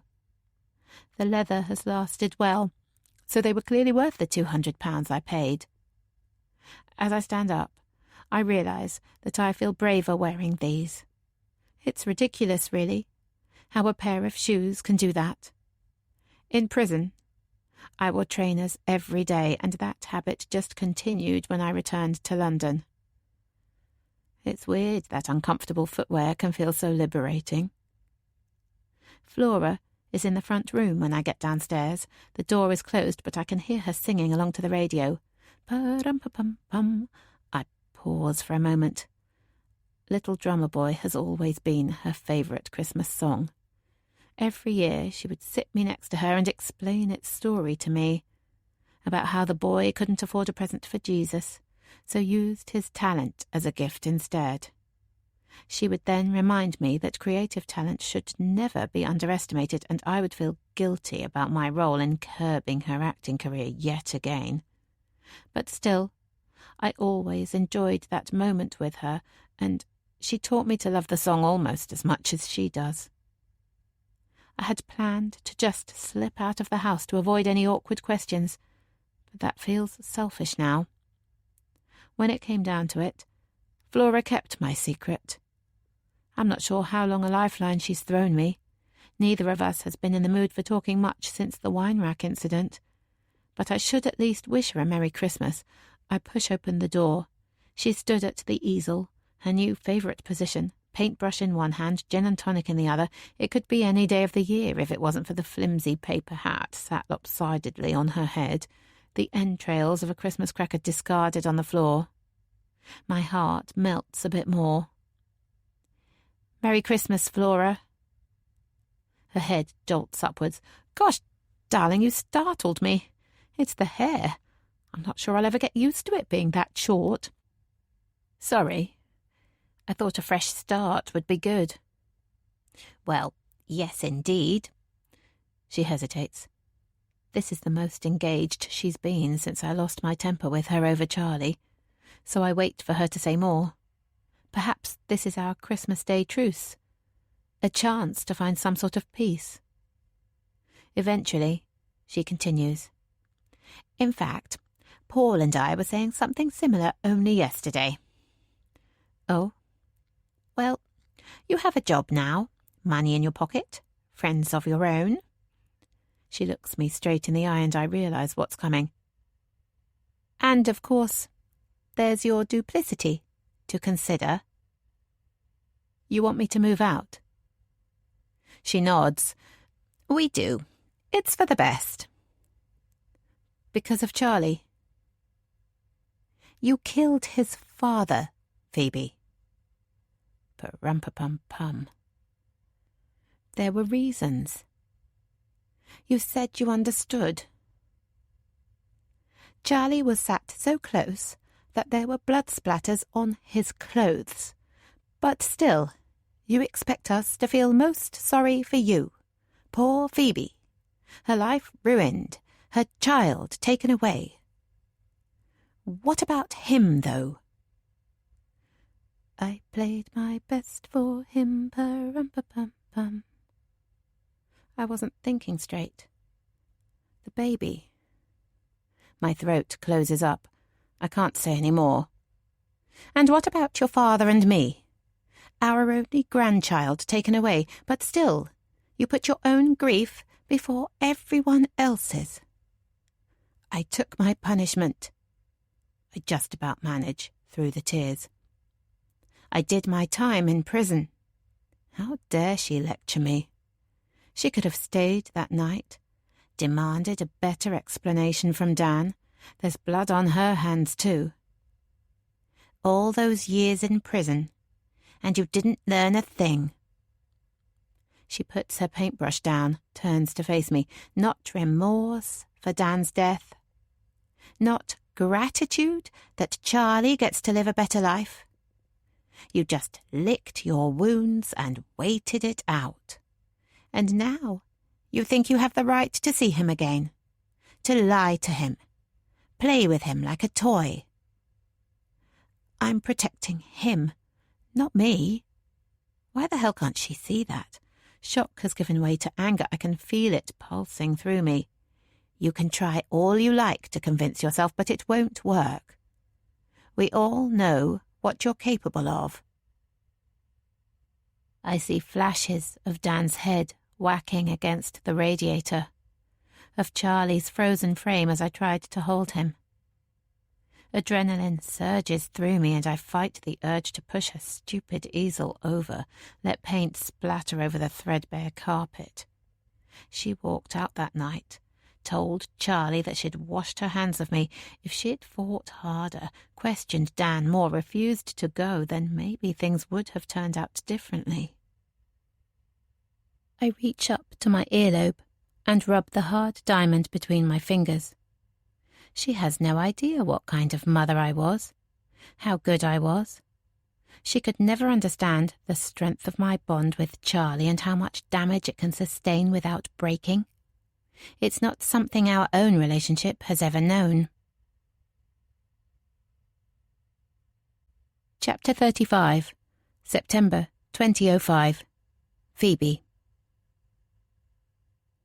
How are you feeling today, Phoebe? I still can't relax in this room. I'm sure the bright seascape on the wall and the fresh flowers on the side table are designed for that purpose, but it's too empty for me. My chair on one side, hers on the other, a chasm between us, both of us knowing what that represents. I'm fine. She gives me a sympathetic smile. Half of me wants to fall at her feet in gratitude, while the other half wants to scratch it off her face with my fingernails. It was a tough session yesterday. I hear you had a difficult night. That dream, his dark hood and the white of his eyes. Except in the dream Charlie is with me, and I daren't look down in case the dead weight on top of me is actually my son. Even thinking about it now takes my breath away. I shake the image out of my head and pull my knees up into my chest. My shoes leave dust prints on the dark velvet armchair, but I don't care, and she doesn't seem to either. I feel better now. I lie. That's good. The smile deepens. Are you ready to talk about Charlie? Her words take me straight to that staircase. My beautiful son, his face crumpled up with fear. I blink furiously. I can't let her break me down again. No, I don't want to. I understand how painful it is, Phoebe, but it's only by talking that you can begin to heal. She falls silent, Waits. She's better at this than me, but I have so much more to lose. Seconds pass, perhaps minutes. Eventually she continues, and remember that I also have a responsibility to the courts.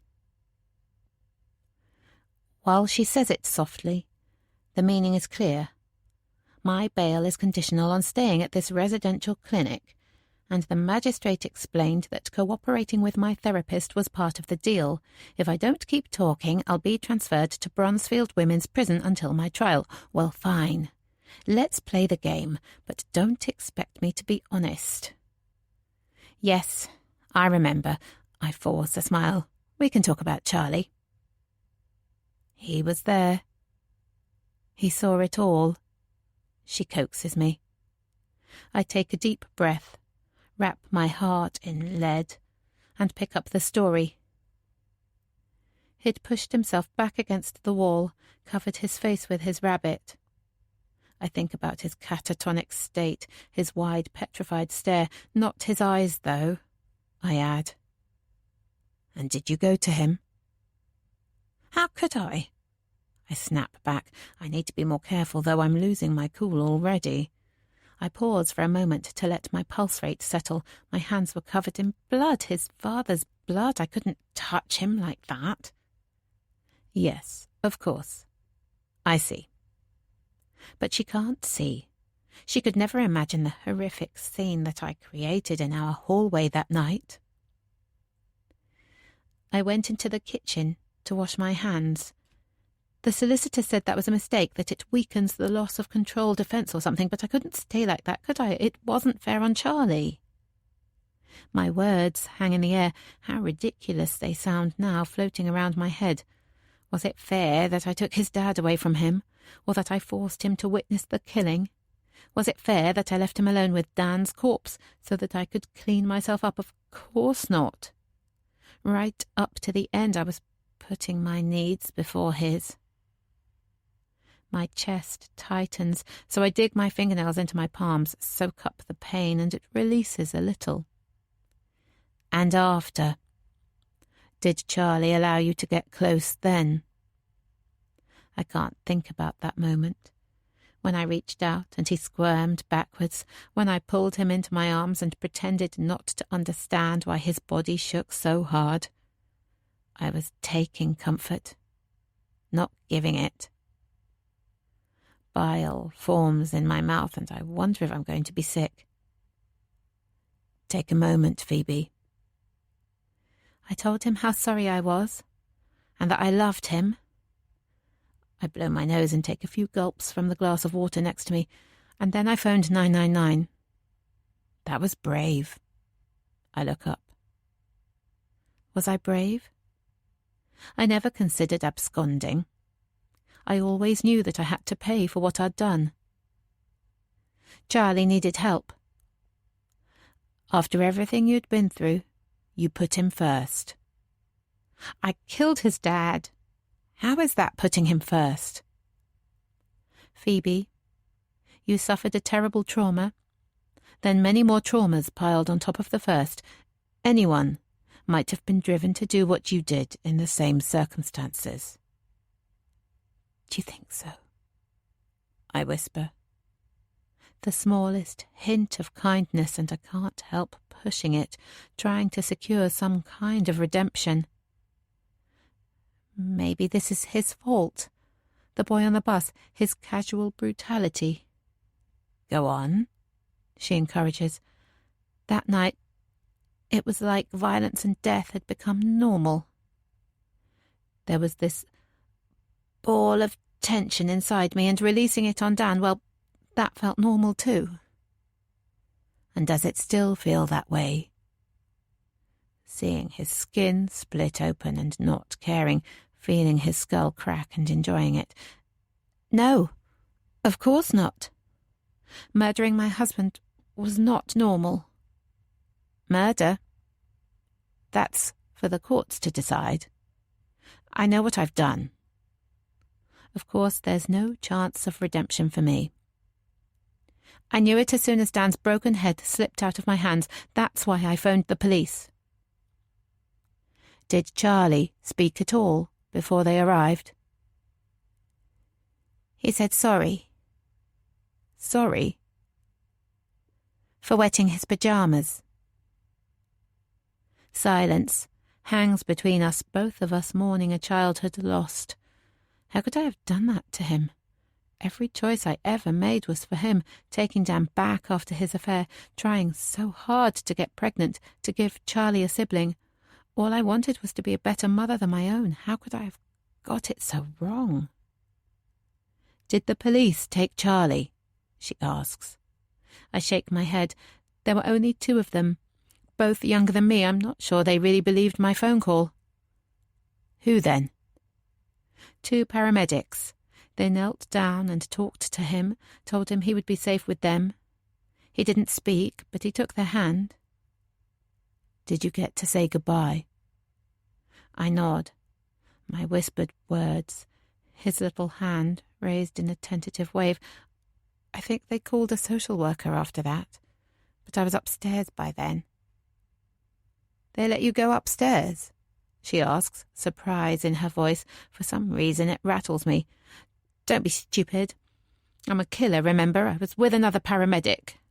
She arrived a few minutes after they took Charlie and noticed that I was bleeding. Your miscarriage. She was the first person to see a mother before a murderer. And she looked after you? I can still see her face, and the 1,000 messages it carried. I don't care what you've done. I can see you're in pain. I know what you've lost. I'm here for you.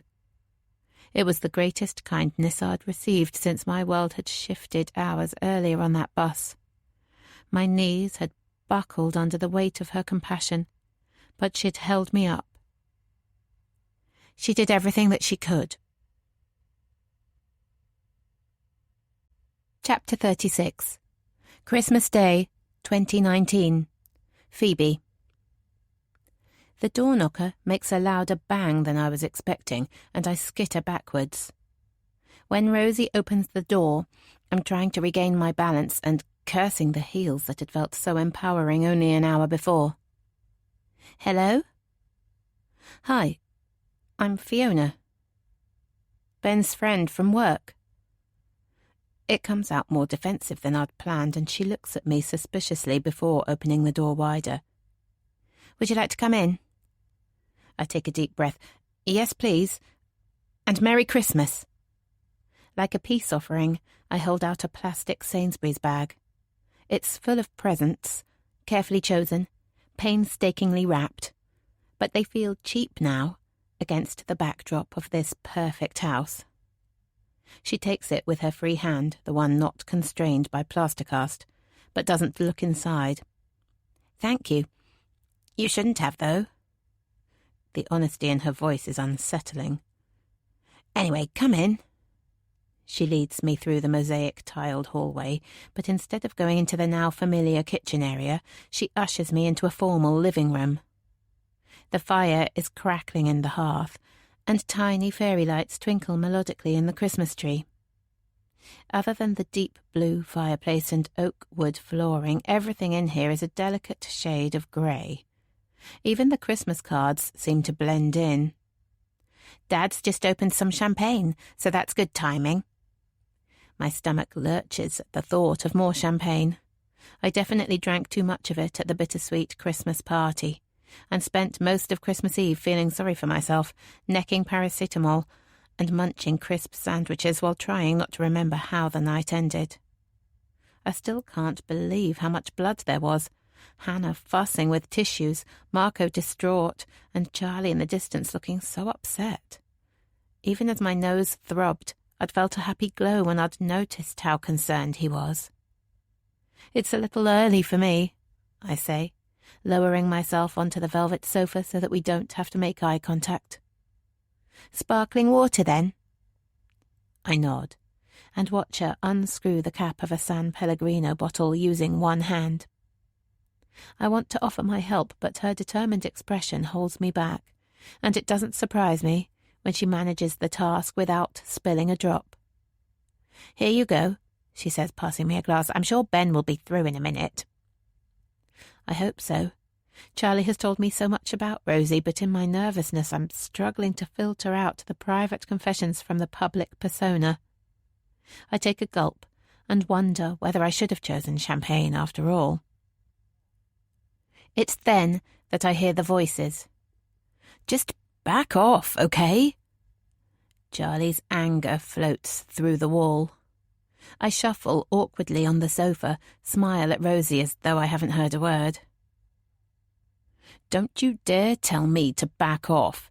You've been holed up in your room since yesterday, haven't lifted a finger to help." Rosie returns my smile but then picks up her phone and starts manically swiping and tapping. Within seconds, the room erupts with classical music and I spot the 4 small speakers nestled into each corner. It does a good job of drowning out the argument, until it reaches a crescendo. "You're not even my proper dad!" I hear a door slam, and then feet pound up the stairs. Where did that come from? Charlie has never talked about his real father to me. I think of Dan. What might have been if I'd gone to the hotel, or taken a cab rather than the bus, or even gone to the police station like they'd asked. But none of those things happened, and now Charlie is calling for the father I denied him. Imagining him alone upstairs makes me fidget in my chair. I desperately want to go to him, but of course I can't. The living room door bursts open and Greg steps inside. He's exactly as Charlie described him, broad chest, wide smile, salesman eyes, the classic rugby player turned advertising executive. "You must be Fiona." I stand up, take his proffered hand, force myself to look into his eyes. There's not a hint of recognition there, thank God. He must have seen photos of me back then. Enough newspapers ran the story. It seems 14 years in prison and a radical haircut have done their job. "I must admit, it was rather a surprise," he continues with contrived geniality, Ben announcing that he'd invited a colleague from work. "It's kind of you to have me," I manage, before adding, "Ben says you make the best Christmas lunch." The compliment appears to do its job, as Greg's eyes turn from accusatory to welcoming. He drops into the sofa opposite and accepts a glass of fizz from Rosie with a wink. "Sorry about the noise," he continues. "Ben can be a grumpy sod at times." That smile, smoothing over the cracks. "Perhaps I should go. Let you sort things out." "Not at all. We can't turf you out on Christmas Day, can we?" There's an undercurrent to his tone. Greg is clearly someone who's used to getting his own way. No wonder Charlie struggles with him. "Lucy will sort him out. When he's like this, she's the only one who can get through to him." I try to match his smile, but I can't stop a snake of envy slithering through me. We spend the next few minutes in polite conversation. Greg is good at this, but I quickly realise that I can't let him ask the questions. There's too much I need to hide. So after a few splutters and false starts, I introduce the subject of Rosie, and that works a treat. He's mid-flow about her university offer from Durham when I hear new, more gentle footsteps on the stairs. The door opens slowly. "Sorry, everyone. Ben will be down in a minute." I look up at Lucy. Every strand of her sleek blonde hair is perfectly in place. The cobalt blue silk dress looks like it was tailored just for her. She turns her head towards me and our eyes lock together. My heart stops. Oh God. Not you. "Lucy, what's wrong?" Greg's voice, concerned for his wife. I can't move. The world is crashing down around me, but I can only sit here, watch it happen. "Not who? What do you mean, darling?" What was I thinking? Coming here. Of course she would recognise me.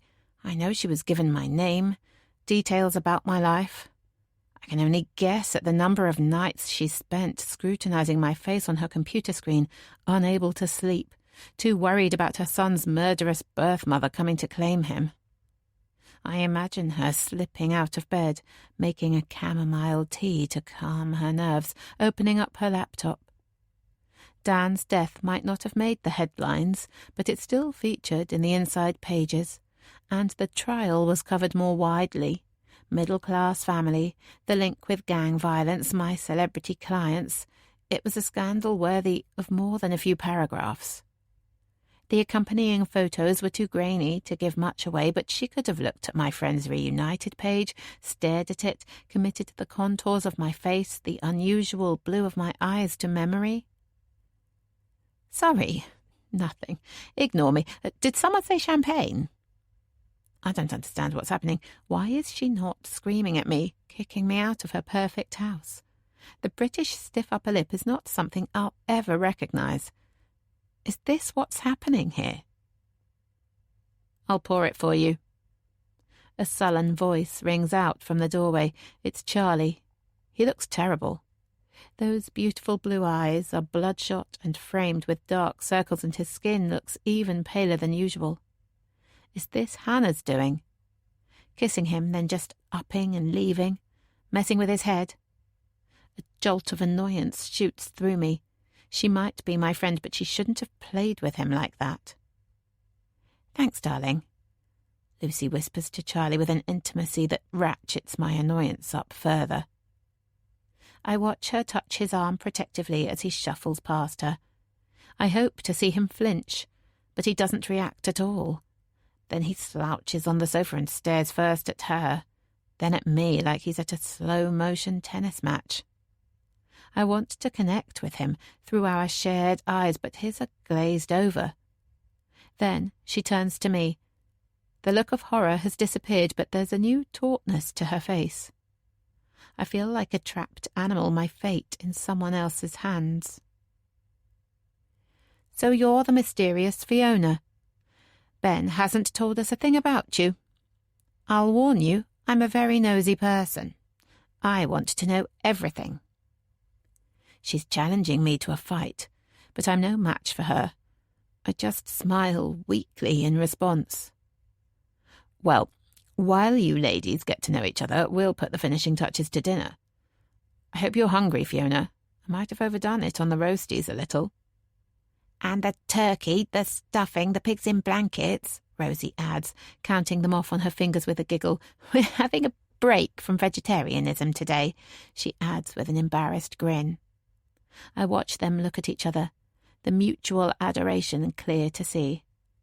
Even as an outsider, it makes me feel uncomfortable. I can't imagine how isolating it must be for Charlie.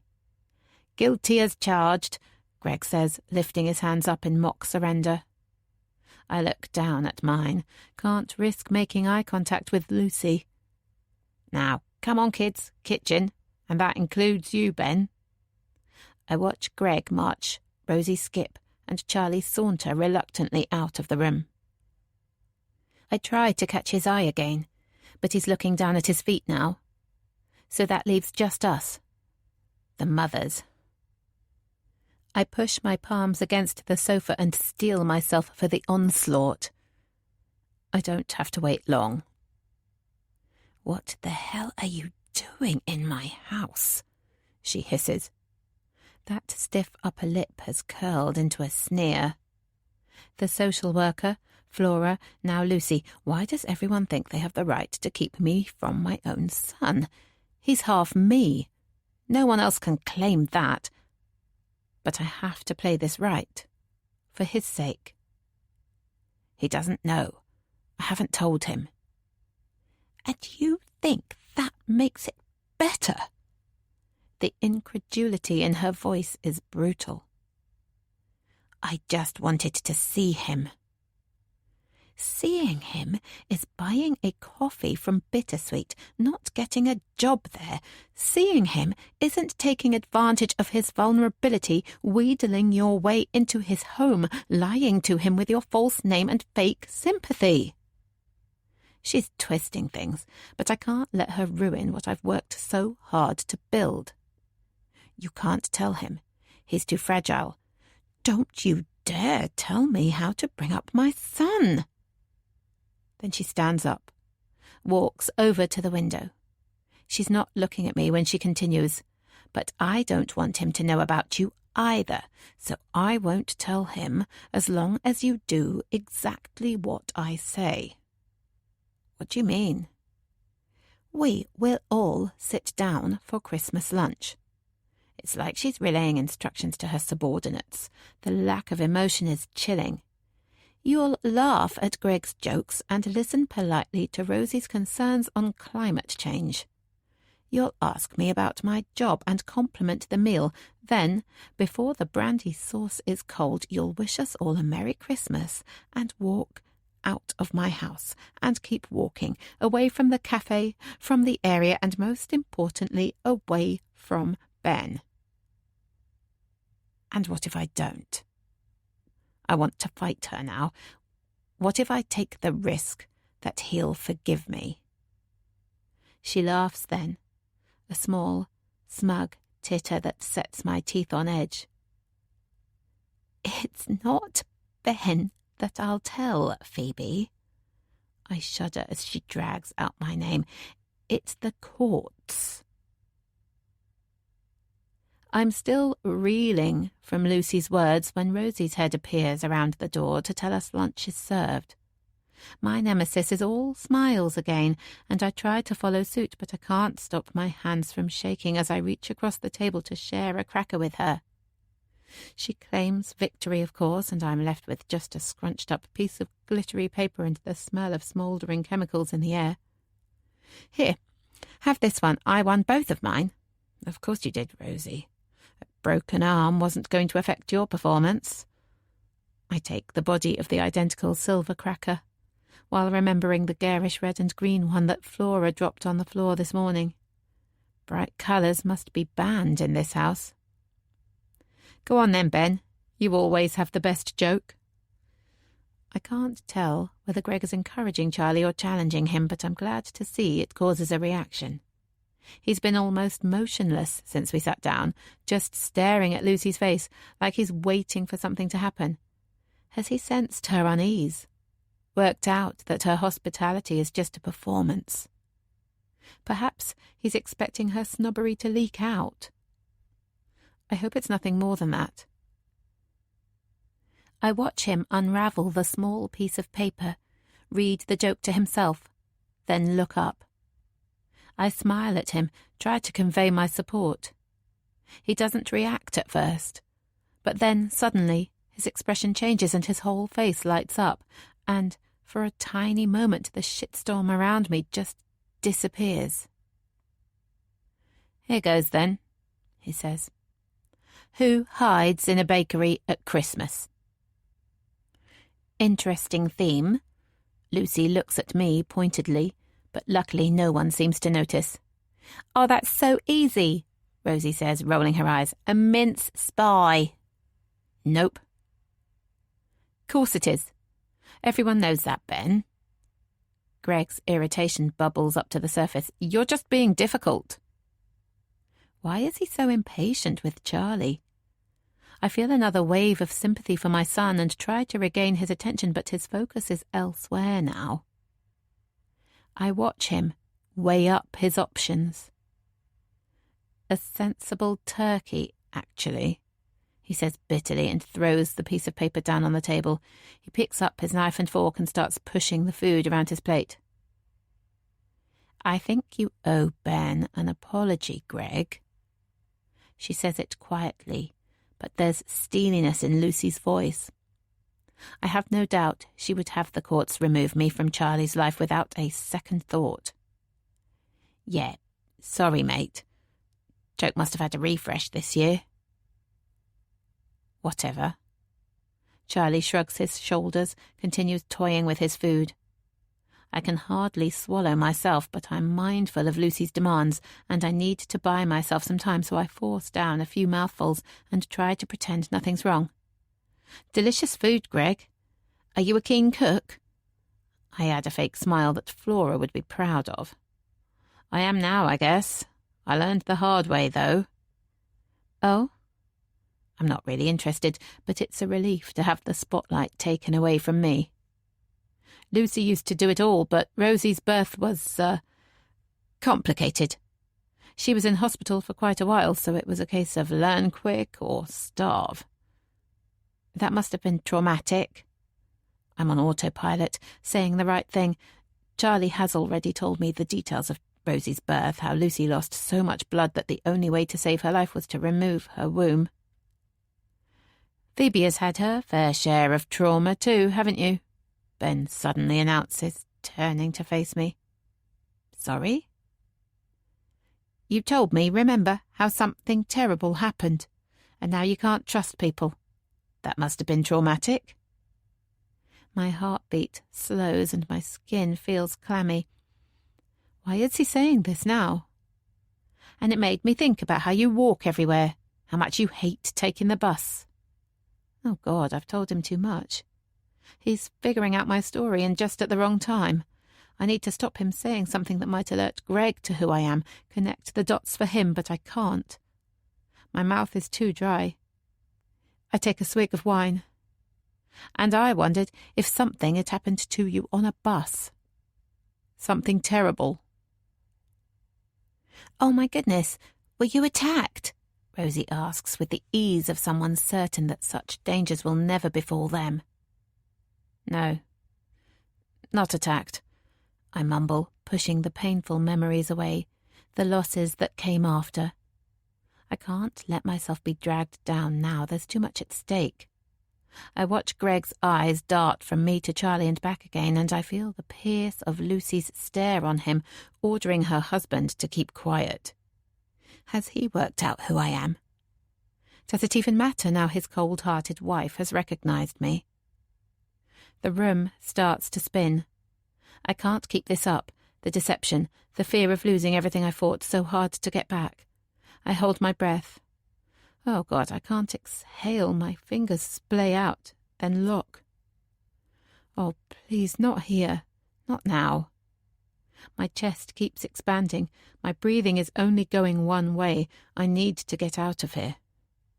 Excuse me. I inhale and rush out of the room. Luckily, I find the downstairs toilet in seconds.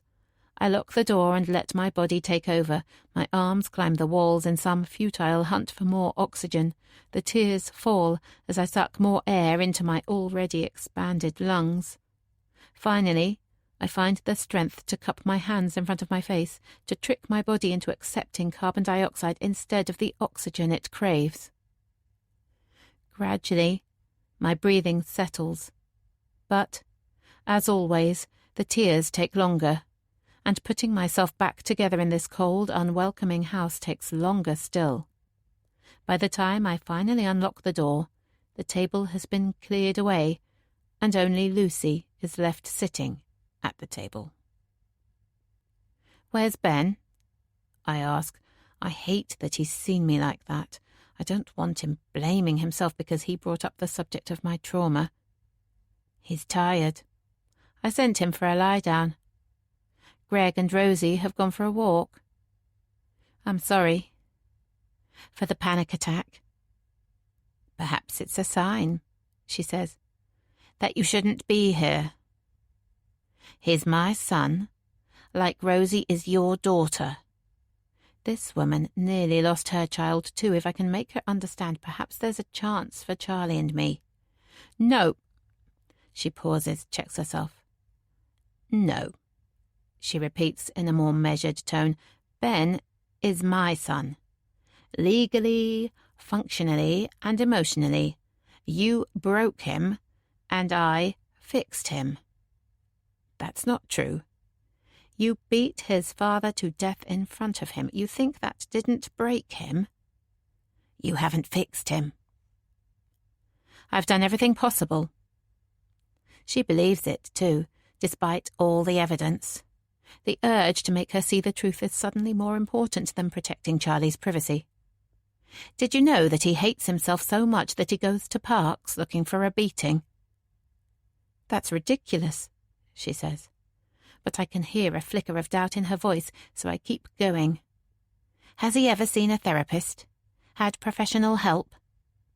He saw someone, she says, flicking the comment away with her rose-painted fingertips, in the early days. But not once he came to live with you. It's not a question. Charlie told me how unwilling his parents were to send him to a therapist. It upset him. She upset him. It was better to move on. It's her turn to go on the defensive now. Change his name, pretend it didn't happen. What good would remembering it do? Replaying Mummy murders Daddy, not exactly a happy memory. I flinch, but I can't let her words knock me off track.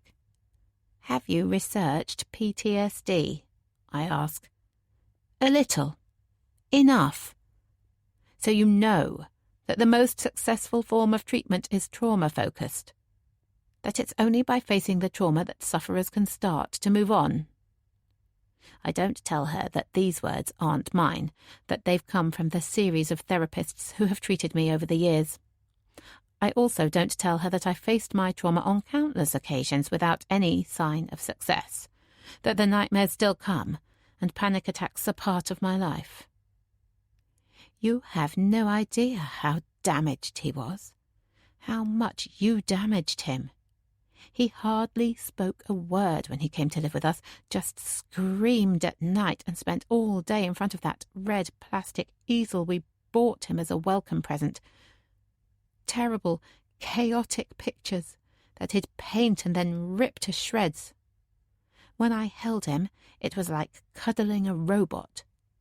The first time he spoke to me properly, more than a yes or no, was when I suggested we see the therapist again. He used his newfound voice to beg me not to send him there, promised he'd do anything if I told him he didn't need to go. It was the first conversation we'd had in 6 weeks. How could I refuse him? I stare at her.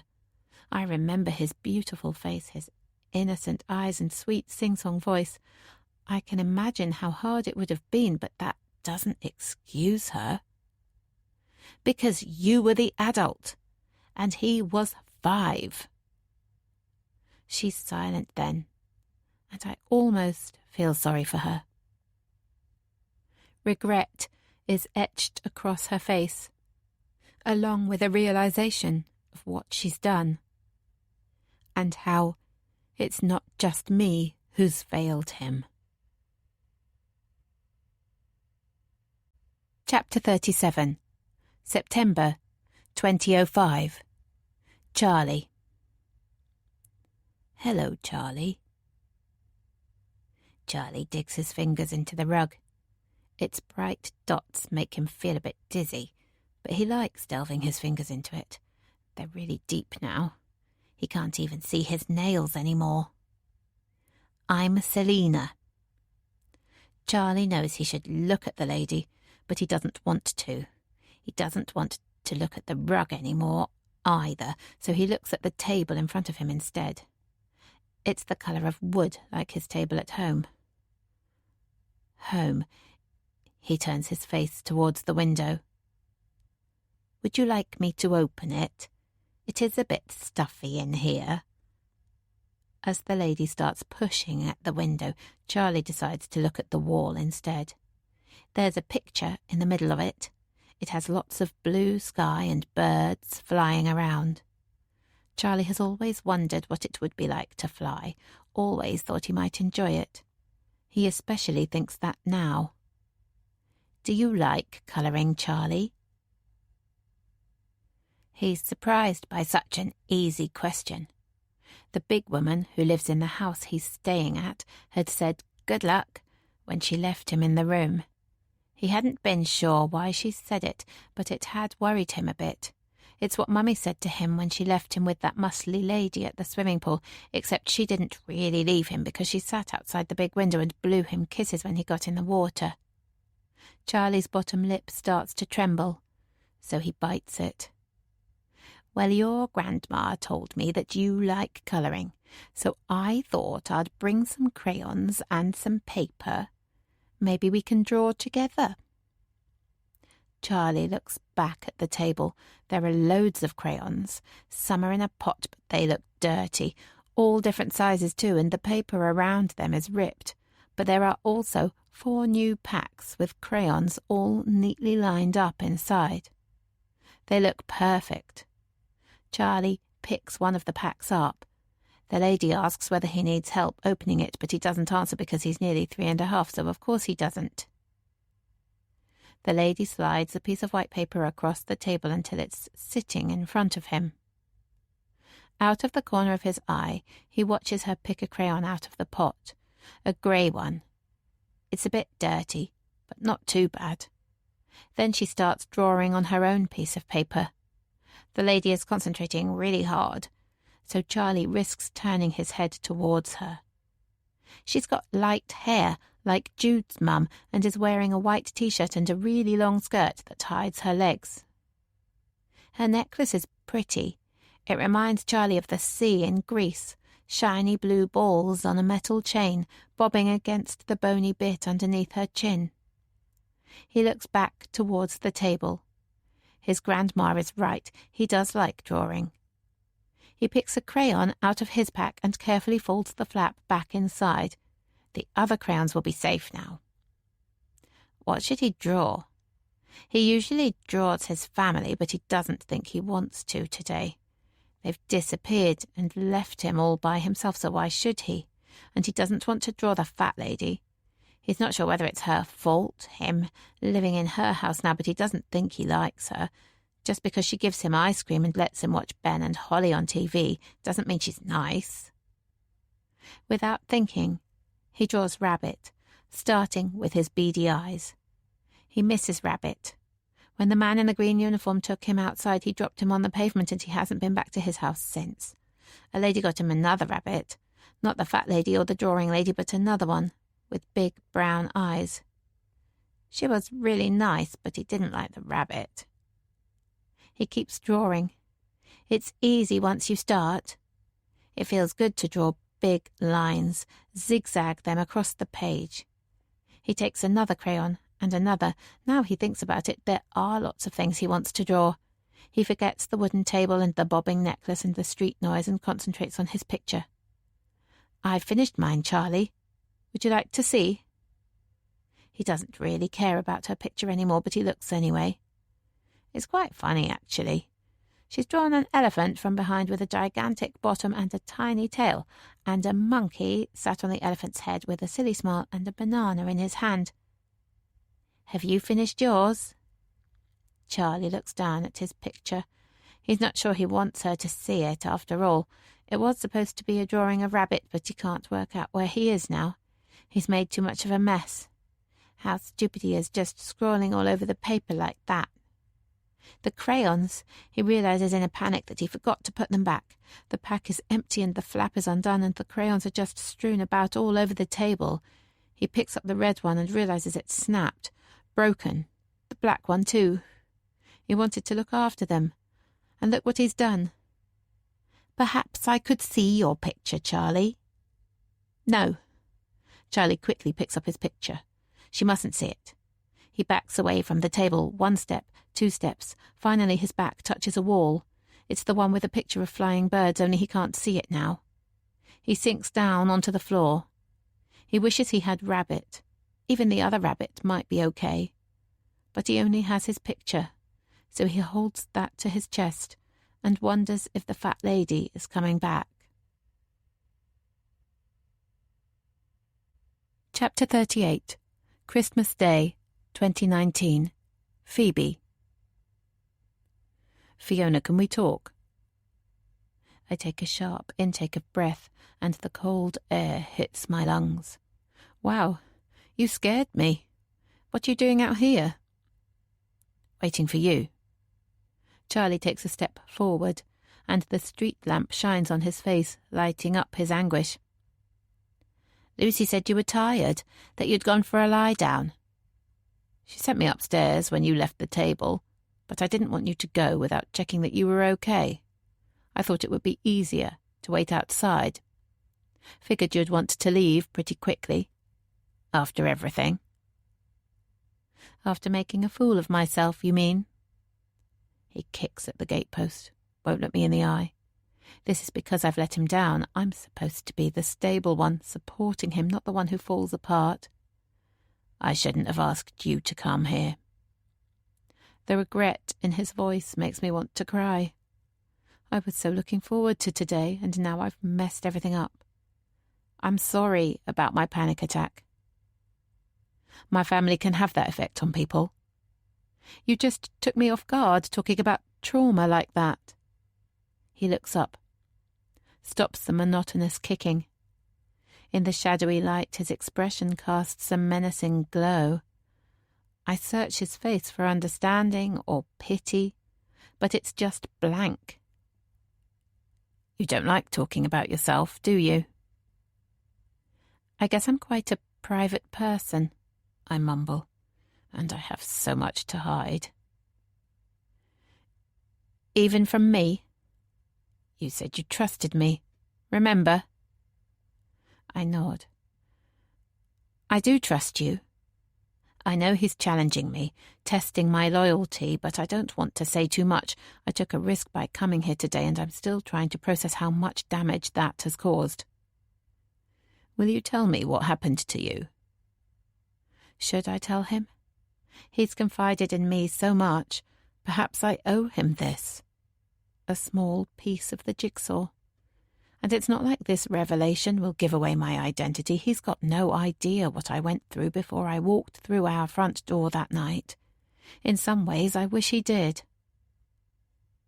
14 years ago, I witnessed a fatal stabbing. I watch him catch his breath, push his hands deeper into his pockets. The victim was just a teenager. I did what I could, but he died. That must have been terrible, he says, his voice low and quiet. But 14 years is a long time. Why does it still affect you so much? It's a fair question. It was a lifetime ago, but I can't tell him the real reason I still carry it with me. Maybe I never faced up to it properly.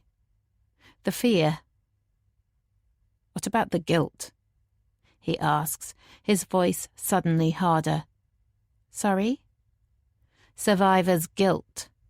That's a thing, isn't it? My heart settles down again. Yes, that's a thing. Seeing someone so young die while I got to live. Do you ever wish you didn't? I don't want to talk about this now. I'm exhausted. Lucy's threats are still ringing in my ears, and now Charlie is trying to peel back my layers. I need some time by myself to decide what to do next. It's getting late. I should be going. I'd understand, you know, if you'd preferred to have died instead of that boy. I'm walking home, so I'd better go, I mumble, trying to block out his words. The truth is, I would never have swapped places with him, not with Charlie at home and my daughter growing inside me. Although in the end, I lost them too. My head feels full of cotton wool. One good night's sleep, and then I'll know what to do. I give him an awkward flick of a wave and turn to go. Fiona. Stop. His voice is plaintive rather than demanding, but I pivot back to face him. Don't go yet. I want to show you something. Will you come with me? Tonight? I ask, stalling for time. I want to go home, but he's been in a strange mood all day. Perhaps I should try to lift him out of it.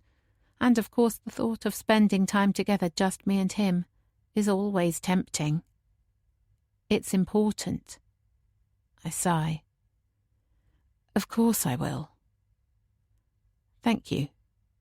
He reaches his arm out towards me, and I brace myself for his touch. I can't help imagining him drawing me into his arms, feeling my son's heartbeat thud in time with mine. It's been too long. But he changes his mind, drops his arm back down by his side again. He looks at a Ford Fiesta parked on the street. Quicker if we drive there. Is that your car? He's never mentioned being a driver before, but he nods. It's mine and Rosie's. It was a joint present for our 17th, even though Rosie's birthday is 5 months before mine, and she passed her test before I'd had a chance to work out the gears. Do you have your license now? I can drive, he says, trying to dodge the question. I'm not sure that it's a good idea. I try to sound placatory, but I'm on probation, so any brush with the law could put me back inside. If it's far, maybe we should do it another time instead. No.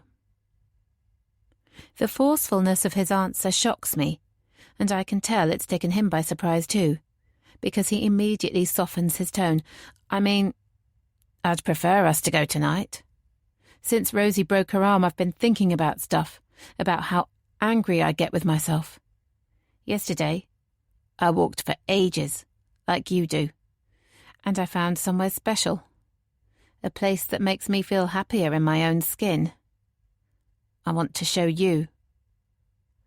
I look at his hopeful expression and my heart swells. Even without knowing my true identity, he wants to tell me his secrets, share his more vulnerable side. I wonder where he means. A tranquil spot by the river, maybe? Or a high point with views over London? And you could drive, he continues. It's insured for any driver. I look at the small car, how the different panels fit securely together. I haven't driven for over 14 years, but I feel an urge to climb inside now, to let the door clunk closed and drive away with Charlie. If it means that much to you, then let's go tonight, I say, smiling up at him. And you promise not to change your mind once we set off? A sense of foreboding tingles on my skin. Why would I do that? Is his special place somewhere illegal? Will I be risking my freedom anyway? I look at his beautiful face, the shared blue of our eyes. I promise, I say, and try to hide the unease growing inside me. Charlie grins then, and it reminds me of the child he used to be, getting an extra 10 minutes before bedtime or winning a race in the park. He rummages in his pocket and pulls out a single key, the Ford Halo glinting in the dark. And it leaves me wondering whether he'd planned it all along. As it's Christmas night, the roads are quiet, and we don't pass another car on the spiderweb of streets that take us out of Charlie's neighbourhood. Lots of people have forgotten to close their curtains, though, and I feel like I'm intruding as I stare at families playing charades or delving into tins of Quality Street in front of the TV. On Charlie's instruction, I turn onto Garrett Lane, the main thoroughfare in the borough that links Wandsworth Town with the sprawling treasures of multicultural Tooting. I have walked these streets so much over the last few months that it feels strange, rushing past them at 30 miles per hour. But then he directs me down Kimber Road, a line of tarmac that cuts King George's Park in half, and their familiarity starts to change, become more distant. Where are we going? A surprise. I pause. The shortness of his answer reminds me of the boy I first encountered all those weeks ago. This isn't the Charlie I've become used to, the one who bears his soul to me with an ease that still fills me with joy. I'm not a big fan of surprises, I say, carefully. I thought you trusted me. The car heater is on full blast, but this new hardness in his tone sends a chill down my spine. I take my eyes off the road for a moment and glance at his face in profile. He's just staring at the road, his hand fiddling mindlessly with something in his pocket. He has been sensitive all day. Is this about Hannah? Dare I ask him? The low light and lack of eye contact spur me on. I'm sorry about Hannah. She told me about her grandmother. Charlie doesn't respond, just continues staring out of the window. The silence is too oppressive. I'm sure she'll be back as soon as she can. You two are so right for each other. Not right. He's so quiet that I can hardly make out what he's saying. Of course you are. Don't let her leaving London put you off. No. Right. His roar makes me jump so much that I nearly swerve into a bollard. Then he drops it to an acidic murmur which scares me almost as much. You have no right to comment on Hannah and me, okay? Okay, I whisper back, but I can't hide the tremble in my voice. Especially when I reach the traffic lights and he tells me to go left, then right. We're getting too close to a place I promised I would never set foot in again. The scene of my crime, but also so many others. The loss of my daughter, my husband, and finally my son. Losing my liberty meant nothing after that. I want to spin the steering wheel and put my foot down, get the hell away, but instead I keep driving, following his instructions with my lips sealed and my heart imploding. Could it just be some terrible coincidence? Or am I heading for a cliff edge? But whatever the outcome, after everything I've done, I can't deny him this. We pass Southfields Station and the images come tumbling forward, Dan and I running from our little flat to catch a tube after I'd convinced him to stay in bed an extra 5 minutes, meeting at the exit after work, then going to Lexi's for a glass of Chablis, and later negotiating Charlie's buggy down those concrete stairs as I attempted a trip to meet Dippy the dinosaur at the Natural History Museum, or to explore the real-life magic in the basement of the Science Museum. So many happy memories. How did it all go so wrong? Then he gives the direction I've been dreading, and I slowly pull into Clanwell Street. Even in my petrified state, the memories keep coming. The boozy street party we held in that long summer of 2003. Evening strolls with Cara as we tried to get our teething sons to drift off to sleep. But all too soon Charlie gives his final instruction and I stop the car outside our old home. My whole body is shaking. I can't bear to look at the house that once symbolized all my dreams for the future, and I'm not ready for this conversation with my son. I wish I could run home and pretend it isn't happening, but I know there's no chance of that now. Whatever reason Charlie has for bringing me here, to this place where we both lost so much, I need to let him play it out. That's what unconditional love means. I wonder who told him. Did Flora sneak out when I was at work one day, choose not to warn me? Or did Lucy change her mind, do the big reveal while I climbed the walls in her downstairs toilet? And how much does he know? Flora might tell him about me, but I can't believe she'd relay Dan's story, label me a murderer without giving me the chance to explain. Lucy might hate me enough, but would she really do that to Charlie on Christmas Day? Let's go, he says, but it's an order, not a request. Any friendship we've built up has disappeared now. I open the car door and the cold air rushes in. I shudder at the thought of leaving the warmth of the little Ford Fiesta. In contrast, he seems oblivious to the freezing temperatures, just launches himself out of the car and starts pacing up and down the pavement. "Come on!" he shouts impatiently. I close the car door and dredge up the courage to look at my old house. The front door is a different colour, but otherwise it's the same. To a house built in the 1800s, 14 years means nothing. I wish it were the same for Charlie. "Where are we going?" I ask. He throws me a look of disgust, like I'm even more of a coward than he thought, still not owning up to what I've done. "Into that garden," he replies, playing along. He points to the wall that runs down the side of our old garden. Once it was a symbol of pride, signifying our rare end-of-terrace house, but now it just feels like the end of our journey. How will we get in? We can climb over. I look at the 6-foot wall. Even if I wanted to, there's no way I could climb over that. I don't speak, but the scepticism must show on my face.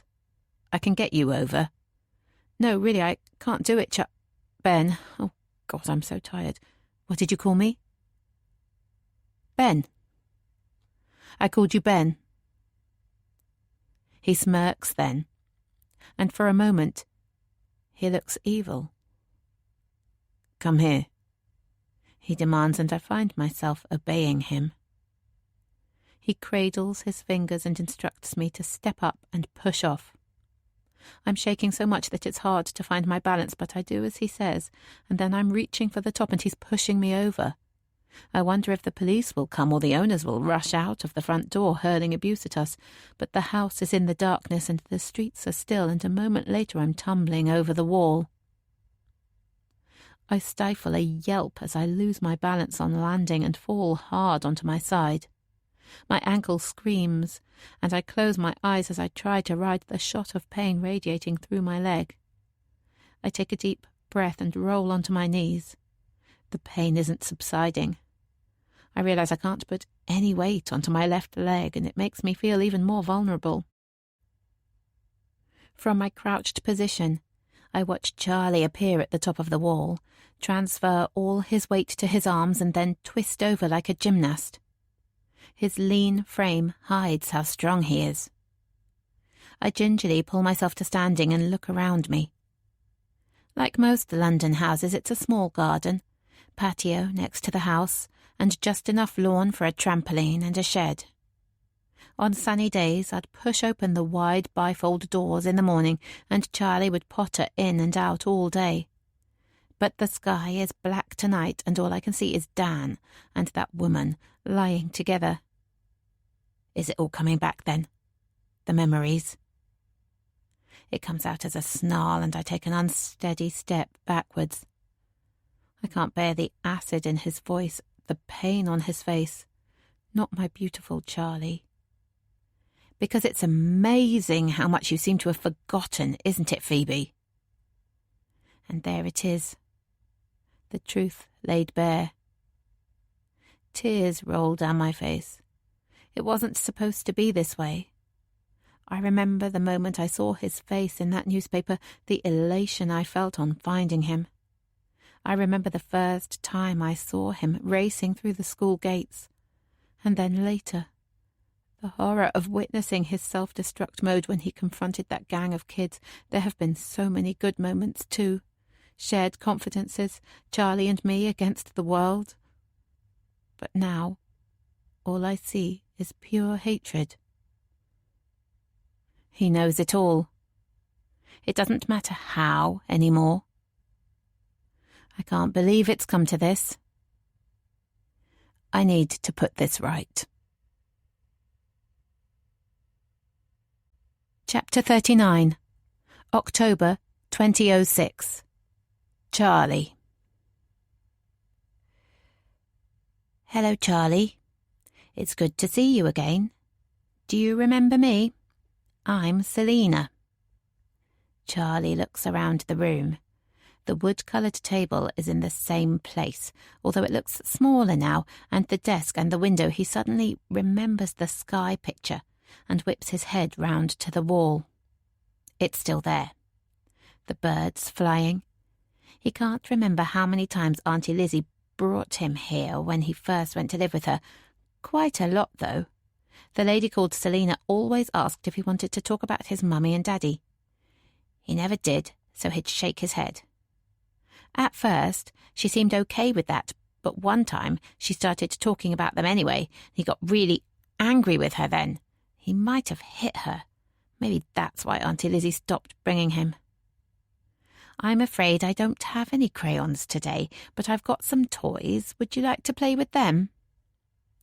Charlie follows her gaze to the corner of the room. He's not sure he wants to play with her toys, but there are some knights on horses.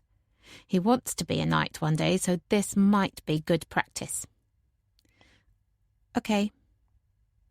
She walks around the desk towards him. He worries that she might try to hold his hand, but she doesn't. She just bends her knees so that they're the same height and smiles at him.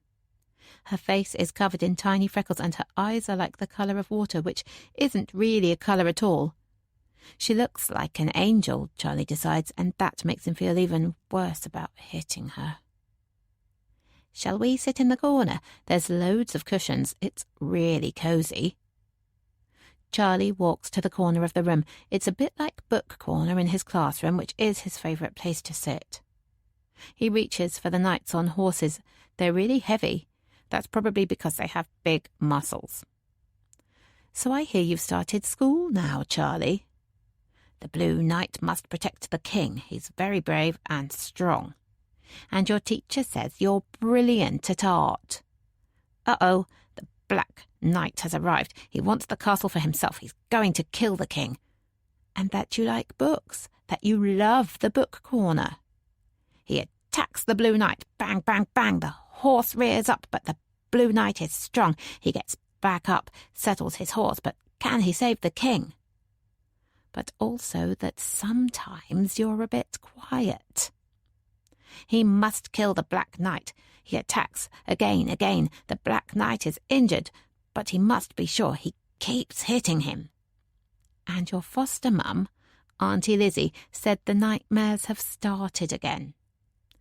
Charlie looks up.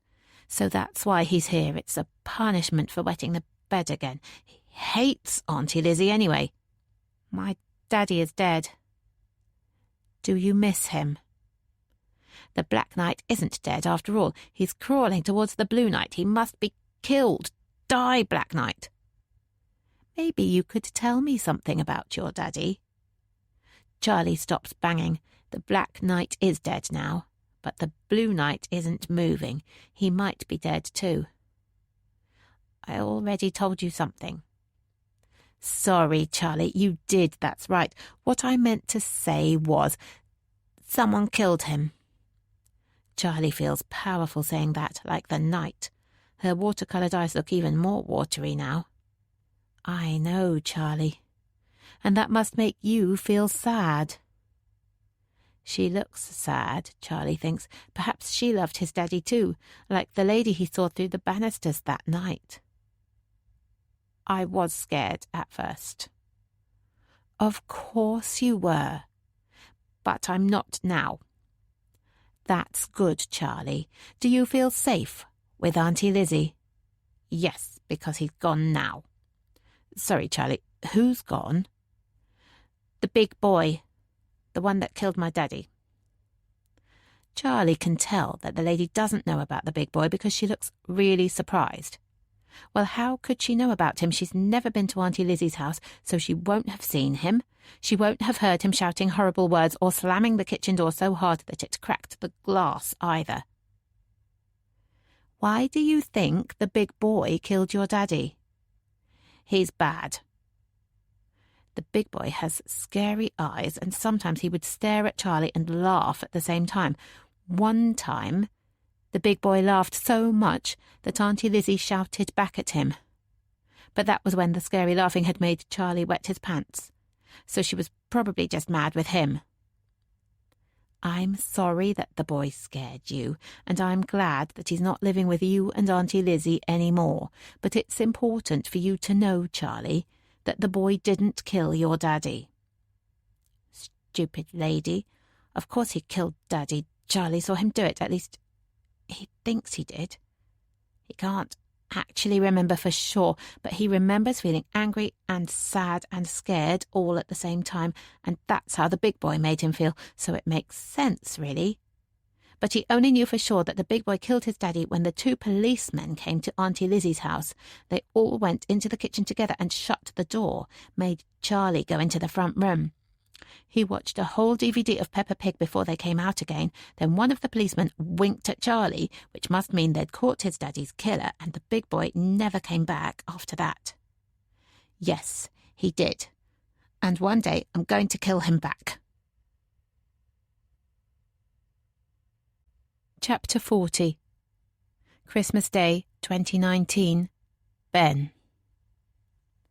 Ben stares at her snivelling face and he wants to punch it. Still acting the victim when she's actually a fucking killer. It hadn't taken him long to work that out. All those news websites flashing up once he'd started the online search. Man bludgeoned to death. Theatrical agent convicted of husband's murderer. The grainy pictures that proved he wasn't going crazy. He'd been certain it was his fault. He'd almost told her as much, and she'd just let him believe it, hadn't said a word. Fucking bitch. He can't let himself think about how much he's confided in her, what he's told her about his life, to the woman who murdered his dad, ruined his life. Acid rears up in his chest, but he swallows it down. He won't give her the satisfaction of showing how much this hurts. I'm so sorry, Ben. For keeping this from you, I should never have let it come to this. Please, let me explain. She's rambling some pathetic apology now.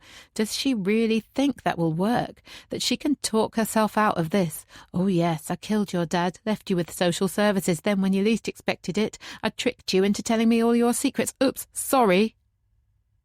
Please, Ben, say something. She's begging now, her voice cracked and desperate. Ben feels a tiny worm of sympathy work its way into his consciousness, but no, he can't allow it. He slaps it away, and the sting of his palm against his face feels good, invigorating. How could you do it? He asks, pleased that his voice is firmer than hers. He watches her hesitate, weigh up how to answer him. Realization hits and he feels a sudden urge to laugh. She doesn't know what he means, which terrible act he's referring to. How could you murder my dad? How could you leave me? How could you lie to me about who you are? So many fuck-ups, Mummy dear. Eeny, meeny, miny, mo. I've made a lot of mistakes. Understatement of the fucking year. But I never stopped loving you. You have to believe that. Like you loved my dad, do you mean? I did love him. So what? You're going to kill me too? He listens to her sharp intake of breath, then her voice crack. No, of course I'm not. She can't speak for a while after that. She's crying too hard. Ben watches her fold into herself, collapse onto the patio. He hadn't stuck around for long on the night of the Christmas party, but he'd taken more time on his second visit last night. He needed to check that the place was empty, but it was more than that. A craving to reconnect with his roots, to try and make sense of what he read on those websites. He'd climbed over the wall easily enough, then prowled around the garden looking for traces of his past. But it was only when he sat where Phoebe is now, staring through those wide panes of glass at the kitchen beyond, that the memories had started to surface. Memories of his dad. His hero. You chose to kill my dad, though, didn't you? It didn't feel like a choice. What, even now, you won't take responsibility? I was broken. He broke me. He was my dad. The flower bed by Ben's feet is edged with rocks. He picks one up, then throws it. He's not sure whether he meant to hit her, but it connects with her shoulder and he feels better for it. Calmer. I know. I'm sorry. He loved you. She brushes at her shoulder vaguely, like she didn't notice what just happened, doesn't understand why it's hurting. Ben stares at the back of the garden. There's a hint of a mound in the turf next to the fence, and it sparks a new memory. The three of them stood solemnly, holding hands and saying goodbye. Do you remember Lola? Sorry? We had a hamster. I called her Lola after the Charlie and Lola books. Yes, Lola, she says in a faraway voice. She wasn't with us for long. Seems to be a theme in our family. Ben growls. But Phoebe doesn't react. It's as though she's become immune to his anger. A cold-blooded monster. Ben picks up another rock, but throws it against the back fence this time. Enjoys the sound of the wood splintering. Do you remember burying her? I do. You finding a little box, me drawing her a picture, Dad digging a hole all of us stood over it, sending Lola on her way. You were upset. It made you feel better saying a proper goodbye. Oh, yeah. Do you know how many times I've visited my father's grave? Laid flowers for him? Honoured his important dates? Jesus, I don't even know if he has a grave. It wasn't my choice, she whispers, to keep the truth from you. So now it's my parents' fault, is it? You're developing quite a pattern here, Phoebe. Yeah, they should have fucking told me, like they should have thrown you out of our house today. I watched, I waited, but you're all the same, hiding your dirty secrets, thinking you've got the right to keep my truth from me. But whatever they've done, don't you dare use them as your excuse. I wrote to you twice a year. They kept those letters from you. And did you explain my dad's death? Own up to what you'd done? Her silence says it all, and any wisp of hope Ben might have felt dies before it was ever really formed. I only remembered him yesterday, he continues. I was his little hero. I remember him calling me that now, and yet for all these years he's been alone. You killed him, and I forgot him.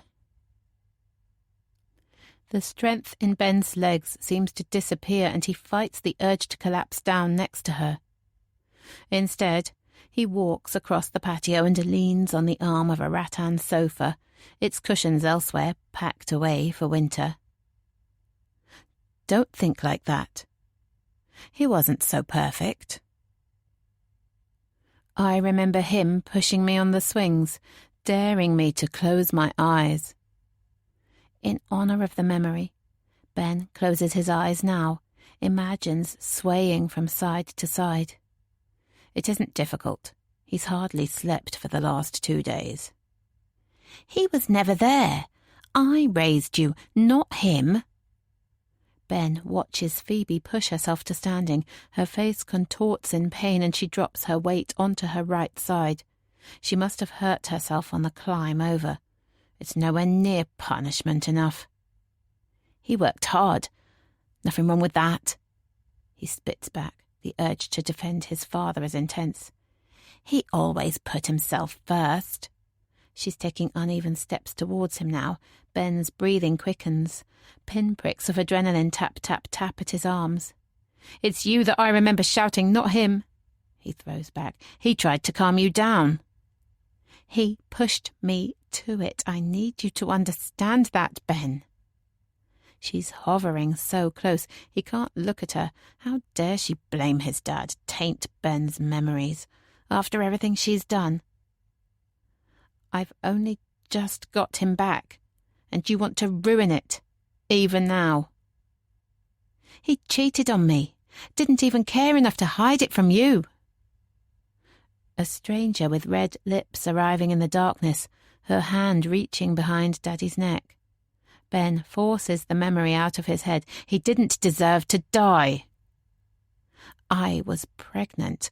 I was sure I was going to give you a sister, but my baby died inside me. That's on him. She's lying. A wave of revulsion sweeps over Ben, so powerful that he thinks it might drown him. But instead it recharges his exhausted body. He lunges forward, grabs her by the neck, pushes against her. He doesn't remember making the decision, but the knife appears in his hand. Did he plan this? Had he chosen to bring her here because it's where she murdered his dad? A private garden where he could be certain of no witnesses? And he's brought the weapon. He opened his art case, cradled the knife in his hands, zipped it carefully into his jacket pocket. As he stares at the broken little bird in his grip, he knows he didn't need it for self-defense. It doesn't matter now, though. Premeditated or impulsive. It's happening either way. Perhaps this is why his parents chose not to love him, not properly like they do Rosie. It's shame that's fueled their silence, and why he's never made anything of himself at school or found friends who actually care about him. Maybe this is why Hannah left as soon as he admitted how much he liked her, because they all knew before he did that his life as a Morton, a rich kid with a future, was only ever a temporary thing. He looks at his mother, the murderer, her blood running through his veins. This is his destiny. And his duty. He made a promise to avenge his father's murder. He's remembered that too. He got the wrong person then. But he knows the truth now. She should have been stabbed on the bus with that kid. Then his dad would be alive and they would be celebrating this Christmas Day together. But she didn't. She survived and got the chance to ruin 2 lives. Well, not anymore. It might be 14 years too late, but it's still going to be worth it. He pushes the blade up against her throat. He can feel her shaking beneath his grip. Please, Charlie, don't do this. She warbles like a bird, too, and pecks at him. She needs to shut up. Don't ask anything of me. He growls, I owe you nothing. He pushes harder, can sense the splitting of her skin, the thin dribble of blood trickling down her neck. He listens to her breathing get faster, shallower, her voice starting to panic. I'm not asking for me. This is about you. Don't ruin your life like this. I'm not worth it. Don't put this on me, he howls. It was you who ruined my life the moment you smashed my dad's face and sprayed his blood all over me, the moment you walked away, turned me into an orphan. That's when this started. I know what I am, what I've done. Don't you think I haven't longed for this, to have all the guilt and the pain snuffed out by a blade or a packet of pills? Then why didn't you? For you, Charlie, for you. He starts to correct her again. His name is Ben. But it isn't any more, he realizes. He's given that life up now. He needs to accept who he really is. For those 3 precious 3 years when you were my world. He wishes she'd just shut up. He needs to get on with this. It was all so ordinary at the time. Trips to the park, cuddles on the sofa, races down the street. Do you remember that teepee that Grandma got you? You'd sit for ages in there with your colouring books. Ben shakes his head violently. He does remember, but he needs to knock the images out of his head. They're confusing him. He pushes her roughly onto the bare sofa, pulls his arm away from her. He can't slice at her neck, but he can stab her, like that boy she didn't save. But then it stopped, and it wasn't ordinary anymore. It was a collection of the most wonderful memories, special moments that no one could take away from me. He can see her now, chasing him with her tickling fingers, tucking him into bed, kissing him and his rabbit goodnight, his mum, her face, those eyes. It wasn't much, Charlie, but it was enough to keep me alive. Ben can't bear it anymore. He raises his arm, releases an animal call of pure rage and stabs the knife in, feeling the splitting of flesh, the gush of blood. The release it brings is incredible. A sense of euphoria sweeps over him. It's done now. There's no turning back. And it feels so right. Chapter 41. Phoebe.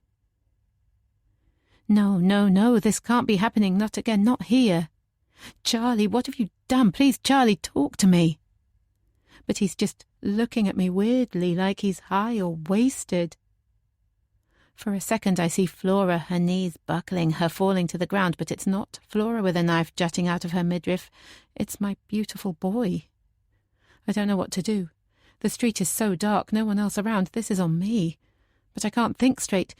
It's easier to just freeze, sit and watch, pretend it's not real.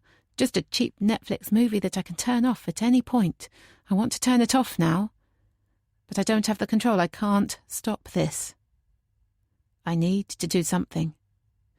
I lurch forward, almost falling on top of him in my sudden attempt to help. His eyes are open, that's a good sign. But his face is deathly pale and there's a film of sweat forming across his forehead. His breathing is shallow and rapid, like an excited puppy, except it's fear and panic that I see in his eyes now. "It's okay," I say. "It's going to be okay." Neither of us believes it, but it still feels worth saying, if only to mask the horrific sound of him searching for air. Tentatively, I reach my hand towards the knife. It's just under his rib cage on the right side. Not his heart, thank God, but my fingers still squelch in the sea of blood flooding out from the wound. I scream, then my mouth starts to claw at the air, searching for oxygen.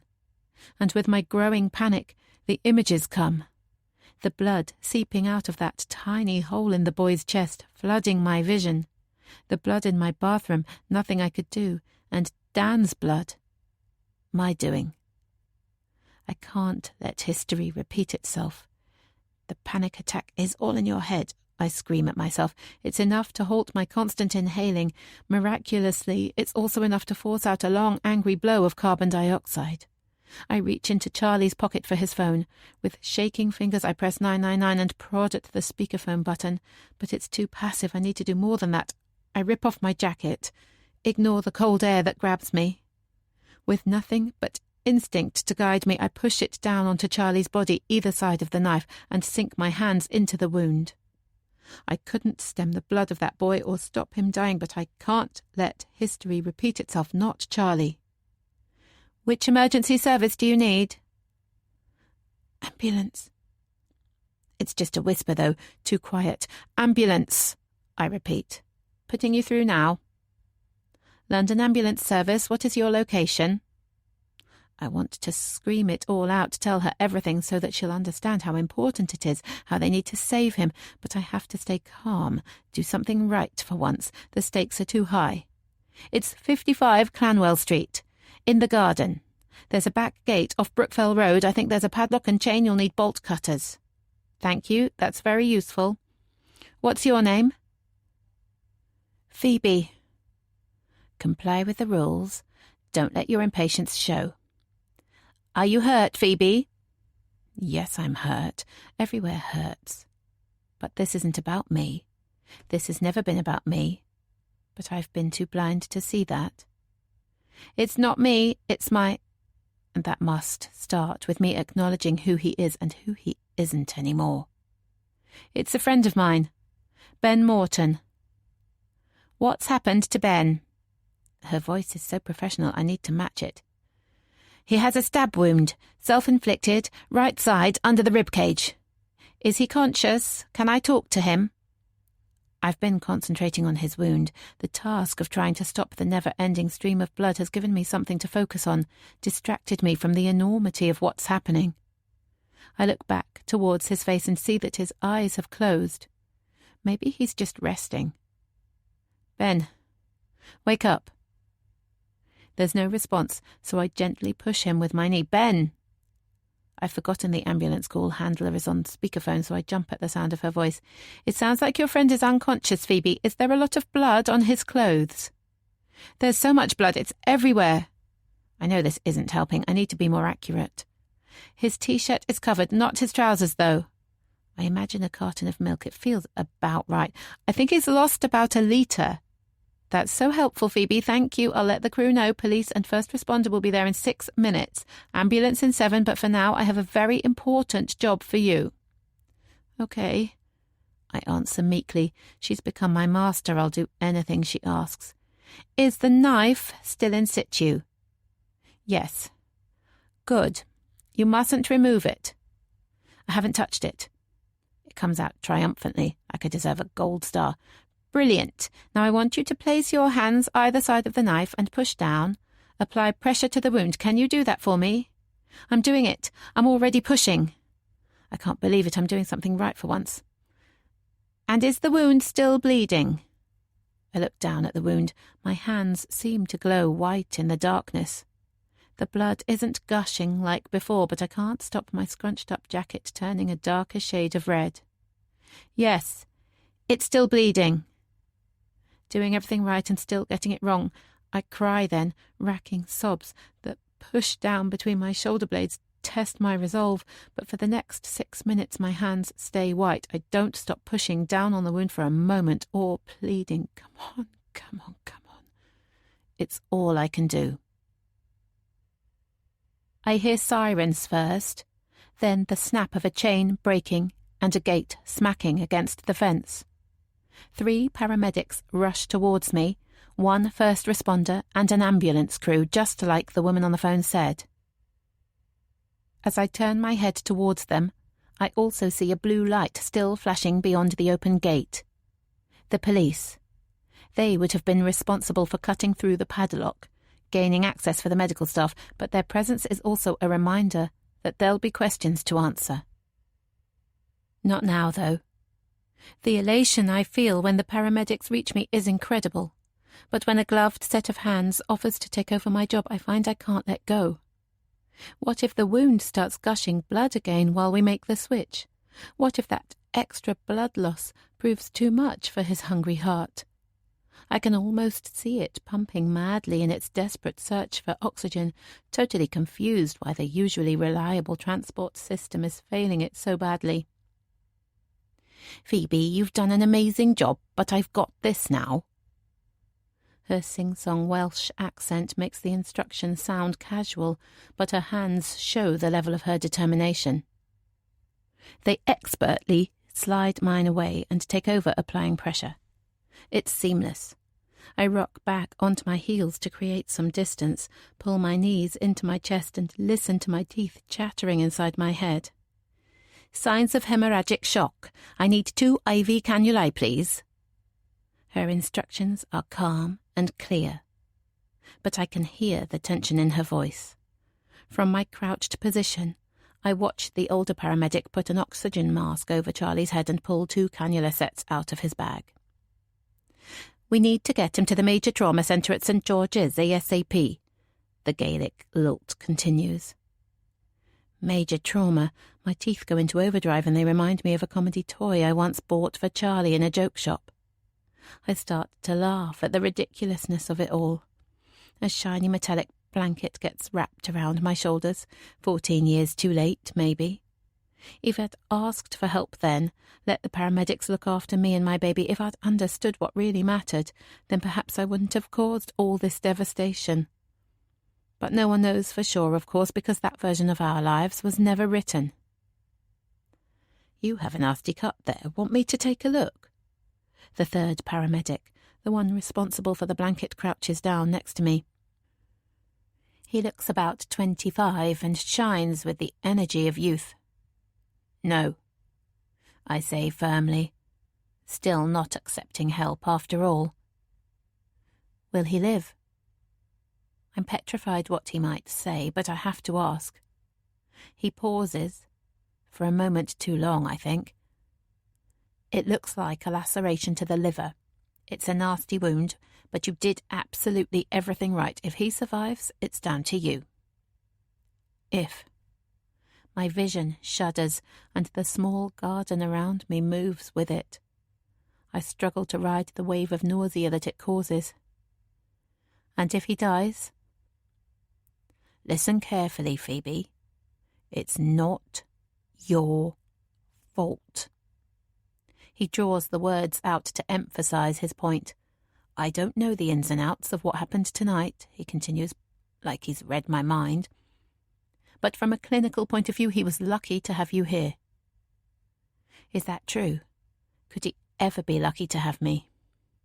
Right now, all I can think about is the pain I've caused him, but I need to believe that our first 3 years together still means something. It has kept me alive for so long, I can't let it go now. "BP is stabilising. Let's get him in the ambulance." It's the first time the older paramedic has spoken, and his voice is the sharpest. Perhaps he's become anaesthetised to it all, too many years playing witness to young lives being cut short by knife wounds like this. Or maybe he's just good at hiding his true feelings. "Will you come in the ambulance, Phoebe?" The Welsh girl thinks she's asking a rhetorical question. She saw the desperation in my eyes when she took over applying pressure, and I can see the gravity in hers. In her mind, there's no way I wouldn't see this through. except I can't go with him. I can't be there when Lucy and Greg arrive. I won't be responsible for the distraction that will cause. No, I whisper robotically, not daring to make eye contact. His parents are called Greg and Lucy Morton. They live at 16 Millada Road, Wandsworth. The number will be in Ben's phone. I dip my head towards the patio where the phone is still lying, redundant now. Are you sure? There's both surprise and concern in her voice. Yes, I'm sure. I try to sound genuine. She doesn't need to know that I'll go to the hospital anyway. Find somewhere in the shadows to wait. That I won't rest until I know whether he lives or dies. She shrugs and turns to go. There's no time for discussion anyway. I watched the three of them carefully lift the stretcher and transfer it to the wheeled trolley. Charlie is covered in blankets and I watch her secure his motionless body with thick black straps. He might not survive the night, I realise suddenly. I need to say goodbye. To see his face one more time. I scramble to my feet, ignore the pain in my ankle and run the few steps it takes to reach his side. His eyes are closed. He looks calm, at peace. I wish I could see the anger again, the rage that shows me he's still alive. Even the look of hatred that felt so painful only an hour or so ago would be welcome now. I stroke his hair, gently guide it away from his face, and kiss him on the forehead. It's the most intimate moment we've shared since he was 3 years old, and it took a loss of consciousness, the threat of death, to get here. Over the last 2 months, I've tried so hard to make amends, listened to the tirades against his parents, his school, his sister, forgiving him for the anger and violence. Did he sense it? My unconditional love, did he crave it?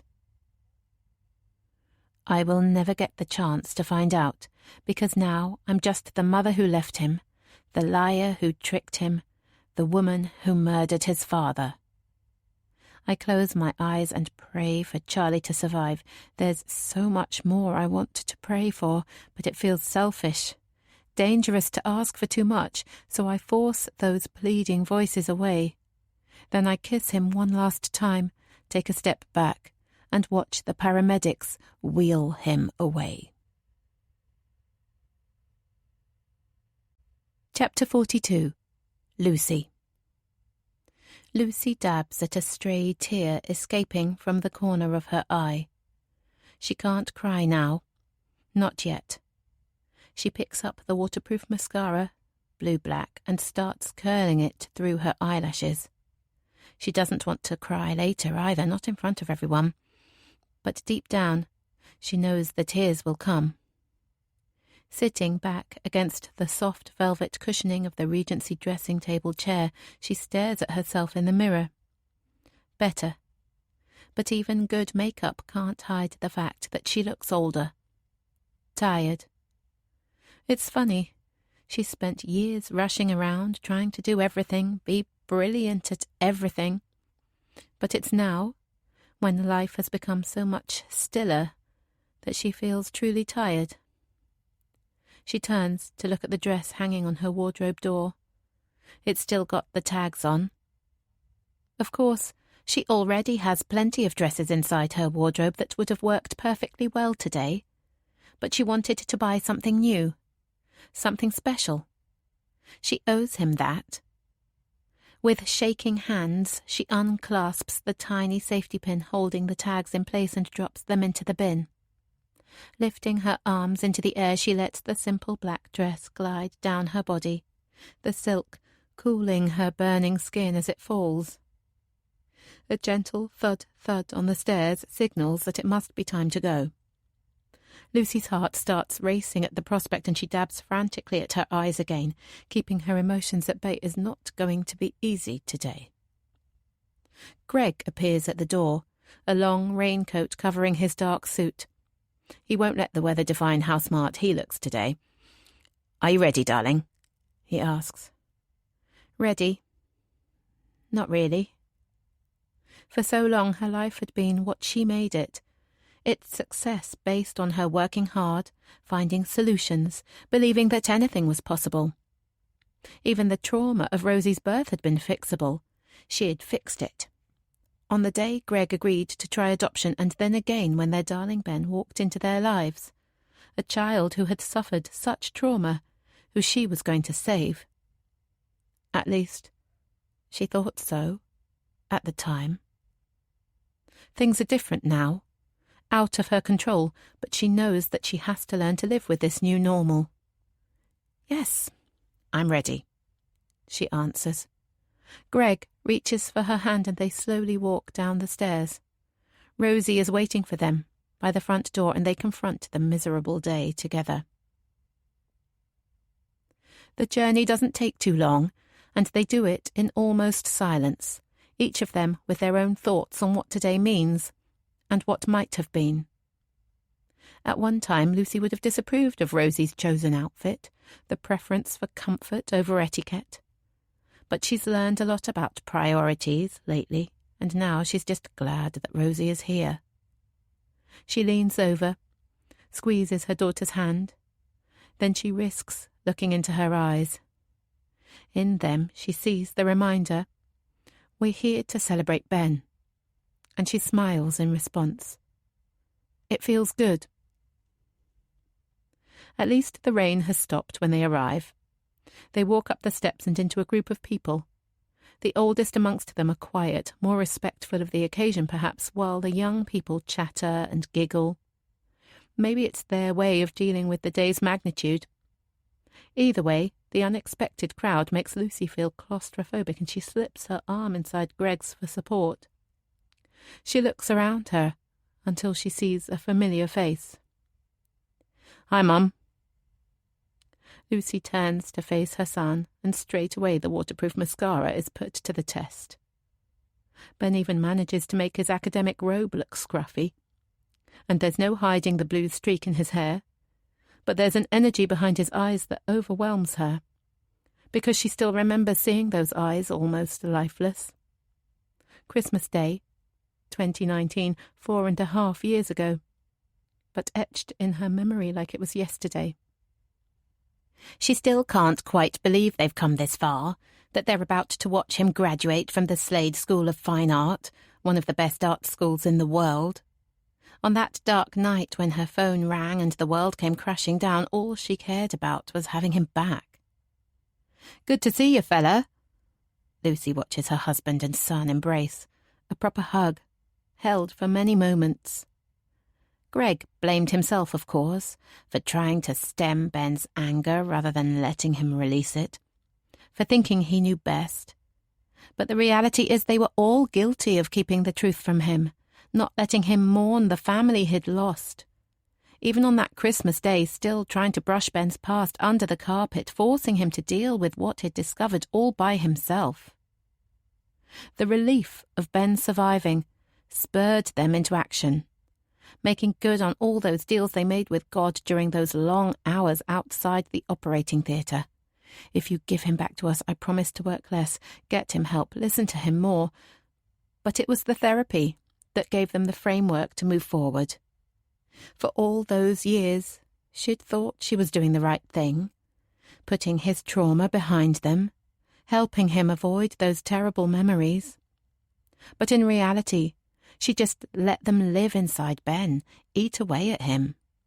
He never confided in her about the nightmares he had, or about how he was feeling. But of course, there were clues, if she'd looked hard enough. "Shall we go inside? The ceremony will be starting soon." For all her more relaxed approach to life, Lucy still can't bear being late. Old habits die hard.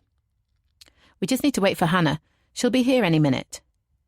Lucy looks into the crowd again and sees Ben's girlfriend walking towards them, her curly hair bouncing as she hurries along. She probably shouldn't approve of the relationship, of course. He was too young, too troubled, too vulnerable when they met. But the truth is, Hannah is impossible to disapprove of. The way she accepted Ben's mental illness without question or judgment, invited him out to the Czech Republic to help him heal. Those are the things that endeared her to Lucy forever. And rightly or wrongly, the partnership is still going strong. Who knows what the future will hold? But that's another thing Lucy's trying not to worry about so much these days. Hi, everyone. Sorry I'm late. Probably stuck in the Ferrari showroom organising my graduation gift. Ben leans down and kisses his girlfriend on the cheek. This is new too. His easiness with affection. And Lucy hasn't managed to take it in her stride yet.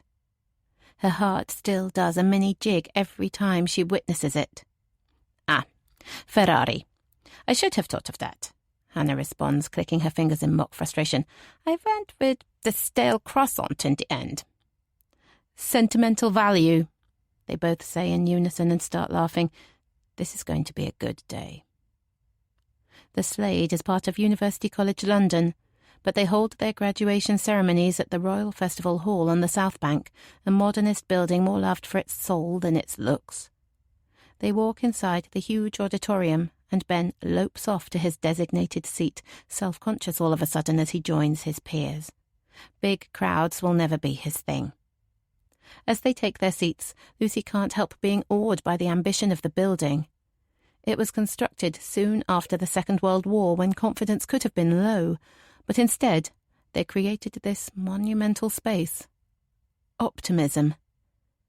It's still a daily battle for her, but she's getting there. God, I hope he doesn't talk as much as my provost, Rosie whispers behind her hand as a small man in a gown and spectacles bounds onto the stage. I honestly thought we were all going to die of heatstroke before he finished raving on about our future potential. Well, I'm not sure it was his fault that temperatures topped 30 degrees that day.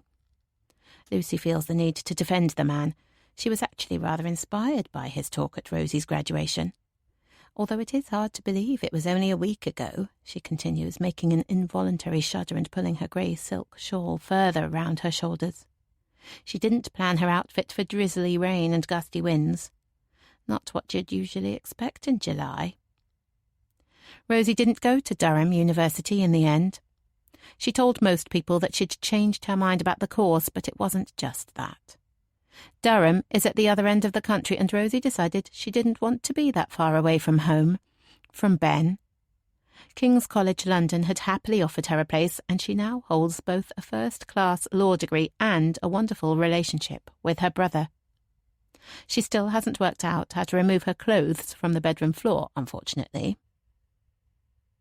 Ladies and gentlemen, friends and family, today you can be justly proud.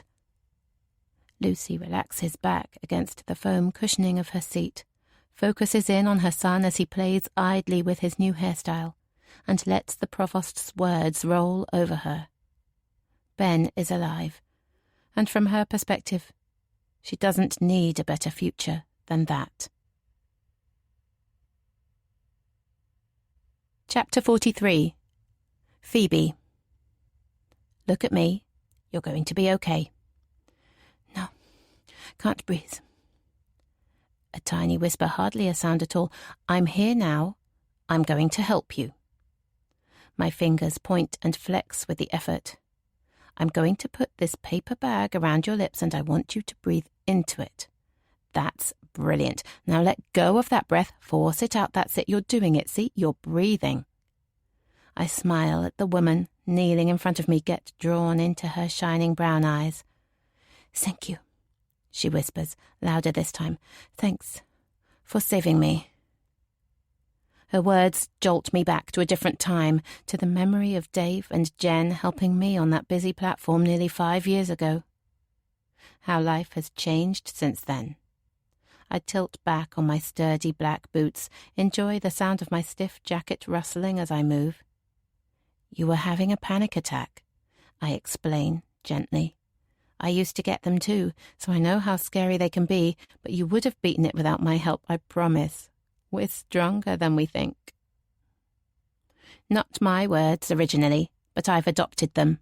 I believe them now. Survival instinct, she replies, and there's a real gravity to her voice. It makes me wonder what her story is, what she might have been through. Her heavy accent suggests that London is new to her, but I haven't got time to delve any deeper. Friday evenings in South London are too busy for that. Everything all right here? Only we've had another call come in. I look up at my crewmate, Mo, then back down at my patient. I'm fine now, she assures me, pushing against the curb and up onto her feet. She starts brushing the dust off her jeans, the act slightly out of kilter against the worn-out denim. Could you just tell me where Geneva Drive is? I'm a little lost. She makes it sound like an offhand comment, but instinctively I know this is what caused her panic attack. The loss of direction. Fear of the unknown. I pause for a moment, think of the questions I'd like to ask. But I'm a paramedic, not a counsellor. She's physically okay now, so my job is done. First right, then first left, I say, pointing at Somerleyton Road, just 100 metres up from where we're standing. She smiles her gratitude as my brief directions connect the dots for her. She turns to go and I watch to make sure she takes the right corner before climbing into the truck next to Mo. He's the senior medic between us but has elected to drive tonight, which means I'm front of house. Where to next? Frequent flyer, I'm afraid. He checks his wing mirror and swings out onto the road. Nice guy, though, just wants to see a friendly face, probably. Tea and biscuits? Always. I settle back against the firm headrest and let my eyes close for a minute. We've been on shift since 8 this morning and it's been non-stop ever since. No knife injuries today, though, thank goodness.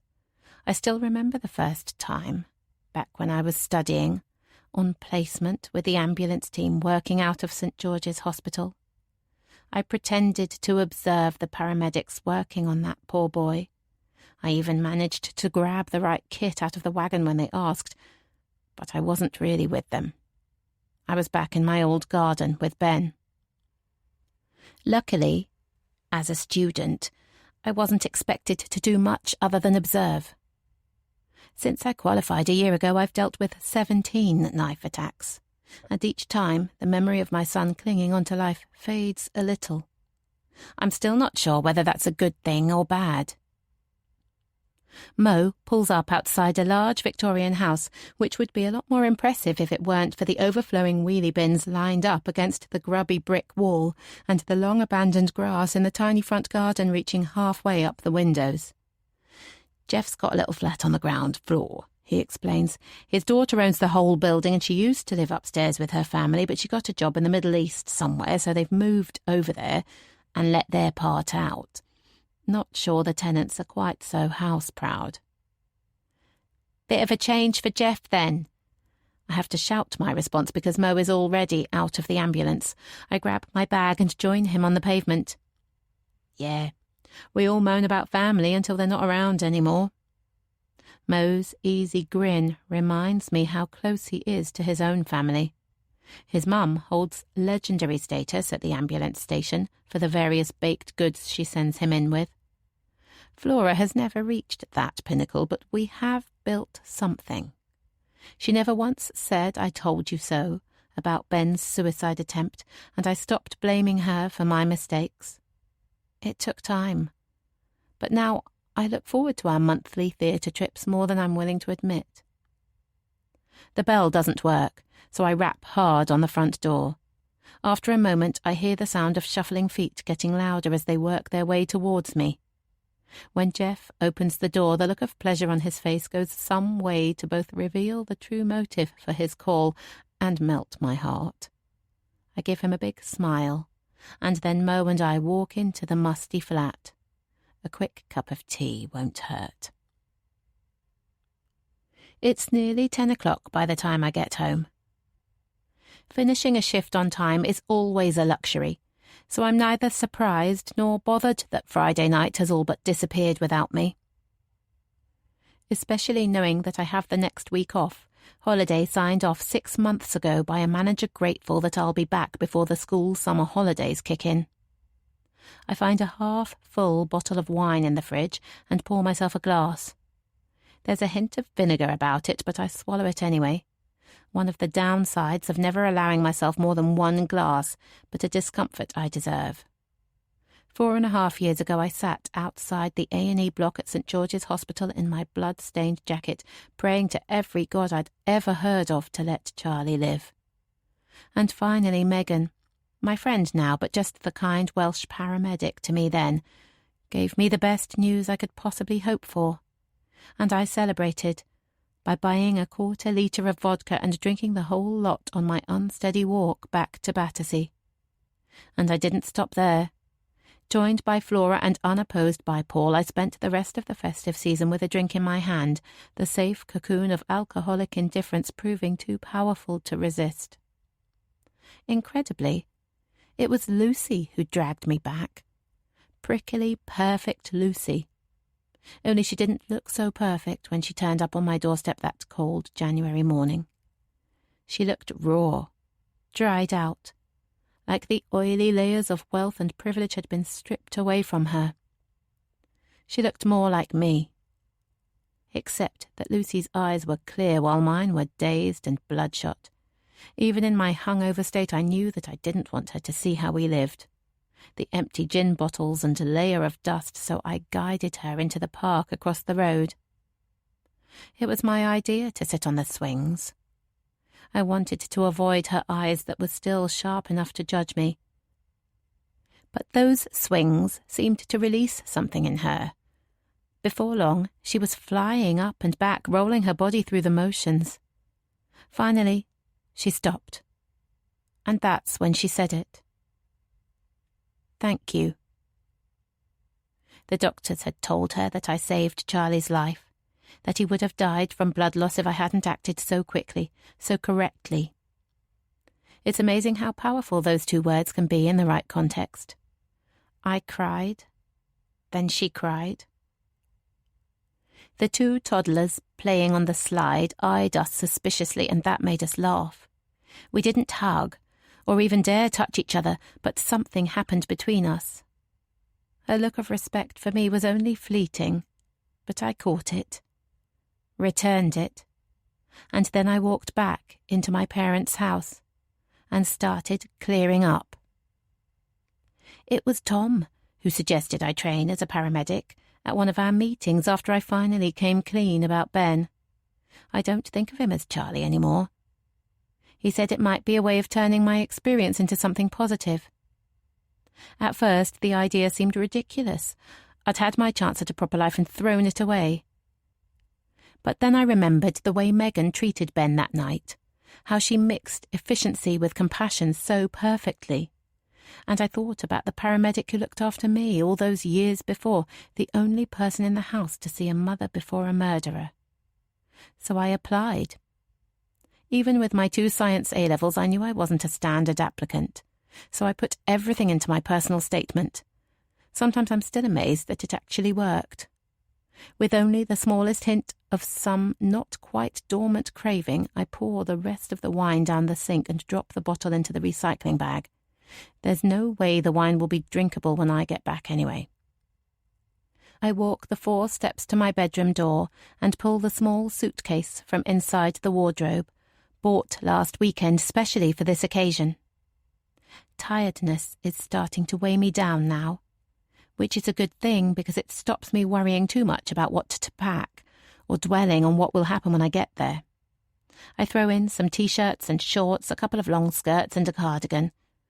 After a moment's hesitation, a swimming costume too. When I'm done, I take a quick shower to wash off the South London grime, set my alarm for 5 a.m, and crawl under my duvet. The blast of warm air feels alien, but not unpleasant as I step off the aeroplane and into the midday Mediterranean heat. I take a deep breath and let the scent of grease permeate through my pores. It feels good to be back here in Crete, where I can still remember Charlie looking in wonder at the blueness of the sea, and where those few precious weeks of new life grew inside me. I know my emotions will run high on this holiday, but I feel strong enough to cope with them now, to enjoy the memories rather than dwell on what I lost. But perhaps I'm not as ready as I think, because as I turn towards the stairs, I stumble slightly. An arm reaches out to steady me. You okay?" I look down at my son's hand, now holding on to my arm, and it takes me back to that bus journey on the day that I found him. I was so elated to see him back then that I chose not to notice his disgust at the thought of touching me, his desperation to create some distance between us. It's taken some time, but things are very different now. And I have Lucy to thank for that.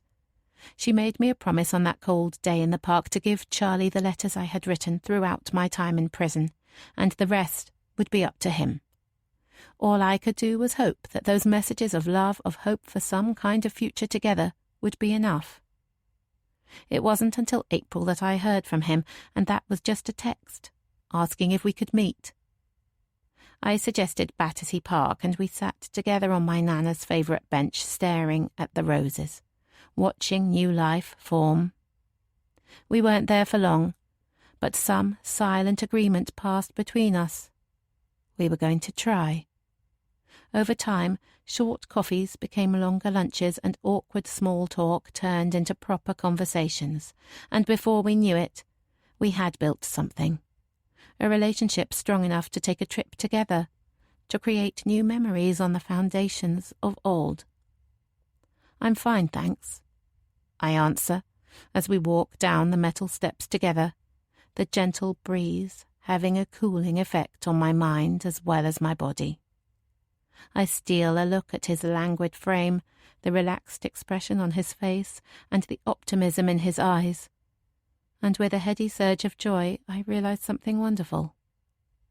At last, he's fine too. That was A Mother Never Lies by Sarah Clarke, read by Rachel Essex, produced by RNIB Talking Book Studios, Camden.